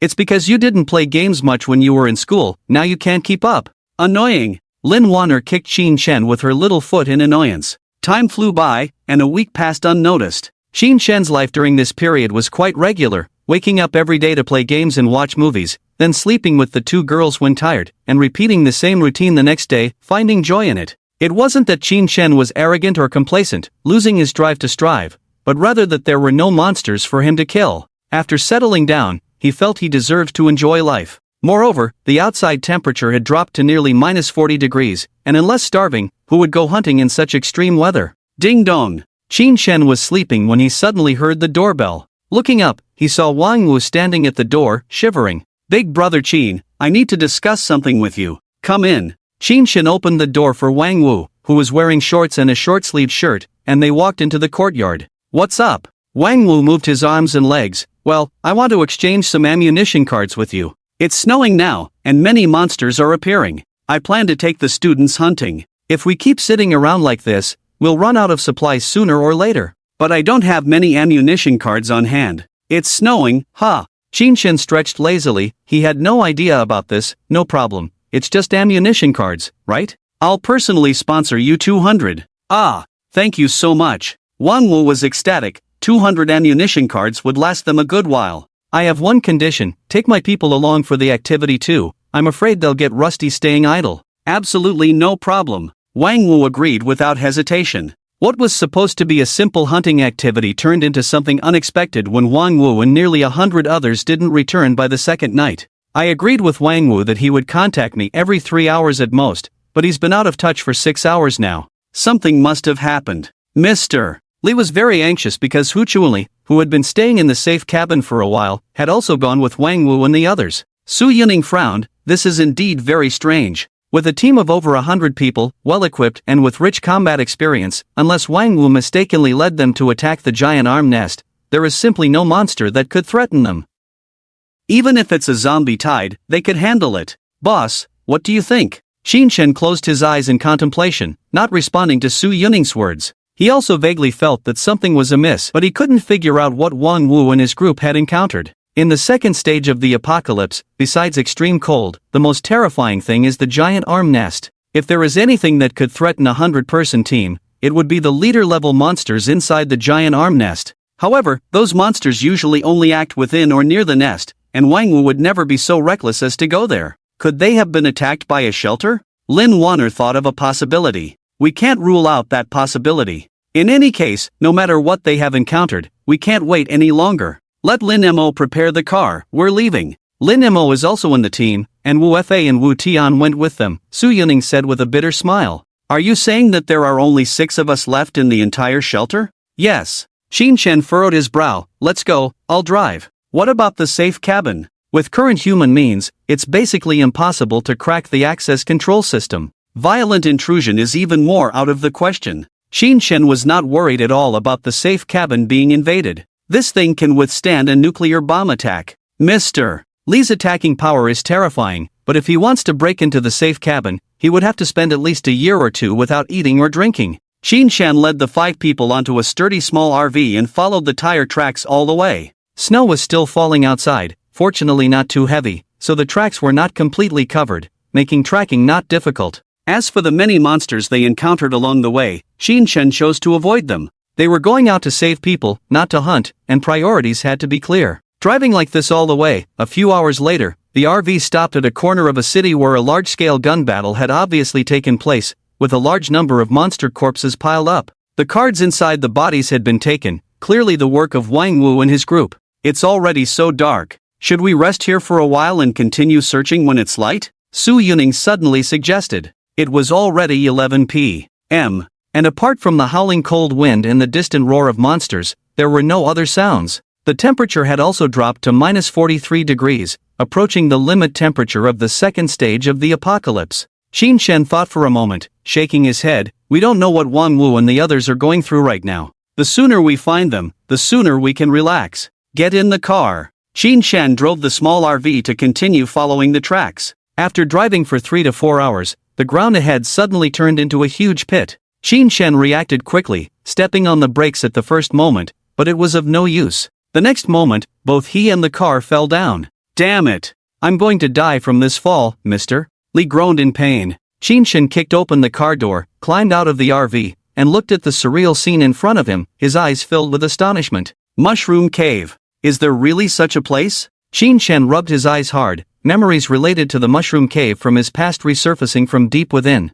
Rumors had it that beneath the wasteland of the apocalypse, where monsters roamed, there existed a natural shelter called the Mushroom Cave. The existence of each mushroom cave was not fixed in time, some lasting only 3 to 5 days, while others could last for 7 to 8 months or even a year, each containing an abundance of food and treasures. Oh my god, what is this place? It's so beautiful? Lin Waner exclaimed, looking at the shiny mushroom-shaped plants in front of her. The others who came out of the car were also stunned. It's old Wang's snowmobile. Old Li suddenly became energetic, pointing to the scattered vehicles behind him. Obviously, Wang Wu's convoy had a collapse while passing through this area, otherwise the vehicles wouldn't be scattered everywhere, they would be piled up together. Luckily there are mushrooms below, otherwise it would be a disaster if they fell. Old Li looked up, and what should have been an immensely huge sinkhole now resembled a well, indicating its depth. It would be quite a challenge to climb out. Boss, you are knowledgeable, what are these soft and fluffy things? Old Li stepped on the mushroom under his foot, immediately making a duang-wang sound. They look like mushrooms to me, be careful, there might not be anything good here. Qin Shen drew out his eternal flame-flying sword, letting it hover around him, warning everyone to stay alert. The group of 6 continued along the path illuminated by mushrooms. Along the way, they encountered many strange and peculiar mushrooms, some of which Qin Shen had read about in the Encyclopedia of the Apocalypse, while others were unfamiliar to him. This mushroom is so cute, all red like an apple, I wonder if it's edible. Old Li pointed to a fist-sized mushroom at his feet. Just as Qin Shen was about to warn him, Old Li had already pulled it out. Sizzle, sizzle. Qin Shen shouted, quick, throw it away, that's a bomb mushroom. As a barbarian skilled in throwing, Old Li had incredible strength. He directly threw the bomb mushroom away, and then a ball of fire burst open in midair, scattering like fireworks, quite a spectacular sight. I told you not to touch anything, why don't you listen? Qin Shen scolded. Oops, my bad, I was too impulsive. Old Li scratched his head. As punishment, eat this mushroom. Qin Shen handed Old Li a thumb-thick black mushroom. Old Li hesitated for a moment, then fiercely swallowed the black mushroom. Old Li, how does it taste? Su Yun asked curiously. I don't know how to describe it, it's a bit like eating century egg, stinky, smell my breath if you don't believe me, I'd stay away from me. Su Yun quickly moved aside. Qin Shen smirked, Li Jingqi, tell us, what's the most embarrassing thing you've ever done in your life? Old Li seemed possessed, standing upright and said, the most embarrassing thing I've ever done in my life was when I was driving. I once stole money from a drunk boss, then used his money to hire a prostitute, but that prostitute was sick, and I ended up spending tens of thousands to cure her. Oh. Lin Waner, Ding Yuan, and Shen Shui collectively showed disdain. Qin Shan and Su Yun burst into laughter. Damn. What did I just say? No, boss, what is this? Old Li blushed. I gave you the truth-telling mushroom. After eating it, it makes people tell the truth. Qin Shan pointed to the one with a circle on top. This one is the pessimism mushroom. No need to eat it, just touching it will make people very negative, usually lasting from a few seconds to a few minutes. Old Li laughed. That's so interesting. As an optimistic person like me, I definitely won't turn negative, let me try. After saying that, he reached out to touch it, and then, plop, he knelt in front of Qin Shan, slapped himself hard. I'm sorry for being a waste. I, as a waste, don't deserve to live in this world. Why did they all die, and I didn't? Why should I live? Let me die, I really don't want to live. I don't want to waste the precious air on this earth. Everyone. Damn. That was too scary, just now I really couldn't feel any joy, I really wanted to die. Old Li, perhaps naturally positive, came to his senses in less than a minute, patting his chest and saying he was scared. Alright, now is not the time to classify mushrooms, the most important thing is to quickly find Wang Wu and the others. Qin Shen took a deep breath and shouted loudly, Wang Wu. Silence echoed into the depths of the mushroom cave, waiting for a response that never came. Let's keep going. The group continued forward, and after 2 hours, Qin Shen noticed a mist-covered lake ahead, with dozens of men and women lying around its edge in disarray. Ah, Chunli. Old Li immediately spotted Hu Chunli and was about to rush in when Qin Shen grabbed him. Wait, something's not right with this mist. Look at their bodies. Following Qin Shen's pointed finger, they all saw colorful mushrooms growing on everyone's skin. They're not dead, are they? They're not dead, they're breathing. They must have been poisoned by the mushrooms. Qin Shen recalled reading about it in an encyclopedia. Those affected by this mushroom toxin wouldn't die immediately, but if left untreated for long, the mushrooms growing on their skin would absorb their nutrients, leading to eventual death, a process that would take about a week. What do we do now? Everyone turned to Qin Shen. Don't worry, I have a plan. After rummaging through his storage space, Qin Shen pulled out a gold card and handed it to Ding Yuan. Antitoxin? Ding Yuan took the card and asked, is this for me? Qin Shen nodded. After transforming into a lizard person, you already have toxin resistance. With this antitoxin, you should be immune to most toxins, making you the best candidate to find the poisoner. Alright. Without hesitation, Ding Yuan tore the card, and a green light flashed across her body. Transform first, then go into the toxic mist. Okay. Trusting Qin Shen as much as Su Yun, Ding Yuan transformed into a lizard person and cautiously entered. The advantage of Team Glory now became apparent, allowing for seamless telepathic communication, which was crucial as there were communication barriers between them once Ding Yuan transformed. Ding Yuan, toxins don't affect me, but what should I do now? Qin Shen, carry them out of the mist first. Ding Yuan, got it. The giant lizard like Ding Yuan quickly carried Hu Chuli and a female student out, gently placing them on the ground. Ever since Qin Shen tailored a set of BD for her, Ding Yuan's stamina and strength were abundant, rarely showing signs of exhaustion. Ding Yuan, I'll continue. With that, she dove back in, one by one carrying people out. Chuanli. Old Li anxiously held Hu Chuanli, tears welling up. As the saying goes, familiarity breeds affection, and he had developed deep feelings for Hu Chuanli. Don't touch the mushrooms on her body, Qin Shen reminded them. The mushroom-like growths on their bodies were actually part of their flesh. Only by eliminating the poisoner could they fully recover, otherwise, they would need to use the special toxin serum, a rare item that Qin Shen had less than 20 of and didn't want to use here. Ding Yuan was swift and soon transported around 50 men and women from the lakeside. Ding Yuan, I checked, and this is all the people around here. The others are nowhere to be found. Qin Shen, have you checked the lake? Ding Yuan, I can't swim. Qin Shen sighed and handed 2 gold cards to Ding Yuan, one for Diver Dave and the other for Fish Lung Holder. The former granted enhanced diving abilities, while the latter significantly extended breath holding time, with both cards having a front-end chain lock effect. Ding Yuan exclaimed, I see, that's why you haven't given me more cards, leaving room for improvement. Qin Shen, of course, a strong team not only needs to be able to carry and fight,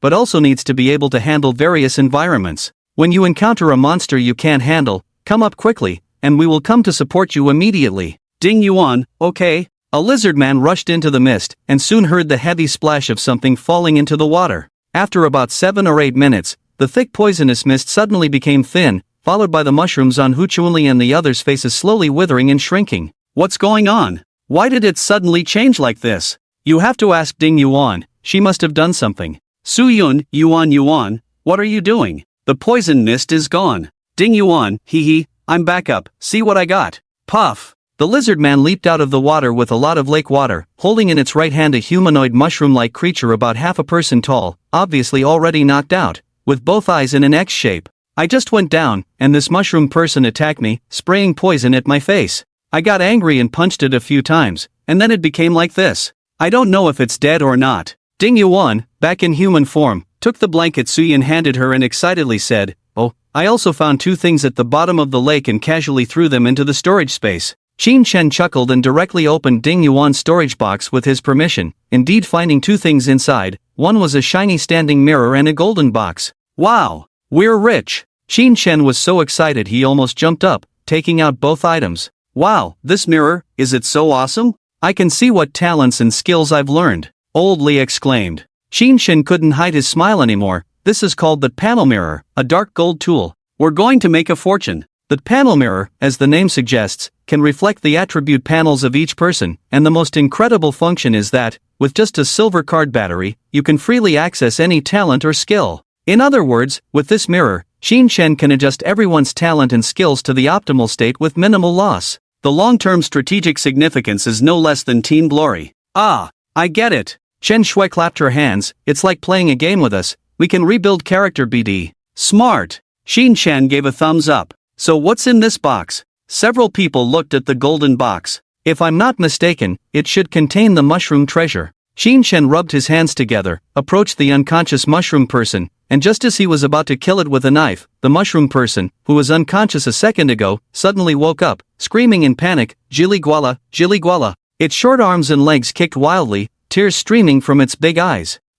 Is it crying? Su-yun was somewhat uncertain. Qin Shen, can you not kill it first? I think this mushroom is kind of cute, Lin Waner pleaded. Girls of her and Shen Shui's age often lacked resistance to cute creatures, especially this mushroom person, half a meter tall, round and chubby, with short, thick limbs, indeed fitting the definition of cute. The mushroom person seemed to understand Lin Waner's words, stopped struggling, turned its head, and started crying towards Lin Waner. It seems to understand human speech. Qin Shen let it go, and then saw the mushroom person rolling and crawling towards Lin Waner. Running too fast, it accidentally fell flat on its face. Oh, it's okay. I won't kill you, are you hurt? Lin Waner gently rubbed the mushroom person's head, and the mushroom person clung to her thigh, crying, then pointed to the group of people lying on the ground and then to Ding Yuan. Ding Yuan glared, and the mushroom person was immediately scared and teary-eyed again. It's so strange.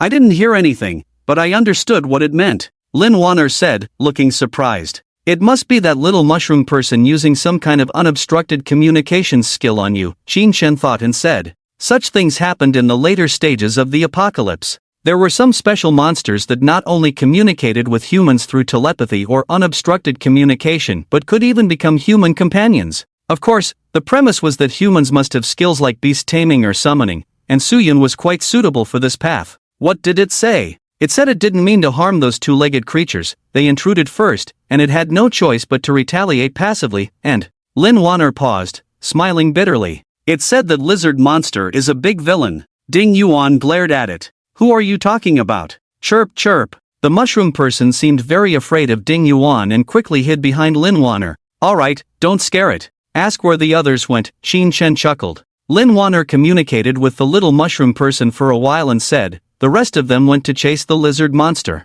Lizard monster? Are there other creatures besides mushrooms in this mushroom cave? Qin Shen marveled at this, as it was the first time he had heard of it. Lin Waner said, it said the lizard monster specifically feeds on mushrooms, they are its natural enemies, and its parents and relatives all died at the hands of the lizard monster. It is the last mushroom person. Then let's hurry over. Wang Wu and the others shouldn't encounter any more danger, Qin Shen thought and decided to leave Su-yun and Ding Yuan to take care of the injured while he took Old Lee, Lin Waner, Chen Shui, and the mushroom person to chase after them. The mushroom person looked clumsy but was not fast at running. Lin Waner was afraid it would fall behind, so she hugged it and ran, communicating as they went and then relaying the information to everyone through telepathy. This pursuit took nearly half a day, thanks to everyone's enhanced stamina, otherwise, just traveling would have exhausted them. Boom! Just as Qin Shen was about to stop and let everyone rest, a loud noise suddenly came from ahead. I'll go ahead, you guys follow. Qin Shen leaped forward and rushed ahead. Several minutes later, Qin Shen arrived at the scene.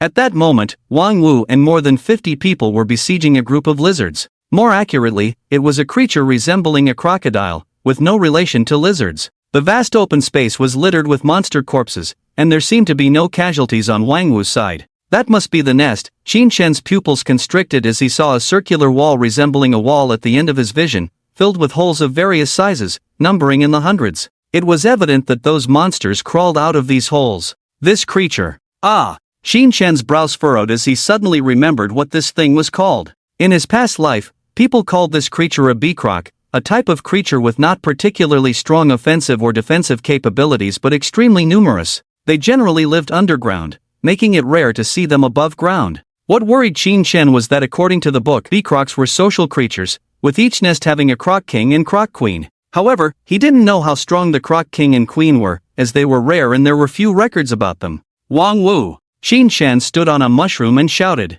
Wang Wu turned around, seeing Qin Shen, and couldn't help but be overjoyed. Qin boss, you're here? You guys were gone for so long, I was worried about you. It's Qin big brother. Qin big brother came to save us. The students were all overjoyed, with Lin Mo, Wu Fei, and Wu Tian also in the group, all showing happy expressions. Don't kill them, let's go quickly. The mushroom toxin on them has been neutralized. Qin Shen weighed the pros and cons and felt that he couldn't be too reckless. In the second stage of the apocalypse, it was easy to kill the monsters on the surface, but the underground creatures that permeated the later stages of the apocalypse were not so easy to deal with. Let's leave later. The quality of the cards on these crocodiles is very high, at worst they are green cards, but I've got a lot of blue and silver cards, Wang Wu said excitedly. Only a fool would miss a chance to get rich. I told you to leave, so leave. These are just small ones. If we kill too many, we might provoke the big ones, and we'll all die, Qin Shen said angrily. Wang Wu immediately signaled everyone to stop shooting.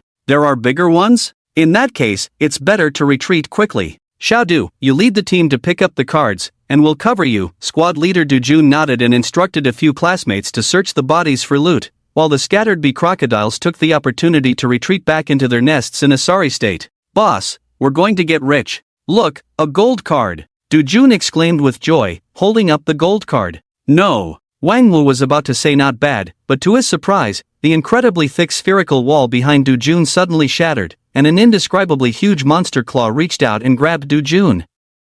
Time seemed to stand still at that moment. Du Jun's smile was still on his face, but his body had been crushed to pieces. There was no time to save him. Ah, Xiaodu. Wang Wu's eyes were bloodshot. Du Jun was one of his favorite students. Run. This is something we can't deal with right now. Qin Shen gasped. At the moment Du Jun was crushed, he felt a chilling sensation, his intuition telling him that if he stayed any longer, he would undoubtedly die. The monster inside was definitely a crushing presence. Oh my god. This monster. Its combat power is actually 60,000. Someone in the team was wearing a combat power detector and exclaimed, "What does 60,000 mean? It's unimaginable. This is not something that humans can conquer at this stage, but a terrifying creature like a deity. Run!" Qin Shen didn't think twice, he turned and ran, meeting Lin Waner, Chen Shui, and the others who were rushing over. Qin Shen shouted, "If you don't want to die, run. Use all your strength and run." The reaction of the group was fast enough, but there were still more than a dozen students and members of the original Suyin team left behind, caught by the giant claw. They didn't even have a chance to struggle or scream before being turned into powder.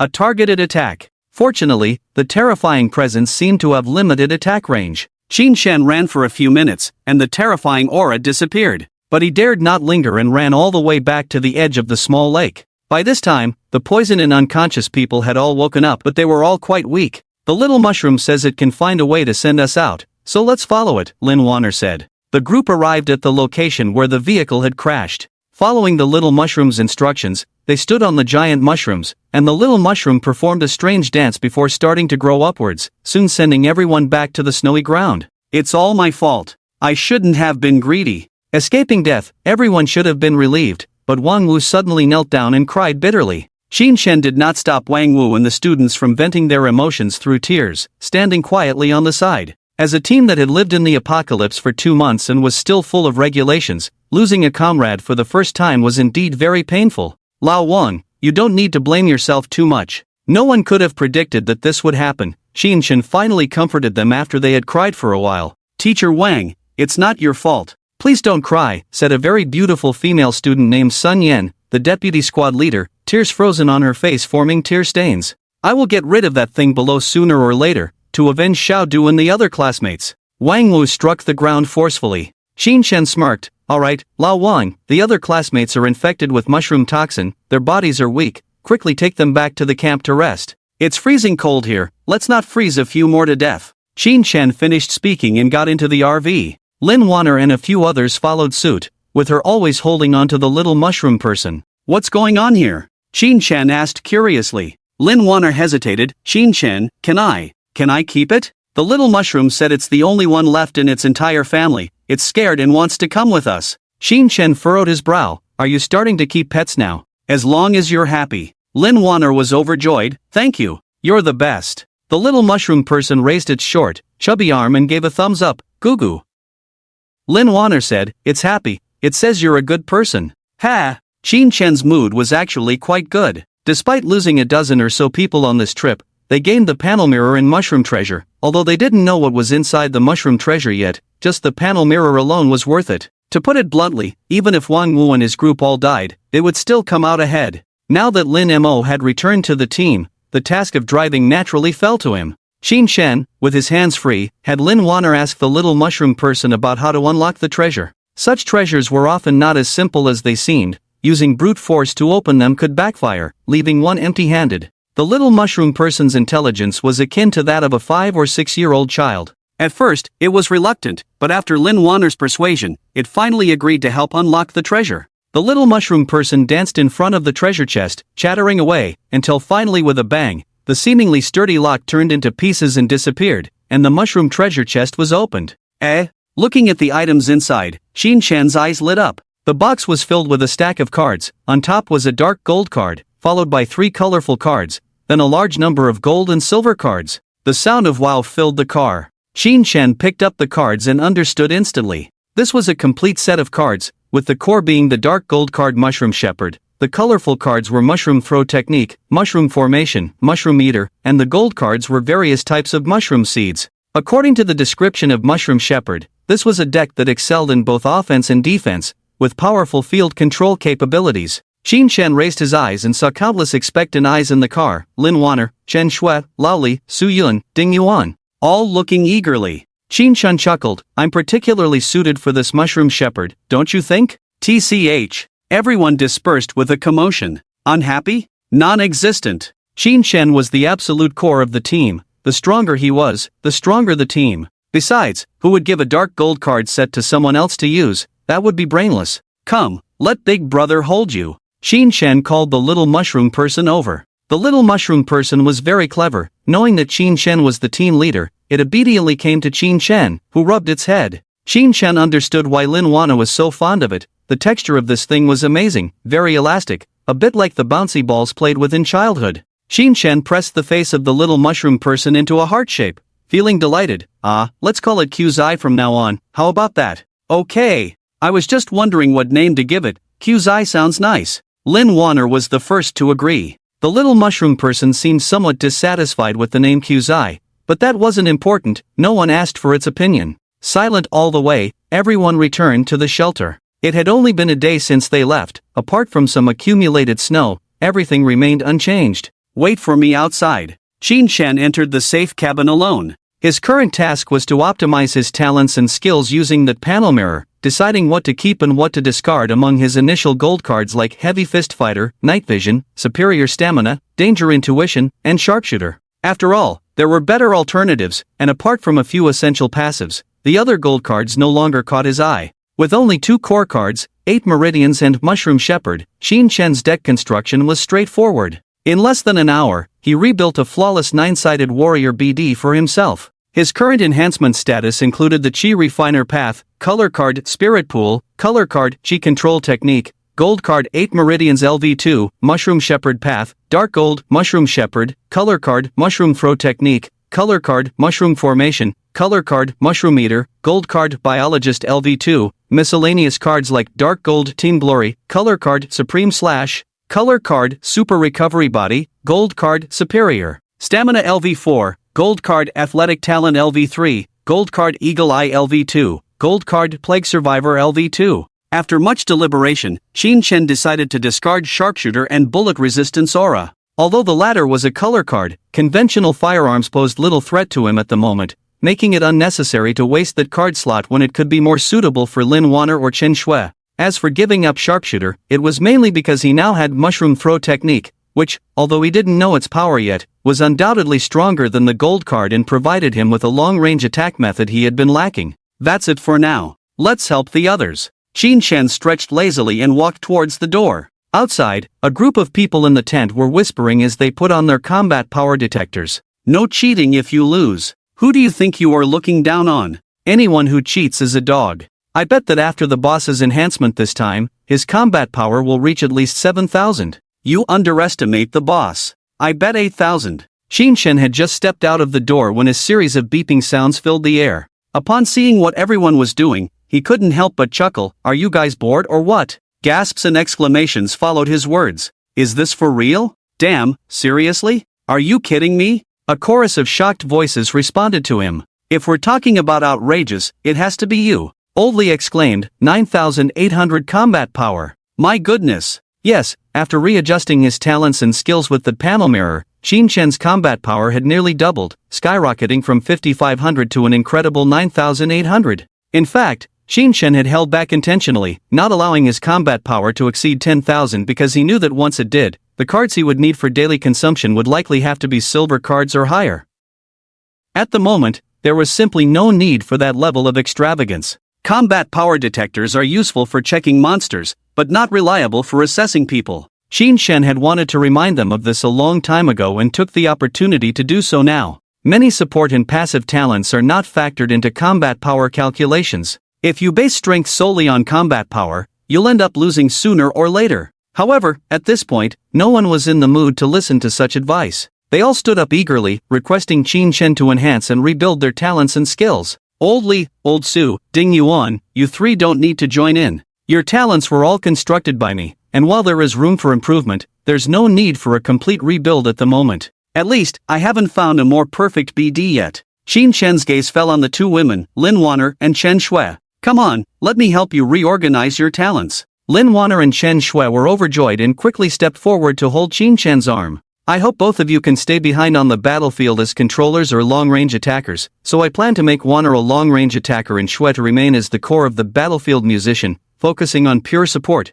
Qin Chen stated his thoughts. The two women had no objections. They were not foolish and naturally understood that Qin Chen was doing this to protect them to the fullest extent. Then I will extract all of Waner's talent skills. 2 hours later, Lin Waner and Chen Shui emerged from the safe cabin. Outside, there was a buzz of excitement, and Lali couldn't help but envy. Before entering the house, Lin Waner's combat power was just over 2,000, but now it had reached 4,500. While Chen Shui had just over 1,000 before, she had now reached 4,700, a fivefold increase in combat power. These are the cards that Qin Chen asked us to give you. Lin Waner and Chen Shui handed a pile of gold cards to Lao Li, Su Yun, and Ding Yuan respectively. Awesome in just one word. I'll only say it once. Lao Li exclaimed excitedly, while Hu Chunli, resting in the tent behind, showed a hint of subtle dejection in her eyes. That night, Qin Chen was playing cards with the two women when he suddenly heard a commotion in the courtyard. Qin Chen put on his clothes and went to the courtyard, only to see Hu Chunli sitting on the ground covered in blood, her face swollen.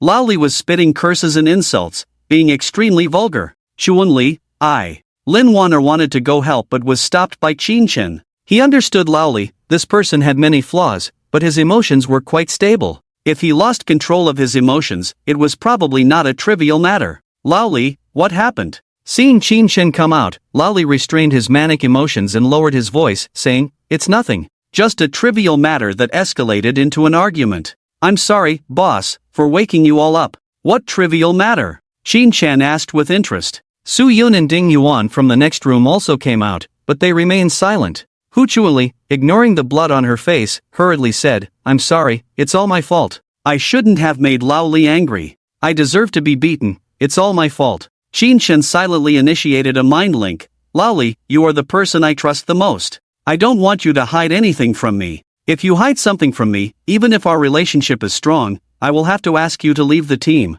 Qin Chen did not hide this conversation from the other three. It was part of the team chat, not a private chat. Lao fell silent for a while. Boss, I won't hide it from you. During dinner tonight, Chun-Li was a bit emotional. I asked her, but she wouldn't say anything. Just now, she suddenly told me. She said that in your eyes, there are only the eldest sister-in-law and the second sister-in-law, no brothers at all. Otherwise, you wouldn't have raised their combat power so high. For you, she only received a few gold cards and was dismissed. I argued with her about this, and then I couldn't help but hit her. I think she won't dare to do it again in the future. Xinshen, oh, I thought it was a big deal, no need to get so angry about it. Xinshen ended the mind link, smiling and saying, since we're all up, why not go out for a walk together? Xinshen walked out with a smile, and Lin Waner and Chen Shui quickly followed. Suyun gave Hu Chunli a meaningful look, then hugged Ding Yuan and walked out of the safe cabin. Hu Chunli, in a panic, asked, Lao Li, what's wrong with the boss?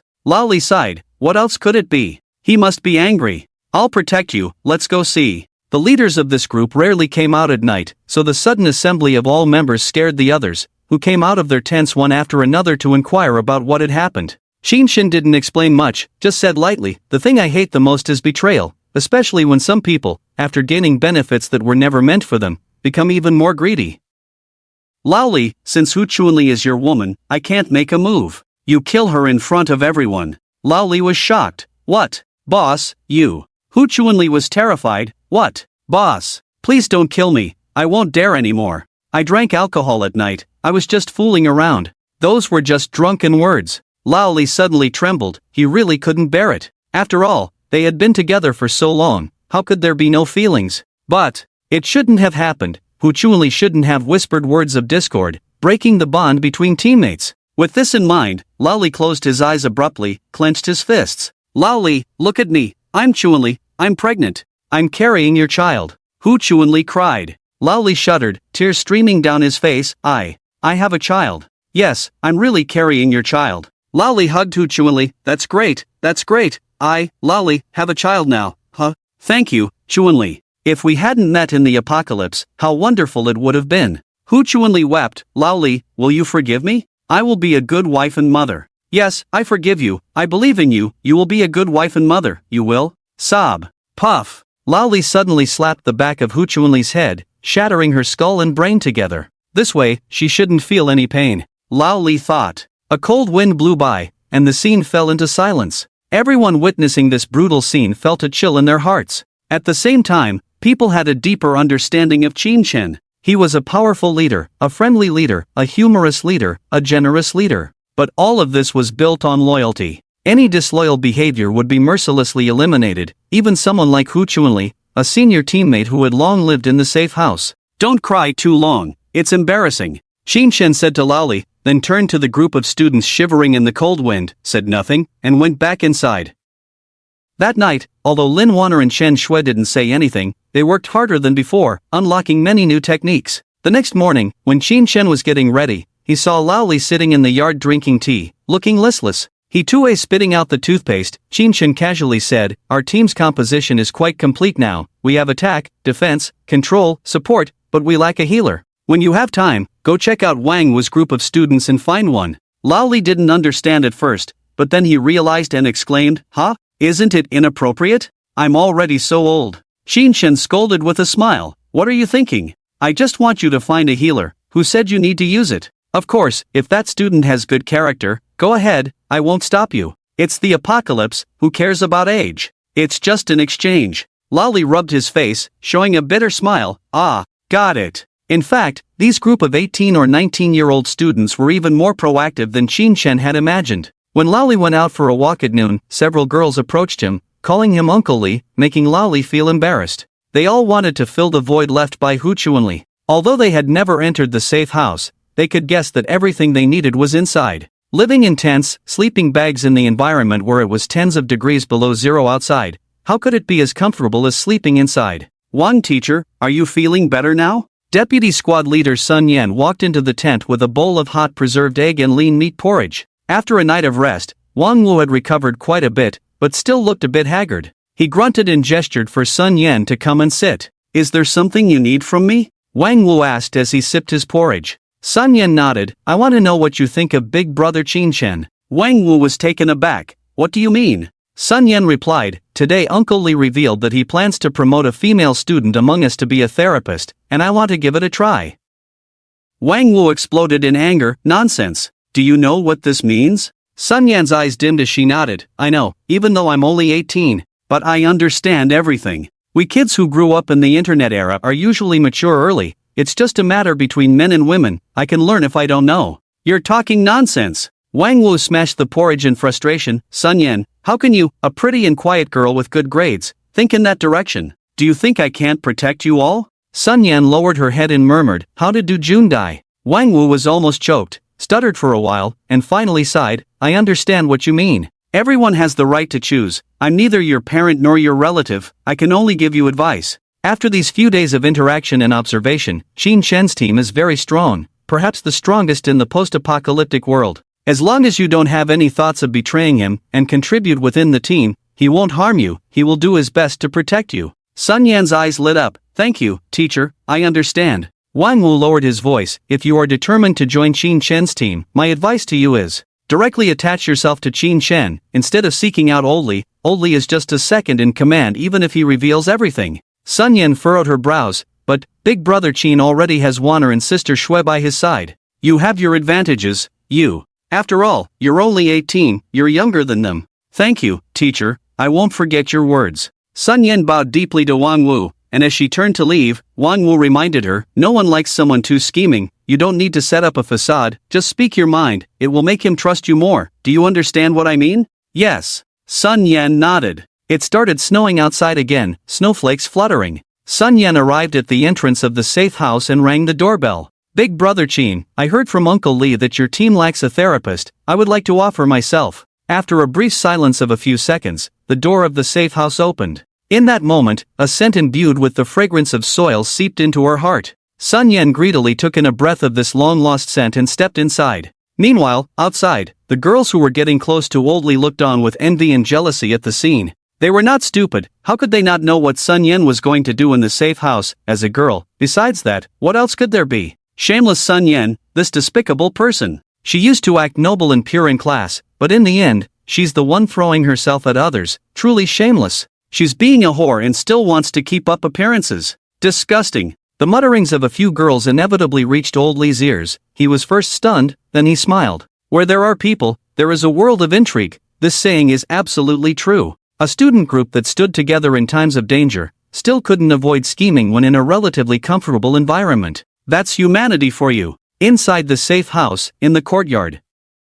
This place is truly beautiful. Sun Yan looked at the lush fruits and vegetables in the courtyard, feeling the warm breeze. This pretty girl clenched her fists tightly. She was determined not to leave this safe house, because this would be the place where she would live next. Sun Yan, you can do it. Sun Yan silently encouraged herself in her heart. Sun Yan, please have a seat. Qin Shen walked out wearing a flashy pair of beach shorts and a loose t-shirt, lazily waving his hand. Alright, big brother Qin. Sun Yan obediently took a seat. Qin Shen took out a cigarette, placed it in his mouth, and observed the tall and beautiful female student in front of him. To be honest, he didn't have a deep impression of this Sun Yan, only knowing that she seemed to hold a high position in the student team, second only to Du Jun, as the third in command. You said you want to be a therapist for our team. What advantages do you have compared to the other girls outside? Or, to be more direct, why should we choose you? Qin Shen asked with a smile. Sun Yan pursed her lips and said, before the apocalypse, my grades were always around the top 20 in the whole grade.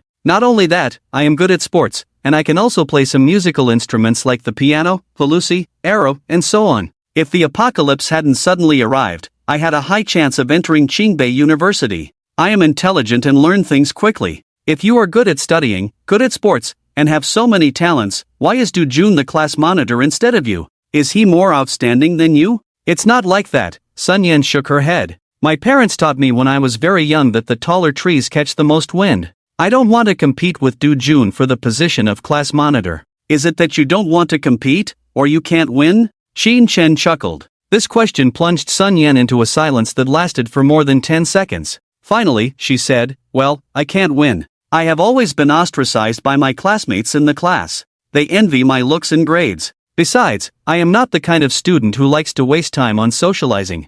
I believe that students should focus on their studies, and school is not a place to make friends. I can see that you are more mature than your peers, but that alone is not enough to convince me. At the current stage, having a therapist is not crucial for the team, but as the environment deteriorates, the role of a therapist becomes more important and is an indispensable part of the team. Therefore, Qin Shen would not easily give this position to a female student. I am 18 years old this year. I am young, obedient, and loyal. I hope Big Brother Qin can give me a chance. I want to live a better life than now. Everyone outside wants a better life. Do you know what it means that you came to me today voluntarily? I am prepared.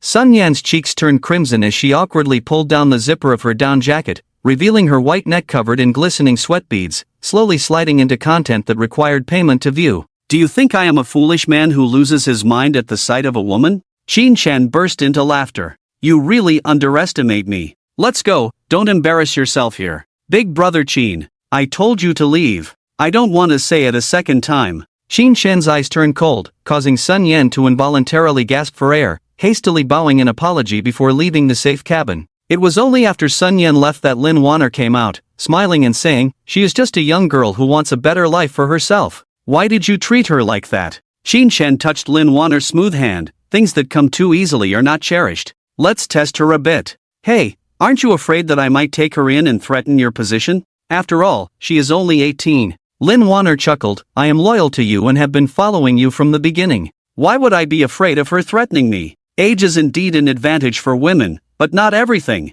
I have my own strengths too. I see you are becoming more eloquent. Qin Shen nodded, smiling as he wrapped his arm around Lin Waner's slender waist. Let's go, back to the room for a nap. Noon. The heavy snow showed no signs of stopping. Sun Yan sat alone in the corner as usual, eating instant noodles and ham sausages for lunch, enough to fill her stomach. Sun Yan, what were you doing at the security cabin this morning? 5 girls approached her, surrounding Sun Yan. I was talking to Brother Qin about something. What's the matter? Sun Yan calmly replied. Talking about something? Sun Yan, stop pretending. We are classmates. Who do you think you are? Don't we know you well? Did you hear that Brother Qin is recruiting therapists, so you went to offer yourself? A girl named Zhang Xingxing sneered. She was a notorious troublemaker in school. Sun Yan was surprised. Zhang Xingxing, I underestimated you. I didn't expect your grades to be so poor that you can still speak in idioms. Who the hell are you insulting? Zhang Xingxing got angry. It's not that my grades are poor, I just don't want to study.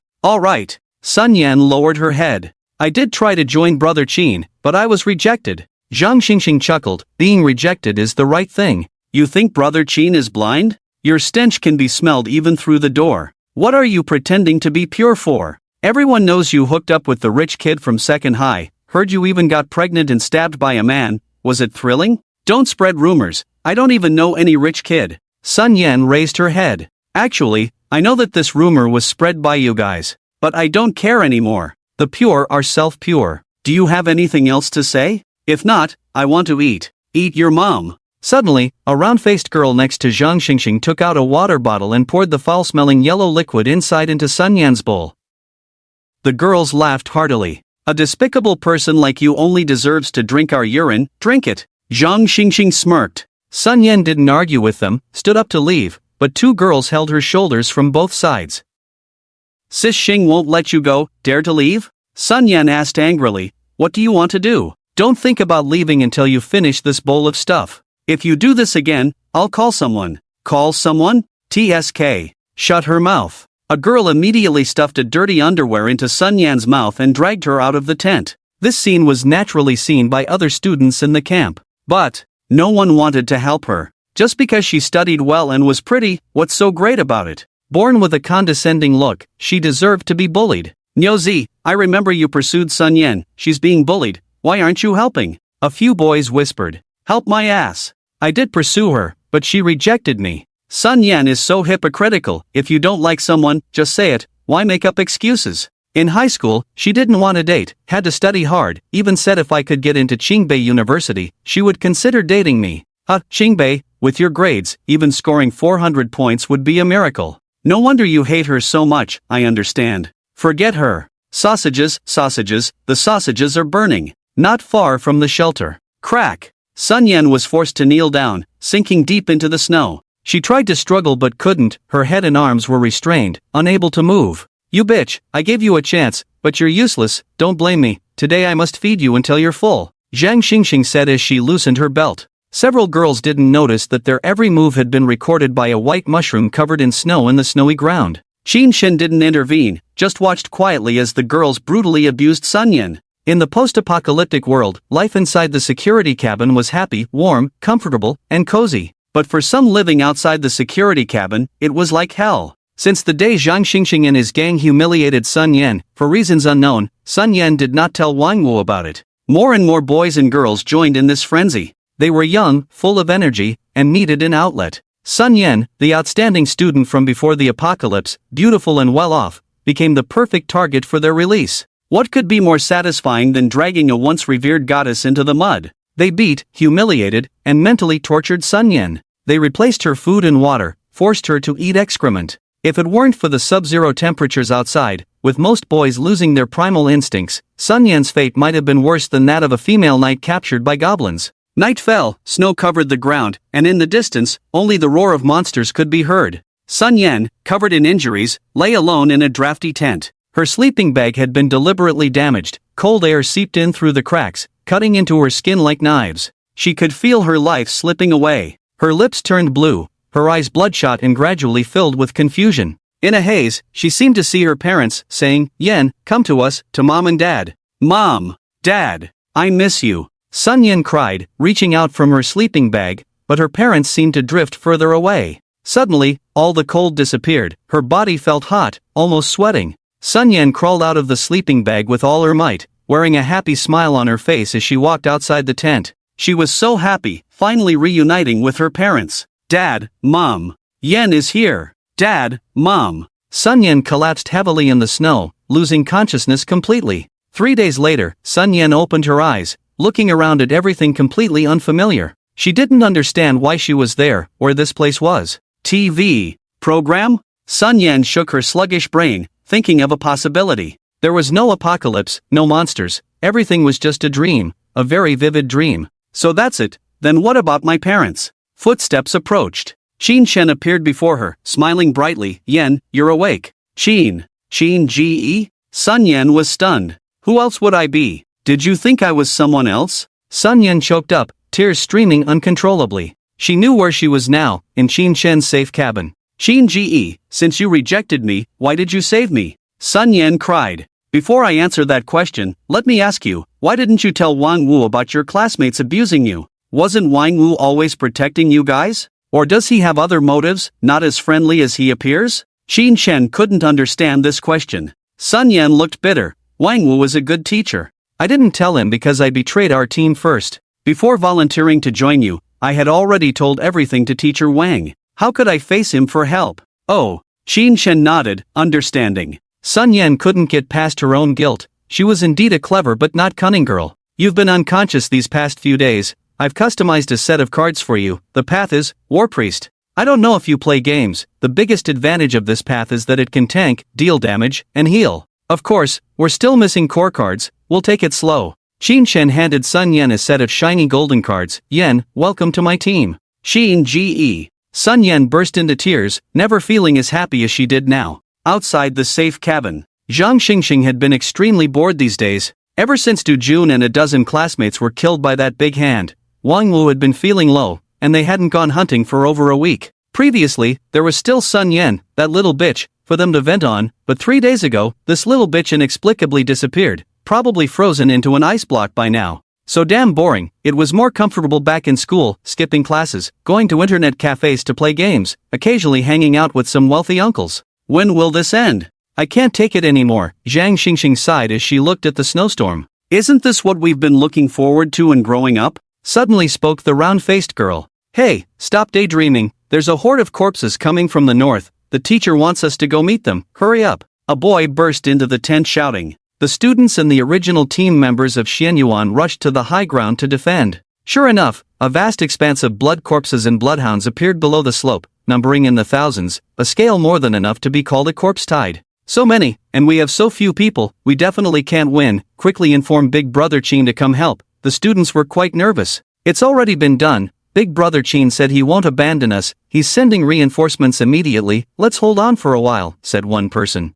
That's a relief. Everyone felt reassured. and as the corpse tide was about to enter firing range, a woman enveloped in a golden light emerged from a safe hut. The light was dazzling, making it impossible to see her face clearly. She was clad in armor, wielding a long-handled warhammer and holding a tower shield as tall as a person in her right hand. That is so dazzling. Is it Sister Waner or Sister Dingyuan? What is she going to do? Is she planning to take on the corpse tide alone? Just as everyone was feeling puzzled, the woman used the tower shield as a skateboard, gliding down into the corpse tide. Then a burst of light emanated from the warhammer, sending the blood corpses and bloodhounds flying. Battle power 4200. Strange, I remember Sister Waner and Sister Dingyuan had higher battle power than her. She's too fierce. In just a few tens of seconds, several hundred blood corpses and bloodhounds had been killed. The warhammer woman went berserk in the corpse tide, and in just over 10 minutes, she single-handedly killed off the entire corpse tide. Bodies piled up around her like mountains. So fierce. Sister, I love you. Sob. Sister, hug me. Not only the boys were excited, the girls were also cheering. Among the crowd, there was one person whose eyes were filled with astonishment. That was Wang Wu. He had already guessed the identity of this warhammer woman. The warhammer woman slowly returned to the snow dune. A muffled female voice came from under the full-face armor. Clean up the battlefield, no hoarding cards, violators will be killed. Yes, big sister. Zhang Xingxing jumped up. Sister, you're so cool. Are you Sister Waner? The warhammer woman, who had already turned her back, stopped in her tracks and turned around. Do you want to know who I am? Of course, sister, you're so awesome. We all want to know who you are. The students gathered around, very enthusiastic. Oh, all right. The warhammer woman nodded, took off her mask, revealing a beautiful and resolute face. Ah, looking at this face, Zhang Xingxing and the group of people all took a cold breath, feeling as if the blood in their bodies had frozen at that moment. Fear spread through the crowd like a plague, and all those who had bullied her felt a chilling sensation, as if they were frozen. This warhammer woman with a battle power of 4,200, who single-handedly pierced through the corpse tide, was none other than Sun Yan, who had disappeared for several days, the former academic goddess who had been ruthlessly humiliated by them. Sun. A few girls led by Zhang Xingxing were so scared that their legs went weak, kneeling on the ground, unable to speak a word. Sun Yan looked down at the group of students from a high vantage point, her determined eyes showing no hint of anger. She calmly said, drink more water, some of you are getting too heated. Sun Yan, I was wrong. I apologize to you. Please don't kill me. I'll do anything you ask. Please don't kill me. Zhang Xingxing kept bowing frantically, wailing continuously. Why would I kill any of you? Sun Yan's lips curled slightly. Don't worry, not only will I not kill you, but I will also help you, treat you. It's not out of kindness, but, from this moment on, you are all my slaves. I will make you see with your own eyes how vast the gap between us is. I will become an existence you can't even look at directly. Who agrees? Who disagrees? The scene fell into a deathly silence, so quiet you could hear a pin drop. Sun Yan put her mask back on and turned around. The armor made heavy metallic sounds as she said, go, pick up the cards. Yes. The students struggled to get up, rushing into the pile of bodies to collect the cards. Wang Wu came up behind Sun Yan. Teacher Wang, do you need something? Sun Yan held great respect for Wang Wu because he was truly a good teacher. I don't know what conflict you have with them, but I think it's time for me to take them away. Teacher Wang, did I not make myself clear just now? They are my slaves. Where do you want to take my slaves? You are classmates. What slaves are not slaves? You can't exploit your classmates just because you've strengthened yourself. I know you are often ostracized in class, but that's not a reason to enslave them. Wang Wu's emotions were running high. Teacher Wang. Sun Yan seemed to smile under her mask. You are truly naive and lovely. You really have no idea what they have done to me. What have they done? Wang Wu was bewildered, truly unaware of anything. Because no one had ever told him, he had been blaming himself for the loss of over a dozen students due to his negligence. I don't need to explain anything to you, I'm tired. We'll leave later. Wang Wu clenched his fists. Buzz. The sharp side of a long-handled warhammer was aimed at Wang Wu's head. Sun Yan's voice hoarse as she said, I'll say it one last time, they are my slaves, their lives are in my hands. Sun Yan, how can you do this? Have you gone mad? I'm your teacher, are you going to kill me? Yan, how do you feel about this BD set? Xin Shen walked out of the safe house with a smile, followed by the clumsy yet adorable mushroom person Q. Big brother Qin. Sun Yan knelt down on one knee, showing utmost respect. Her life belonged to Qin Shen alone. Oh, get up, why all the formality among family? Watch them pick up the cards, I'll talk to old Wang. Yes. Sun Yan stood up. Old Wang, come, let's have a private chat. Qin Shen put his arm around Wang Wu's shoulder and led him into the tent. Wang Wu said indignantly, Big brother Qin, we are just staying here temporarily. Are you planning to keep us here as your slaves? Isn't that too much? Is this too much? Qin Shen chuckled, you really don't know anything, the real excess is right here. Take your time to look, I won't disturb you. Qin Shen flipped his palm, revealing a white mushroom called projection shroom, which he crushed, immediately projecting an image in the air. In the image, Sun Yan was being brutally abused by a group of students. As the scene continued to play out, Wang Wu clenched his fists tightly, tears uncontrollably streaming down his face. He finally understood why Sun Yan harbored such hatred towards her classmates. If it were him, he would definitely make those beasts suffer, alive or dead. Silly child, why didn't you tell me about the treatment you received? Wang Wu cried bitterly. Finally, he understood why Sun Yan had mentioned that some of their classmates were getting irritable. It was because, a few days ago, Sun Yan had been the only one able to find water to drink. From that day on, this shelter, housing less than 100 people, had a very clear class division. The top tier naturally consisted of the core members led by Qin Shen, Lin Waner, Old Li, Su Yun, Ding Yuan, Chen Shui, Sun Yan. They all lived together in the safe cabin. The second tier included Lin Mo, Wu Fei, the Wu brothers, and members of Su Yun's previous team. They resided in air-conditioned trailers and snow vehicles. The third tier comprised students who had not bullied Sun Yan. They still lived in tents, with sufficient food supplies and heating equipment, not exactly comfortable but at least bearable. The fourth tier, led by Zhang Xingxing, consisted of over 30 students who had humiliated Sun Yan. They lived in tents, slept in sleeping bags, and ate leftovers and defective food, barely enough to prevent them from freezing or starving. As long as you give me instant noodles and a heating lamp, I'll do anything. Zhang Xingxing knocked on the door of a snow vehicle, and the man inside raised an eyebrow. Anything at all? Yes, anything at all. I'm really starving. Look at my frozen hands, covered in frostbite. Zhang Xingxing was not an ugly girl. In fact, she was above average in looks compared to the rest of the class, with only a few girls prettier than her. However, after these days of exposure to the elements, enduring hunger and cold, she had become emaciated. 3 buckets of instant noodles, 3 sausages, 2 heating lamps. Get in the car if you're willing, if not, get lost.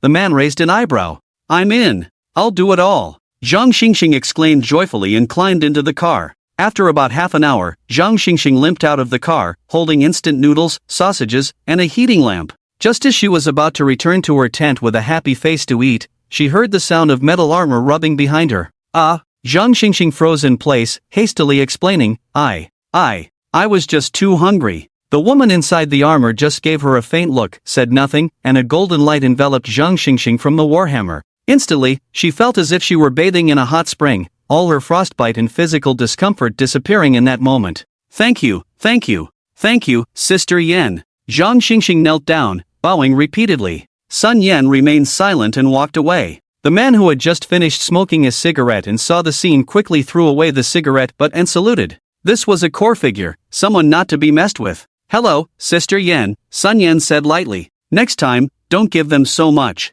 Being hungry and cold will make them serve you better, don't you think? The man understood instantly. Got it, hee. Thanks for the reminder, Sister Yan. Sun Yan nodded and walked away. In this cruel post-apocalyptic world, time seemed to lose its meaning. Qin Shen's daily routine consisted of playing games in the safe cabin and checking on the nest core planted in the backyard to see how much it had grown. To Qin Shen's disappointment, the growth rate of the nest core was far below his expectations. Despite absorbing hundreds of corpses as nutrients, it had only grown to 2 meters high. It seemed it would take another 2 to 3 months for it to mature. If his combat strength hadn't already reached its peak, with no monsters on the surface posing a threat to him, he would have considered uprooting the nest core to see what the dark gold card inside was. The backyard planting area of the safe cabin had 2 sections, one for the nest core and the other naturally used by him to grow various mushrooms. The mushrooms were thriving, and he already had quite a stockpile in his spatial ring. After practicing for some time, he gradually mastered the main combat method of the mushroom shepherd, where the mushrooms served as another form of ammunition for him. This afternoon, Qin Shen was playing games with Chen Shui when he suddenly received a telepathic message from Su Yun. Boss, something's wrong, come out and take a look. Qin Shen dropped the controller and rushed out of the safe house. Looking up, he saw the sky ablaze with red, as if something was burning, countless fiery balls of various sizes falling from the sky, causing the ground to tremble violently. What is that? Amidst the fiery balls that seemed to be destroying everything, someone spotted a spherical monster covered in craters in the sky. This monster was covered in tentacles, resembling a giant fireball, looking down expressionlessly at the earth, hovering motionless in the air. This scene was eerily similar to the monstrous faces that appeared at the beginning of the apocalypse. Time flies so fast, are we already at the third stage? Qin Shen muttered to himself, memories of his tormented past flashing before his eyes, sending shivers down his spine involuntarily. Boom! A fiery ball crashed nearby, shattering a snowmobile into pieces. Luckily the people inside had already come out to witness the spectacle. Hey! There's something in the fireball! From the destroyed snowmobile, many palm-sized, ladybug-like creatures flew out, engulfed in flames, heading towards the tattered tents where Zhang Xingxing and his group were. Help! Clang! Clang! Clang! Sun Yan rushed over in a stride, wielding her warhammer, knocking all those ladybugs away. Despite being living beings, these creatures emitted metallic sounds when struck, indicating their strong defensive capabilities. There's more. Zhang Xingxing looked in horror as a unicorn-like creature emerged from the fire, a humanoid monster engulfed in flames, with red skin and a horn in the middle of its forehead, looking fierce and ugly.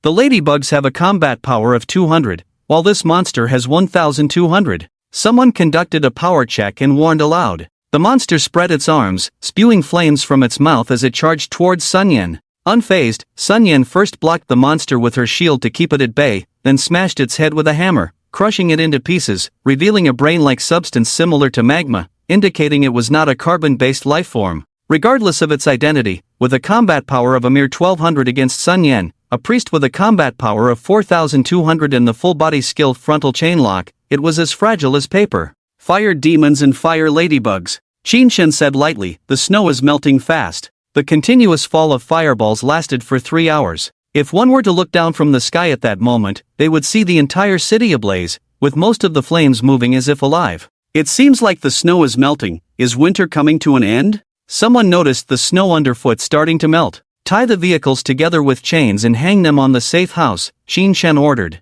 Once all the snow underfoot melted, the survivors would face the immediate threat of flooding. I wonder if the safe house is waterproof. Never mind, who cares, it can withstand atomic bombs, what's there to fear about floods? Qin Shen put on a down jacket, I'm going hunting, you guys clean up the scattered fire demons nearby and report any situation promptly. Qin Shen pointed to his head, only taking Q and a few students to help him pick up cards. These newly spawned creatures from the third stage posed no threat to him, especially with the debuffs of ice, snow, and low temperatures, so there was no need to team up to kill them, which would be a waste of manpower. Therefore, everyone had no objections to Qin Shen's actions. You guys, come with me. Sun Yan pointed to Zhang Xingxing and 5 other students, instructing them to follow her. Zhang Xingxing was adamant about not going hunting with Sun Yan, fearing the warhammer-wielding woman, but she had no choice, as they were slaves and Sun Yan was the master. After resting for so long, it's time for us to get moving. Su Yun and Ding Yuan exchanged smiles and called out a few students from the 4th level. It seemed to be a rule of the shelter to first take students from the 4th level to pick cards as slaves. Sisters-in-law, what do you say? Do you want to go out and stroll with me, Lao Li? Lao Li asked loudly. Lin Waner chuckled, who's going with you? You have no companion by your side. I don't like fighting, so I'll stay in the safe house and sleep. Shen Shui also laughed, Li Gu, you can go hunting, but make sure to protect the girls around you. I won't join in the fun with you. I'll accompany Sister Waner to sleep. Alright then, I'll go first. Babies, come with me for the hunt. Yay! Charge! Kill! Several girls cheered and followed Lao Li into the snow battle vehicle. Lao Li was now a famous playboy in the camp, with several girls from the 3rd level always around him. Regardless of their looks, he would enjoy their company. As the core of the team, he never lacked resources. Of course, Lao Li had his limits, restricted to the girls from the 3rd level. As for the girls from the 4th level, they were not even worth a dog, having been played with all over for a few resources. Let's go hunting too. Wang Wu stood up and called out to other students. Passing by the 4th level shelter and seeing the pitiful looks of the students inside, he sighed, do you want to come with me? If we get a good harvest, I can share some with you. He felt no sympathy for these former students. It was their own fault for conspiring against Sun Yan, leading to their current situation. Kindness and sainthood were 2 different things. Thank you, Teacher Wang. We are willing to go. Just after the rain of fire ended, finding monsters became extremely easy. Qin Shen had barely driven for 5 minutes when he encountered a small group of monsters emitting fire all over their bodies. Apart from the fire demons and fire beetles, there were 2 new types of monsters in the group. One was the fire corpse emitting flames from its body, and the other was a small demon with wings flying at a height of over a meter. Qin Shen was very familiar with these two types of monsters. There was not much to say about the fire corpse. With a combat power of only 140, it could easily be taken down with ordinary firearms, except for causing burns to close-range enemies. It was no different from a blood corpse. The focus was on the small demon. Although this kind of small demon was slow in speed and flew at a height of only 3 to 4 meters, it could spit fireballs from its mouth for long-range attacks. Once hit by these fireballs, the best outcome would be disfigurement, with a combat power of 180. Chirp chirp. Q-Baby seemed curious about everything, first tugging at Qin Shen's clothes, then pointing at the group of monsters, indicating there were many monsters and it was scared. Qin Shen smiled, stopped the car, patted the extremely elastic mushroom head of Q-Baby, picked up Q-Baby, and faced the group of monsters head-on.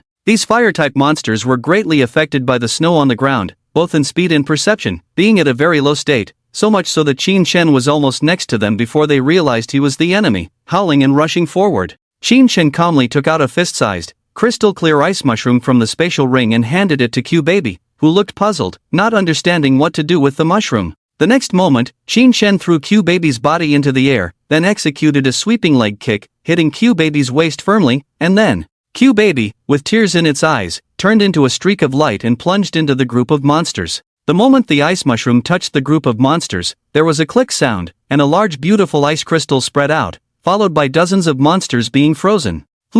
It's really effective against fire-type monsters, just as expected. Qin Shen was very satisfied with the power of the ice mushroom. He pointed his finger at the sword, and the flying sword shuttled through the monster group, effortlessly killing all the frozen monsters. As for Q, half of his body was stuck in the snow, tears filling his watery eyes. You thought I wouldn't know you stole my mushrooms? Qin Shen squatted in front of Q, pounding Q's mushroom cap with his fist a few times. Chirp chirp. Q said, I won't dare again. Several students hurried into the monster pile to search for cards, then handed them all to Qin Shen without daring to hide any. Despite the hardships, they were still alive. What could be better than being alive in this world? While Qin Shen succeeded in hunting, Sun Yan's team of 6 also completed a successful hunt. It was more like one phoenix leading 5 chickens, as besides Sun Yan, the other 5 were 4th-tier slaves. Yan. Sister Yan, here are the cards. Zhang Xingxing carefully handed the cards she found to Sun Yan.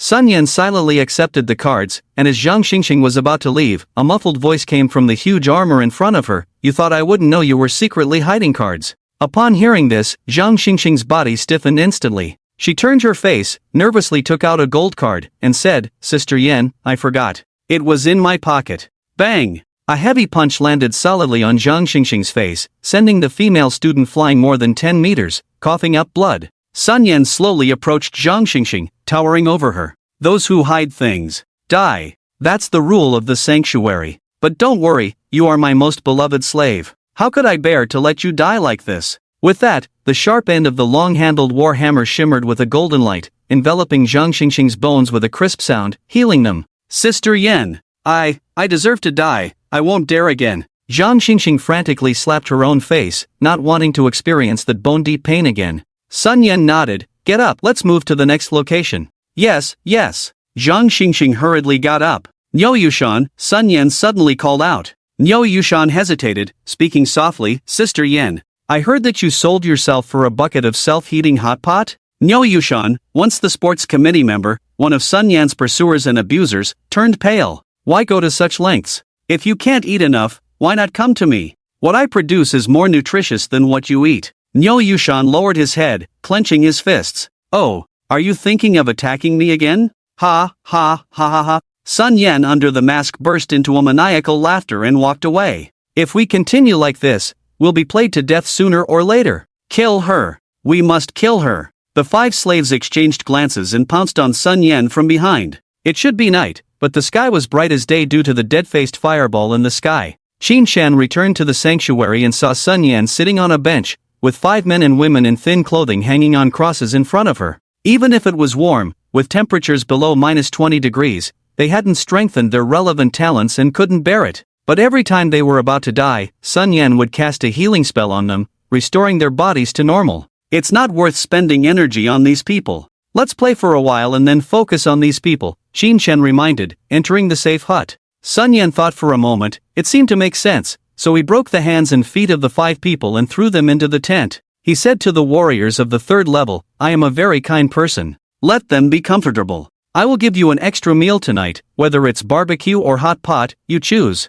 Oh, don't kill them. Rest assured, Sister Yen, we know what to do. The warriors patted each other on the back, making a lot of noise, and entered the tent with wicked smiles. Soon, heart-wrenching screams echoed from the tent. Lao Li and Su Yan returned one after another not long after. Their harvest was good. Although they didn't find any colored cards, they had a pile of gold and silver cards. Boss, I saw a fireball cave in the north just now. There are many monsters nearby. I didn't dare to venture too far, just took a look around the outskirts. When I saw it, damn, there are plenty of monsters with over 4,000 combat power. What kind of place is that? Lao Li was as loud as ever. Qinshen laughed heartily. Luckily you didn't go in, otherwise you would have died in a rhythmic way. That's the fire nest, similar in nature to the giant arm nest. If there are too few people, it's hard to handle. Qinshen took a sip of beer and wiped his mouth. Although it's not very realistic for our team to clear the fire nest at the moment, it's possible to clear out the surrounding monsters. Now is the best time. All monsters have a cold debuff. Once this debuff disappears, trying to kill those monsters again will be at least one level harder.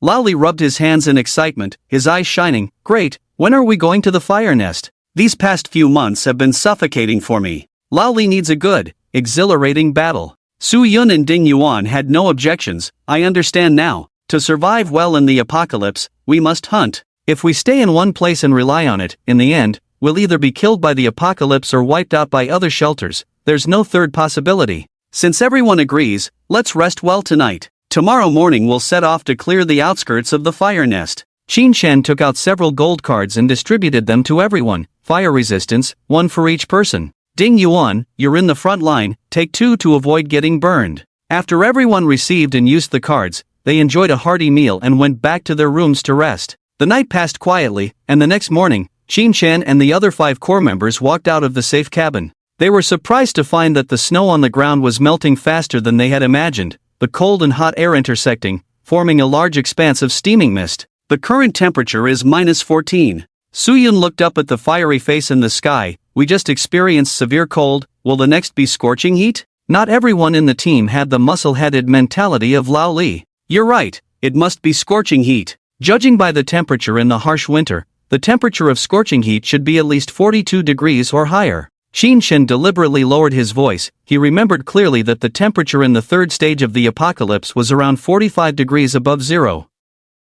Without cooling measures, not to mention killing monsters, they would dry up into mummies in minutes. Heat is fine. I used to work in Guangdong, often over 40 degrees. It was like being in a sauna that day. Just standing still would make you sweat. Lao Li stepped on the melting snow under his feet, feeling nostalgic. Qin, how many people are we taking this time? Sun Yan asked. Qinshen thought for a moment. Even the monsters around the fire nest are very strong. If they are below 1,000 combat power, they won't be effective in battle. Just take a few people to help pick up cards, the rest can stay here. Although Qinshen didn't care about these people's lives, he didn't want them to go and die. Sun Yan nodded and went to the 4th level residential area, soon bringing over a dozen shivering students, with Zhang Xingxing leading the girls and Niu Yushan leading the boys. Get in the car, let's go. Qinshen called out, and everyone got into the car one after another. 3 snowmobiles, a military pickup truck, a total of 4 vehicles drove out. Just as Oldly said, the fire nest wasn't too far from the shelter, just an hour's drive away.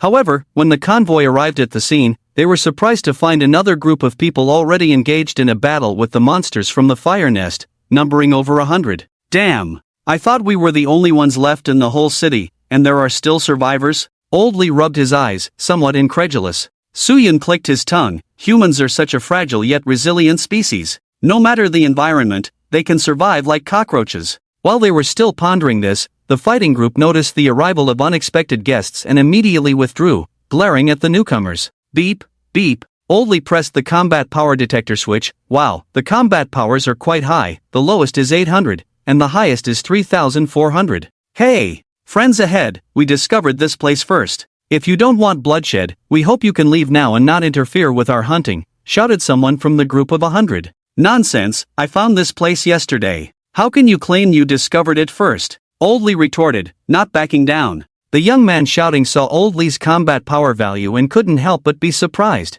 5,100 combat power. This is almost on par with the boss. What do you mean? Do you have to compete with us? Young Xiao Xinhai said indignantly.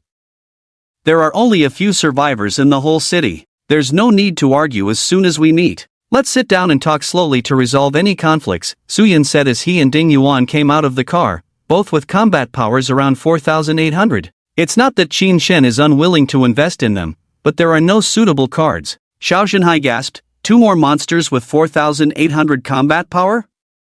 If the opponent's core member has a maximum combat power of only 5,100, he still has confidence, as the boss is as strong as a war god, capable of fighting him one-on-one. But if the other side has 2 helpers with 4,800 combat power, even the boss cannot fight 3 opponents alone. What? You mean those elite few hundred, 1,000? Having survived in the apocalypse for so long, does he not understand that ordinary firearms are useless against those with combat powers in the thousands? Wait a moment. Xiao Xinhai quickly called the boss to report the situation on the scene. Boss, what should we do now? Wait for me, I'll be there soon, a woman's voice came from the phone. My boss will be here soon, she will talk to you in person, Xiao Xinhai shouted. Okay, then let's wait. We lack everything, except time. Ha ha ha, Old Li laughed heartily, took out a cigarette, and lit it. After about 20 minutes, a tank-like armored vehicle rumbled onto the scene. Amidst the admiring gazes of everyone, a woman wearing a pink down jacket, a pink bunny ear hat, and a pink saber at her waist emerged from inside.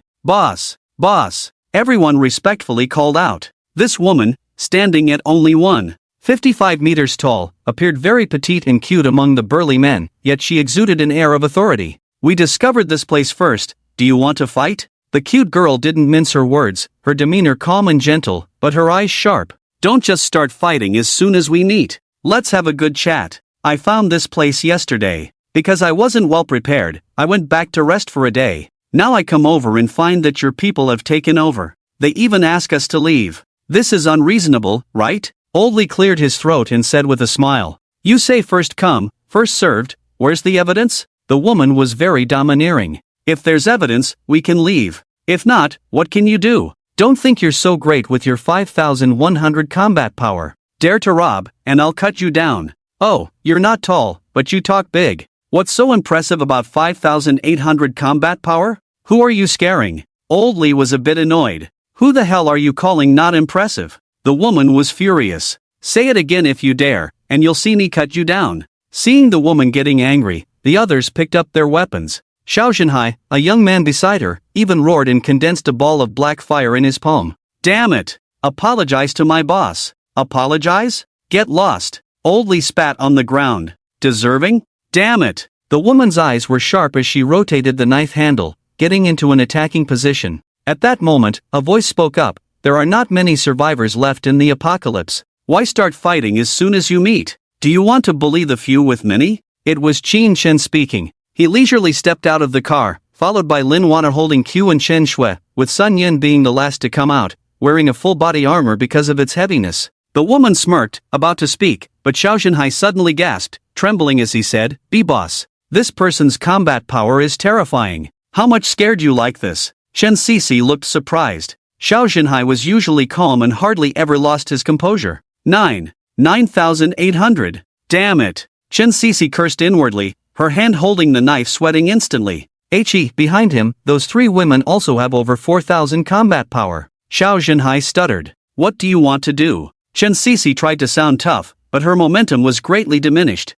As the leader of the shelter, she knew better than anyone what 9,800 combat power meant. She had almost been beaten by the leader of another shelter with 6,000 combat power before, and the current situation was even more outrageous. In the apocalypse, monsters are endless. Why don't we split the area evenly and not cross boundaries? Qin Chen smiled. As the boss, I accept this proposal. Chen Sisi agreed. How should I address the beauty? Chen Sisi, Sisi as in thinking. Chen Sisi? Are you the single king of Haicheng? Old Li suddenly interrupted. Chen Sisi was taken aback. How do you know me? Yes, before the apocalypse, I was a delivery person, known as the single king of Haicheng. Ha? Qin Chen looked puzzled. Old Li explained to everyone that before the apocalypse, to make a living, he worked as a security guard, often took on driving jobs, and even worked as a delivery guy for a long time. There was a legend in the Haicheng delivery circle about a goddess Chen Sisi who only slept for 4 hours a day for 3 consecutive years, running deliveries for the rest of the time, earning 02 million in the end, averaging 340,000 a year, 28,000 a month, and 940 a day. Qin Chen saluted, admire, admire. Chen Cece felt a bit embarrassed. Hey, please don't say that. When I was a delivery person, I did work harder than the average person, but there was a lot of deception involved. It was all a trick by the capitalists to use me as an example to deceive newcomers into working for them. How could a legitimate delivery person possibly earn 1.02 million in 3 years without eating or drinking? Only a fool would believe that. Oldly didn't mind. Regardless, it's not easy to meet your former idol. Let's have a drink. Chen Cece's eyes lit up at the mention of a drink. Sure, no problem. Ah. Qin Chen interrupted their reminiscing. Miss Chen, are there other shelters in Haichang? Yes. Chen Cece nodded repeatedly. Apart from my shelter, there are 2 other shelters, one to the north and one to the northwest. Those 2 shelters are quite close to each other. If you need to exchange resources or anything, I can introduce you. The leaders of those 2 shelters are my buddies. No problem, let's exchange contact information then. Let's not delay the main task. Of course. Qin Chen exchanged numbers with Chen Cece. Let's draw a line here. The left side belongs to us, the right side to you. Qin, what do you think? Perhaps to show off, Chen Cece drew her sword and slashed it in the air. Swish! Sword energy filled the air, creating a deep trench extending dozens of meters ahead. Impressive sword energy! Qin Chen applauded. It's settled then, let's go. With a wave of his hand, Qin Chen led the group towards the nearby fire nest. Meanwhile, Chen Cece adjusted her team and headed back to the fire nest. As a monster's lair, the entrance was teeming with various creatures, but only a few posed a real threat, such as the 4,000 power triangle fire demon and the 3,800 power mutant fire corpse. The rest of the minions could be ignored. Chen Shui played her violin, and a stirring melody filled the air, enhancing everyone's abilities with various buffs like attack, defense, speed, recovery, and resistance.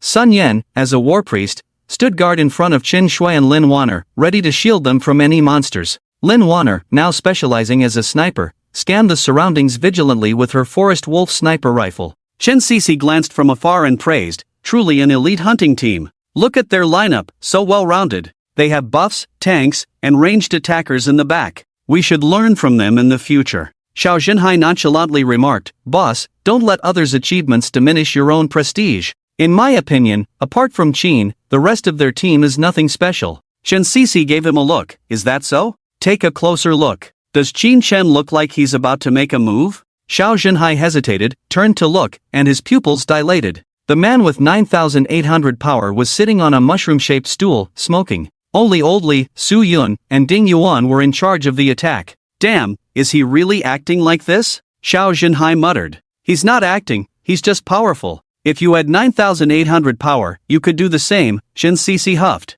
Stop staring and get ready to organize the attack. We must minimize casualties. Yes. On the other side, Qin Chen wasn't pretending. He wanted to observe the team's combat to identify any weaknesses for future optimization. Besides, as the leader of the shelter, if he had to handle everything personally, he might as well be a lone wolf. At that moment, Old Li and the lizard-like Ding Yuan charged into the group of monsters, causing a commotion. Swish! Swish! Swish! Bloodstained spears, javelins, and daggers were thrown in succession, creating terrifying sonic booms as they pierced through the monsters in a flash. The battle erupted, led by Old Li and his barbarian corps, as he threw countless weapons stored in his personal storage space into the monster group, causing massive casualties. Following closely was Ding Yuan, who had transformed into a lizard person. Lizard people possess strong close combat and defensive abilities. The shimmering scales on their skin provided high resistance to various toxins and climates, rendering them impervious to the fiery monsters attacking them.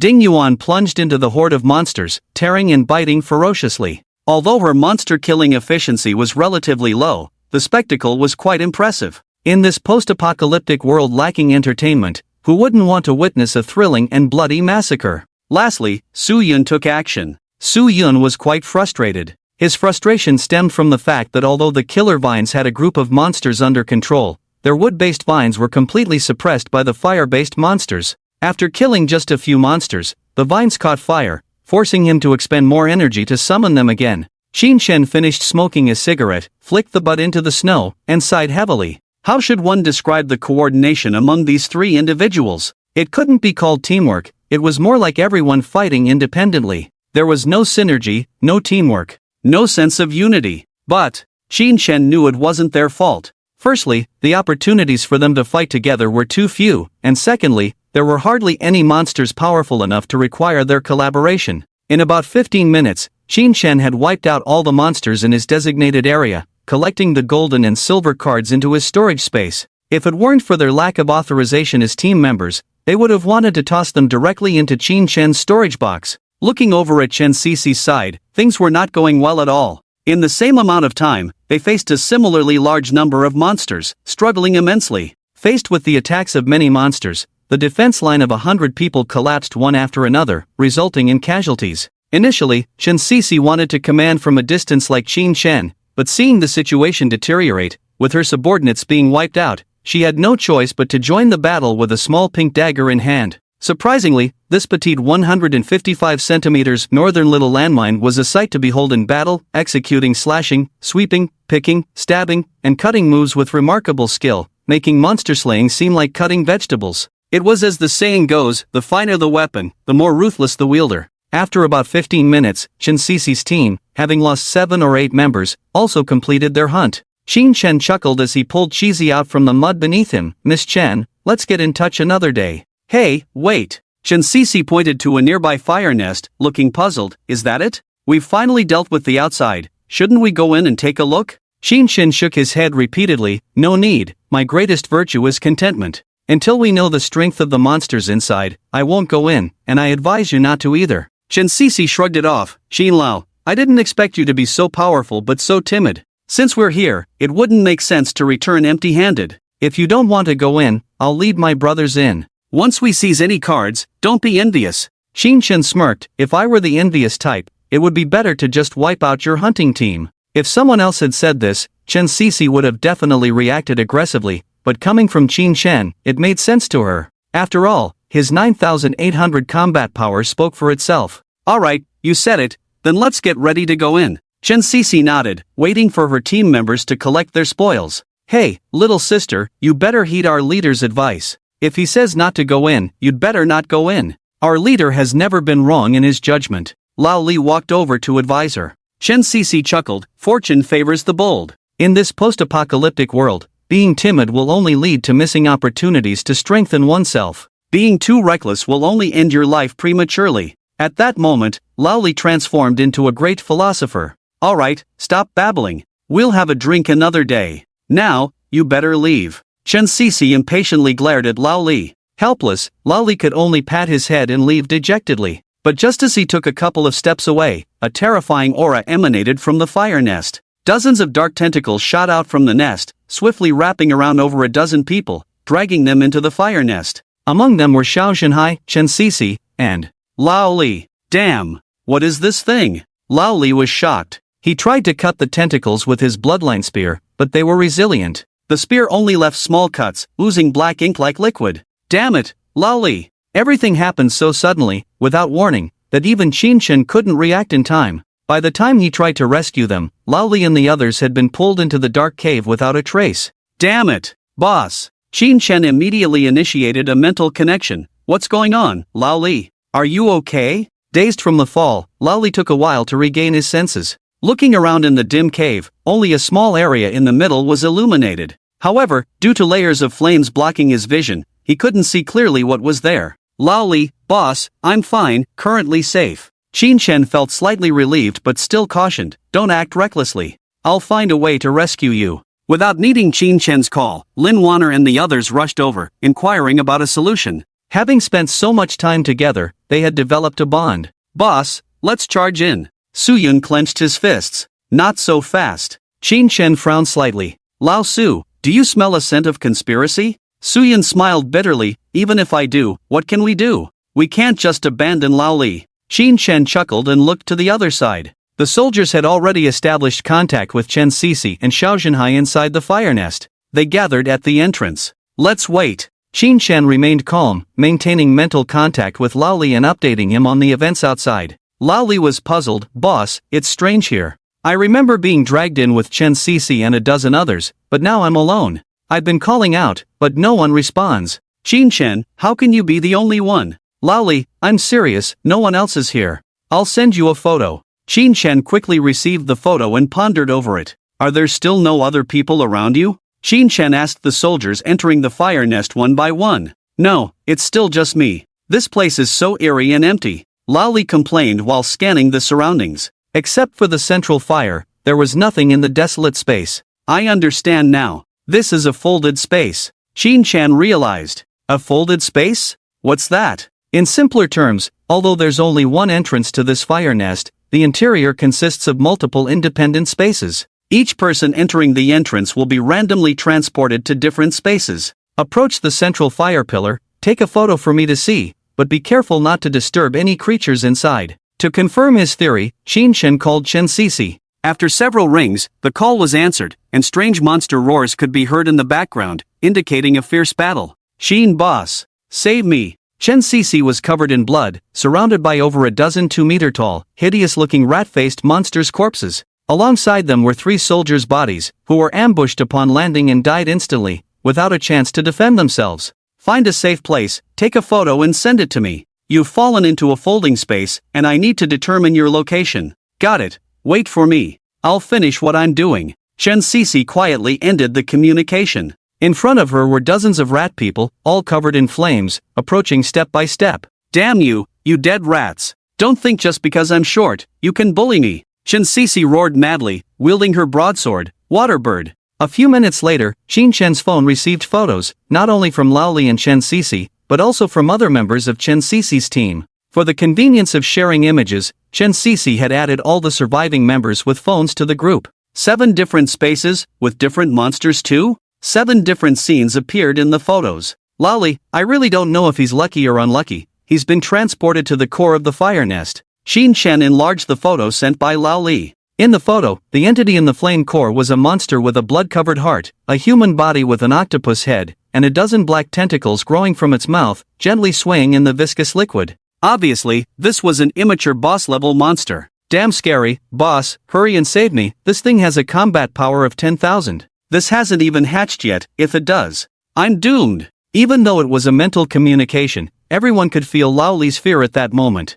I deduced that it urgently wants to be born, that's why it's attacking actively, capturing people to supply the fire nest. I must destroy it before it's born, or everyone inside, one by one, will die. Xin Chen took a deep breath. I wonder if this is lucky or unlucky. Time is running out, let's go in. No! Xin Chen raised his hand to stop them. Facing this kind of folding space, it's useless to have more people go in, they will only be dispersed, it's better to attack its shell from the outside. I will personally save Lao Li. But, how can you ensure you reach the space where Lao Li is? Su Yun asked in confusion. I have my ways, Xin Chen pondered. Regarding the function of the Teen Glory, Dark Gold card, Xin Chen had always kept something in reserve. Among them, there was a particularly important point that he hadn't told anyone, that as the team leader, he could swap positions with any teammate at any time and place, without needing the teammate's consent. In other words, if he encountered danger, he could completely swap positions with a teammate, using them as a substitute, to die in his place.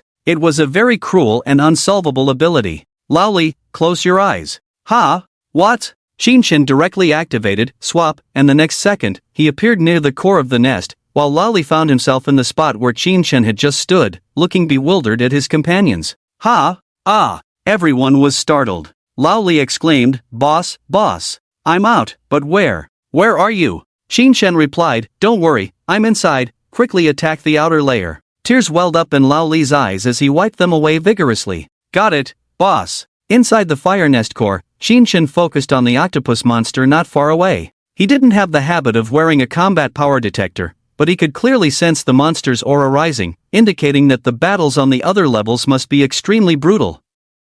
Rest assured, I won't let you out. Xin Chen took out a dozen icy cold ice mushrooms from the spatial ring, placed them around the firewall using his chi manipulation technique, and when all the ice mushrooms were in place, he slammed his right palm on the ground, ice explosion, a skill from the Mushroom Man, path under the mushroom formation. Crack, crack, crack, crack. 16 pieces of ice mushrooms shattered simultaneously. A cold air that swept through the heavens and earth not only extinguished the flames but also directly froze the octopus monster's heart. Next, use explosives. Xin Chen was about to dig out the explosive mushroom when he suddenly felt a chill down his spine. He raised his head abruptly and saw that the octopus monster, which had its eyes closed before, had opened its eyes at some point. They were a pair of pitch black, emotionless eyes. Hiss! Qin Shen's heart was filled with dread at the sight. How could this thing still open its eyes when frozen? The next moment, something that shocked Qin Shen happened. The octopus monster tore through what seemed like a thin barrier from its heart, flew out of it, suspended in the air, and looked down at him.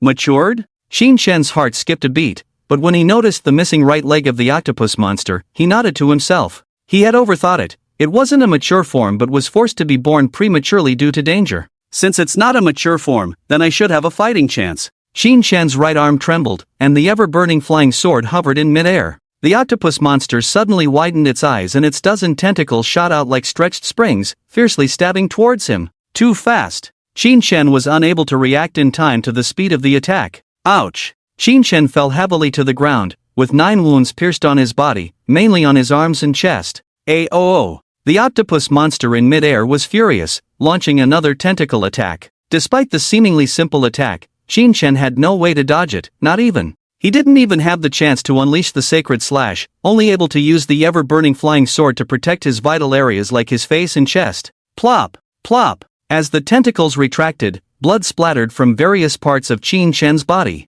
Outside the fire nest, Old Li, Su Yun, and the others organized a frenzied attack on the outer shell of the fire nest, with countless rockets bombarding it as if they were free. However, the effect was minimal, as the hardness of the fire nest's outer shell far exceeded normal expectations. The rockets that could easily destroy a civilian building were like tickles to it, at most only destroying a thin layer of stone skin. This thing is resistant to heat weapons. We won't be able to break through like this forever. Let's try something else. Bring out the blades and spears. Ding Yuan promptly stopped this ineffective attack, rushing over to the fire nest and clawing at it. The result was exhilarating, as Ding Yuan managed to scratch off a large piece of stone skin with just one claw. Ayo! Get cold weapons to chip away at it. Old Li shouted loudly, following suit and using the bloodline spear to stab at it, while the others imitated him, launching physical attacks on the outer shell. Boss, hold on tight. Old Li was extremely anxious. Qin Shen, got it. At the top of the fire nest, in the leader's room,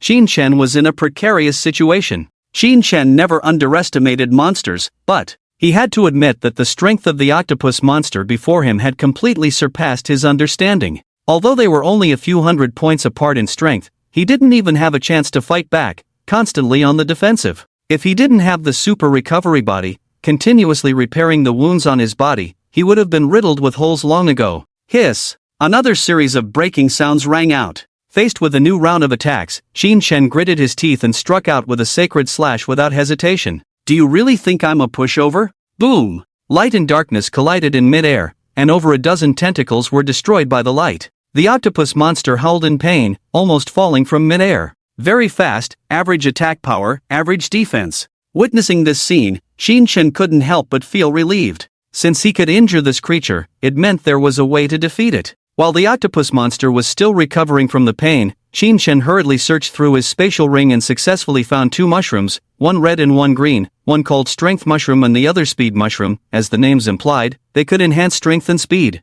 Without hesitation, Qin Shen directly stuffed 2 mushrooms into his mouth. Before he could even chew, the mushrooms turned into soup and melted in his mouth, filling him with a surge of power. This was another skill of the mushroom herder class, called Mushroom Eater, which enhanced various abilities by consuming different mushrooms. No wonder it was a legendary card, capable of attacking, controlling the battlefield, and providing support. Truly versatile. Did you enjoy hitting me just now? Today, I'll make sure you enjoy it to the fullest. Qin Shen pointed his fingers like a sword, triggering them, and the eternal flame soared with a long trail of fire slashed towards the octopus monster. The monster shimmered in mid-air, evading all of Qin Shen's strikes. Its smooth and slippery head swayed, sprouting new tentacles from its mouth. Its dark pupils locked onto Qin Shen again, then furrowed its brow, unleashing a burst of light towards him. The octopus monster hastily dodged, but just as it avoided the holy slash, a shiny blue object flew towards it. Before it could evade again, the shiny object exploded, enveloping it in an extremely cold aura, freezing its very soul in that moment. It was the frost mushroom. The holy slash was just a distraction, meant to draw the monster's attention while the real attack unfolded. Got you. Qin Shen's expression remained stoic as he flicked his fingers downward. Holy slash. The eternal flame sword shot out blinding light from above. With no chance to break free from the cold, the octopus monster was engulfed in a radiant light. In that instant, the world seemed to fall into silence. Squeak, roar, howl, At the same time, the monsters in the other folded spaces of the fire nest, who were mercilessly slaughtering humans, ceased their attacks. They raised their heads and sprinted along the spiral staircase-like structure at the edge. Shin Sisi, covered in blood and wounds, wiped the blood off her face in confusion. What's happening? At the top of the fire nest, Shin dared not be careless. He quickly consumed 2 mushrooms, Vitality Mushroom and Energy Mushroom, to replenish his body. It was hard to deny the pang of regret as he had used up most of the mushrooms he had painstakingly grown during his time in the shelter. Truly, storing food for 3 months only to fight for 5 minutes. Crack! Crack! Suddenly, a violent tremor shook the ground beneath his feet, followed by countless monsters of all sizes swarming from both sides. Ignoring Shen's presence entirely, they headed straight for where the octopus monster had been. Shen gasped as he witnessed numerous tentacles emerging from the mass of decay, piercing the monsters and rapidly draining their bodies. It was sacrificing these monsters to replenish its own strength. You're dreaming. Do you think I'll give you time? Shen was truly agitated. Controlling the eternal flame sword, he planned to unleash more holy slashes, but as he prepared to strike, a huge humanoid rat-faced monster suddenly charged from his right, sending him flying. Damn it! Shen rarely cursed, unless pushed to the edge. In the brief moment he was thrown back, dozens of rat monsters had gathered, forming a barrier between him and the octopus monster. Die! Shen roared, bringing down the holy slash. The rat monsters couldn't withstand such an attack and turned into flesh and blood fragments in an instant. Hiss! Roar! Looking back at the octopus monster, hundreds of monster corpses had piled up, absorbing their kind at an unimaginable speed. What was infuriating was the continuous stream of monsters rushing up from the lower levels to sacrifice themselves. I must deal with it quickly, or it will be dangerous. Shen couldn't afford to be careless. He emptied his remaining mushroom stockpile, hurling attack-type mushrooms into the monster horde and consuming support-type mushrooms. Mushrooms could be regrown, but if his life was lost, it would be lost forever. The power of the mushrooms exceeded Shen's expectations. They could often blow up a dozen or even dozens of monsters. The octopus monster attacked by the mushrooms had its absorption speed slowed down a bit, but it was only a bit slower. The power of the mushrooms was great, but they couldn't withstand the large number of monsters. Some of these monsters were sacrificed, while the others attacked Shen like mad. No matter how strong Shen was, he was just one person, unable to handle everything. The situation was extremely dangerous. Whoosh! What made Shen feel helpless happened. After absorbing the life of many monsters, the octopus monster floated back into the air. Its body seemed to have grown larger than before, more robust and imposing. This is bad. Shen's heart skipped a beat. The octopus monster extended its arm and pointed a finger. The next second, under a black beam of light, Shen was solidly hit and sent flying back, crashing into the wall behind him. Boom! The wall shattered, and Shen was thrown out, a chill rushing into his nose and mouth. Shen spat out a mouthful of blood, and he heard Lao Li's exclamation by his ear, "Boss! Shen brother! Holy healing!" He was actually thrown out. Turns out this is right in front of the leader's room. Shen grimaced in pain. If he hadn't timely summoned back the ever-burning sword to block his chest, that blow would have pierced his heart. By then, the effectiveness of the super recovery body would have been uncertain. With several holy healings descending, Shen's injuries quickly healed. He looked at the octopus monster flying out of the gap and narrowed his eyes.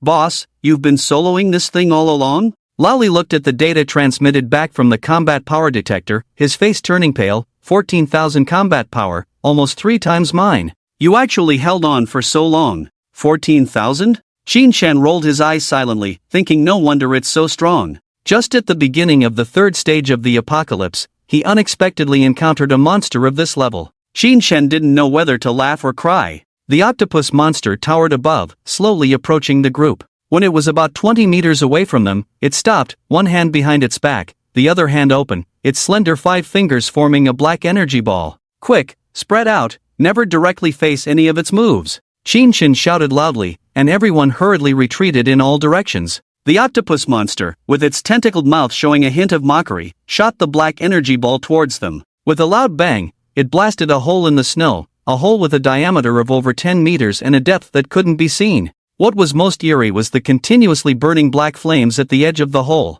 Bang! Bang! After 2 gunshots, the octopus monster had 2 bullet holes in its body, and thick black liquid flowed from the wounds. This made the octopus monster furious. It turned its head and stared at Lin Waner, leaning forward and flying towards her. "Waner, be careful, Lao Li," Shen reminded as he ran towards Lin Waner. Got it. Lowly, I'm having charcoal grilled squid today. Lowly spat, shook his arms, and a spear appeared in his hand, which he threw out with a whoosh. Although the octopus monster possessed extremely powerful attacks and proud speed, its physical body was not that strong. Otherwise, it wouldn't have been injured by Lin Waner with the forest wolf. Faced with Lowly's thrown spear, the octopus monster didn't dare to resist head-on. It made a strange sound, its tentacles sweeping out, rolling up all the spears. I don't have much, just a lot of spears. Let's see how many tentacles you have. Lowly laughed heartily, continuously throwing spears. He had a bunch of these backup throwing weapons in his storage space, more than he could ever use. While Lowly engaged the octopus monster, Shin-chan ran to Lin Waner's side and controlled the ever-burning sword to strike. Vine of slaughter, bind! Suyin shouted loudly, and the vine that appeared half suspended in the air suddenly bound the octopus monster's legs, pulling it down forcefully into the snow. Ding Yuan wanted to pounce and bite upon seeing this, but was promptly stopped by Qin-chen. Faced with such a monster with overwhelming combat power, close combat was likely to end in failure. Roar! The octopus monster frantically tore at the twisted vines, but at that moment, a dazzling light flashed overhead. The sacred strike descended, annihilating all things. The octopus monster in the pit was a bloody mess, but this level of attack clearly wasn't enough to kill it. The octopus monster, enraged, disregarded everything and charged towards Ding Yuan, who was closest to it. Suddenly, a warhammer flew out from the side and knocked the octopus monster down. Smack! Sun Yan raised her hand, and the warhammer returned to her, swirling around. This was the exclusive skill of a war priest. Old Su! Qin-chen called out, and Old Su once again unleashed the killer vines, attempting to control the octopus monster. Unfortunately, with previous experience, the octopus monster no longer evaded and flew out its tentacles to break all the vines. Bang! Another shot. This shot hit the octopus monster's forehead. Ignoring the bleeding wound on its forehead, the octopus monster viciously charged towards Lin Waner, who was closest to it. Boom! A tower shield the height of a person appeared between them at the right moment. The octopus monster kept charging forward, and with a loud bang, it and Sun Yan were sent flying. It underestimated Sun Yan, who had focused solely on defense to avoid pain. The defensive capability of this tower shield could easily withstand a dozen rocket launches. As the dazed octopus monster stood up, its legs were entwined by vines, followed by a dozen spears flying towards it. Puff! Puff! Black blood kept spurting from the octopus monster's body, and its wounds multiplied. The octopus monster grew increasingly agitated. Boss, its combat power has dropped by 2,000 points, now it's only 12,000. Old Lee exclaimed excitedly. Qin-chen nodded, no matter how strong it is, it's just alone. But don't be careless, let's slowly wear it down. Qin-chen didn't make a move but patiently directed the battle, waiting for the right opportunity to strike. Old Lee, dodge. Yes, roll like a donkey. Waner, move towards Sun Yan. Now, Old Su, entangle it. Ding Yuan, seize the opportunity to strike it. This was supposed to be an incredibly thrilling battle, but Qin-chen turned it into something resembling a large-scale boss fight in a game. The two sides fought for nearly 10 minutes, and the octopus monster, continuously injured, had its combat power weakened once again, this time directly dropping to 9,500. Roar! The octopus monster howled to the sky, emitting a resentful and desperate roar. Its fate shouldn't be like this. Why were these ant-like beings pushing it to such a miserable state? Bang! Swish! Clang! Bullets, spears, warhammers kept landing on the octopus monster, causing more and more wounds. Anyone could see that its end was near. You are strong, but unfortunately, we are stronger. This is the power of teamwork. Die! Qin-chen finally found the opportunity and launched the sacred strike from behind. Ugh! The octopus monster turned its face, looking at the light that was about to engulf it in despair. Thud! The decapitated and half-bodied octopus monster fell heavily, staining the white snow red with black blood. Qin-chen looked at his intact team, revealing a satisfied smile. Fortunately, he had a powerful and trustworthy team, otherwise, it would have been impossible to defeat the octopus monster. Tisk, 14,000 combat power, not bad, but I didn't even use my full strength and it's down. Boring, too boring. Old Lee was very cocky, completely forgetting how embarrassed he was when he fled earlier. Unity is strength. Everyone had smiles on their faces. Qin-chen walked over, wanting to praise them, but suddenly, the body of the octopus monster turned into a gas and drilled into Qin-chen's right hand. Instantly, a piercing pain spread from his right hand. Ah! Qin-chen was in so much pain that he could barely stand steady. Sun Yan immediately tried to treat him, but it was of no use at all. This wasn't an ordinary injury.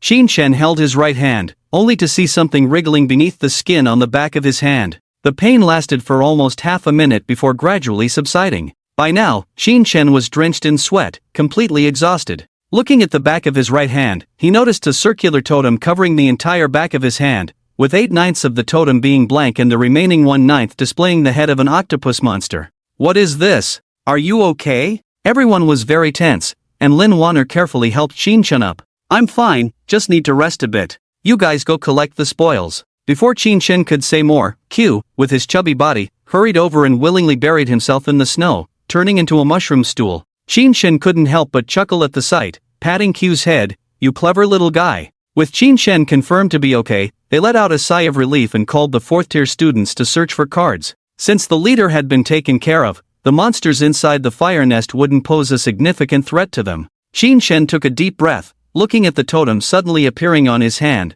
feeling a bit uneasy. Humans always have a fear of the unknown, and Qin Shen was no exception. I need to quickly return to the cabin to see what this totem is all about. While everyone was picking up cards, Chen Cece and her team gradually emerged from the fire nest. They had suffered heavy casualties, with over 100 people entering but only about 20 surviving, and most of them were elderly or disabled. You don't need to stay with me, go help Chen Cece and her team treat the wounded, Qin Shen said to Sun Yen. Sun Yen, who had been standing by his side like a metallic mountain, shook her head. Their life and death have nothing to do with me. Qin Shen smiled. Go on, the more friends, the more paths. Alright, Sun Yen nodded. An hour later, after ensuring no spoils were left behind, Qin Shen and his group returned to the safe cabin. As for Chen Cece's group, they only picked up a few cards, slightly making up for their losses before leaving early. They felt regretful but didn't dare to be greedy, especially with Qin Shen, this terrifying character with 9,800 combat power, watching over them. If they were too greedy, Qin Shen killing them wouldn't be much harder than killing chickens. In the safe cabin, in front of the panel mirror, Qin Shen pondered as he looked at the explanation given by the totem on his right hand. Apostle's curse 1/9, although it is dead, its curse remains like maggots in the bone. Unless the remaining 8 apostles are killed, the pain will persist. Of course, you can look at it positively. The curse causes you pain but also makes you stronger. You have gained the skill, Touch of Darkness. Touch of Darkness. It's actually a legendary skill? Qin Shen discovered a whole new system in his talent panel: Apostle's Path, Unknown, Touch of Darkness, Legendary, Apostle's Curse 1/9. Raising his right arm, Qin Shen silently activated Touch of Darkness. After a sharp pain, black energy rose from the totem on his hand, forming over a dozen black tentacles. These tentacles were like his limbs, easy to control. What excited Qin Shen the most was that these tentacles had the ability to change shape, turning into soft vines, sturdy shields, sharp spears, and more. The maximum attack range could reach 5 meters, greatly enhancing his close to mid-range combat strength. To confirm the strength of these tentacles, Qin Shen tested them on Ding Yuan, Lao Li, and Su Yun. The results were very satisfying. Relying solely on the Touch of Darkness without using any other abilities, excluding passive ones, he could easily restrain Ding Yuan, who exerted all her strength but couldn't get close to him. The second tester was Su Yun. His vines were not as strong as the tentacles, and the result of their struggle was the tentacles breaking the vines, with Qin Shen winning in a crushing manner. The last tester was Lao Li, known for his explosive power. Faced with the shield formed by the tentacles, he had no way to break through. This skill is too abnormal. This is only 1/9. What if it's the complete form? Can you gain new abilities every time you kill an apostle, or can you enhance your abilities? Lao Li marveled. You're thinking too far ahead. The current issue is, I don't know where to find the other 8 apostles, Qin Shen said, feeling quite helpless. This can only depend on luck. Let's rest for a few days first. Qin Shen paused, then said to Lin Waner and Ding Yuan, can I borrow your vegetable garden for a while?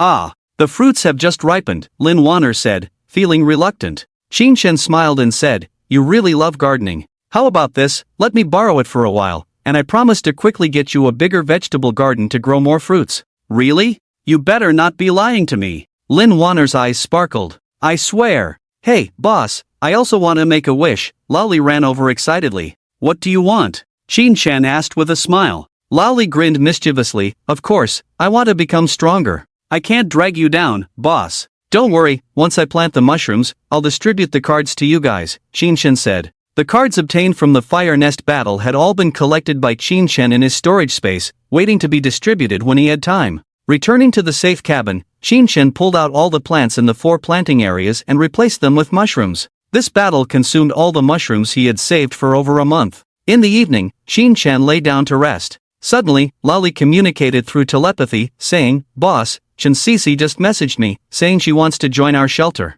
Shin-chan, who was a bit sleepy, immediately sat up. "When did this happen?" Lolly replied, "Just now. I told her it's a big decision and I can't decide, it has to be you." Shin-chan said, "Of course, we welcome her. How many people do they have?" After a few minutes of pause, Lolly replied, "Shin-Cece said they have over 30 enhanced card fighters, and the rest of the 100 or so are ordinary people." Shin-chan said, "Alright, send our location over and let her come. Tell her our shelter welcomes her." Lolly responded, "Got it." On the other side, in a shelter hidden among ruins, Shin-chan agreed to let us join. Shin-Cece exclaimed with joy, "Oh my goodness, this is great news. Hurry, tell the brothers to pack up, take what they can, and leave behind what they can't." Xiao Zhenhai nodded repeatedly, about to leave when Shin-Cece added, "No, the night is long and full of dreams. Everyone, except for the clothes on your back, leave everything behind and gather at the playground now." Understood. Xiao Zhenhai quickly called for the shelter members to assemble. Although it's hard to accept joining someone else's shelter, it's better than dying.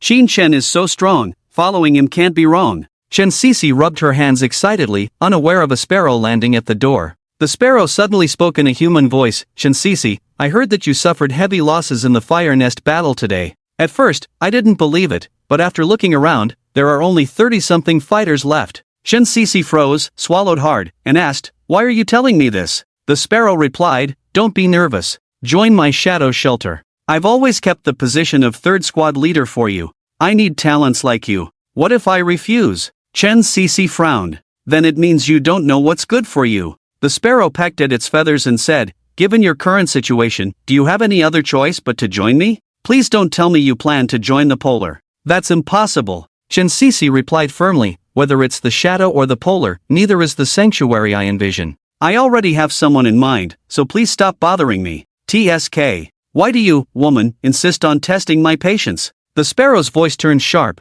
"You are the only one who has refused me 3 times and lived. Today, you must give me an answer, or else. Or else what?" Shin-Cece retorted, "Do you want to kill me? Don't you believe I would kill you?" The sparrow's voice lowered, "Then let's wait and see. You won't live past today." The sparrow seemed to regain its senses, flapping its wings to leave the room, but as it reached mid-air, its body exploded with a bang, turning into a pile of flesh. "Lolly, I have a problem here, can you help me?" Shin-Cece promptly called Lolly. Night fell. Despite the sub-zero temperature, the snow melted faster due to the influence of the flame monsters in the sky, causing the snow to sink several meters and form numerous streams flowing towards lower ground. Shin-chan and 6 others, without warning, left the safe cabin and drove 2 snow vehicles in a certain direction, their destination unknown. Zhang Xingxing cautiously peeked out of the tent, his eyes sharp. "They've all left. This is our chance, maybe our only chance. Are we in or out? Forget it. We are just ordinary people. We can't possibly compete with them. Once discovered, we'll all die," said Wang Ping, the round-faced girl whose face was no longer round due to enduring hunger and cold, often having to trade her body with third-tier warriors for resources. She now weighed barely over 80 pounds. "Staying here won't save us from death either, will it? Does Sun Yin treat us like humans?" Zhang Xingxing's eyes turned malicious as he looked at the group of students. "This is the end of the world. It's a world where the strong rule. Once we occupy their safe house, we can have as many cards as we want. As long as we become stronger, who would dare to bully us?" Niu Yushan frowned. "The idea is good, but how do we enter the safe house? With so many eyes watching outside, even if no one is looking, we can't get in." Zhang Xingxing smirked and pulled out a colorful card from his pocket, the universal key. It can unlock any building below the level of a colorful card.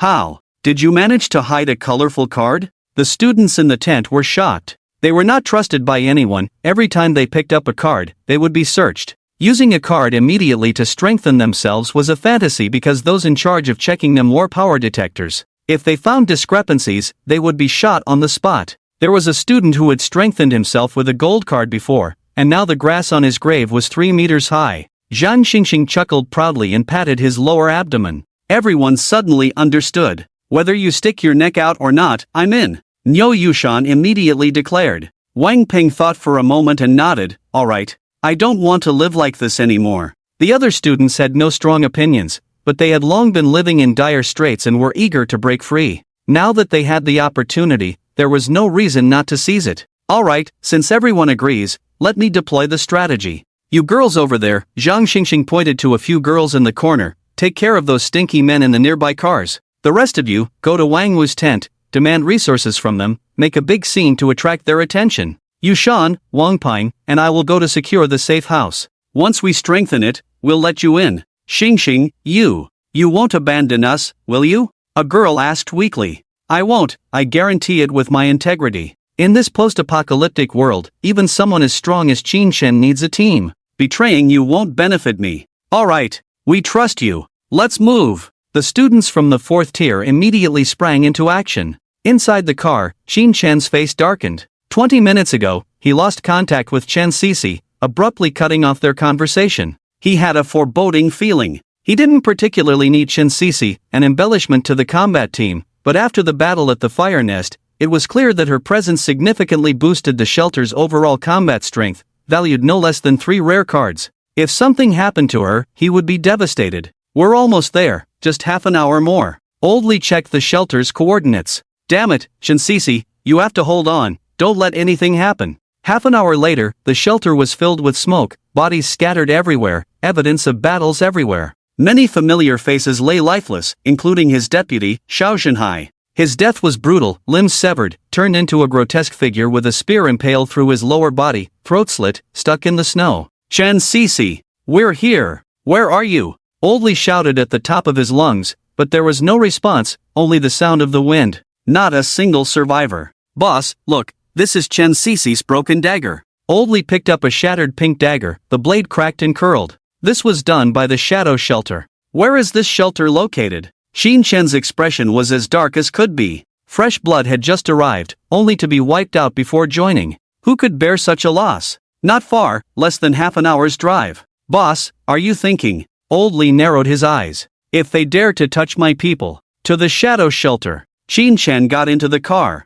2 snow vehicles headed towards the shadow shelter's location. On the other side, damn. This room is so warm. It's like a dream. Zhang Xingxing, Niu Yushan, and Wang Peng successfully opened the safe house. Upon entering, they felt warm and comfortable all over. Hurry, let's search for the cards separately. Alright. The 3 students entered different rooms to search, but to their disappointment, they found plenty of uneaten snacks and clothes to change into, but not a single card. They even turned the mattresses upside down, but found nothing. Where does this door lead to? The backyard. Zhang Xingxing frowned, took out a universal key to open the door, but suddenly heard Wang Wu's voice behind her. Do you know what consequences you'll face if Qin Chen finds out about this? It won't end well for you. Zhang Xingxing froze, trembling as she turned around. A deep emotion flickered across her pallid face due to malnutrition. She immediately knelt down, tears streaming down. Teacher Wang, I know I was wrong. I shouldn't have treated Sun Yan that way, but I've already been punished, haven't I? Please don't tell Qin Chen. If he finds out, I'll really be doomed. Zhang Xingxing cried, snot and tears streaming down. Teacher Wang, do you remember last year when I was disciplined for smoking on campus? You comforted me, saying that young people are bound to make mistakes, as long as they can correct them, they are good kids. Why doesn't Sun Yan give me a chance to change? Teacher Wang, please, as long as you don't tell Qin Chen, I'm willing to do anything. I can help you in any way. Zhang Xingxing reached out to grab Wang Wu's pants as he spoke, startling Wang Wu, who quickly stepped back, his face turning extremely ugly. Zhang Xingxing, look at yourself now, what have you become? Wang Wu lamented. It's all thanks to Sun Yan that I've become like this, do you think? I really enjoy serving those disgusting men? Teacher Wang, the person I've always liked is you. But now, I'm not worthy anymore. Zhang Xingxing wiped away the tears from the corners of his eyes as he cried, please help us, don't tell Qin Chen, okay? The voices from Zhang Xingxing's side alarmed Niu Yushan and Wang Peng. Both rushed over and were shocked to see Wang Wu there, their legs turning weak. Wang Wu took a deep breath. Qin Chen is a formidable figure, don't you know? Do you think you can really hide it from him? I can help plead for mercy on your behalf. That's the only thing I can do. Teacher Wang, don't say any more, come with me. Wang Wu sighed, feeling both angry and heartbroken. If only he had known this day would come. When you all joined forces to bully Sun Yan back then, did you ever think you would face such punishment? Perhaps you regret it now, but not for bullying Sun Yan, but for not directly killing her. Wang Wu stopped halfway through his words, incredulously turned his head, guh. Blood gushed from his mouth as he collapsed heavily to the ground. Embedded in Wang Wu's neck was an exceptionally sharp, thumb-thick steel needle that had completely pierced his neck from behind. Who else could have ambushed Wang Wu other than Zhang Xingxing? Ignoring the blood on his hands, Zhang Xingxing let out a maniacal laugh. Blame me, don't you? He, blame me some more, try it? Ha, ha, blame me for everything? But what did I do wrong? I just can't stand Sun Yan's hypocritical face, so what? Why does she get to be pretty, good at studying, and have so many guys like her? Why? Just because her parents are professors, while mine are a convict and a prostitute? Ha, ha ha ha. Don't give me a chance. If I find an opportunity, I will still bully her. I will torment her to death. Wang Wu, go to hell. Zhang Xingxing stomped on Wang Wu's face, wiping the blood off his hands carelessly, splattering Niu Yushan and Wang Peng with blood, leaving them terrified. Zhang Xingxing glanced at his two lackeys. Look at you, so cowardly. Killing a person, why, not afraid of killing monsters, but afraid of killing people? Niu Yushan and Wang Peng exchanged glances, cautiously stepping over Wang Wu and following Zhang Xingxing. Click! The back door opened. Zhang Xingxing and the others walked in, their eyes scanning the surroundings. Zhang Xingxing's pupils suddenly contracted. What they saw was a huge container 3 meters high, resembling a tree hollow but also like a miniature monster's nest, surrounded by countless white bones, with hundreds of thumb-thick tentacles piercing some dried-up bodies, wriggling slightly. What is this? Why plant such a thing in the backyard? Zhang Xingxing felt a chill down her spine, mustering courage to approach and inspect closer, her pupils suddenly brightening. She noticed inside this nest, faintly visible was a brain-like object containing dark gold cards and several colored cards. Heaven favors me, Zhang Xingxing. Ha ha ha. Zhang Xingxing was ecstatic inside, but didn't show it. A hint of cunning flashed in her eyes as she stepped back and ordered, "Am I calling you here to just stand around like fools? Come over, see if there's anything valuable in these bodies." Niu Yushan shrugged and obediently walked over, while Wang Peng, being indecisive, naturally followed Zhang Xingxing's orders, and the two began rummaging through the pile of corpses. Zhang Xingxing licked his lips, carefully picked up a thick leg bone, weighed it in his hand to ensure it was heavy enough, and then fiercely smashed it on the back of Niu Yushan's head. Niu Yushan didn't even have a chance to scream, he just fell directly into the pile of bones. Ah, Yushan! Wang Peng was startled, his legs went weak as he moved his body backward, pleading, "Xingxing, please, don't kill me. I've always been helping you." Zhang Xingxing grinned maliciously. Heh, you think I don't know? When you were sleeping with those stinky men, you were always bad-mouthing me, saying you were more charming than me, better at kung fu than me. I'll make you charming. I'll make you good at kung fu. Yes, I'm sorry. I was wrong. No, please. Ah, bang, bang, bang. Bang! After 7 or 8 strikes, Wang Peng was already a bloody mess, his life hanging by a thread. The tentacles, like flies smelling rotten meat, swarmed over, greedily absorbing the fresh flesh and blood from the two bodies. Zhang Xingxing threw away the bone club, cackling madly as she approached the core of the nest. However, before her hand could reach in to grab the nest core, countless tentacles suddenly paused for a moment, then wrapped around her, binding her in midair. Ah! Zhang Xingxing was horrified, she wanted to scream for help, but she couldn't. Because the tentacles had gone madly into all the orifices on her body, including her nose, mouth, ears, lower body. Woo woo! Zhang Xingxing could only cry helplessly, until her 2 eyeballs burst open due to internal swelling, leading to her ultimate demise. Under the cover of night, 2 snowmobiles arrived at a large shelter. The sentry spotted them immediately, shining a spotlight on them and shouting, "Who are you? Wanderers?" Qin Chen got out of the car, squinting his eyes against the glaring light. "Where is Chen Sisi?" "Wait." The sentry left and returned shortly with several men and women dressed in strange attire. One young man, dressed as a Japanese ronin with a sword at his waist, asked, "Who are you to Chen Sisi?" "Cut the crap, is Chen Sisi in your hands, dead or alive?" Old Li was always hot-tempered, cursing and stomping his feet. "Where did this mad dog come from? Hey, someone, where's the battle power detector? Let's see how much power these people have." The ronin man sneered. "Captain Lu, you forgot, the batteries are all used for heating. The only detector that works is with the boss." Captain Lu slapped his head. "Oh, I forgot about that, but it doesn't matter, since you're with that bitch Chen Sisi, don't leave, we'll use you to practice our sword skills." "Use us for practice? You son of a..." Old Li wanted to continue his colorful language but was stopped by Qin Chen raising his hand. Stepping forward, he said, "I don't have time to waste with you, immediately hand over Chen Sisi." Qin Chen was not particularly concerned about the lives of the others, even if someone like Xiao Zhenhai with over 3,000 power died, it was inconsequential to him, but a member with 5,000 power, he had to save.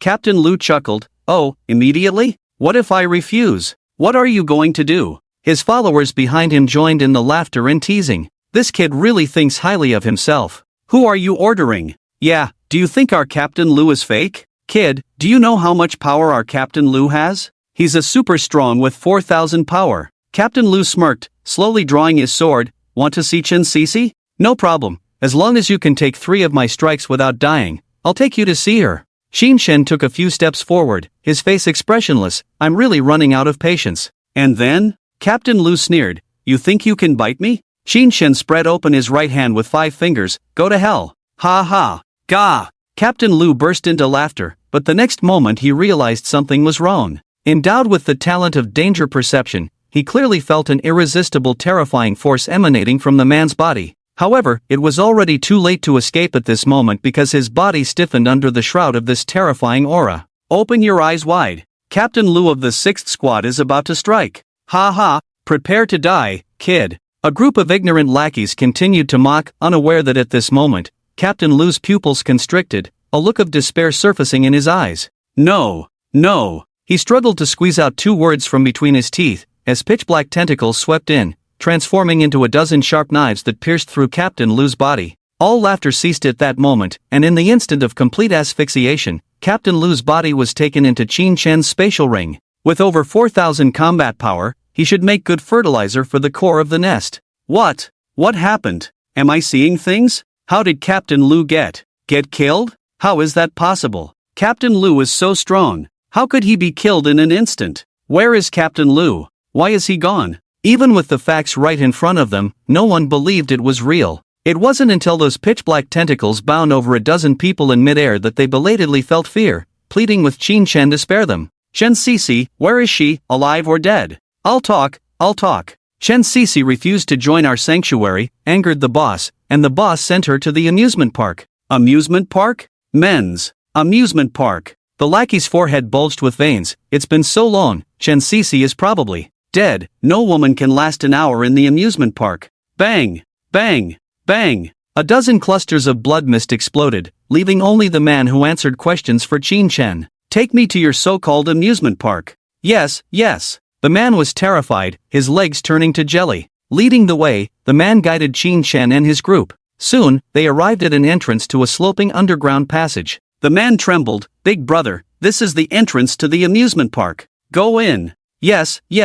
The man took out a flashlight to illuminate the way. After walking for a few minutes, they reached the end where light appeared. Even through the heavy iron door, the extremely shrill screams of women could be heard, sending shivers down everyone's spine. These screams made the 4 women in the group extremely physically uncomfortable. Oh, coming to the amusement park so late? The man guarding the iron door smirked. I see, you also want to taste Chen Cece's flavor, but you'll probably have to wait in line. Chen Cece is still alive? It's no different from being dead. Oh, you're a new face. When did you join? The man was pierced through the neck, instantly killed. Qin Chen pushed open the iron door and looked inside. In the dim light, the iron bars, reeking of rust and blood, emitted a foul stench. Behind these iron bars were women who had been tortured to the point of disability or even mental confusion. The ugliest side of humanity was vividly displayed in this amusement park. You stay here, I'll go find Chen Cece myself. Qin Chen thought it best not to let the women around him see too much of these things. It was very easy to distort their minds.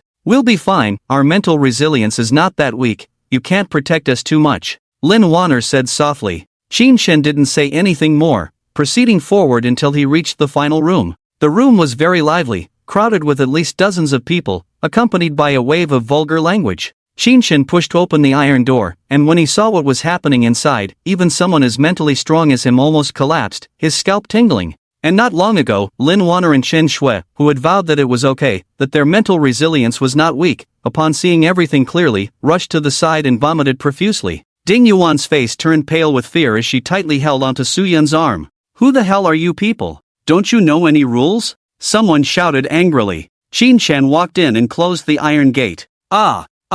Help! 1 minute later, Qin Chen walked out, and there was not a single living soul left in the room, all dead in a mess. I killed her, Qin Chen said calmly. The crowd nodded in agreement. Death was an absolute gift for Chen Cece. Her experiences had long exceeded human imagination. I am filled with rage now, I must kill. This shelter is full of living beasts. They must be exterminated. Big brother! I'll take you to find the boss, I know where he is. Please spare my life, I haven't done anything wrong. The man who led the way pleaded. Put. A tentacle pierced through his skull, and the man fell to the ground. Whether he had done wrong was not important. What mattered was that everyone in this shelter had to die, and all the eggs had to be broken. There were no lofty reasons, no so-called justice, kindness, or revenge. Shinshin simply wanted to vent. It was that simple. Deep within the shelter was a luxurious and warm room. There were many display cases around the room showcasing various figures and collectibles. A young man held a glass container, looking at the beautiful eyeballs inside, and said with a smirk, Cece, you can't blame me for this. If you had just obeyed me, I would have not only made you my woman but also appointed you as the captain of the third squad. But now, even your eyeballs have been gouged out. Just because of this, you now have 2 more holes for people to vent on you. TSK. Boss. Something bad has happened. A man rushed in, panting. Calm down. How many times have I told you, in times of crisis, stay calm? What's the matter? Wait, let me guess. Is it that bitch Chen Cece who got herself killed? It's only natural, even though she enhanced her vitality and recovery abilities, no one can withstand being served by so many men at once. No, it's not, boss. The man's forehead was covered in dense beads of sweat. 5 or 6 people have arrived outside, claiming to be Chen Cece's friends, and they are killing people inside the shelter. They are killing on sight. Chen Cece's friends? The young man raised an eyebrow, seeming to have figured something out. He sneered, oh, I see, these people who came should be that guy Chen that Chen Cece mentioned, right? It's said that his combat power is close to 10,000? Ha, that's hilarious. As powerful as I am, I only have a combat power of 7,000. How could there be someone stronger than me in this world? Just let the captains deal with them, I'm tired and want to sleep. Boss, the captains are no match for them at all. The man trembled in fear. Ha! The young man was taken aback. If Lao Lu and Lao Chi can't handle them, what about Lao Si and Lao Wu? The man said with a trembling voice. Captain Si and Captain Wu were taken out in an instant. Captain Air and the chief saw the situation was bad and wanted to escape, but they were not given a chance. They were pierced through by the enemy. Boss, you have to think of a way. Damn it! Are you talking nonsense? Are you sleepwalking? Gangzi has a combat power of 6,700, second only to me, and he's on the Iron Man path, the best in defense. Even a rocket launcher can't kill him. How could he be taken out in an instant? The young man laughed in disbelief. You must have messed around with too many women, your brain is fried. Boss, I swear, I'm not lying to you. All the captains are really dead. Enough, this kind of prank is not funny at all. Get out, don't disturb me watching anime. However, boss, get lost. The man took a deep breath, but before he could turn around, his body froze in place as if turned to stone. The 3 men and 4 women didn't even spare him a glance as they walked straight past him. Beads of sweat the size of soybeans dripped down his chin, his limbs starting to twitch from overwhelming fear. I told you to get lost, why haven't you left yet? Are you asking for trouble, you? The young man suddenly turned around to see 7 completely unfamiliar men and women. Are you Kai-Hu? Qin Shen spoke expressionlessly. Kai-Hu furrowed his brow, a bold thought suddenly crossing his mind. Could everything his little brother said earlier be true? Kai-Hu's heart skipped a beat, hastily grabbing the combat power detector on the sofa. With a beep, Kai-Hu's face turned exceptionally pale. The 7 people in front of him. None of them were easy opponents, the weakest having 6,000 combat power, and the strongest man having 9,800 combat power. Buzz! Several dark tentacles appeared on Qin Shen's right hand. Wait! Kai-Hu shouted, wait, sirs and madams, there must be some misunderstanding. Chen Cece was already planning to join me, but she suffered inhuman abuse from you. You call that a misunderstanding? Qin Shen chuckled, a cruel smile on his face. Kai-Hu swallowed hard. Sirs, I really didn't know she was yours. If I had known, I wouldn't have dared to touch her even with 100 times more courage. But now she's dead, talking about this is useless. I will make it up to you for your loss. Oh, go on. Seeing Qin Shen not attacking directly, there seemed to be room for negotiation. Kai-Hu gained some courage and said excitedly, Chen Cece is just a woman with over 5,000 combat power, while I have a whopping 7,000 combat power. Killing her is as easy as killing a chicken. As long as you spare me, from this moment on, I, Kai-Hu, will be your little brother. How about that? I'm super tough. Qin Shen pondered. I have to admit, that's a tempting offer, but I never believed in combat power. How about this, if you can withstand 3 moves from me, I'll spare your life and accept you as my little brother. What do you say? Kai-Hu was overjoyed. Deal, absolutely no problem. Please go easy on me, sir. Kaihu knew he couldn't defeat Qin Shen, but just enduring 3 moves shouldn't be too difficult. However, before his smile could fade, he saw a beautiful woman in the group continuously adding various auras to Qin Shen. Sir, this seems a bit unfair. First move. Qin Shen ignored him, extending his right hand, and immediately, a dozen tentacles twisted into vines and entwined towards Kaihu. Qin Shen clearly imitated Su Yun's fighting style. Kaihu didn't dare to be careless, quickly dodging backward, but the speed of these tentacles far surpassed his own. 2 of them entangled his legs, dragging him down, while the other 2 transformed into sharp blades and ruthlessly cut towards his legs. Plop plop! His 2 thighs were severed, blood gushing out, the cross-section as smooth as a mirror. Kaihu writhed in pain, tears and snot streaming down. Sir, I surrender, it hurts. Hurts? Qin Shen chuckled, this is just the beginning. By the way, how did you treat Qin Sisi? Oh, I remember. Click. 2 of the tentacles turned into sharp steel needles, snaking towards Kaihu like snakes. Panicked, Kaihu pleaded, Sir, I was wrong. I was really wrong. Spare me for the sake of my youth, I'm just a child. A child? Qin Shen blinked. Yes.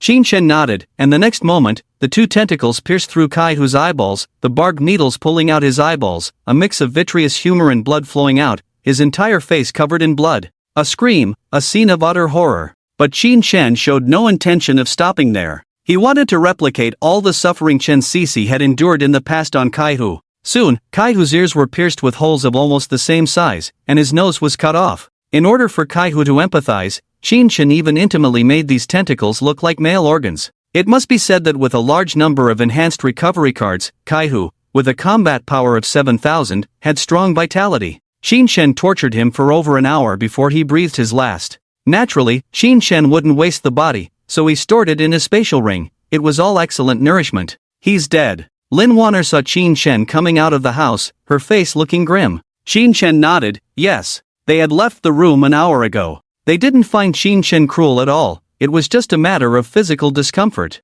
Check if there are any survivors in the camp, and look for resource cards, don't miss anything. We've checked just now, the cards are all in the storage space. Oh, let's go then. Late at night. It should have been a time for rest, but the shelter was bustling at this moment. A group of people led by Lin Mo, Wu Fa, and the Wu Tian brothers surrounded dozens of students in the snow, letting them cry and plead. What happened here? Qin Shen came down from the snow battle car, his brows furrowed. Boss, after you left, Zhang Xingxing and the others. Lin Mo told Qin Shen everything as it was. With Zhang Xingxing and a few others dead in the backyard of the small house, the students outside, who were attracting attention, were leaderless, completely unsure of what to do next, and the plan naturally was exposed. They sneaked into my safe house? Where are they now? I don't know, we didn't dare to go in, we just controlled the students outside. Lin Mo answered truthfully. Qin Shen snorted coldly, rushed back to the safe house, and saw Wang Wu lying dead in a pool of blood at a glance. The back door was wide open. Qin Shen took out the ever-burning flying sword, cautiously approached, made sure there was no danger, and then entered the backyard.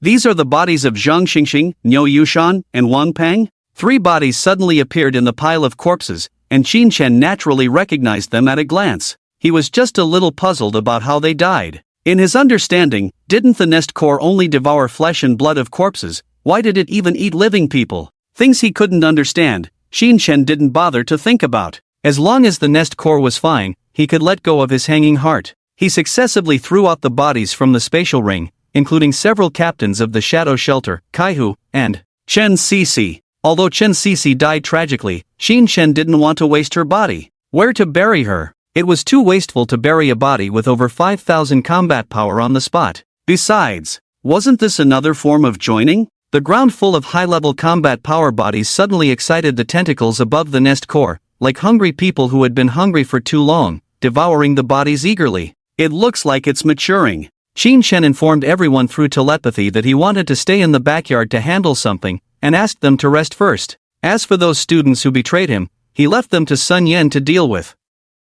He didn't care about the life or death of these students. Whether Sun Yen forgave or punished them was up to her. A day and night passed in a flash. After the nest core devoured the last body, a monster appeared from the depths of the flesh container below the core. It was not very large, only the size of a palm, a quadruped creature. Qin Shen immediately became vigilant. It was well known that the most troublesome monsters in the apocalypse were not the huge behemoths, but the small and cunning ones. These monsters had one common trait: incredibly fast speed. Once entangled by such a monster, there was no escaping. It's better not to be greedy. If what it gives birth to is too strong, and I'm not its match, that would be ridiculous. Xinshen pondered for a while and finally decided to get rid of the monster quickly to avoid more trouble in the long night. However, as he thrust his ever-burning flying sword into the fleshy container, the monster inside let out a painful groan, followed by revealing a furry head. Xinshen was stunned. It wasn't a monster at all but a kitten, a black and white one, to be precise, known as the Wuyun treads snow. Xinshen never believed in the power detector's readings, but this time, he had to put it on. To his surprise, the reading almost made him spit blood. Power level 5. Are you kidding me? Xinshen grabbed the kitten by the neck, his head buzzing. After spending so much time and effort, and with so many bodies, he had only managed to raise a level 5 cat. Was this reasonable? Holding the kitten by its neck, Xinshen threatened, "You better be useful, or I'll crush you." He placed the kitten on the ground, and it struggled to stand, then clumsily climbed onto Xinshen's shoe and fell asleep, snoring softly. Xinshen was speechless. Inside the safe house, wow, such a cute kitty. Have you been in the backyard all this time to raise a cat? Lin Waner and Chen Shui were enamored with the little kitten but also puzzled. Xinshen had a splitting headache, too tired to even change his clothes. He just collapsed on the bed. "I'm exhausted now, we'll talk about everything when I wake up." And he slept for a full 24 hours. When Xinshen woke up, he saw a large, chubby cow-pattern cat staring at him, its chubby face even puffier.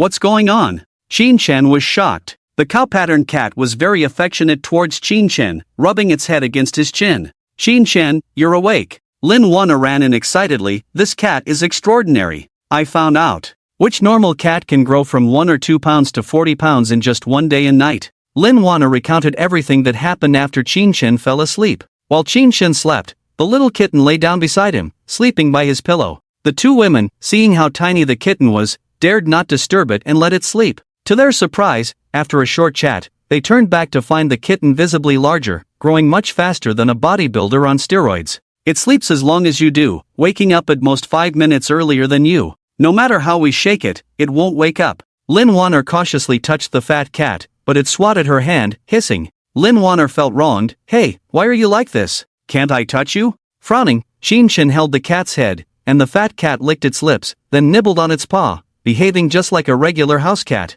As Xinshen prepared to observe it further, the fat cat pressed his hand with its furry paw, silently conveying, "Bro, petting me is fine, but don't overdo it, got it? Or I'll scratch you." "What the?" Xinshen widened his eyes, cursing, "Who the hell are you talking to?" The fat cat suddenly jumped up, arched its back, ears erect, fur bristling. "What are you pretending for, bro? Damn it!" Xinshen was caught off guard. He was already upset that such a creature had emerged from the core of the nest, and now the fat cat had bad breath. Who could tolerate that? Xinshen cursed and tried to catch the fat cat, but it ran out the door at an astonishing speed, closing it behind itself. "Xinshen? Lin Waner? Lin Waner, this cat is quite something. Damn, whose cat is this? Why is it causing trouble?" "Mr. Li's angry voice echoed from the yard. Xinshen ran out to take a look, and Lao Li was lying on the ground in a sprawled position. The fat cat squatted next to the hot pot, using its claws to fish out and eat the meat slices from the hot pot. While feasting, the fat cat provocatively eyed everyone, clearly not taking this group of people seriously.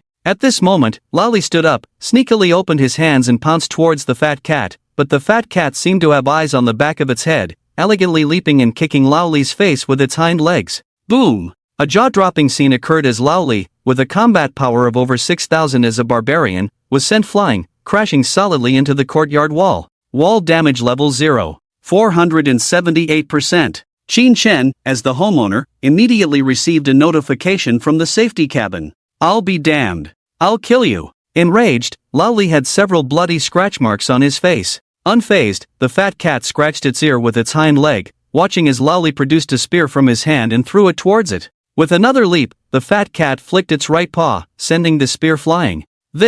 Even Xinshen was astonished. Removing the combat power detector and storing it away, Xinshen realized this gadget was unreliable, but he didn't expect it to be this unreliable. "You're telling me this is combat power 5? Alright, Lao Li, you can't beat it." Xinshen stopped Lao Li, understanding that the fat cat had been playing them all along. Meow. The fat cat meowed a few times towards Qin Shen, conveying the message, from today onwards, I am the boss of the shelter, and you are all my servants.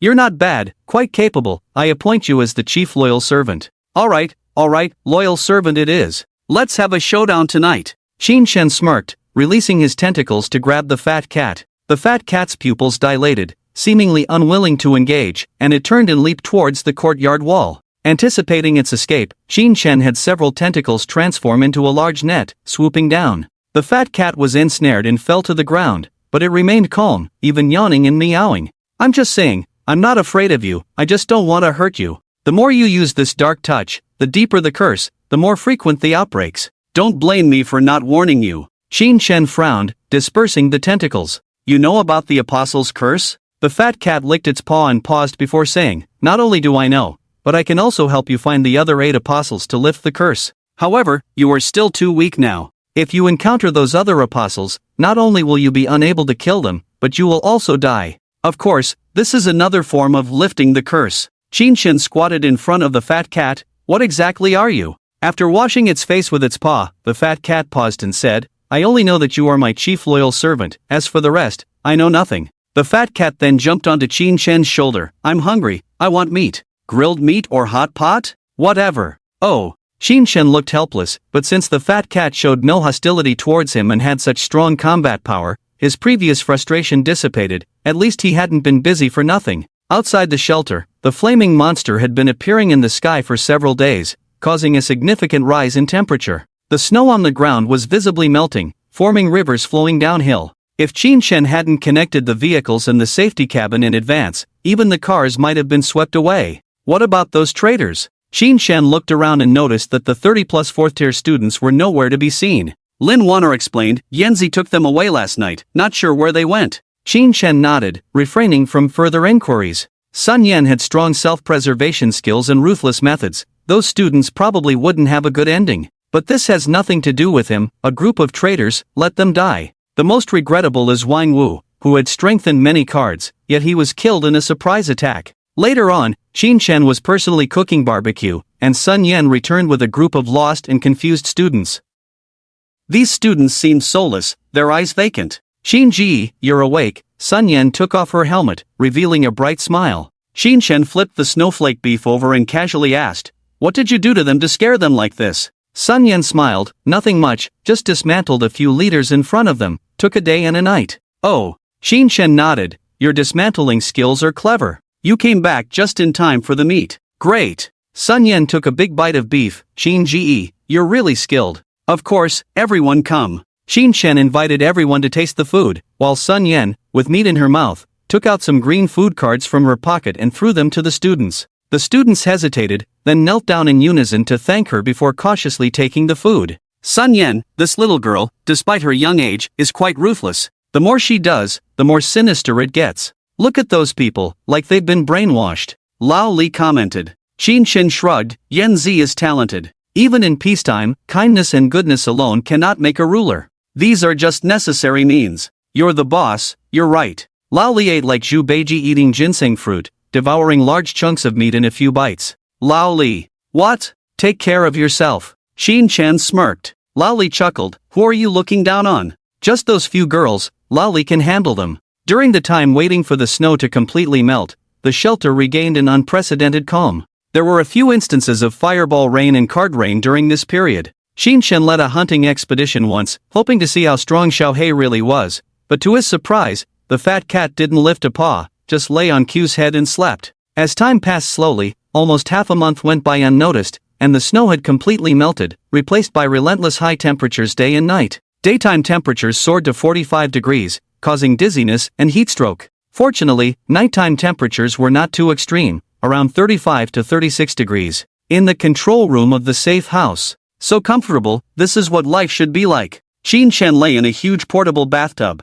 enjoying the air conditioning and watching a movie. Joining him in the bath were Lin Waner, Chen Shui, and Sun Yan, all in swimsuits, each holding a different colored popsicle. Since the temperature rose, Qin Shen and the 3 ladies had never been dry. Meow. In a corner of the pool, the fat cat Xiaohei purred contentedly, while Q, below, spat out bathwater and emerged from the water, full of joy and happiness. Under the scorching sun, the earth burned. If it weren't for the numerous remnants of buildings from the civilized era in the city, it would feel like being in a desert. A group of dozens of people slowly appeared at the end of the street. They were dressed uniformly, wearing straw hats and heavy robes to shield themselves from the sun and flames. "Boss, our water is running low, it can only last half a day at most." A young man with dark skin expressed his concerns. The man leading the group, with a long sword slung across his waist, had the appearance of an ancient warrior and showed no signs of stopping, continuing forward. "We have another 50 kilometers to go, everyone hold on. If we find monsters or a place to escape the heat later, we'll rest then."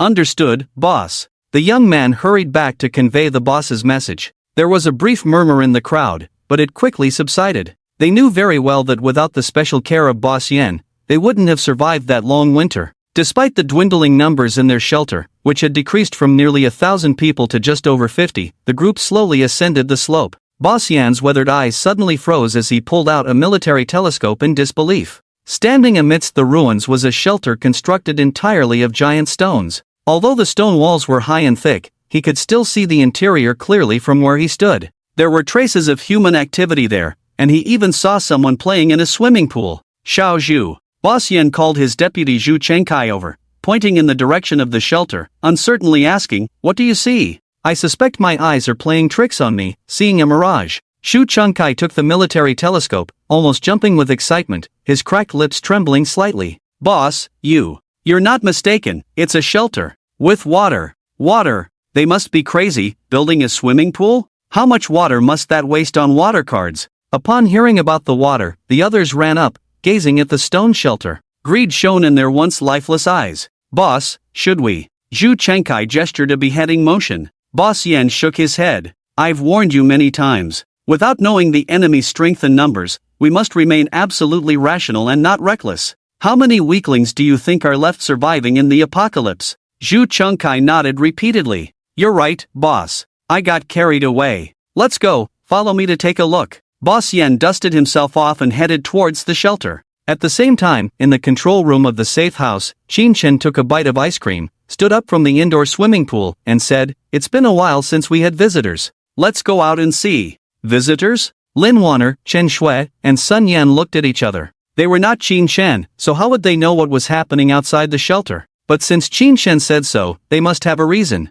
The three women immediately put on their sexy bikinis and ran after him. It was just too hot. "We are survivors from Hang City, and we'd like to ask for some water to drink and find a cool place to escape the heat. Can we?" Boss Yen arrived at the shelter's door and straightforwardly stated his needs before patiently waiting. Soon, the door, which was meant to keep out the noble, opened. Lao Li, with two curvaceous bikini-clad female students, greeted them warmly. "Oh, survivors from Hang City, just here for some water and to cool off?" "Yes," Boss Yen nodded. Lao Li activated the combat power detector, scanned the crowd, and then transmitted the data to Qin Chen through telepathy. Leader with 6,600 combat power, deputy with 4,700, others ranging from 1,000 to 3,000. "Let them in," Qin Chen decided. "Come in." Lao Li waved his hand and instructed the girls beside him, "Go to the storage room and get some water cards. You two have been good these days, so I'll reward you with ice cream. Don't take too many, be careful not to upset your stomachs, maximum of 3 each."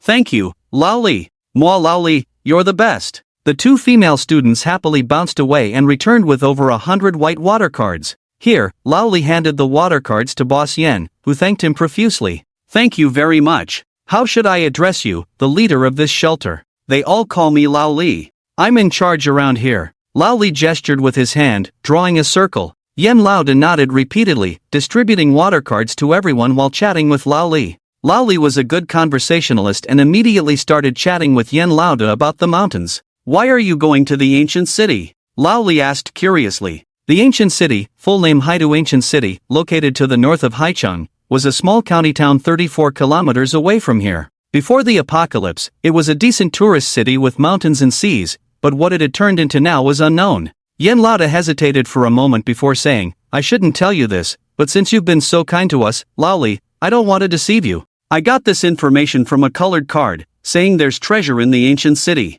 "Treasure? Are you serious or just fooling me?" "I'm not well educated, don't trick me," Lao Li exclaimed. "To be honest, I don't know if it's true or not. We have to go and see for ourselves," Yen Lauda replied. "Can I have a look at the colored card?" Yen Laoda chuckled awkwardly, it might not be convenient. Oh, my bad, that was a bit presumptuous. Anyway, rest up, let me know if you need anything. Here, take this for cooling down. Laoli took out a blue mushroom from storage and handed it to Yen Laoda. What's this? Yen Laoda's eyes lit up as he felt the chill emanating from the blue mushroom, holding it in his hands, feeling the icy coolness, extremely comfortable. Thank you, Laoli. Don't mention it, just borrowing it to you guys, I'll need it back later. Oh, and don't eat it, it's only for cooling down. Laoli waved his hand, returned to the pool, and relayed the information about the ancient city treasure to Qin Shen. Laoli, I think he's fooling me. We've got quite a few colored cards. Where would there be a treasure card? Qin Shen, just because you haven't seen it doesn't mean it doesn't exist. He probably isn't fooling us, but whether it's really treasure, that's still a question mark. In Qin Shen's memory, as the end time progressed, there would indeed be information cards about treasure, nests, props, and so on, but in his previous life, he was too weak to qualify for the competition for these treasures. We definitely have to go, but at least we need to confirm what information is on that colored card first, Qin Shen thought. There were some things Qin Shen didn't say, such as the fact that the strength of the monsters corresponding to information like treasure, nests, and props varied. The most difficult were the caves, followed by the nests, with treasure and props coming after. That's easy, I'll go get some information later. Laoli took charge, already planning how to extract information from Yen Laoda. He called over two girls and whispered in their ears. On the other side of the shelter, in the shadows, with the ice mushroom continuously releasing cold air, it largely dispelled the heat, and the current air temperature was around 38 to 39 degrees. Shu Chenkai secretly put away the combat power detector, lowered his voice, and said, Boss, this Laoli has relatively high combat power, around 7,000, the rest are all small fry, there are hardly any over 2,000, should we? Yen Laoda shook the water bottle to check if there was any water left, then drank the remaining water in one go, wiped his mouth, and said, Xiao Zhu, they kindly offered us water and even lent us the big mushroom to cool off. Is it right to repay kindness with enmity? Boss, but we've come all this way. Shu Chenkai hesitated. Yen Lao smiled and shook his head, the nature is different. The leaders of those shelters we slaughtered, weren't they all perverted to the core? Look around here, except for those dozens of young people over there, the expressions on the faces of the rest are all carefree, comfortable, relaxed, and respectful. Even if we have the ability, we must never slaughter such shelters. In the apocalypse, there are no laws, no rules, but we must have a bottom line in our hearts as human beings. Understood, boss. I was wrong. Yen Lao smiled and patted Zhu Chensai's shoulder. You're not wrong, just too young. Alright, rest quickly. We still have to hit the road tonight. Ah, it's so comfortable here, I want to stay here for a few more days. Zhu Chenkai was somewhat reluctant, but also helpless. Yen Lao closed his eyes, placing his hand on the coal ice mushroom. He had no idea that if he had said even one wrong word just now, it would have prematurely ended this journey through the apocalypse. Are you truly kind, or did you discover a bug in the cold ice mushroom? Let me wait and see. Qin Shen smiled and turned into the house. Night fell. In the area near the safe cabin of the shelter, a neatly arranged dining table was set up. Yen Lao curiously took a bite of instant noodles and asked what was going on. A shelter warrior pointed to a sign not far away, clearly stating, Summer Seafood Buffet. This is our meal for today. The warrior said and continued to be busy. Yen Lao stood there stunned, staring at the 7 words on the blackboard. Strange. Extremely and very strange. He recognized each of these 7 words individually, but combined together, it truly left him puzzled. Brother, this is the apocalypse, the apocalypse. You guys eat so well, are you sick? And what made Yen Lao and his group shout in amazement was yet to come. First, a large bucket of green bean soup with plenty of ice cubes was brought out, served in the same metal pot as in the cafeteria. Following that were 3 large buckets of ice cream and strawberry, taro, and original flavors, emitting a cool breeze. Lastly, dozens of seafood dishes were served, such as scallops, ice shrimps, scallops, king crabs, salmon. Everything was fresh and tender. As for the post-meal fruits, they were simpler, with only chilled watermelon, waxberries, peaches, durians, and bananas on a platter, totaling about 7 to 8 varieties. Everyone was dumbfounded. Shu Chenkai wiped the tears from the corner of his mouth unashamedly. Boss, I want to eat. Yen Lao grumbled, look at your lack of ambition, do you think I don't want to eat too? This damn, how wealthy is this shelter exactly? Hey, Laoli is here, pay attention to your image, don't rush up to eat as soon as you're invited, making a fool of yourself. Just as Yen Lao finished reminding, Laoli came over, handing a cigarette to Yen Lao and lighting it for him, saying, Yen Lao, we're serving food, do you guys? We have food, brotherly, you're too polite, how can we accept? Oh, no, what I mean is, we're serving food. Do you want to hit the road at night, so it's a bit cooler? Look, I've prepared water cards for you. Yan Lao froze on the spot, his mouth twitching. Zhu Chenkai behind him was almost in tears. How could they treat guests like this? At least be polite, let us politely refuse. Not even giving us a way out, is this appropriate? Yan Lao swallowed hard, his face burning, murmuring, oh, I see. Then we'll leave. Thank you.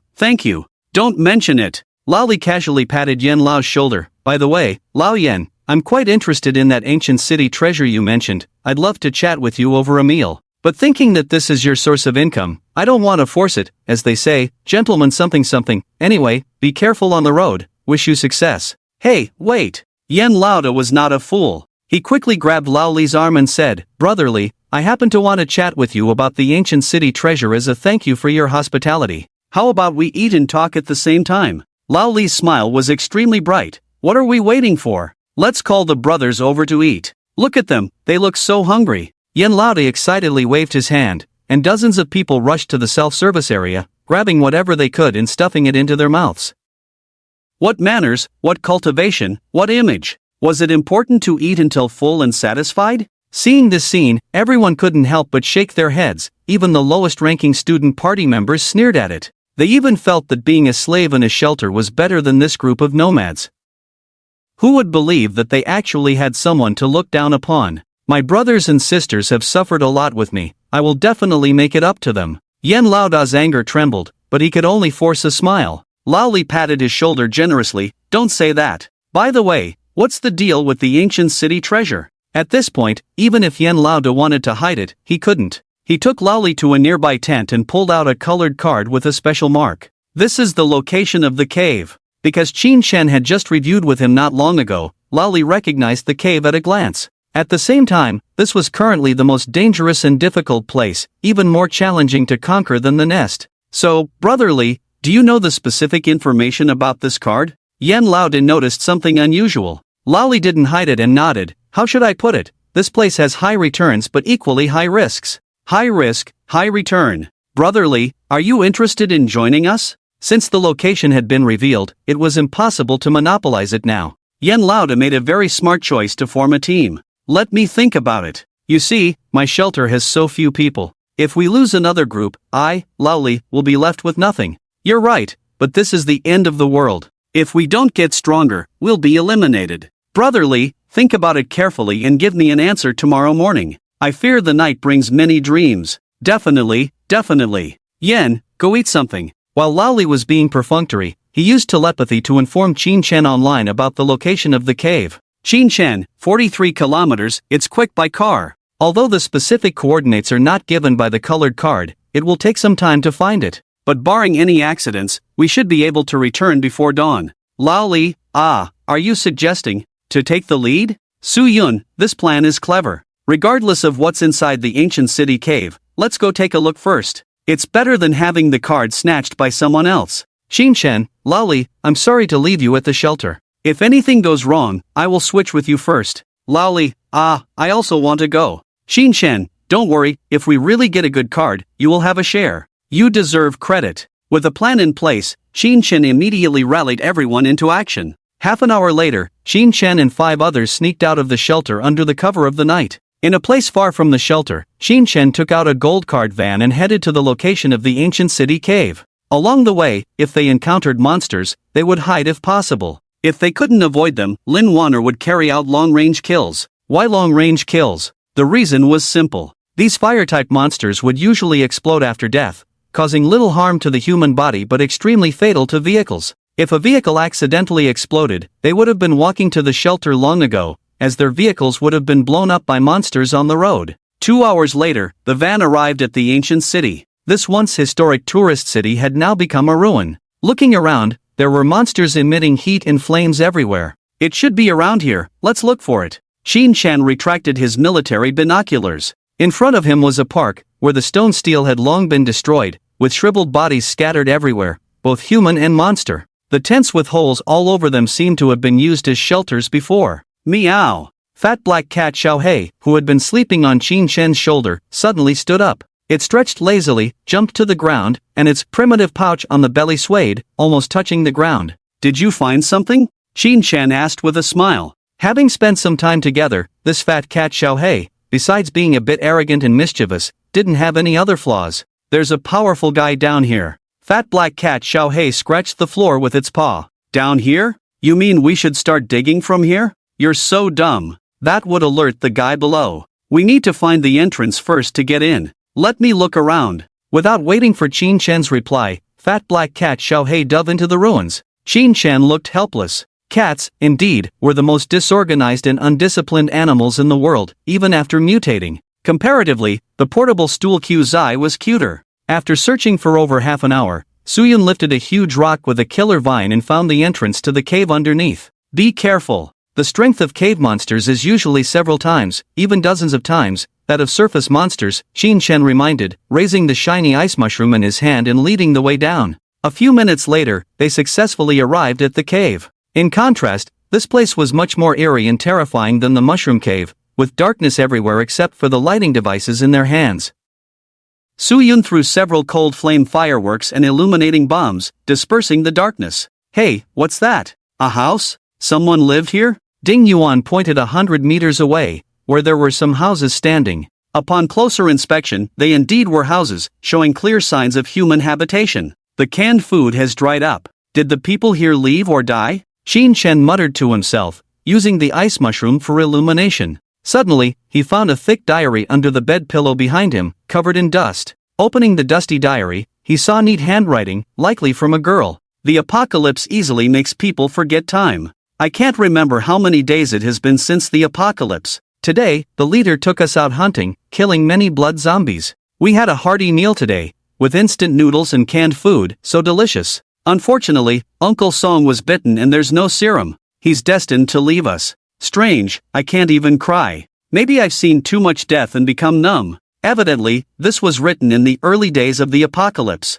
Qin-chan didn't have the patience to read every word and flipped to the later pages of the diary. Compared to the neat handwriting at the beginning, the writing now seemed very sloppy, indicating the difficult life of the diary's owner. "It's snowing, the temperature is getting lower, and over a dozen people have frozen to death. I wonder when the snow will stop. Voiting couldn't bear this life and committed suicide. So fragile, having survived until now, she actually committed suicide. I despise her." Today, something big happened at the shelter. The second-in-command went hunting outside and hasn't returned for 3 days and nights. He must have died out there. The leader is very sad and made a simple grave for him. "By the way, the food was good tonight. I love the banquet. It's so cold, too cold. The temperature has dropped to -50 degrees, but everyone has become younger because they've all been frozen into grandsons. I can't believe it. I've survived this long winter, but I have a very ominous feeling. The apocalypse won't end so easily. Is the flaming monster in the sky a sign that the temperature will rise significantly next?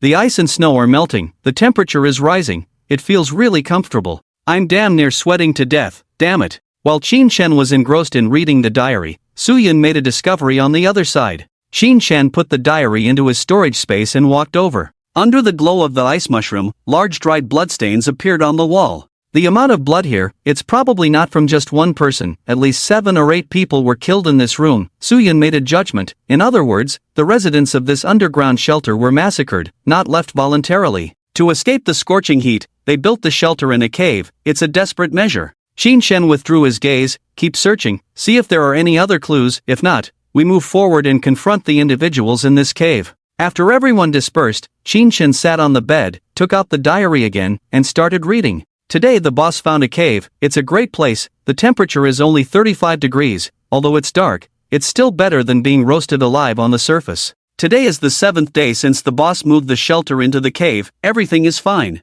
Wan Lily never told me she could dance. I don't know what got into her last night. She was dancing ballet in the room. Today is the 10th day in the cave. I can clearly sense something is wrong, but I can't pinpoint what it is. I must get the boss to lead us out of this cursed place. The boss rejected my proposal, and the others are unwilling to leave as well. What can I do? I'm just a weakling with less than 2,000 combat power. I can't survive alone on the surface. Wang Lily is dead. The boss is dead. Wang Meng is dead. They are all dead. Ha ha ha ha ha. I'm going to die too. Ha ha ha. This is the last page of the diary. The messy handwriting and the incredibly frantic narrative style made Qin Shen's heart skip a beat as he stared at the diary pierced by the pen tip, his brow furrowed. What did they go through? Abnormal. What does this abnormality refer to? Something's coming, be careful. Little Black appeared at Qin Shen's feet out of nowhere, sniffed the air, jumped nervously onto Qin Shen's shoulder, its black and white fur bristling, looking very fluffy. Is the opponent strong? Qin Shen also became alert. Not sure, but definitely not weak. Little Black arched its body, assuming a fighting stance. Qin Shen quickly signaled everyone to gather, but a strange scene unfolded. No matter how hard he tried to communicate telepathically, except for Old Li in the shelter, no one else responded. Oh no, something's wrong. Qin Shen's heart sank. He quickly summoned the ever-burning sword and rushed out of the room to find the others' whereabouts. Meow! Little Black suddenly let out a mournful cry. Qin Shen turned around abruptly, only to see a dozen thick vines growing out of thin air, wildly lashing down. This was clearly Su Yun's murderous vines. Qin Shen quickly retreated, controlled the ever-burning sword to deliver a horizontal slash. The vines were cut off and disappeared, revealing 5 faces that were all too familiar. Su Yun, Ding Yuan, Lin Waner, Chen Shui, Sun Yen. The difference was that their pupils were pitch black. Mind control? The monsters here excel in mental attacks. Qin Shen thought of the only possible explanation.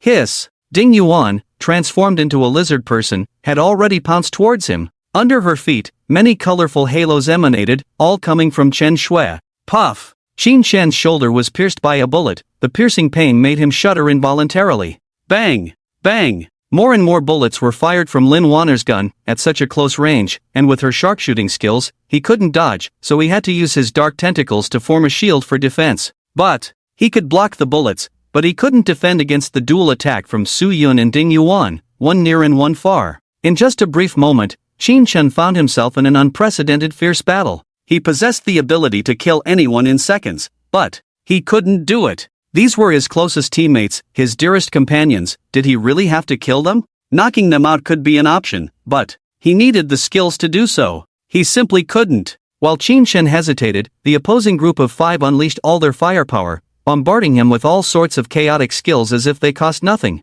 Qin Shen attempted to knock Lin Waner unconscious first, only to be sent flying by a blow from Sun Yen. Damn it, mental protection, how could I overlook this? Qin Shen regretted deeply, realizing he had a pile of related protective cards that he never shared with the others, mainly out of concern that their combat power would be too high and burdensome. Now it seemed he had underestimated the monsters in the 3rd stage of the apocalypse, the cave. But it wasn't entirely his fault. Qin Shen in his past life was just a straggler in the apocalypse, on the fringes of the shelter. How could he have come into contact with such dangerous places? There was a problem with his awareness. To restore the others to normal, there were usually 2 ways. The first was to use mental attacks to forcibly disperse the opponent's attacks. Unfortunately, Qin Shen did not possess the relevant skills, so he had to give up on that. The second way was to kill the entity releasing the mental attacks, to catch the thief, catch the king, thus the others would naturally recover. Mental attacks have a common characteristic, that is, the caster must be nearby. The closer the distance, the stronger the effect, otherwise it will weaken. Xiaohei, can you find it? Do I need you to remind me? I've been trying to lock onto it, but it keeps moving, never giving me a chance. It shifts left and right, I can't lock onto it at all. Just give me a specific direction. Hurry! Qin Shen was almost overwhelmed by the 5 opponents. Luckily he had the dark touch. His defense was astonishing, otherwise he would be at least half crippled in such a situation. Over there! Xiaohei raised his paw and pointed in a direction. Qin Shen immediately struck with a sacred slash. A dazzling light instantly enveloped a large area. Through this light, Qin Shen saw the creature in the darkness. The monster was not large, only about a little over a meter long. At first glance it bore some resemblance to the wasp crocodile he encountered in another cave before, but upon closer inspection, it was a different species, more akin to a chameleon, entirely black with only white eyeballs. Found you! Qin Shen's eyes lit up, about to unleash a second sacred slash, but his right arm was suddenly entwined by vines. The next moment, vines grew out of thin air, wrapping Qin Shen layer upon layer. Lao Su, you're really damn annoying.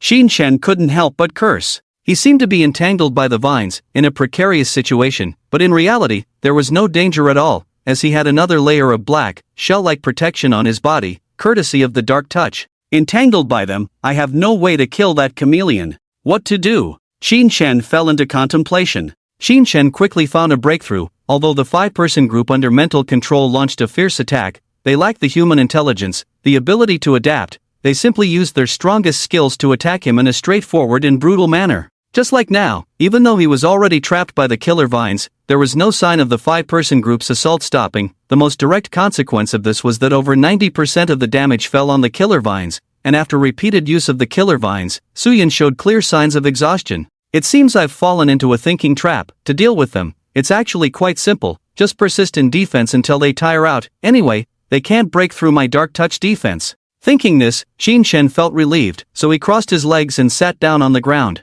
How long could you guys hold out with your stamina replenished? The fact proved that Qin Shen's strategy was successful. In less than 15 minutes of defense, the 5-person group's attack was completely halted. Each person's body was soaked in sweat, lying on the ground unable to get up, all exhausted without exception. You bastard, it's my turn this time. Controlling 5 people for so long must have exhausted you too, right? Qin Shen looked at the black color-changing dragon. Sensing the danger, the black color-changing dragon turned and disappeared into the darkness. However, Qin Shen had no intention of letting it go. He first illuminated the path ahead with the sacred slash, then continuously threw several frostbite mushrooms. The color-changing dragon was indeed fast, but don't forget that frostbite mushrooms cause area damage. When the 5th frostbite mushroom exploded, the color-changing dragon couldn't dodge in time. Its body was instantly frozen, and despite its efforts to break free from the frozen state, the ever-burning flying sword nearby came down. Die! Asterisk plop. Asterisk the color-changing dragon's head was chopped off, and the body fell from the cliff. Qin Shen dashed forward, grabbing the color card from the color-changing dragon's head before Little Black could. A hint of embarrassment appeared on Little Black's chubby face as he pretended to wash his face. Qin Shen chuckled, then turned back to the area where the 5-person team was. Strange, what's wrong with me? Why do I feel so tired? Did I fall asleep? I feel the same way, too exhausted. I feel like throwing up. Qin big brother, what's happening? What's wrong with us? Qin Shen threw out a monitoring mushroom and said, want to know what happened? Watch the VCR. Several minutes later. After watching the entire battle process, all 5 of them had embarrassed expressions on their faces. But if you think about it, it's not entirely our fault. Ding Yuan whispered, you set up our card builds, big brother. If you don't give us mental protection cards, what can we do? That's right, Soo-Yun clapped his hands, big brother, that was your oversight. Qin Shen chuckled, too lazy to explain, and gave each of them several mental protection gold cards. Once you feel a sharp pain in your head, quickly inform others. Mental attacks are one of the most insidious forms of attack. Got it, but big brother, why weren't you controlled? I follow the path of the chi refiner, so I naturally have strong resistance to mental attacks. Everyone had a look of realization. After resting for a moment and regaining some strength, they continued forward. As Qin Shen had guessed, the cave didn't just have one color-changing dragon, but a dozen or so. Without the main attack method of mental control, the color-changing dragons posed negligible threat to them and were easily killed. Cave treasure chest. We've reached the end. Qin Shen kicked the chest, and with a click, the box opened, revealing a dark gold card. This dark gold. It's the core card of someone in our team. Qin Shen glanced over and finally smiled as he tossed the card to Soo-Yun. For me? Soo-Yun was overjoyed. You're a druid, and this dark gold is the transformation art rampaging giant bear. If I don't give it to you, should I use it? Big brother. Soo-Yun was excited, tears in his eyes. Quick, learn it. Okay. After successfully mastering the dark gold card, Soo-Yun's body swayed, transforming directly into a huge 3-meter-tall brown bear, standing up to 5 or 6 meters tall, a truly massive creature. Let me see how much your combat power has increased. Oh, not bad, not bad. Qin Shen nodded. Congratulations, old Soo, for becoming the second 9,000 combat power in our team. Soo-Yun, let's go, hop on, I'll carry you out. I feel like I'm filled with strength from head to toe. Old Lee was anxious. What good stuff did you guys get? You're driving me crazy day by day. Qin Shen, you'll know when we get back. With a big wave of his hand, Qin Shen exclaimed, let's go.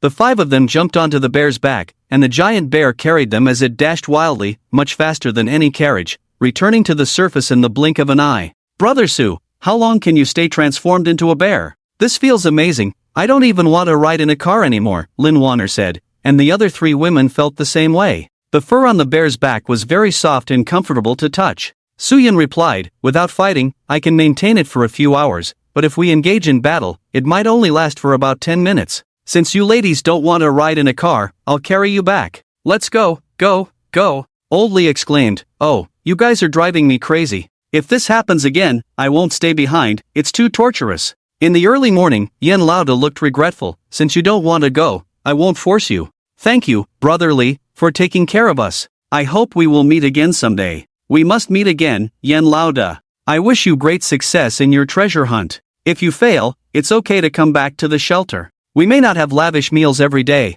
but at least we have enough ice cream and green bean soup. Old Lee patted his chest proudly. Yen Lauda was moved to tears and bowed deeply. Your kindness will not be forgotten. We're leaving. Take care, no need to see us off. The gates of our shelter will always be open to friends. Goodbye. Old Lee waved his hand as he watched the group walk away until they disappeared at the end of the road. Let's go, just go. They even took my frosty mushrooms. Qin Shen suddenly appeared behind Old Lee and said softly, there's no such thing as a free lunch in this world. Boss, what exactly did you get? I'm dying of curiosity, Old Lee asked. It's nothing much, Qin Shen replied calmly, just a dark gold card and 7 or 8 colored cards, that's all. Oh my god. Old Lee's mouth hung open in shock. Is this cave so lucrative? One of the colored cards can enhance your attack power. I've put it in your box, you can use it yourself. There are also some gold and silver cards. If you need anything else, just ask me later. Qin Shen stretched lazily. I'm tired after a night of adventure, I'm going back to sleep. Thank you, boss. I'm willing to give my heart to you. Old Lee bowed deeply. Lately, he had been hanging out with young female students in his free time, influenced by them to read a lot of ancient comics. Qin Shen was indeed tired, and he fell asleep as soon as his head touched the pillow. Meanwhile, Yen Laoda's team arrived at the cave entrance at noon. When he saw the parked vehicles nearby, a sense of unease crept into his heart. Could it be that someone got there before us? Let's go down and check quickly. Yen Lauda shouted and led the way down. 2 hours later, Yen Lauda looked ashen-faced, sitting dejectedly at the cave entrance. Not only were there no colored or gold cards left, the other party didn't even leave a single blue or green card behind. Boss, let's look at the bright side. At least we got 2 cars, Xu Chenkai said, unsure of how to console him. What should we do next? Yen Lauda had a splitting headache and pressed his temples hard. Let's go back. Let's go back to find Old Lee. At their shelter, at least we can survive. Xu Chenkai hesitated. Boss, although Old Lee is a good person, will he allow us to stay long-term?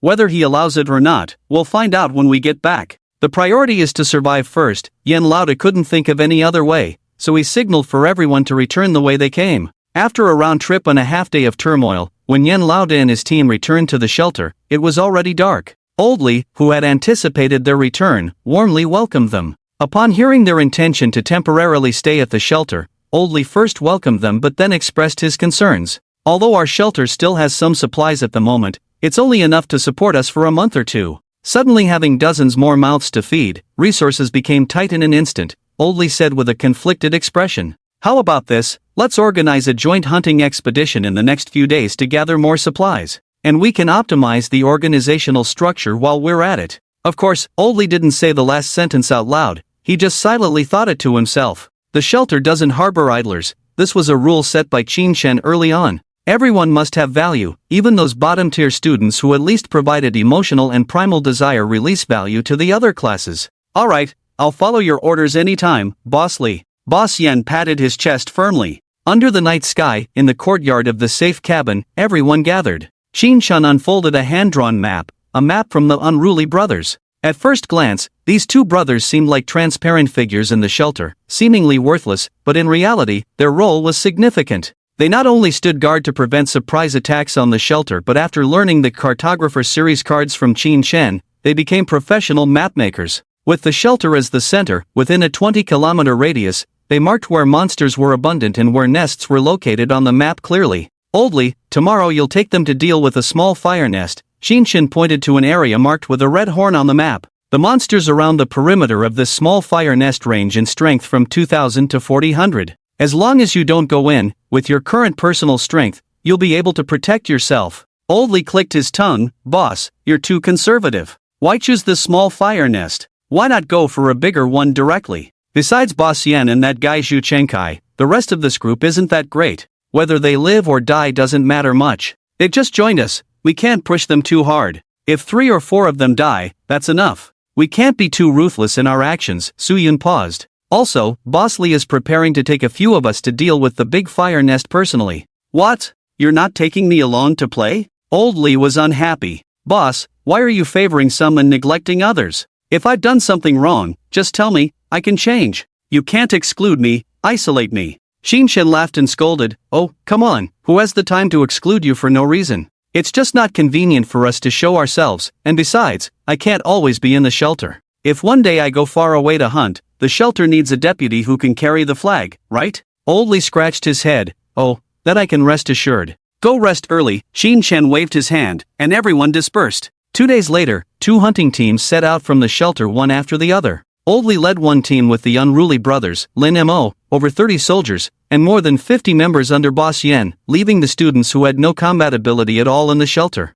On Qin Shen's side, he brought a cat, a mushroom, and a 5-person squad. At noon, under the scorching sun, the temperature reached a terrifying -45 degrees. Qin Shen appeared near the fire nest shirtless, wearing beach shorts, with the 5 people behind him dressed similarly. The 4 women were all in bikinis, both eye-catching and sexy, while Su Yun wore flashy beach shorts and a short-sleeved shirt. The extermination on the outskirts shouldn't be a problem, we just need to be careful of the big monsters inside, Qin Shen said, putting down his military binoculars. Shall we start? Su Yun clenched her fists, her eyes filled with a strong desire for battle. Let's do it! Qin Shen waved his hand, and Su Yun immediately transformed into a raging giant bear, roaring fiercely as she charged into the group of monsters. With an unbeatable power close to 10,000, Su Yun slaughtered the groups of monsters, whether they were fire demons, fire corpses, or little demons. Any monster touched by him would only end up in one of 2 ways, either pulverized or shattered bones. Damn, Anjin card is so fierce.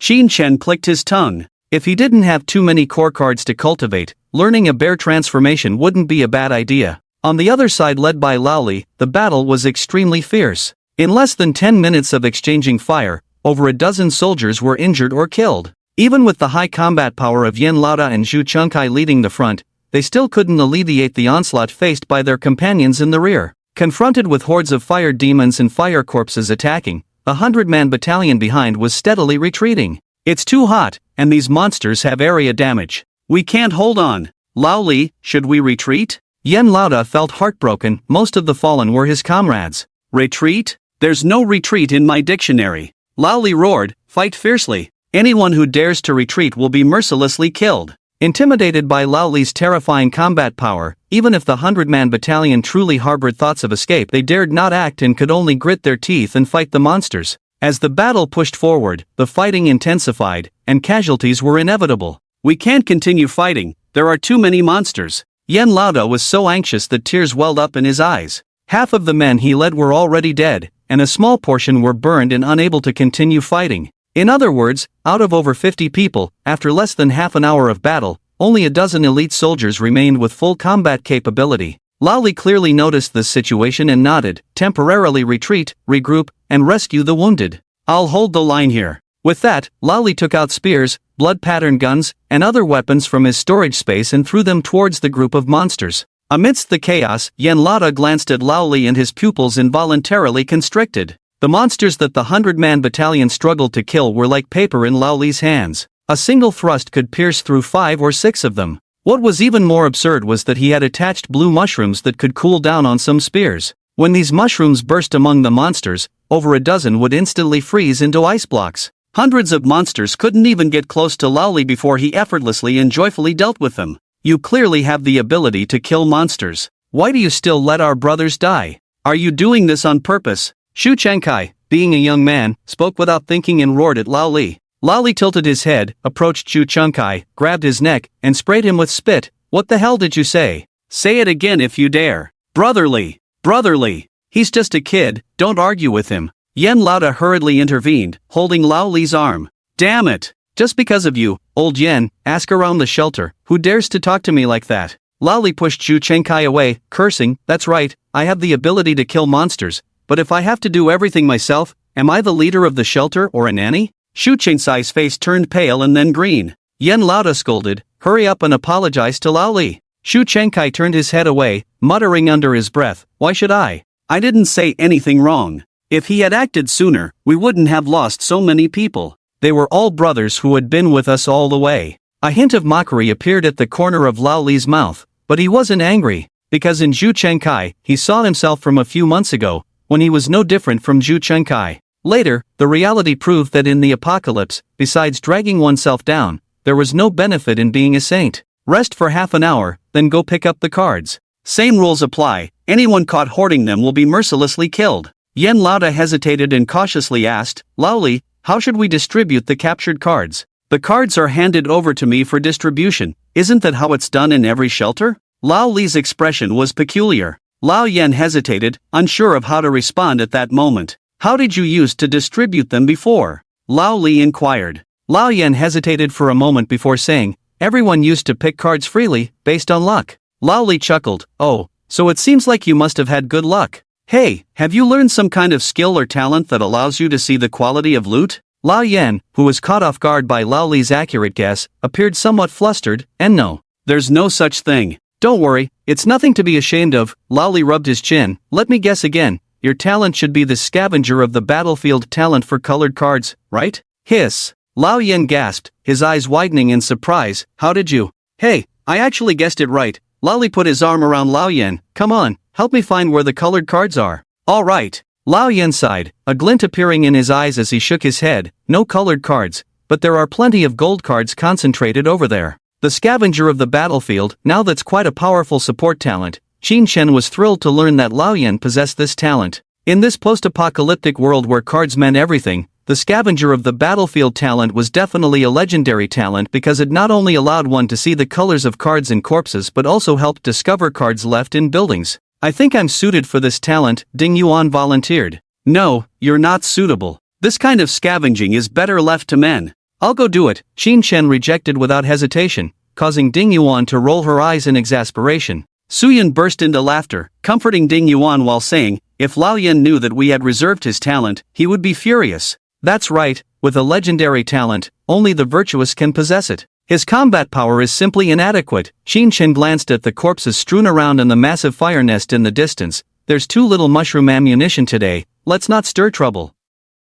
Let's go home and come back to clean it up later. Agreed. After clearing the battlefield, the group sat on Suyun's back transformed into a giant bear, racing back to the shelter. Unbeknownst to Qin Shen, shortly after they had left, a dozen or so men and women appeared near the fire nest. They were enveloped in a layer of deep blue light. A woman with a veil covering her face and holding a staff stepped forward from the group, waving her staff in a circle towards the fire nest, projecting the scene inside the nest within the circle. Disperse. The image vanished, and she turned to another woman, saying, Elder sister, the monsters inside have a combat power of 17,000. It's a flame demon king. Those who take care of the peripheral monsters should be from the nearby shelter with average strength, or else they wouldn't spare the leader. The woman with only her eyes visible scanned the group, seeming somewhat hesitant. Sister, this time you must let me go and kill it, a young man in the group wearing protective goggles urged anxiously. Hey, why does it have to be you to kill it? Why you? Elder sister, let me do it. If I can't take down this flame demon king in 15 minutes, I'll cut off my head and use it as a chamber pot for you. The man speaking was tall and muscular, estimated to be around 2 meters in height. I only need 10 minutes. The goggle-wearing man kept shouting. The woman who was clearly the leader smiled faintly. Alright, both of you stop arguing. Xiao Ding, you go, you only have 10 minutes. Yes, elder sister is the best. The goggle-wearing man rejoiced, leaping forward. As his body was still in midair, it suddenly burst into a large flash of lightning, diving headfirst into the fire nest. Sister, are you still worried about that person? I'll tell you something you don't want to hear. If he really is as ordinary as you describe, he wouldn't have survived to the 3rd stage. Maybe not even the 1st stage. Shut up. The female leader lowered her voice and snapped, you know I don't want to hear it, so stop right there. He must be alive, I have a feeling. Sis, I got it. The boy with goggles surrounded by lightning carried a large monster's head out of the fire nest, holding the core of the fire nest in his other hand. Well, let's go to Jinghai shelter. Introduce me to a few people. Big Li, what do you mean by this? Are there people in the shelter that I don't know? Big Yen looked puzzled, and Shu Chengkai also looked over upon hearing this. Of course, I am the leader of the shelter, but the people living there, they are my leaders. Old Li pointed to the small safe house behind him. The kid surnamed Zhu, come along. Zhu Chengkai warily asked, what are you up to? You're not planning to betray us, are you? Old Li burst into laughter. Betray you? I would have attacked you long ago if I wanted to kill you. There's no need to wait until now, the leader wants to see you. While they were talking, the door of the safe house suddenly opened, and Qin Shen, shirtless and wearing flashy beach shorts, came out smiling. Big Yen, sorry for not meeting you these past few days, I've been busy. You're not mad at me, right? By the way, I'm Qin Chen. Big Yin frowned. You're the leader here? Then what about Big Li? Old Li is my brother, my right-hand man. He's in charge of everything outside. Qin Chen glanced at Xu Chengkai and said, if you want to test my strength, go ahead, no need to be sneaky. Xu Chengsai's face showed a hint of embarrassment, but he still activated the strength detector. Wow. Xu Chengkai gasped and whispered, Leader, this guy, his strength is 11,000. Big Yen swallowed hard, quickly saluted, Leader Qin. Come in, let's have tea and chat. Qin Chen led the three into the safe house. This safe house is actually a card item. I always thought it was just a regular building. Big Yen cautiously looked around. The temperature inside the safe house was just right, not too cold or too hot. So many mushrooms, turns out these mushrooms are all grown by Leader Qin. Sit. Qin Chen invited them to sit down, brewed tea, and chatted casually. Initially, Big Yen and Xu Chengkai were a bit nervous, but as the conversation deepened, they found that Qin Chen didn't give off a condescending vibe. Instead, he was well-spoken, humorous, and they couldn't help but relax their guard. Xu Chengkai said, Leader Qin, just tell us straight, what do you want us to do? I don't like beating around the bush. Big Yen glared at him, Chengkai, how can you talk to Leader Qin like that? It's okay. Qin Chen smiled it off, I was just about to get to the point, waner.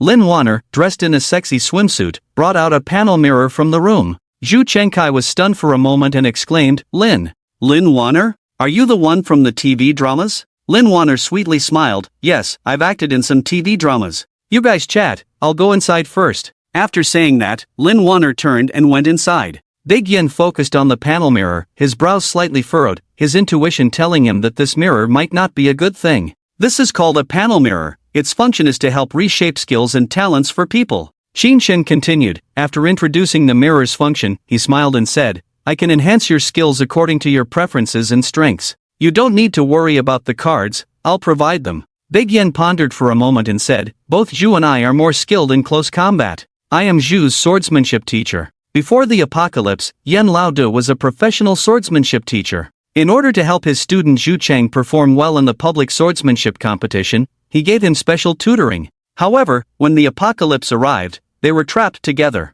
It was their rich combat experience that allowed them to survive until now. I understand now. I'll give each of you 15 swordsman gold cards as the core, just enough for you to level up to LV4. As for the other support cards, I'll help you level them up to LV2 LV3. Qin Chen magically took out a large stack of gold cards from his storage space, hundreds of them. Yen Laoda and Zhu Cheng were dumbfounded, they had never seen so many gold cards in their lives. Qin Laoda, do you trust us so much? Aren't you afraid we might take your cards and run away? Yen Laoda swallowed hard. I don't trust you, I trust my own strength. What are a few dozen gold cards? I have plenty more. Besides, with this hot weather, where could you possibly run off to? I have everything comfortable here, green bean soup, ice cream, and cooling tools. Qin Chen sifted through the gold cards without even looking up. It wasn't that he was showing off, he was starting to look down on even the colorful cards, let alone the mere gold ones. Qin Laoda is truly powerful, Yen Laoda praised sincerely. By the way, Yen Laoda, there's something I need to tell you in advance. From this moment on, you both belong to me. I'll cover all your expenses for food, drinks, and leveling up. But from now on, you must serve me faithfully. If you dare to entertain any thoughts of betrayal. Qin Chen paused, then smiled, the consequences will be dire. We dare not, Yen Laoda and Zhu Cheng shook their heads repeatedly. Alright, Yen Laoda, please come this way. Qin Laoda, just call me Yen Bin. 20 minutes later, Yen Bin and Zhu Cheng walked out of the safe house, both looking very pleased. They could clearly sense that although their combat power values had decreased, their actual combat abilities had greatly improved. The mirror panel artifact had stripped away all the miscellaneous skills and talents, allowing all their current skills to have a positive chain effect. The only regret is the battlefield scavenger, but from now on, all cards we find must be handed over. It doesn't matter if we have that skill or not. Yen Bin couldn't help but feel a bit conflicted. Boss, I can't help but feel like we've been played, Zhu Cheng whispered, and I'm sure Boss Li intentionally led us to our deaths today. Yen Bin sighed, you think I can't see that? This is their personnel optimization plan. They only want you and me, they'd rather see everyone else dead. But we can't blame Qin Laoda for this, after all, it's the apocalypse, resources are limited. Let's not talk like this again in the future, it's not good if someone overhears. Honestly, I'm a little scared of Qin Laoda. Zhu Cheng shrank back, a typical smiling tiger. Yen Bin shook his head helplessly, I told you not to say that, why are you still talking nonsense? At that moment, Qin Shen approached and took the ice-cold mushroom directly from Zhu Cheng's hand, exchanging it with a smile. There was a bug in the ice-cold mushroom I gave you earlier, but this one doesn't have it. Yan Bin and Zhu Cheng's faces turned pale. A bug. This meant that all their communications were being monitored. Qin Shen chuckled. By the way, I'm not some smiling tiger, I'm known for being a cheerful and sunny big boy. After resting in the shelter for 3 days, when a new batch of ice-cold mushrooms was ready for harvest, Qin Shen immediately led the team to hunt in the fire nest. He thought it would be an intense battle, but to his surprise, when they entered the fire nest, they found no monsters left, not even the core of the nest. Someone beat us to it? Qin Shen's face turned white with anger. Could it be the people from the Radiance Sanctuary? Old Li said. The Radiance Sanctuary was the last remaining sanctuary in Haichang known to everyone except them, as revealed by the late Chen Cece. However, Qin Shen had never had any contact with this sanctuary. Since we're here, and the sanctuary isn't far from us, why not go take a look? Su Yun's suggestion was met with Qin Shen's agreement. If the leader in the fire nest was indeed taken out by the Radiance Sanctuary, they must have many colored cards, even dark gold cards, in their possession. He could try to negotiate with them and upgrade his own path. Lately, he had been overly reliant on the dark touch in battles, which wasn't a good thing. With the decision made, everyone immediately drove towards the Radiance Sanctuary. Meanwhile, inside the Radiance Sanctuary, boss, we really can't hold on much longer like this. The weather is getting hotter, and our resource cards are almost empty. Faced with the reminder from his deputy, Wang Guangmong fell into deep thought for a long time before saying, if it really comes to that, we can only try our luck in Jinghai. But those terrifying guys said that Jinghai is a big city, with various factions vying for power, and if a team doesn't have a core member with over 10,000 combat power, going there is as good as sending oneself to death. With our current strength, going to Jinghai would just be acting as stepping stones for others, right? Then what should we do, stay here and wait for death? Wang Guangmong slammed the table. It's so hot, we don't have any means to cool down, let alone going out hunting, just resisting the heat is tough enough. Boss. Something's not right. A man rushed in, drenched in sweat. There's a convoy coming towards us. Are those terrifying guys back? They've returned? Wang Guangmong stood up. No, it's not them. I checked with the combat power detector. Their average combat power is around 7,000, and the leader has about 13,000. They should be the ones who wiped out the Shadow Sanctuary. Damn! Are 10,000 combat power players becoming common now? Wang Guangmong was both shocked and angry. He had just recently left a group of 10,000 combat power maniacs and now was facing another batch. He knew that those who could survive until the third stage of the apocalypse were no pushovers, but did they have to be this extreme? 13,000 combat power. How many colored cards did they have to enhance? Maybe even dark gold ones? Boss, what should we do? What can we do? Go out to meet them. If they really wanted to attack us, they wouldn't have waited until now. Wang Guangmong had a clear understanding of the situation and led everyone to the front of the sanctuary. Are you Wang Guangmong, the leader of the sanctuary? Qin Shen parked the car about 100 meters away from the sanctuary and walked over with a few people on foot, to show that they came in peace. Wang Guangmong nodded and clasped his hands. Yes, may I ask what brings you here, sirs? I'm Qin Shen, and I'd like to ask you something. Was the nearby fire nest leader killed by you? Qin Shen asked politely. Wang Guangmong was taken aback. The fire nest leader? I think you've got the wrong idea, Mr. Qin. Since the heat wave, we haven't actively gone out hunting, and we don't have the strength to eliminate leaders. Oh, so, are there other sanctuaries nearby? There used to be 3, but they've all been wiped out. Wang Guangmong muttered to himself, then smiled and gestured. Please come in and let's talk. It's too hot outside. Okay. Qin Shen nodded and walked in. All the original residents of the sanctuary who saw them showed deep awe and envy in their eyes. Qin Shen appeared relaxed, ignoring those gazes. With his current strength, he didn't need to pay much attention to this small Radiance sanctuary. Not to mention, Old Li or Suyun might even be able to break through the sanctuary. Several people sat in a stone house at the invitation of Wang Guangmong. This was one of the few shelters with air conditioning. Normally, Wang Guangmong was reluctant to use it as the silver card battery had long been depleted.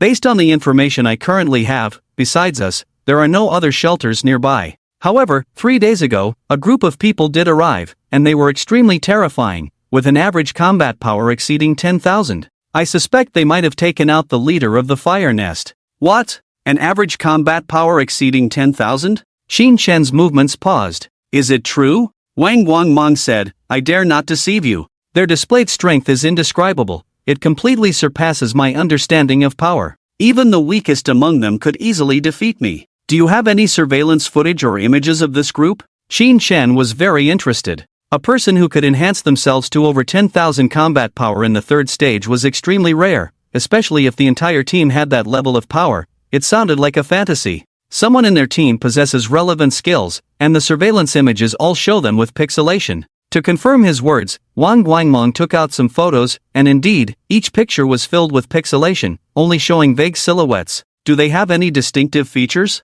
In terms of features, they are quite obvious. There's one called Hill, a giant standing 2 meters tall. Then there's Dingli, a young man wearing protective goggles, and a female mage named Zixuan, wielding a blue staff. Oh, and the leader of this team is a woman, not very tall, with her face covered by a veil. Wang Guangmong disclosed everything he knew. Did they mention where they planned to go next to you? Not really, but the woman mentioned something about Qinghai and Chongqing. She said that to survive longer in the apocalypse, one must seek opportunities in big cities where resources are abundant, and there are many monsters. With skills and luck, becoming a legend overnight is not impossible. Qinghai, Chongqing. Qin Shen nodded repeatedly. Having survived in the apocalypse for so long, how could he not know about these big cities? In his past life, there were even supreme experts who established large bases in these cities capable of accommodating tens of thousands of people. Gu Tiandi. This enemy who killed Feng Xiaoning and his nemesis in his past life was a subordinate of a leader of a large base with a capacity of tens of thousands of people.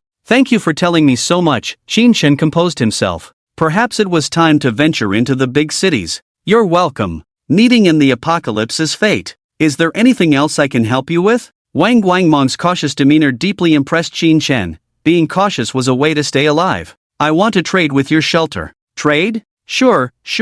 Wang Guangmong's eyes lit up at the mention of trading with Qin Shen. He then began to lament about how difficult it was for him and his people to survive in the shelter, listing at least a dozen consumables in just 2 minutes, with over 90% being summer items. Qin Shen couldn't help but laugh at the situation and promptly asked Wang Guangmong to make a list, handing him a prepared inventory. After Wang Guangmong reviewed it, he nodded, I'll get ready. What exchange rate should we use? Let's stick to the normal rate, 112. Qin Shen thought for a moment. These people had managed to survive until now. There was no need to exploit them excessively. Wang Guangmong naturally agreed and thanked him profusely. The subsequent trade went smoothly, and after the successful exchange, Qin Shen led his group back to the shelter. If what Wang Guangmong said is true, we need to steer clear of those people. Su Yun furrowed his brows. If the other side had only one or two with over 10,000 combat power, he might not worry, but if everyone in their team had that level of power, they were definitely not entities they could currently provoke. Qin Shen is indeed strong,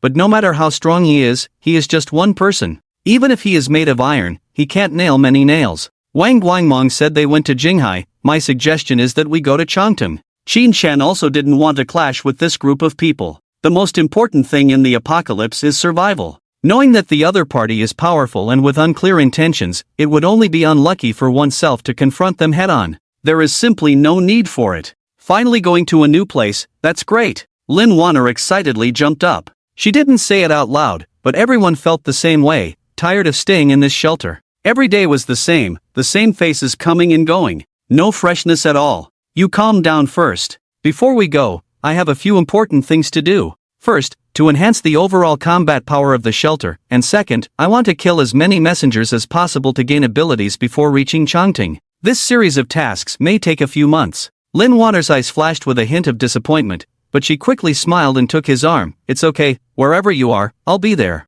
These few months don't matter, but do you know the whereabouts of the messengers now? Qin Shen glanced at the fat black cat sleeping in a terrible posture. Yes, the nearest messenger to me is 120 kilometers away, with unknown strength. 120 kilometers, that's really far. When do you plan to go? I'll prepare myself. Oldly rubbed his hands eagerly. Lifting the curse is my personal goal. I don't plan to bring too many people with me. Oldly, you better stay at the shelter. By then, Waner, Qinshui, and Sun Yan can come with me. Qin Shen stretched lazily. Alright, that's all for today. I've made the announcement. You can go do whatever you need to do. I've already put the cards in your storage boxes. Study them on your own. Sun Yan, come with me. After outlining the main goals, Qin Shen took Sun Yan to the outside of the safe house. Although the shelter appeared as a whole, it had very strict hierarchical divisions. The group of students who had betrayed Sun Yan could only stay at the outermost part of the shelter, ignored by everyone, receiving no kindness.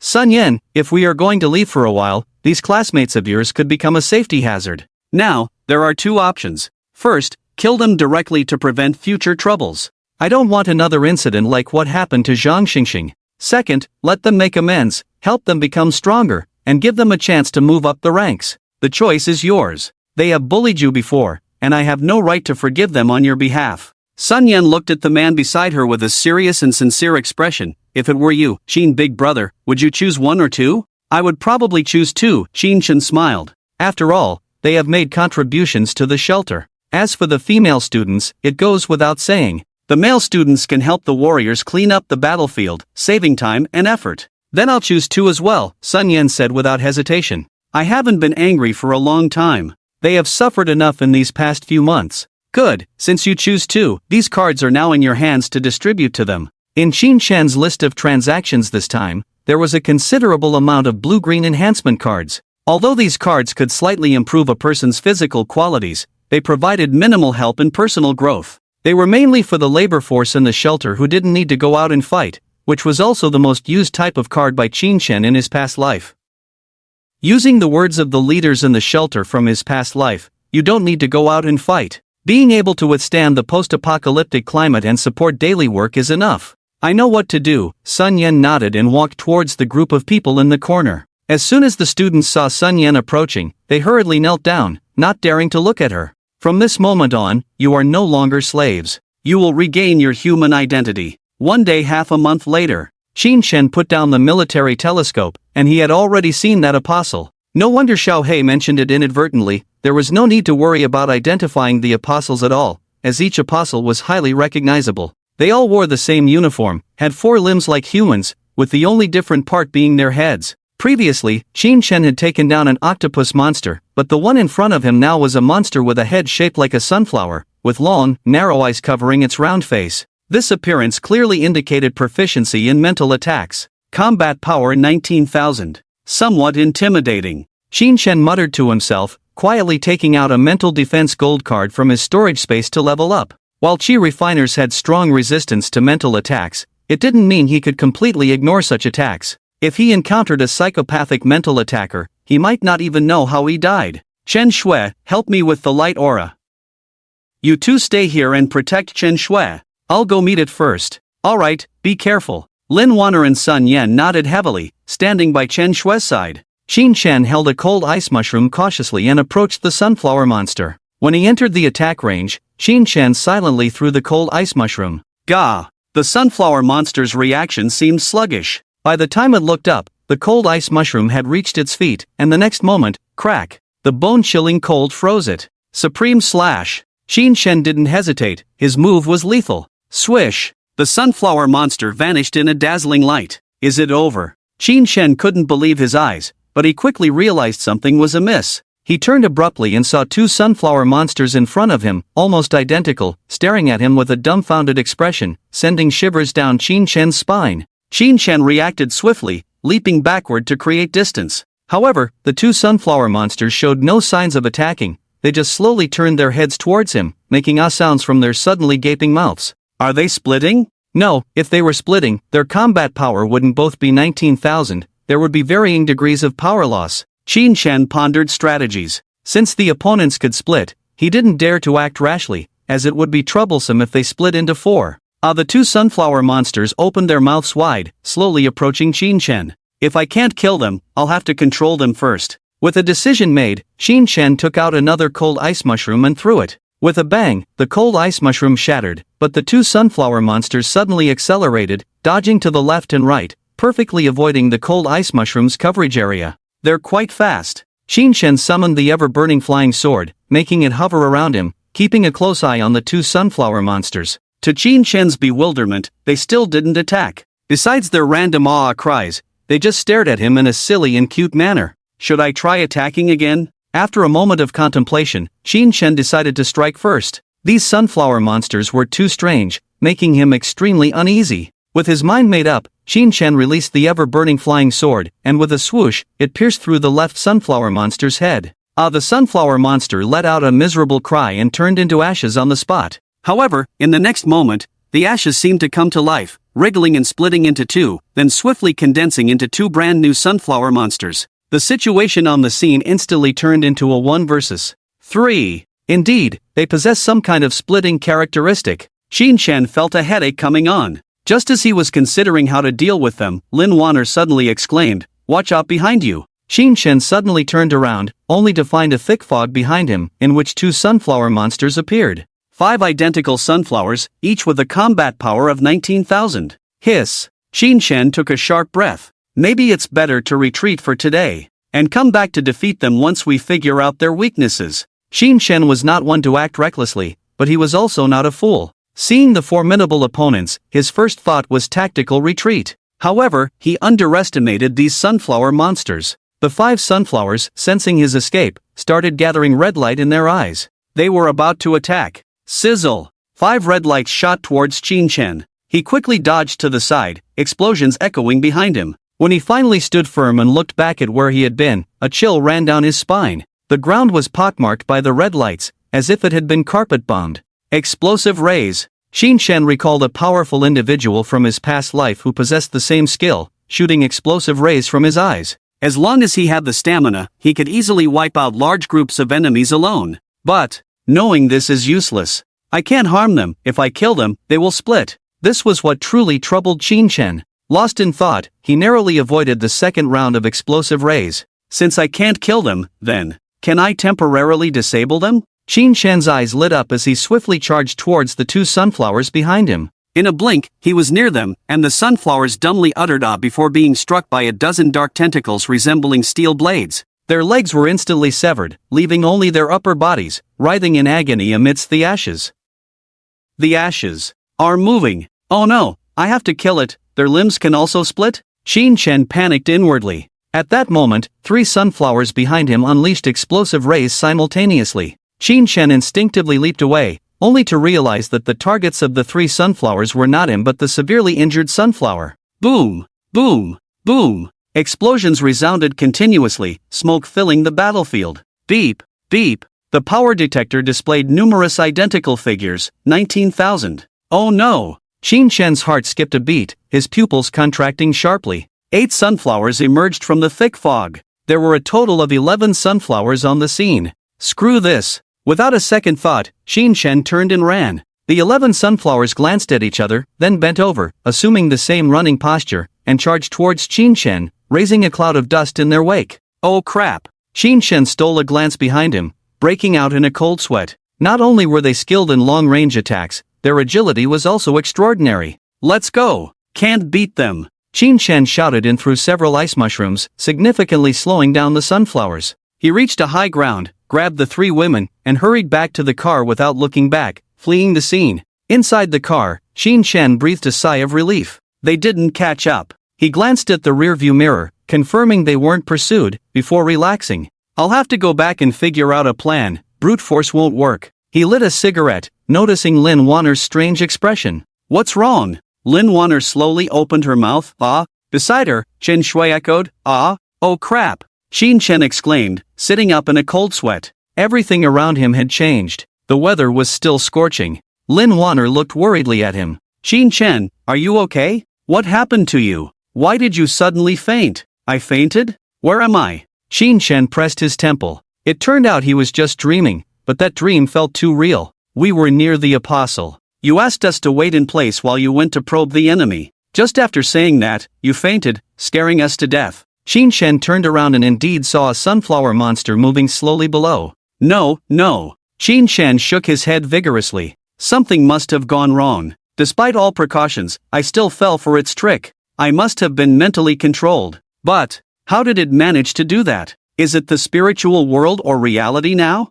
Right. Shin-chan suddenly remembered that he had a type of mushroom in his storage space called agonizing mushroom. After consuming it, one would experience intense pain, a remedy against mental attacks. Shin-chan took out the colorful agonizing mushrooms and took a fierce bite. The excruciating pain made even someone as strong-willed as Shin-chan scream uncontrollably. Simultaneously, all the surroundings began to distort and twist. In just a couple of seconds, Shin-chan's world completely changed. The sunflower army chasing him vanished, leaving no trace of battle on the ground. He faced only a sunflower monster, the two of them close at hand. The sunflower monster stared at him intently, its round head splitting into hundreds of mouths, emitting ah-ah sounds. Shin instantly realized that this was a mental attack triggered by sound. Go to hell! Shin roared in anger as his flying sword turned into a streak of light and fiercely struck the sunflower's head. In an instant, all sounds ceased. The sunflower looked at the human before it with a terrified gaze, green blood oozing from its wound.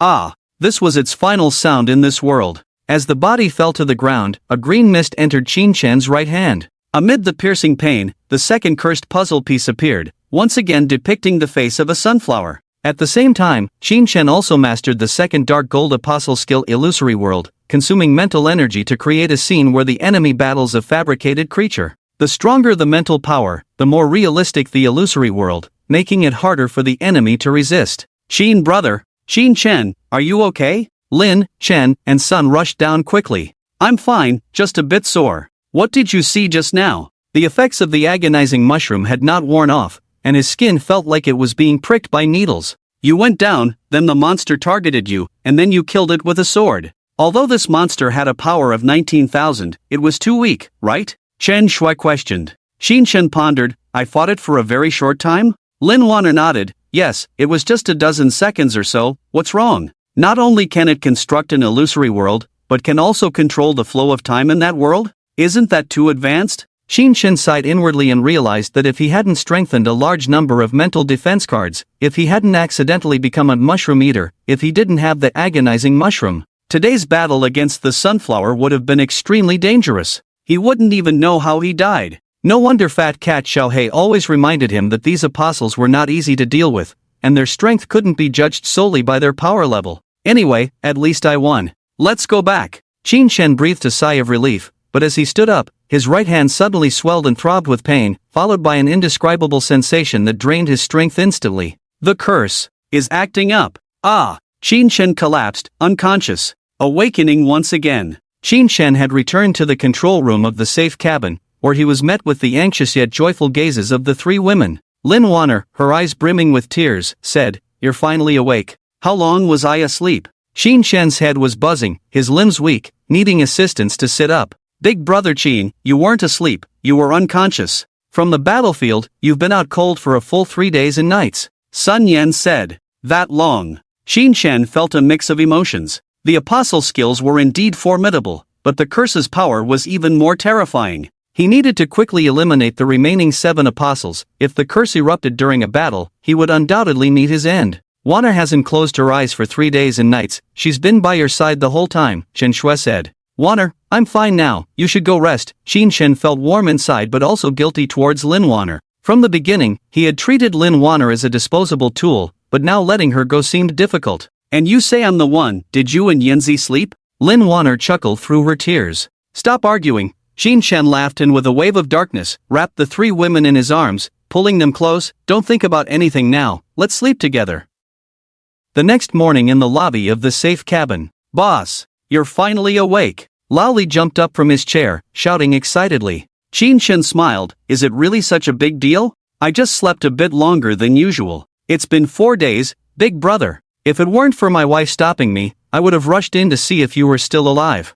I don't care, next time I'm going in with you no matter what. It's been too frustrating, Lao Li said. Boss is awake. Hearing the commotion outside, Suyun walked out with Ding Yuan, a smile on her face. I remember saying that boss would be fine. Shin nodded. By the way, did anything happen at the shelter while I was unconscious? Nothing much, just a rain of fire 2 days ago, followed by a few small waves of zombies nearby. They were already taken care of by Yen Bin and Zhu Chengkai. No one was injured, and no casualties, Lao Li replied. Good, Yen Bin and Zhu Chengkai should be given special training. Lin Mo, Wu Fei, and Wu Tian, these 3 have been with us since the beginning, enhanced their combat abilities. As for the brothers brought by Lao Su, their combat strength should be raised to around 3,000. I'll distribute the cards to you later. I'll thank boss on behalf of the brothers. Su Yun nodded heavily. At the shelter, everything was as Lao Li had said, the entire base had no damage. The only difference was that the shelter no longer had a 4th level, that area had been replaced with a swimming pool for cooling off, and the students had returned to the main group. Boss! Yen Bin and Zhu Chengkai quickly stood up and saluted. Yes, Lali told me about your deeds, this is your reward. Qin Shen was in a great mood and casually threw out 7 or 8 gold cards. Reward for merit, punishment for mistakes. Clear rewards and punishments ensure long-term stability. From now on, you can move freely, lead teams for hunting without reporting to anyone. Yen Bin saluted deeply. Thank you, boss. I'm in a good mood today. We conquered the second apostle, our hidden strength has increased significantly. Tonight, I'll treat everyone to an extra meal. Qin Shen was never stingy, especially in this third stage of the apocalypse. He had already accumulated enough resources and couldn't possibly spend them all. The next step was to continuously enhance the combat power through existing means. Long live boss, long live boss. At night, the shelter was filled with laughter and joy, devoid of any signs of the apocalypse, resembling a festive party. Danger often follows revelry. At this moment, no one noticed that more than a dozen shadows had infiltrated the outskirts of the shelter under the cover of the night, their steps silent, not even triggering the surveillance mushrooms. Boss, I've found a shelter with around 100 survivors, estimated average combat power of 2,000, maximum combat power of 5,000, awaiting headquarters instructions. The man in black pulled out a walkie-talkie and spoke. ZZ. Same as usual, eliminate them. ZZ. Understood. The men in black nodded to each other, drawing their weapons from their waists and leaping onto the stone wall of the shelter. Inside the shelter, students who had eaten and drunk their fill gathered together chatting. In this scorching post-apocalyptic world, chatting was one of the few pastimes they had. We went too far before. If I had another chance, I wouldn't have treated Yenzi like that. What's the point of saying this now? Yenzi already hates us to the core. If she really hated us that much, why would she restore our identities? I want to sincerely apologize to her. Yenzi is actually a good person, she has never done anything wrong to me. I was just jealous of her and followed along when Zhang Xingxing bullied her. If you want to apologize, I'll go with you later. We'll go too. Okay. The students whispered to each other, unaware that some shadows had appeared behind them. They seemed almost transparent, suddenly appearing in the air without warning. Puff, puff, puff. Amidst the glint of cold light, dozens of students were instantly throat-cut, without even a chance to scream, only able to stare into the distance with unwillingness as they felt their lives slipping away. Why? They had already survived for so long, why did they have to die? Plop! With just one glance, dozens of students were all throat-cut.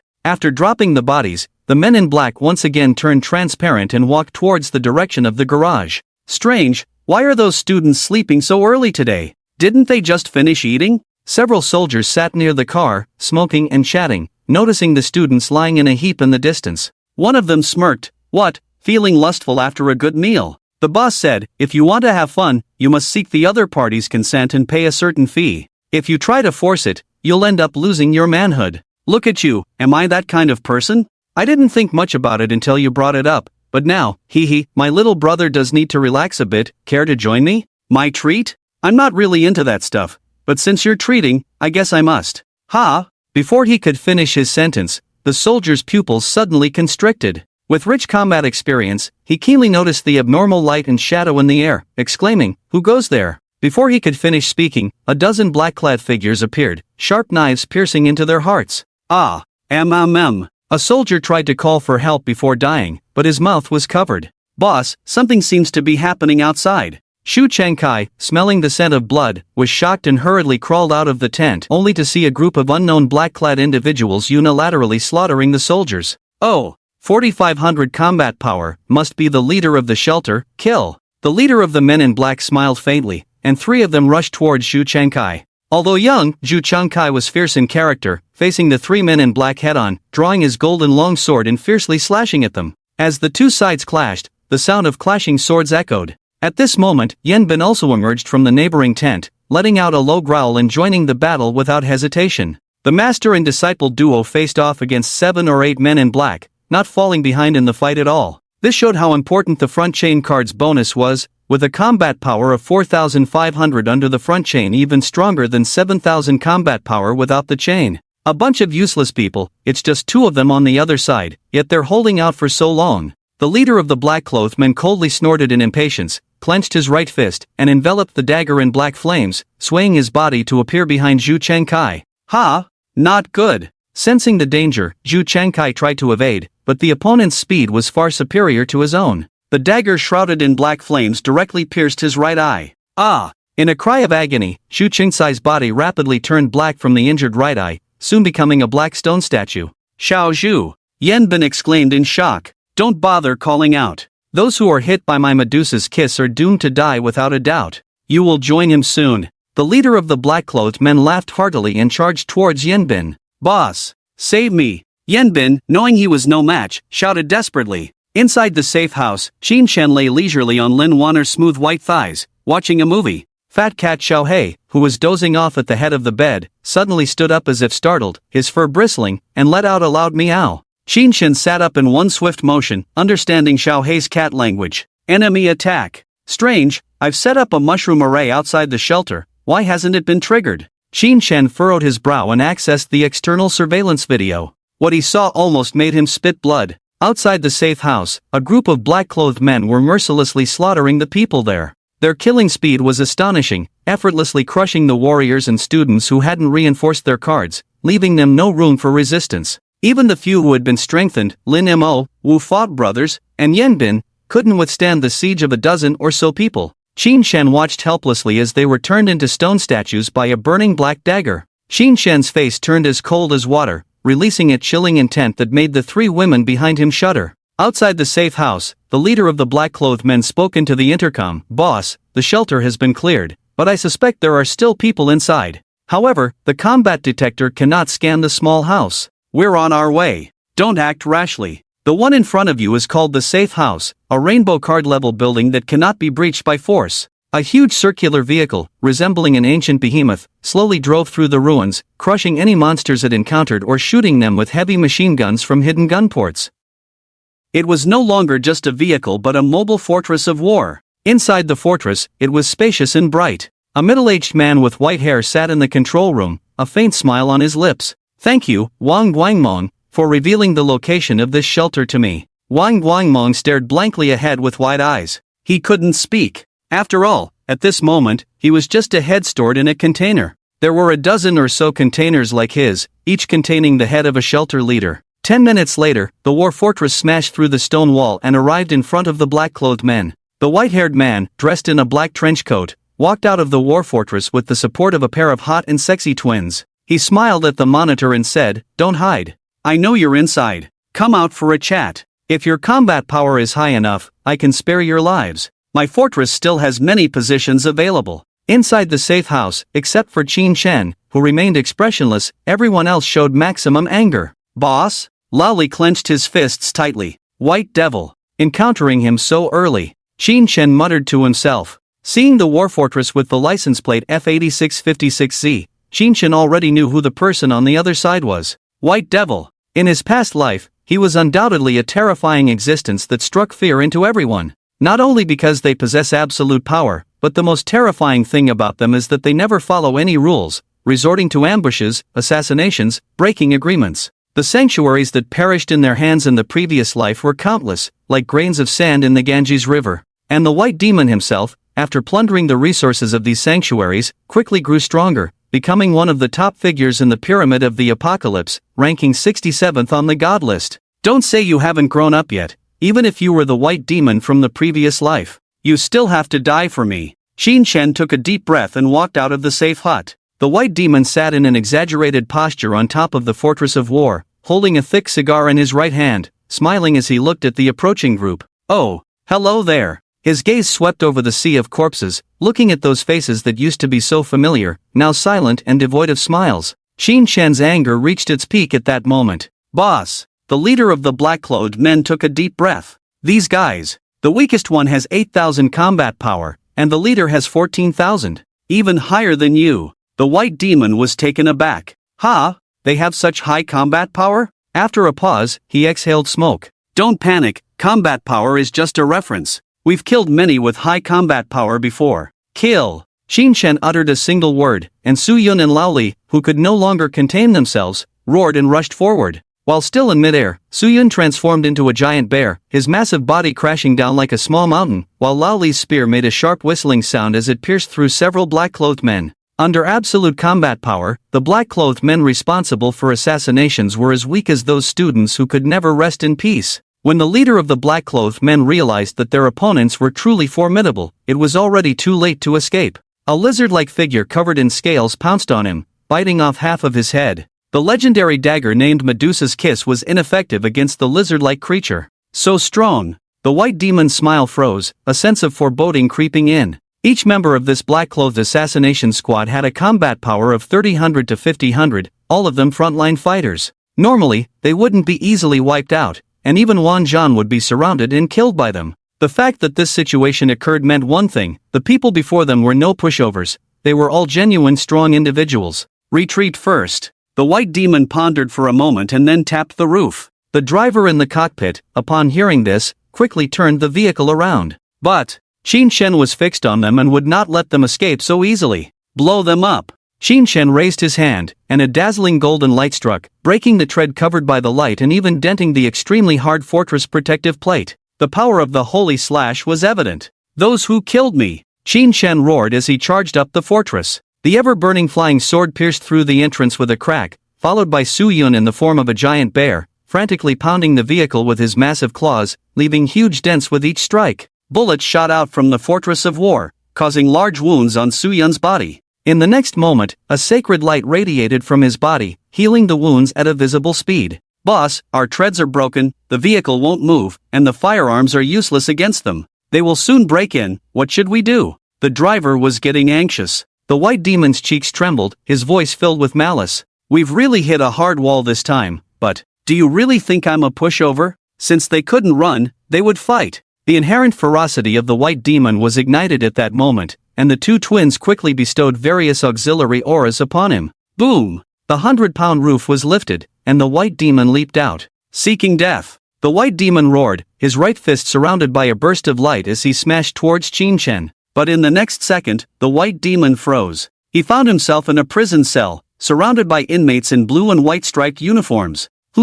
By EMO was a bit puzzled. The apocalypse had already come, he had escaped, and had a powerful team, so why was he suddenly back in prison? Could it be that everything that had happened before was just a fantasy? Get in, your bed is at the back. The guard pointed to the bed in the far corner. EMO looked down and realized he was holding a pile of daily toiletries, while the 7 or 8 inmates in the cell were staring at him strangely. EMO shook his head vigorously and silently went to the bed to put down the toiletries. Click! As the iron door closed, the inmates who had been standing straight a second ago immediately relaxed, smirked, and surrounded him. Heard you assaulted a little girl, huh? The man with a scar on his forehead smirked, and then threw her into a cesspool to drown? I didn't do it. EMO swallowed hard, genuinely afraid of this Scarface. Didn't? Damn it! Still playing tough at this point. Scarface went up and threw a dozen punches, leaving EMO's face covered in blood. Brothers, the boss said, when dealing with beasts, you have to use beastly methods.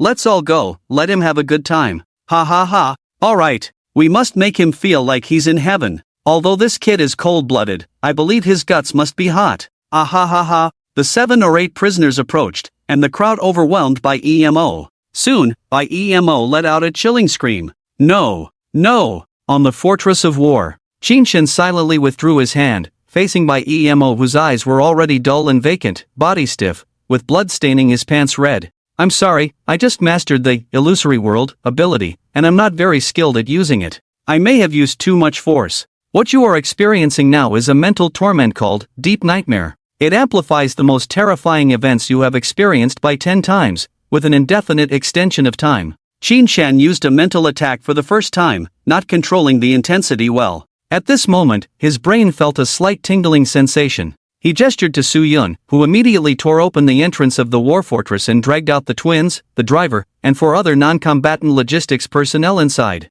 Please, don't kill us. We are willing to serve you. We are very skilled in martial arts. The twins trembled in fear, kneeling and begging for mercy, and, we all have aura skills, we can assist you. Assist your mother. All of you can die. Qin Shen cursed loudly, raising his sword and killing all 8 of them. In the safe house, backyard. This was the first time Qin Shen had brought people in. That's, I see, the core of the nest. Everyone stared blankly at the huge tree-like plant. Xiao Hei also hatched from this nest core. After a brief explanation, Qin Shen took out the bodies from the spatial ring and threw them to the nest core as nutrients. The spatial ring had now become Qin Shen's ring specifically for moving corpses. After a few minutes of mechanical handling, a large number of bodies piled up in the corner.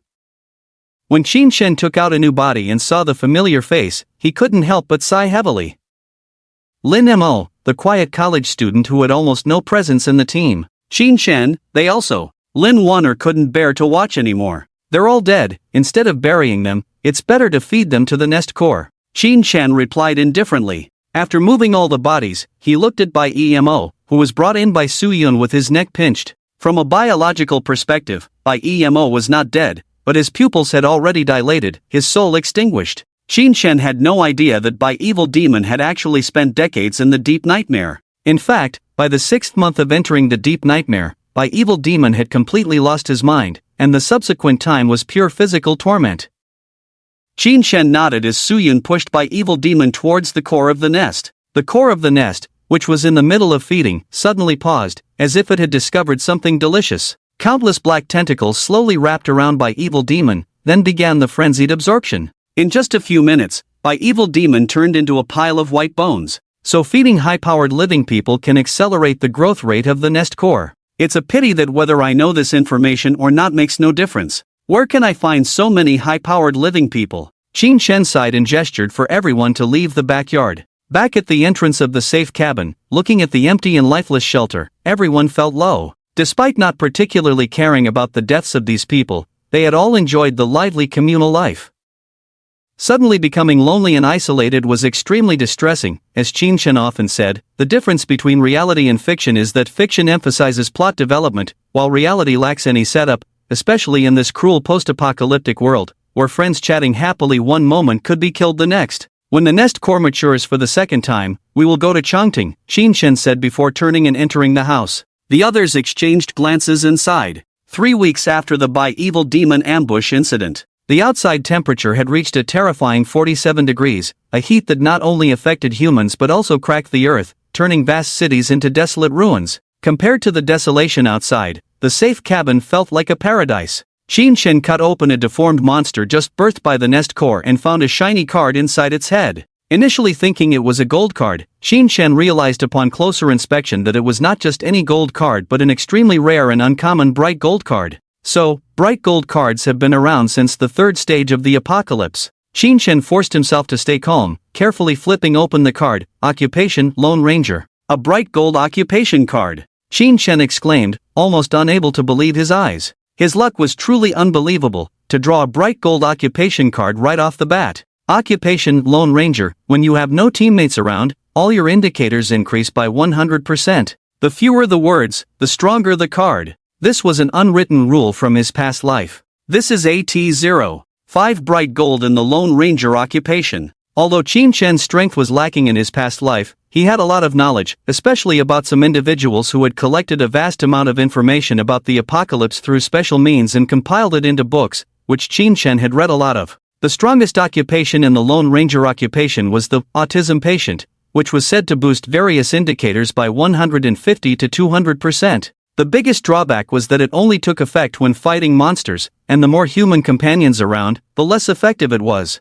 From this perspective, Qin Shen's Lone Ranger occupation was not bad, at least it could also be effective against enemies. Used to group combat, being a Lone Ranger might be a bit challenging, but who wouldn't like something that adds to the beauty, especially when it's a bright gold card? Qin Shen was in a good mood, tearing open the card directly and acquiring the Lone Ranger skill. Then he took out the ever-burning flying sword and removed the nest core. Since they were about to leave for Chongqing and were abandoning even the safe cabin, there was no need to keep the nest core. Inside the nest core, there was 1 dark gold card, 3 color cards, and the rest were gold cards. The dark gold card was a weapon, Longbow Dawn, which no one in the team currently needed, while the color cards were a vehicle and 2 food cards. As for the gold card, Qin Shen didn't even spare a glance at it now. What? Am I hearing this right? You want to go to the mushroom cave alone? Old Lee exclaimed in exaggeration. Lin Waner quickly intervened. How can this be? That monster has a combat power of 60,000. Aren't you just sending yourself to die? Qin Shen just smiled confidently. Where are your minds wandering off to? I'm living just fine. Why would I be sending myself to die? I just want to see, given my current situation, if I encounter a creature of this level, can I exchange a few moves with it? Don't worry, you all know how much I value my life. This time, I'll only bring Xiao Hei and Q. You wait for me in the cabin. I'll maintain contact with you through telepathy at all times. But, Sun Yen hesitated. Qin Shen raised his hand and patted her head. "Don't worry, I'll be back soon." Without waiting for further persuasion, he took a cat, hopped on a motorcycle with a mushroom, and headed towards the mushroom cave. Being 10 kilometers away from teammates already qualifies as a lone wolf, right? Qin Shen silently calculated the distance and nodded. At this moment, he could feel that every cell in his body was unusually active, brimming with inexhaustible strength from head to toe. This was precisely the main reason why he dared to challenge the 60,000 combat power creature in the mushroom cave. With the lone wolf's boost, his combat power reached 30,000, and he also had the Apostle's Curse not factored into the calculation. Based on this estimation, after activating the lone wolf profession, his actual combat power should be between 40,000 to 50,000. After speeding for a few hours, Qin Shen slid back into the mushroom cave along the original path. Meow! Q returned to its old home, eyes brimming with tears of excitement, bouncing around. "Be careful, my goal today is to arm wrestle that terrifying creature. If a fight breaks out, I might not be able to look after you too," Qin Shen reminded them. Xiao Hei licked its paw, meowed in acknowledgement, and Q nodded along. With a cat and a little mushroom person, Qin Shen walked deeper into the cave. Returning to the mushroom cave, he felt a sense of being in a different world. The last time he was here, it was freezing cold, which was months ago. The scenery inside the cave hadn't changed much, except that the mushrooms around had grown visibly larger. As he ventured deeper, he encountered many bee crocs feasting on mushrooms. Perhaps sensing Qin Shen's overwhelming strength, the bee crocs didn't dare to engage with him, either hiding in the shadows or fleeing. Qin Shen had no intention of killing these creatures devoid of fighting spirit. Continuing forward, Qin Shen soon reached the deepest part, facing the honeycomb-like wall with the terrifying creature's tears still visible, emitting an unusually dreadful aura. Qin Shen equipped himself with a combat power detector and consumed various mushrooms. Since he was going to arm wrestle the terrifying creature, he couldn't skimp on these auxiliary foods. Hardening mushrooms, powerful mushrooms, greatsword mushrooms, speed mushrooms. One after another, he stuffed them into his mouth. After consuming these mushrooms that provided significant enhancements, Qin Shen set up several mushroom formations nearby, mostly consisting of smoke mushroom formations and ice mushroom formations. In case of any special circumstances, they could delay the enemy during a retreat. All preparations were complete. Qin Shen drew out the eternal flame flying sword, took a deep breath, and exclaimed, "Here I go. Supreme Holy Slash." Meow! A vast beam of light surged towards the honeycomb wall. The next moment, a thunderous roar echoed as most of the honeycomb wall was engulfed in light. A roar as if from the depths of the earth resounded, and the familiar creature's claw reached out from the gap, fiercely clawing at Qin Shen. "Take my Supreme Holy Slash." Qin Shen raised his hand for another strike. Puff! A large chunk of flesh on the claw was destroyed by the light, blood flowing profusely. However, such attacks were clearly not enough to completely destroy the monster's onslaught. Instead, they made it even more ferocious, accompanied by deafening roars as its claws reached Qin Shen. Dark touch. Qin Shen raised his right arm, dozens of dark tentacles merging into a giant hand that interlocked with the claw, struggling against each other. Rustle! Rustle! The power of the terrifying creature was immense. Even with the support of the Lone Ranger and various mushrooms, the giant hand formed by the dark touch could not match it. Qin Shen's body was continuously pushed back. Slash! Qin Shen freed his left hand, controlling the ever-burning sword to attack the center of the claw. With each slash, blood gushed out, and after a dozen strikes, flesh and blood flew. The terrifying creature howled in pain, suddenly gaining strength. Qin Shen realized it was not good. The next moment, the dark tentacles were shattered, and the unobstructed claw lunged forward, attempting to grab and crush Qin Shen's body. Fortunately, Qin Shen ran fast enough to prevent it from succeeding. However, he still ended up with a deep wound visible to the bone on his chest, blood spurting out. Ouch! That hurts! Qin Shen's forehead was covered in cold sweat as he continued to defend against the claw's attacks while launching his own. Drip! Drip! Suddenly, a new value appeared on the battle power detector, leaving Qin Shen stunned. At the end of the arm extending into the depths of darkness there was a being with a battle power of up to 80,000. Has the second terrifying creature been attracted, or is this just one creature with its battle power calculated separately? Qin Shen decided not to dwell on things he couldn't understand.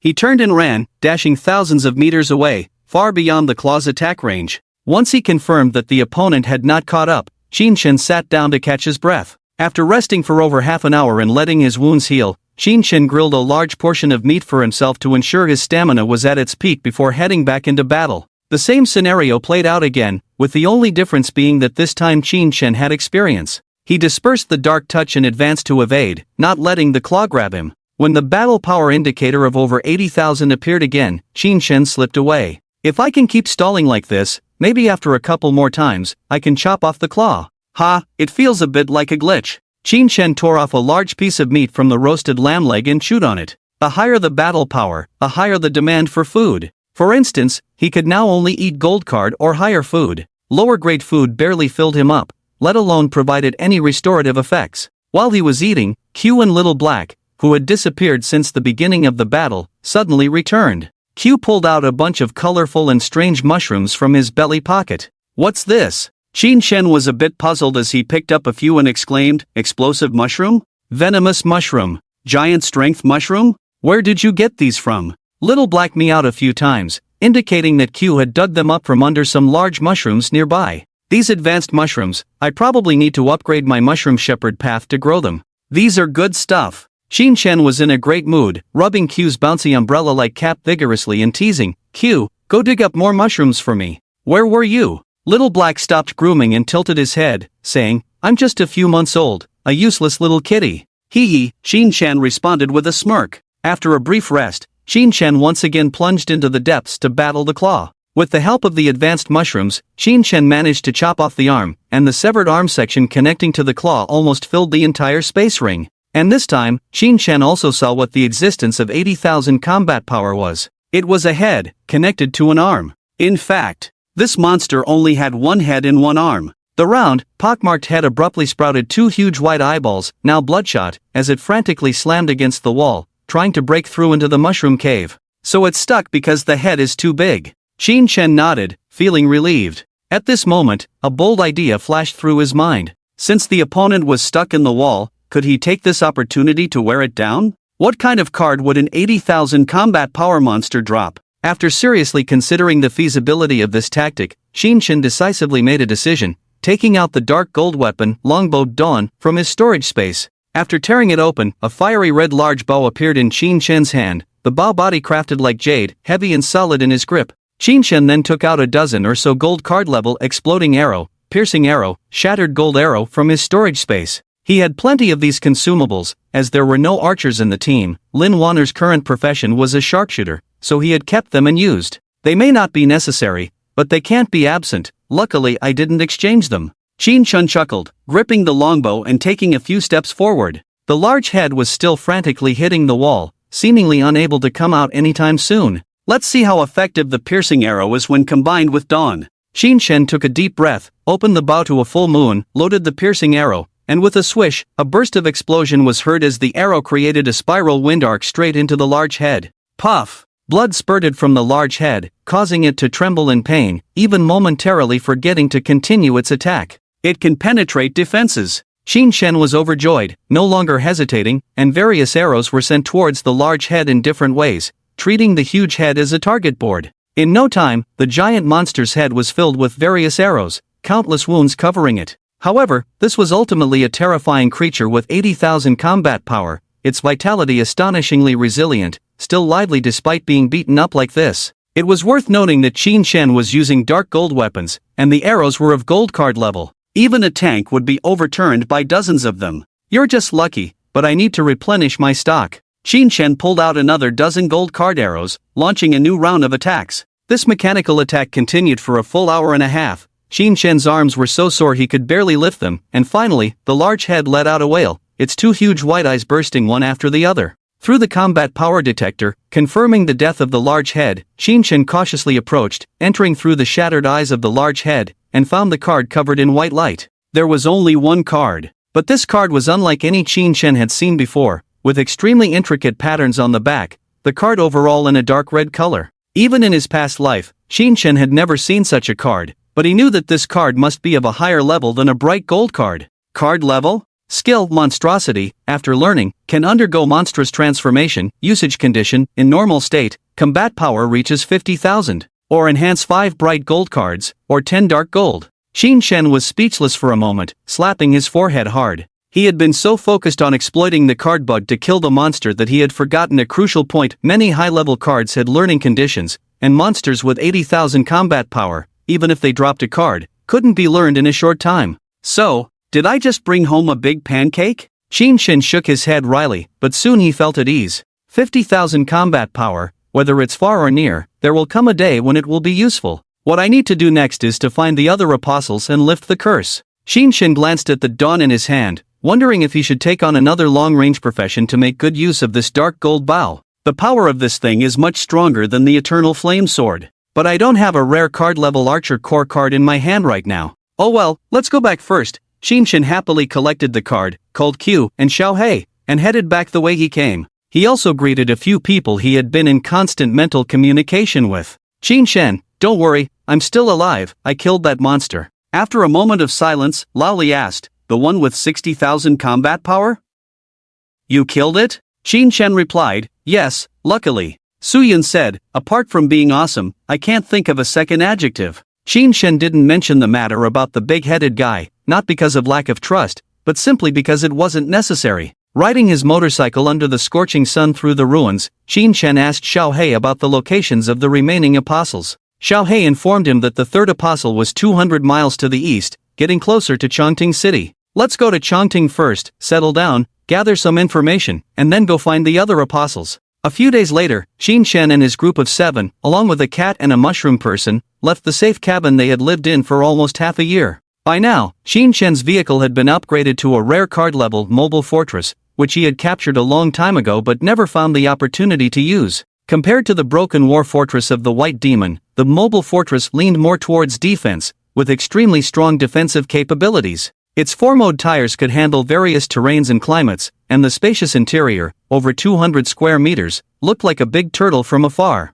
Boss, how many good things have you been hiding? You should have taken this out earlier, Lao Li exclaimed. Why should I take it out early? You think this is a weapon? If not needed, I can store it in space. Once it's out, it can't be put back. You don't mind its size, but I do, Qin Shen replied while setting up the panel mirror and trading terminal in the main control bedroom. Lao Su, how about being the driver? Qin Shen placed the rare card Master of Mechanical Control on the table. Su Yun was surprised. Why? Are you giving out rare cards now? Have we become so wealthy? Rare cards are nothing, sooner or later, I'll enhance all of you with dark gold. Qin Shen hugged Lin Waner with one hand and Chen Shui with the other. Either of you, or Ding Yuan, can learn. I'll go inside first. Su Yun glanced at Ding Yuan. Do you want to learn? But driving is very tiring. Ding Yuan took the rare card. I'll learn no matter how tiring it is. In the main control bedroom, Lin Waner asked, what are you looking for? As she watched Qin Shen fiddle with the trading terminal.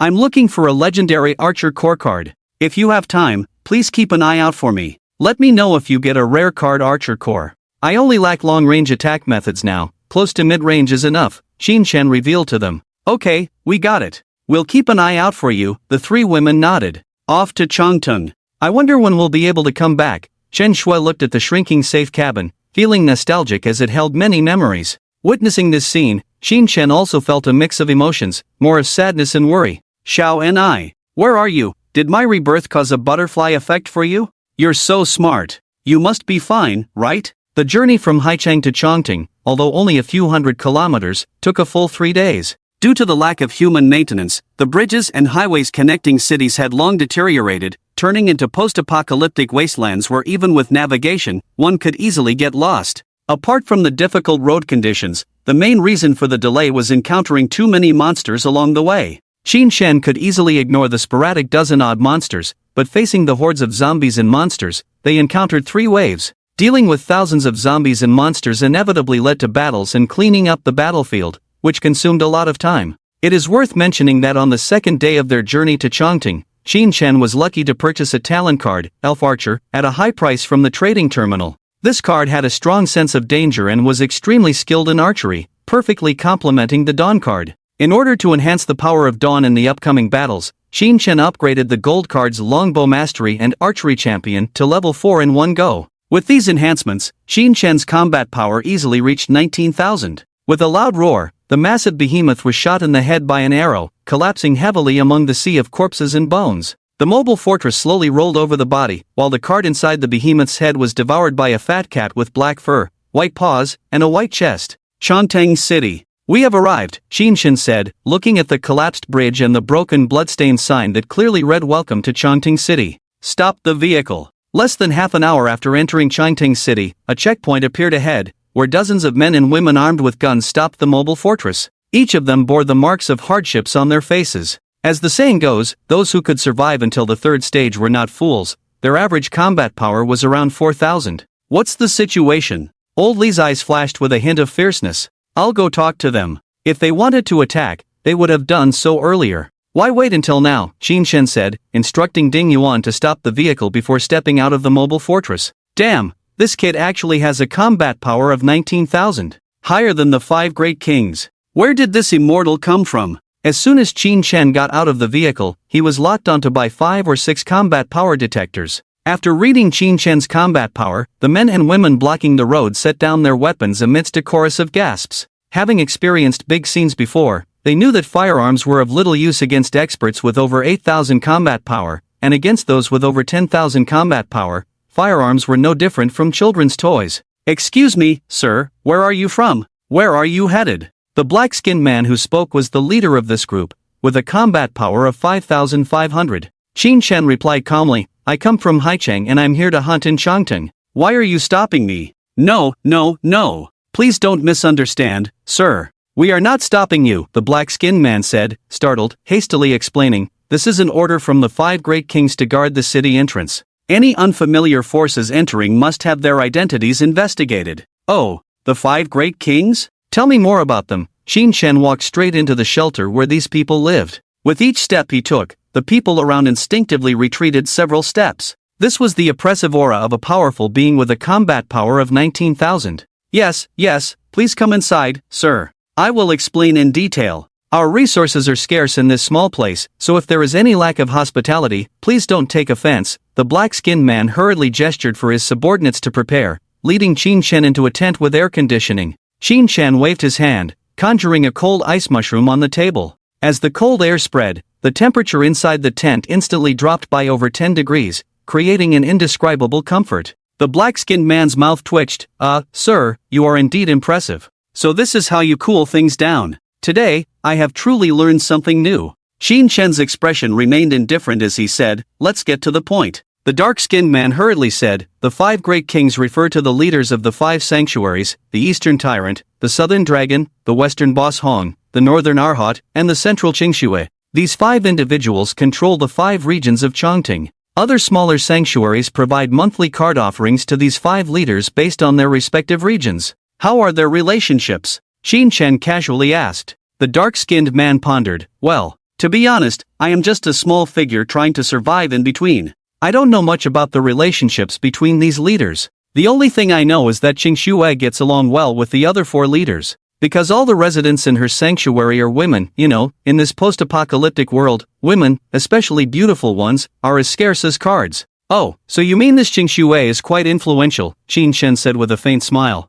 The dark-skinned man was taken aback and quickly waved his hands. I dare not say that. If she finds out, my life will be in danger. Is there anything else I should know? The dark-skinned man nodded. Oh. At the end of each month, they gather at the central sanctuary for card trading and hold a meeting of the 5 kings. All the leaders of the smaller sanctuaries are required to attend. In short, Changting is governed by the 5 great kings, and any sanctuary that dares to defy them or act against the rules will face joint sanctions.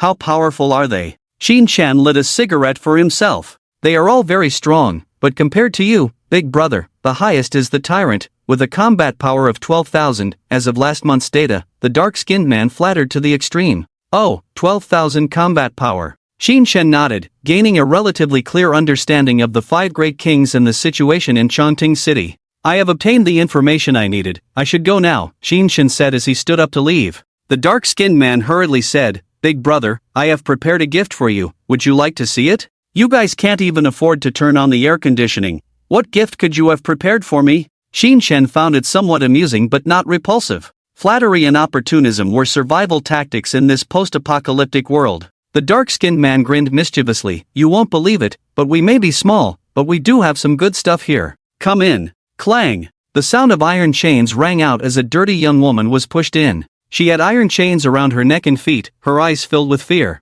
Qin Shen raised an eyebrow. The dark-skinned man smiled obsequiously. Big brother, this woman was caught a few days ago. She's a wanderer, very fast on her feet. I lost many brothers trying to catch her. By the way, she's a virgin. Wanderer is not a profession but a general term for a certain group. These individuals often do not have a fixed sanctuary and rely on their own strength to navigate the city ruins. Qin Shen had been a wanderer himself after losing the protection of a sanctuary several times, so he was quite familiar with these people. Big brother, what do you think? Do you like her? The dark-skinned man nervously rubbed his hands.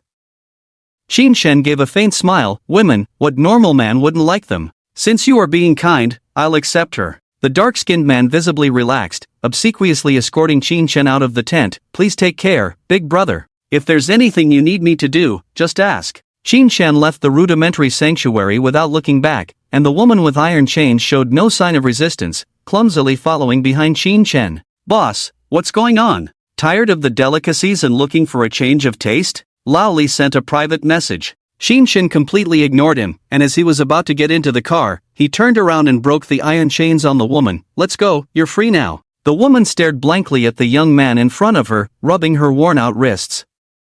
Suddenly, she spoke. You must be quite something for Chen Jie to treat you so nicely. Chen Jie? Qin Shen murmured. You mean that black-skinned guy? How does my strength concern you? The woman's dirty face showed no expression as she softly said, It doesn't really concern me. Can you give me some water to drink? I haven't had any for 2 days. Qin Shen remained silent and tossed a few water cards to the woman. She tore one open and immediately started gulping down the water, finishing 5 or 6 bottles before finally catching her breath. Thank you. My name is Zhou Sueki. Zhou Qingxue is my sister. If you're willing to take me to her shelter, she will surely repay you. Qin Shen smiled at her words. If you really are Zhou Qingxue's sister, how did you end up in Chen Jie's hands? Lies should at least make sense.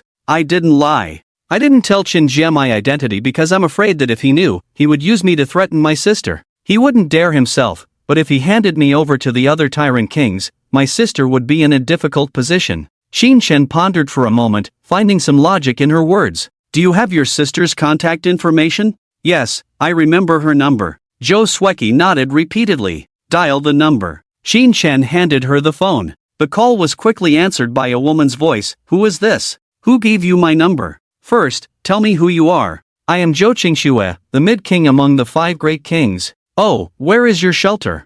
I'll send your sister Zhou Sueki to you. Sueki is with you? Good, at the Long Vine Center, come over. Qin Shen gestured for Zhou Sueki to get in the car. Inside the car, as soon as Zhou Sueki got in, her big eyes curiously scanned the environment. Who is she? Lin Waner was also curious. Qin Shen briefly explained her identity. If what she says is true, there's no harm in taking her back to the shelter. Is there food? Get her some. Yanzi, take her to shower first, she smells. Zhou Sueki lifted her arm to sniff and nearly overwhelmed herself. After a while, Zhou Sueki, who had finished washing up, came out of the shower wearing a cool outfit. By then, fried rice and several side dishes were already on the table. Is this for me? Zhou Sueki swallowed nervously. Go ahead. Qin Shen glanced at Zhou Sueki and had to admit that her appearance was much more attractive than he had imagined. If not for her malnutrition-induced frailty, she could easily compete with Chen Shui and Sun Yan. Zhou Sueki eagerly devoured the food on the table, leaving nothing behind, even licking the plates clean.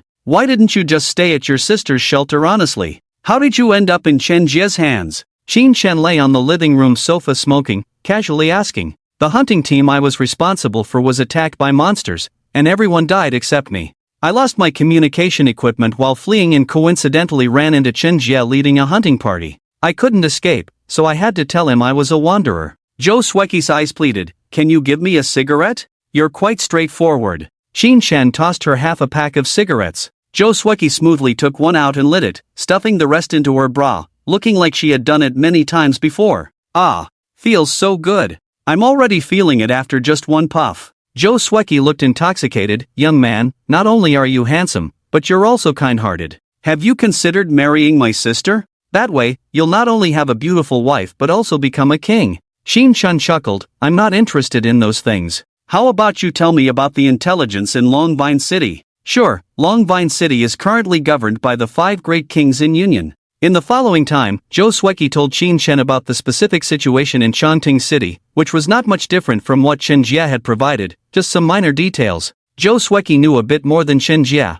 which, to some extent, increased the authenticity of her identity. Boss, someone is blocking the road ahead. Ding Yuan initiated telepathic communication. Xin Shen went to the driver's seat and indeed saw a defensive fortification built artificially 100 meters ahead, with many men and women behind it glaring fiercely. In terms of equipment and morale, they were obviously much stronger than Chen Jie's team. "Is this your sister's sanctuary?" Xin Shan asked Zhou Sueki. "No, my sister's sanctuary only accepts females. This is the territory of the Southern King Dinosaur." Zhou Sueki shook her head. "Laoli, go ask them what they want," Xin Shen, feeling lazy, instructed. Laoli popped out of the mobile fortress and shouted, "Damn, do they want to die, daring to block my car?" Xin Chen. Zhou Sueki. Soon, a man who looked like a leader emerged from behind the defensive fortification, with a smile on his face. "Hey, big brother, it's a misunderstanding, all just a misunderstanding.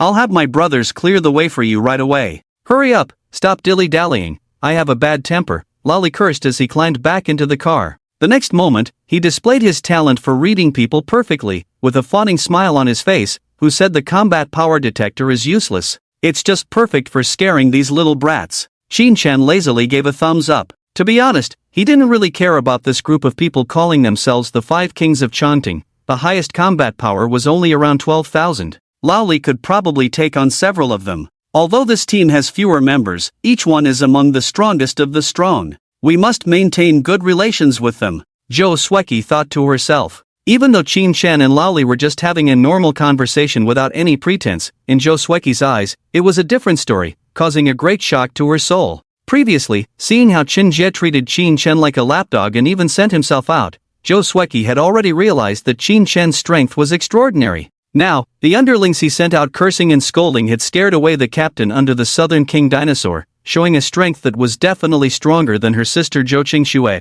Unfortunately, she didn't have a combat power detector, otherwise, she really wanted to see how astonishing the combat power of these people had reached. Is it 10,000 per person? That would be terrifying. With such a man by her side, who would dare to plunder our resources? However, while Zhou Sueki was lost in her thoughts, she glanced at the position of Lin Waner and her two sisters, coincidentally catching their eyes on her. She quickly looked away, cautiously sipping her fruit tea. "The two sisters, she has designs on our men," Lin Waner whispered in a low voice, audible only to her two companions, her sensitivity as a woman making her particularly alert to such matters.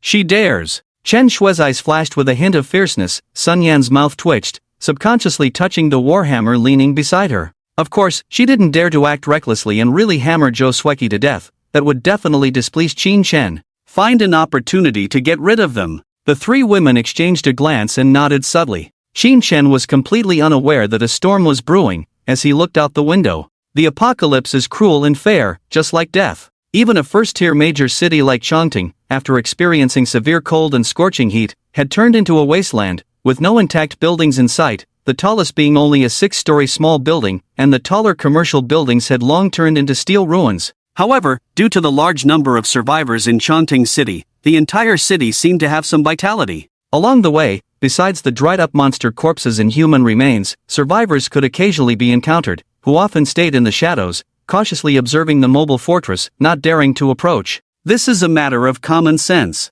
To boldly drive a colorful card vehicle through Chongqing City, one must either be under the command of the five great kings or have absolute self-confidence. Either way, they are not entities to be trifled with. Big sister. Several hours later, in the evening, the mobile fortress finally arrived at its destination. Zhou Sueki excitedly waved to the group of women armed with real guns and bullets ahead. The woman in the middle was dressed in a white tight-fitting suit, wearing a bamboo hat, and carrying golden firearms at her waist, giving off a rather competent and fierce vibe. "Sueki!" Zhou Qingxue's eyes were filled with excitement. "I thought you were all ready." "Sister!" Zhou Sueki jumped off the mobile fortress, quickly went to Zhou Qingxue's side, and vented all the grievances she had suffered during this time, hugging Zhou Qingxue and bursting into tears. "It's okay, you're safe now that you're home." Zhou Qingxue comforted her sister while looking at the man on the mobile fortress. The deputy beside her lowered his voice and said, "Big sister, this person has a combat power of 19,000. What? Are you sure you're not mistaken?"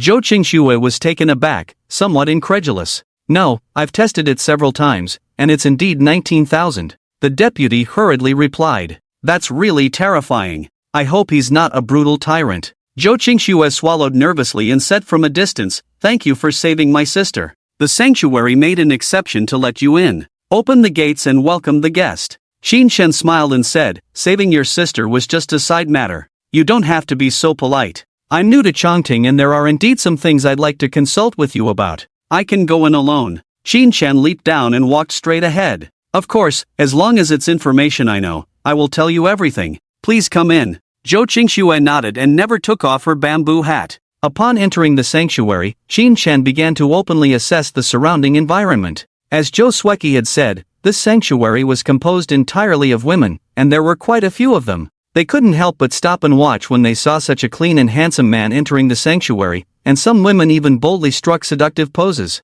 Or rather, very provocative ones. Fox, tone it down a bit. Zhou Qingxue reminded the young woman striking a pose, and she chuckled, Big sister, it's been so long since I've seen a man. I want to tone it down, but I can't help it. Hold a banana to your head then. Zhou Qingxue threw a banana at her, and the young woman blushed and pouted, humph. Qin Shen laughed heartily, the atmosphere in your sanctuary is really nice. Zhou Qingxue said calmly, it's fine. We're all sisters here, and there aren't too many messy things going on. We're here, please come this way. Zhou Qingxue led Qin Shen into a safe small room. Yes, where Zhou Qingxue lived was a colorful safe hut, the only difference being the internal layout. Her place was noticeably larger than the one Qin Shen had, with over 20 rooms, but without a yard or too many entertainment facilities, somewhat resembling a barracks. The air conditioning inside the barracks was quite sufficient, and some women were resting on cool mats, all sitting up when they heard movement. Their gazes turned strange upon seeing Qin Shen. One dark-skinned woman even drew a long knife and lunged at Qin Shen. Heimei, stop! Zhou Qingxue shouted repeatedly, but the woman didn't listen. Just as the knife was about to cut the man in half, dozens of black tentacles suddenly appeared from his right hand, instantly binding Heimei's body. Qin Shen smiled and asked, do you want to die? No! Mr. Qin, please, for my sake, don't lower yourself to her level. She's mentally unstable. This is the only time. If there's a next time, even if the Heavenly King himself comes, I will kill her. Qin Shen snorted coldly, flicked his tentacles, and slammed Heimei against the wall. The others quickly took her away for treatment. A Heimei with a combat power of 4,800 is not even worth mentioning in front of a 19,000 combat power. Zhou Qingxue took a deep breath, her eyes full of awe as she looked at Qin Shen. Please, have a seat. After everyone sat down, Zhou Qingxue took off her hat, revealing a face that might not be described as stunning, but was definitely one in a million. What attracted men the most was how she perfectly blended femininity with strength. It made sense though, surviving in this post-apocalyptic world and becoming one of the 5 great warlords, how could she be a fragile damsel in distress? Black sister used to be a slave in a shelter. She was abused by those men for so long that she went insane, losing her ability to speak and reproduce. Zhou Qingxue felt it necessary to explain to Qin Shen. Qin Shen waved it off, it's alright, that's in the past. Let's focus on the matter at hand. Brother Qin Shen, you're amazing. Black sister is super strong, but you easily defeated her. Zhou Sueki sat next to Qin Shen, casually linking her arm with his, smiling sweetly.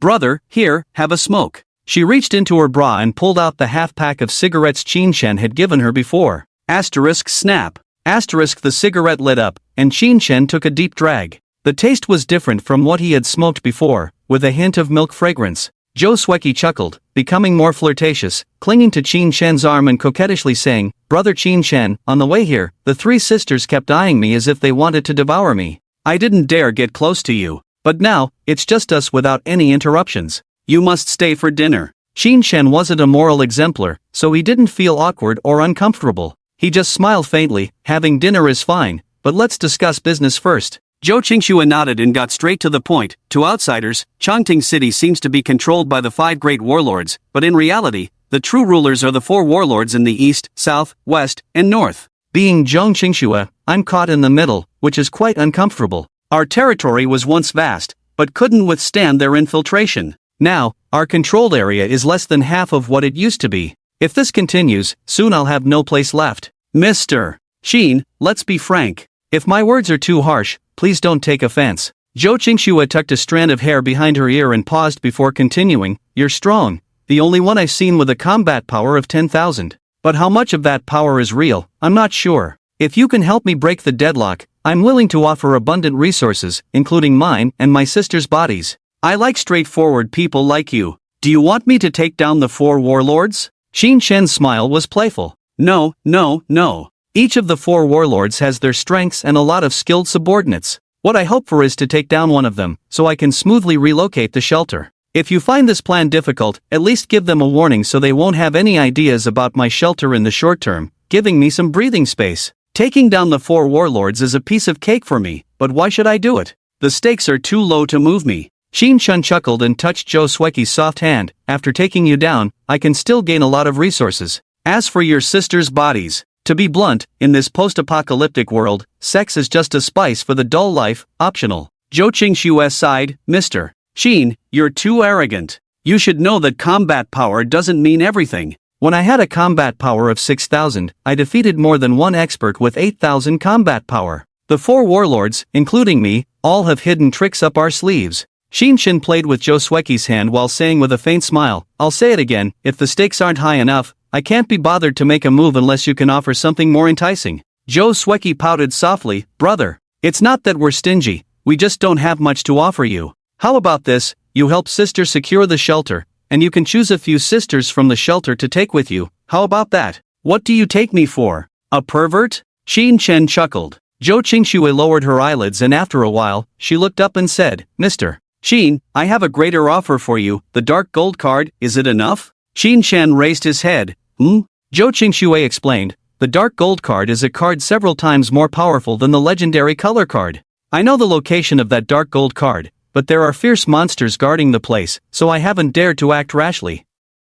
As long as you help me, I will tell you the location of the card and assist you in retrieving it. If the information is false, do you know what price you will have to pay? Shin Chen's smile faded. Zhou Qingxue nodded seriously, I don't joke about risking my life. I've worked hard to survive until now, I cherish my life more than anyone else. Deal, Shin Chen concluded, in addition to the location of the dark gold card, I want all the previous benefits, not one less. Okay, a hint of disgust flashed in Zhou Qingxue's eyes, while Joe Sweki chuckled and leaned into Shin Chen's arms. Brother, you're so naughty. Tomorrow afternoon is the perfect time for the 5-party talks and trade day. I'm already looking forward to Mr. Shin's performance at the meeting. Zhou Qingxue stood up. I'll go prepare dinner, Mr. Shin. Are you planning to stay here today? I'll find a few sisters to accompany you. I won't stay, I'm particular about my bed. Changing places suddenly can lead to insomnia. I'll come over tomorrow at noon. Shin Chen walked straight out, and as he passed by Zhou Qingxue, he reached out and firmly pinched her firm buttocks, feeling extremely good.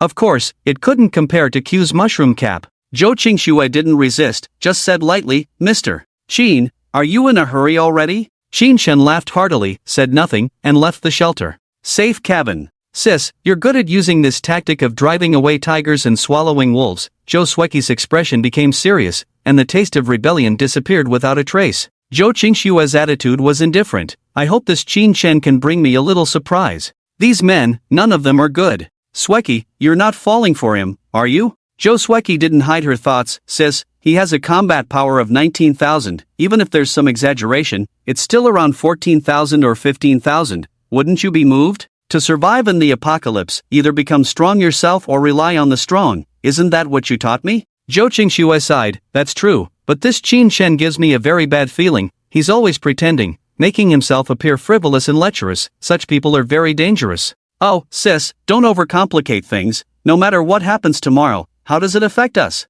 If Shin Chen wins, our shelter gains another backer. We can rely on him and wait for changes. If Shin Chen loses, the 5 great kings will divide and conquer, and will profit either way. Mobile fortress. Their calculations are so obvious that I can hear them in the northeast. If you win at tomorrow's 5-party talks, they'll have a big tree to rely on, but if you lose, they'll likely join forces with the other 4 great kings to wipe us out and profit from it. Suyun's analysis was spot on. Shin Chen laughed heartily. Old Su, you've overlooked the most crucial point. How could I possibly lose? Tomorrow, I'll take Xiao Hei and Q to attend the 5-party talks. You guys handle this matter. The few people listened to the plan and their eyes became excited. Boss, do you need to play so thrillingly? Mr. Li was eager. Shin Chen chuckled. I'm not here for sightseeing, I'm here to rule them. A night passed in silence, and the next day at noon, Shin Chen, still alone, arrived at the Daughter's Country, a name he personally gave to this sanctuary. Joe Sweki was already waiting at the door, and seeing Shin Chen alone, she affectionately linked her arm with his, saying sweetly,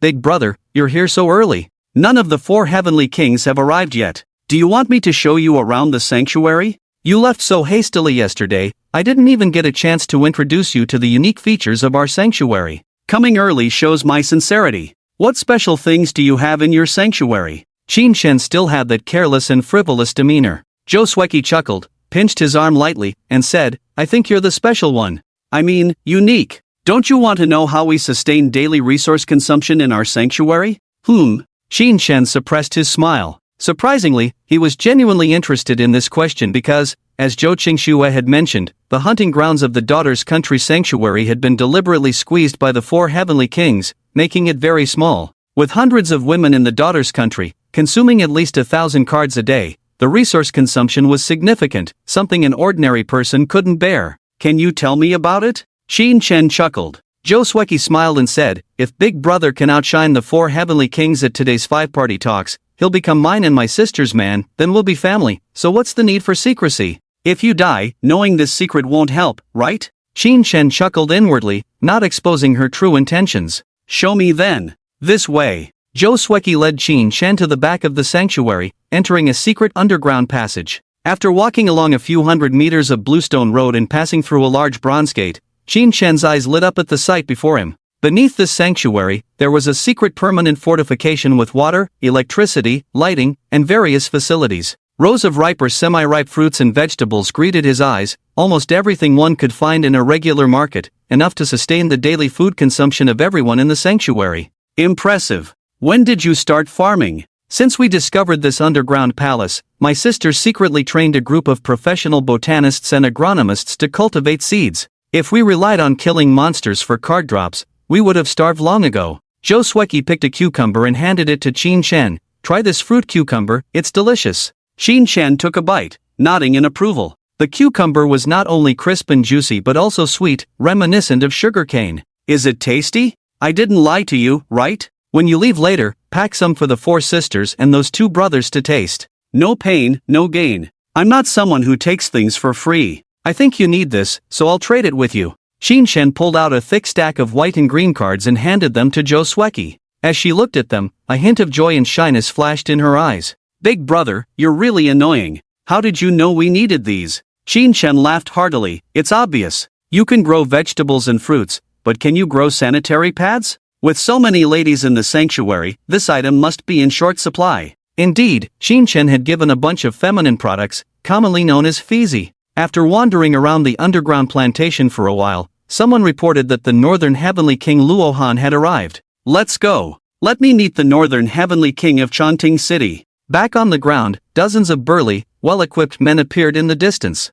The leader was a bald man with a muscular, scar-ridden upper body, wearing only a pair of apricot-colored sports pants. Clearly a skilled close combatant, his combat power reached 9,500. Zhou Qingxue was talking to him when Qin Shen and his sister came out, and he smiled, beckoning them over. Luohan, time is short. I didn't have a chance to introduce you properly. This is the special friend I mentioned, Qin Shen. Luohan squinted at Qin Shen. Kid, no matter who you are, when you come to Chongqing, if you're a dragon, you must coil, if you're a tiger, you must crouch. Don't think you can avoid paying your respects just because Zhou Qingxue is backing you up. Speak up, how many people did you bring to Chongqing this time? Qin Shen chuckled. Baldy, I'm not the kind of person who enjoys fighting. I'll give you a chance to rephrase your words, speak nicely to me, or if there's a sentence I don't like, I'll just kill you. The scene fell into a deathly silence as Qin Shen's words hung in the air. Even Zhou Qingxue and Joe Sweki were stunned. This was too fierce, a direct declaration of war? Luohan furrowed his brow, then rubbed his ear forcefully. Huh?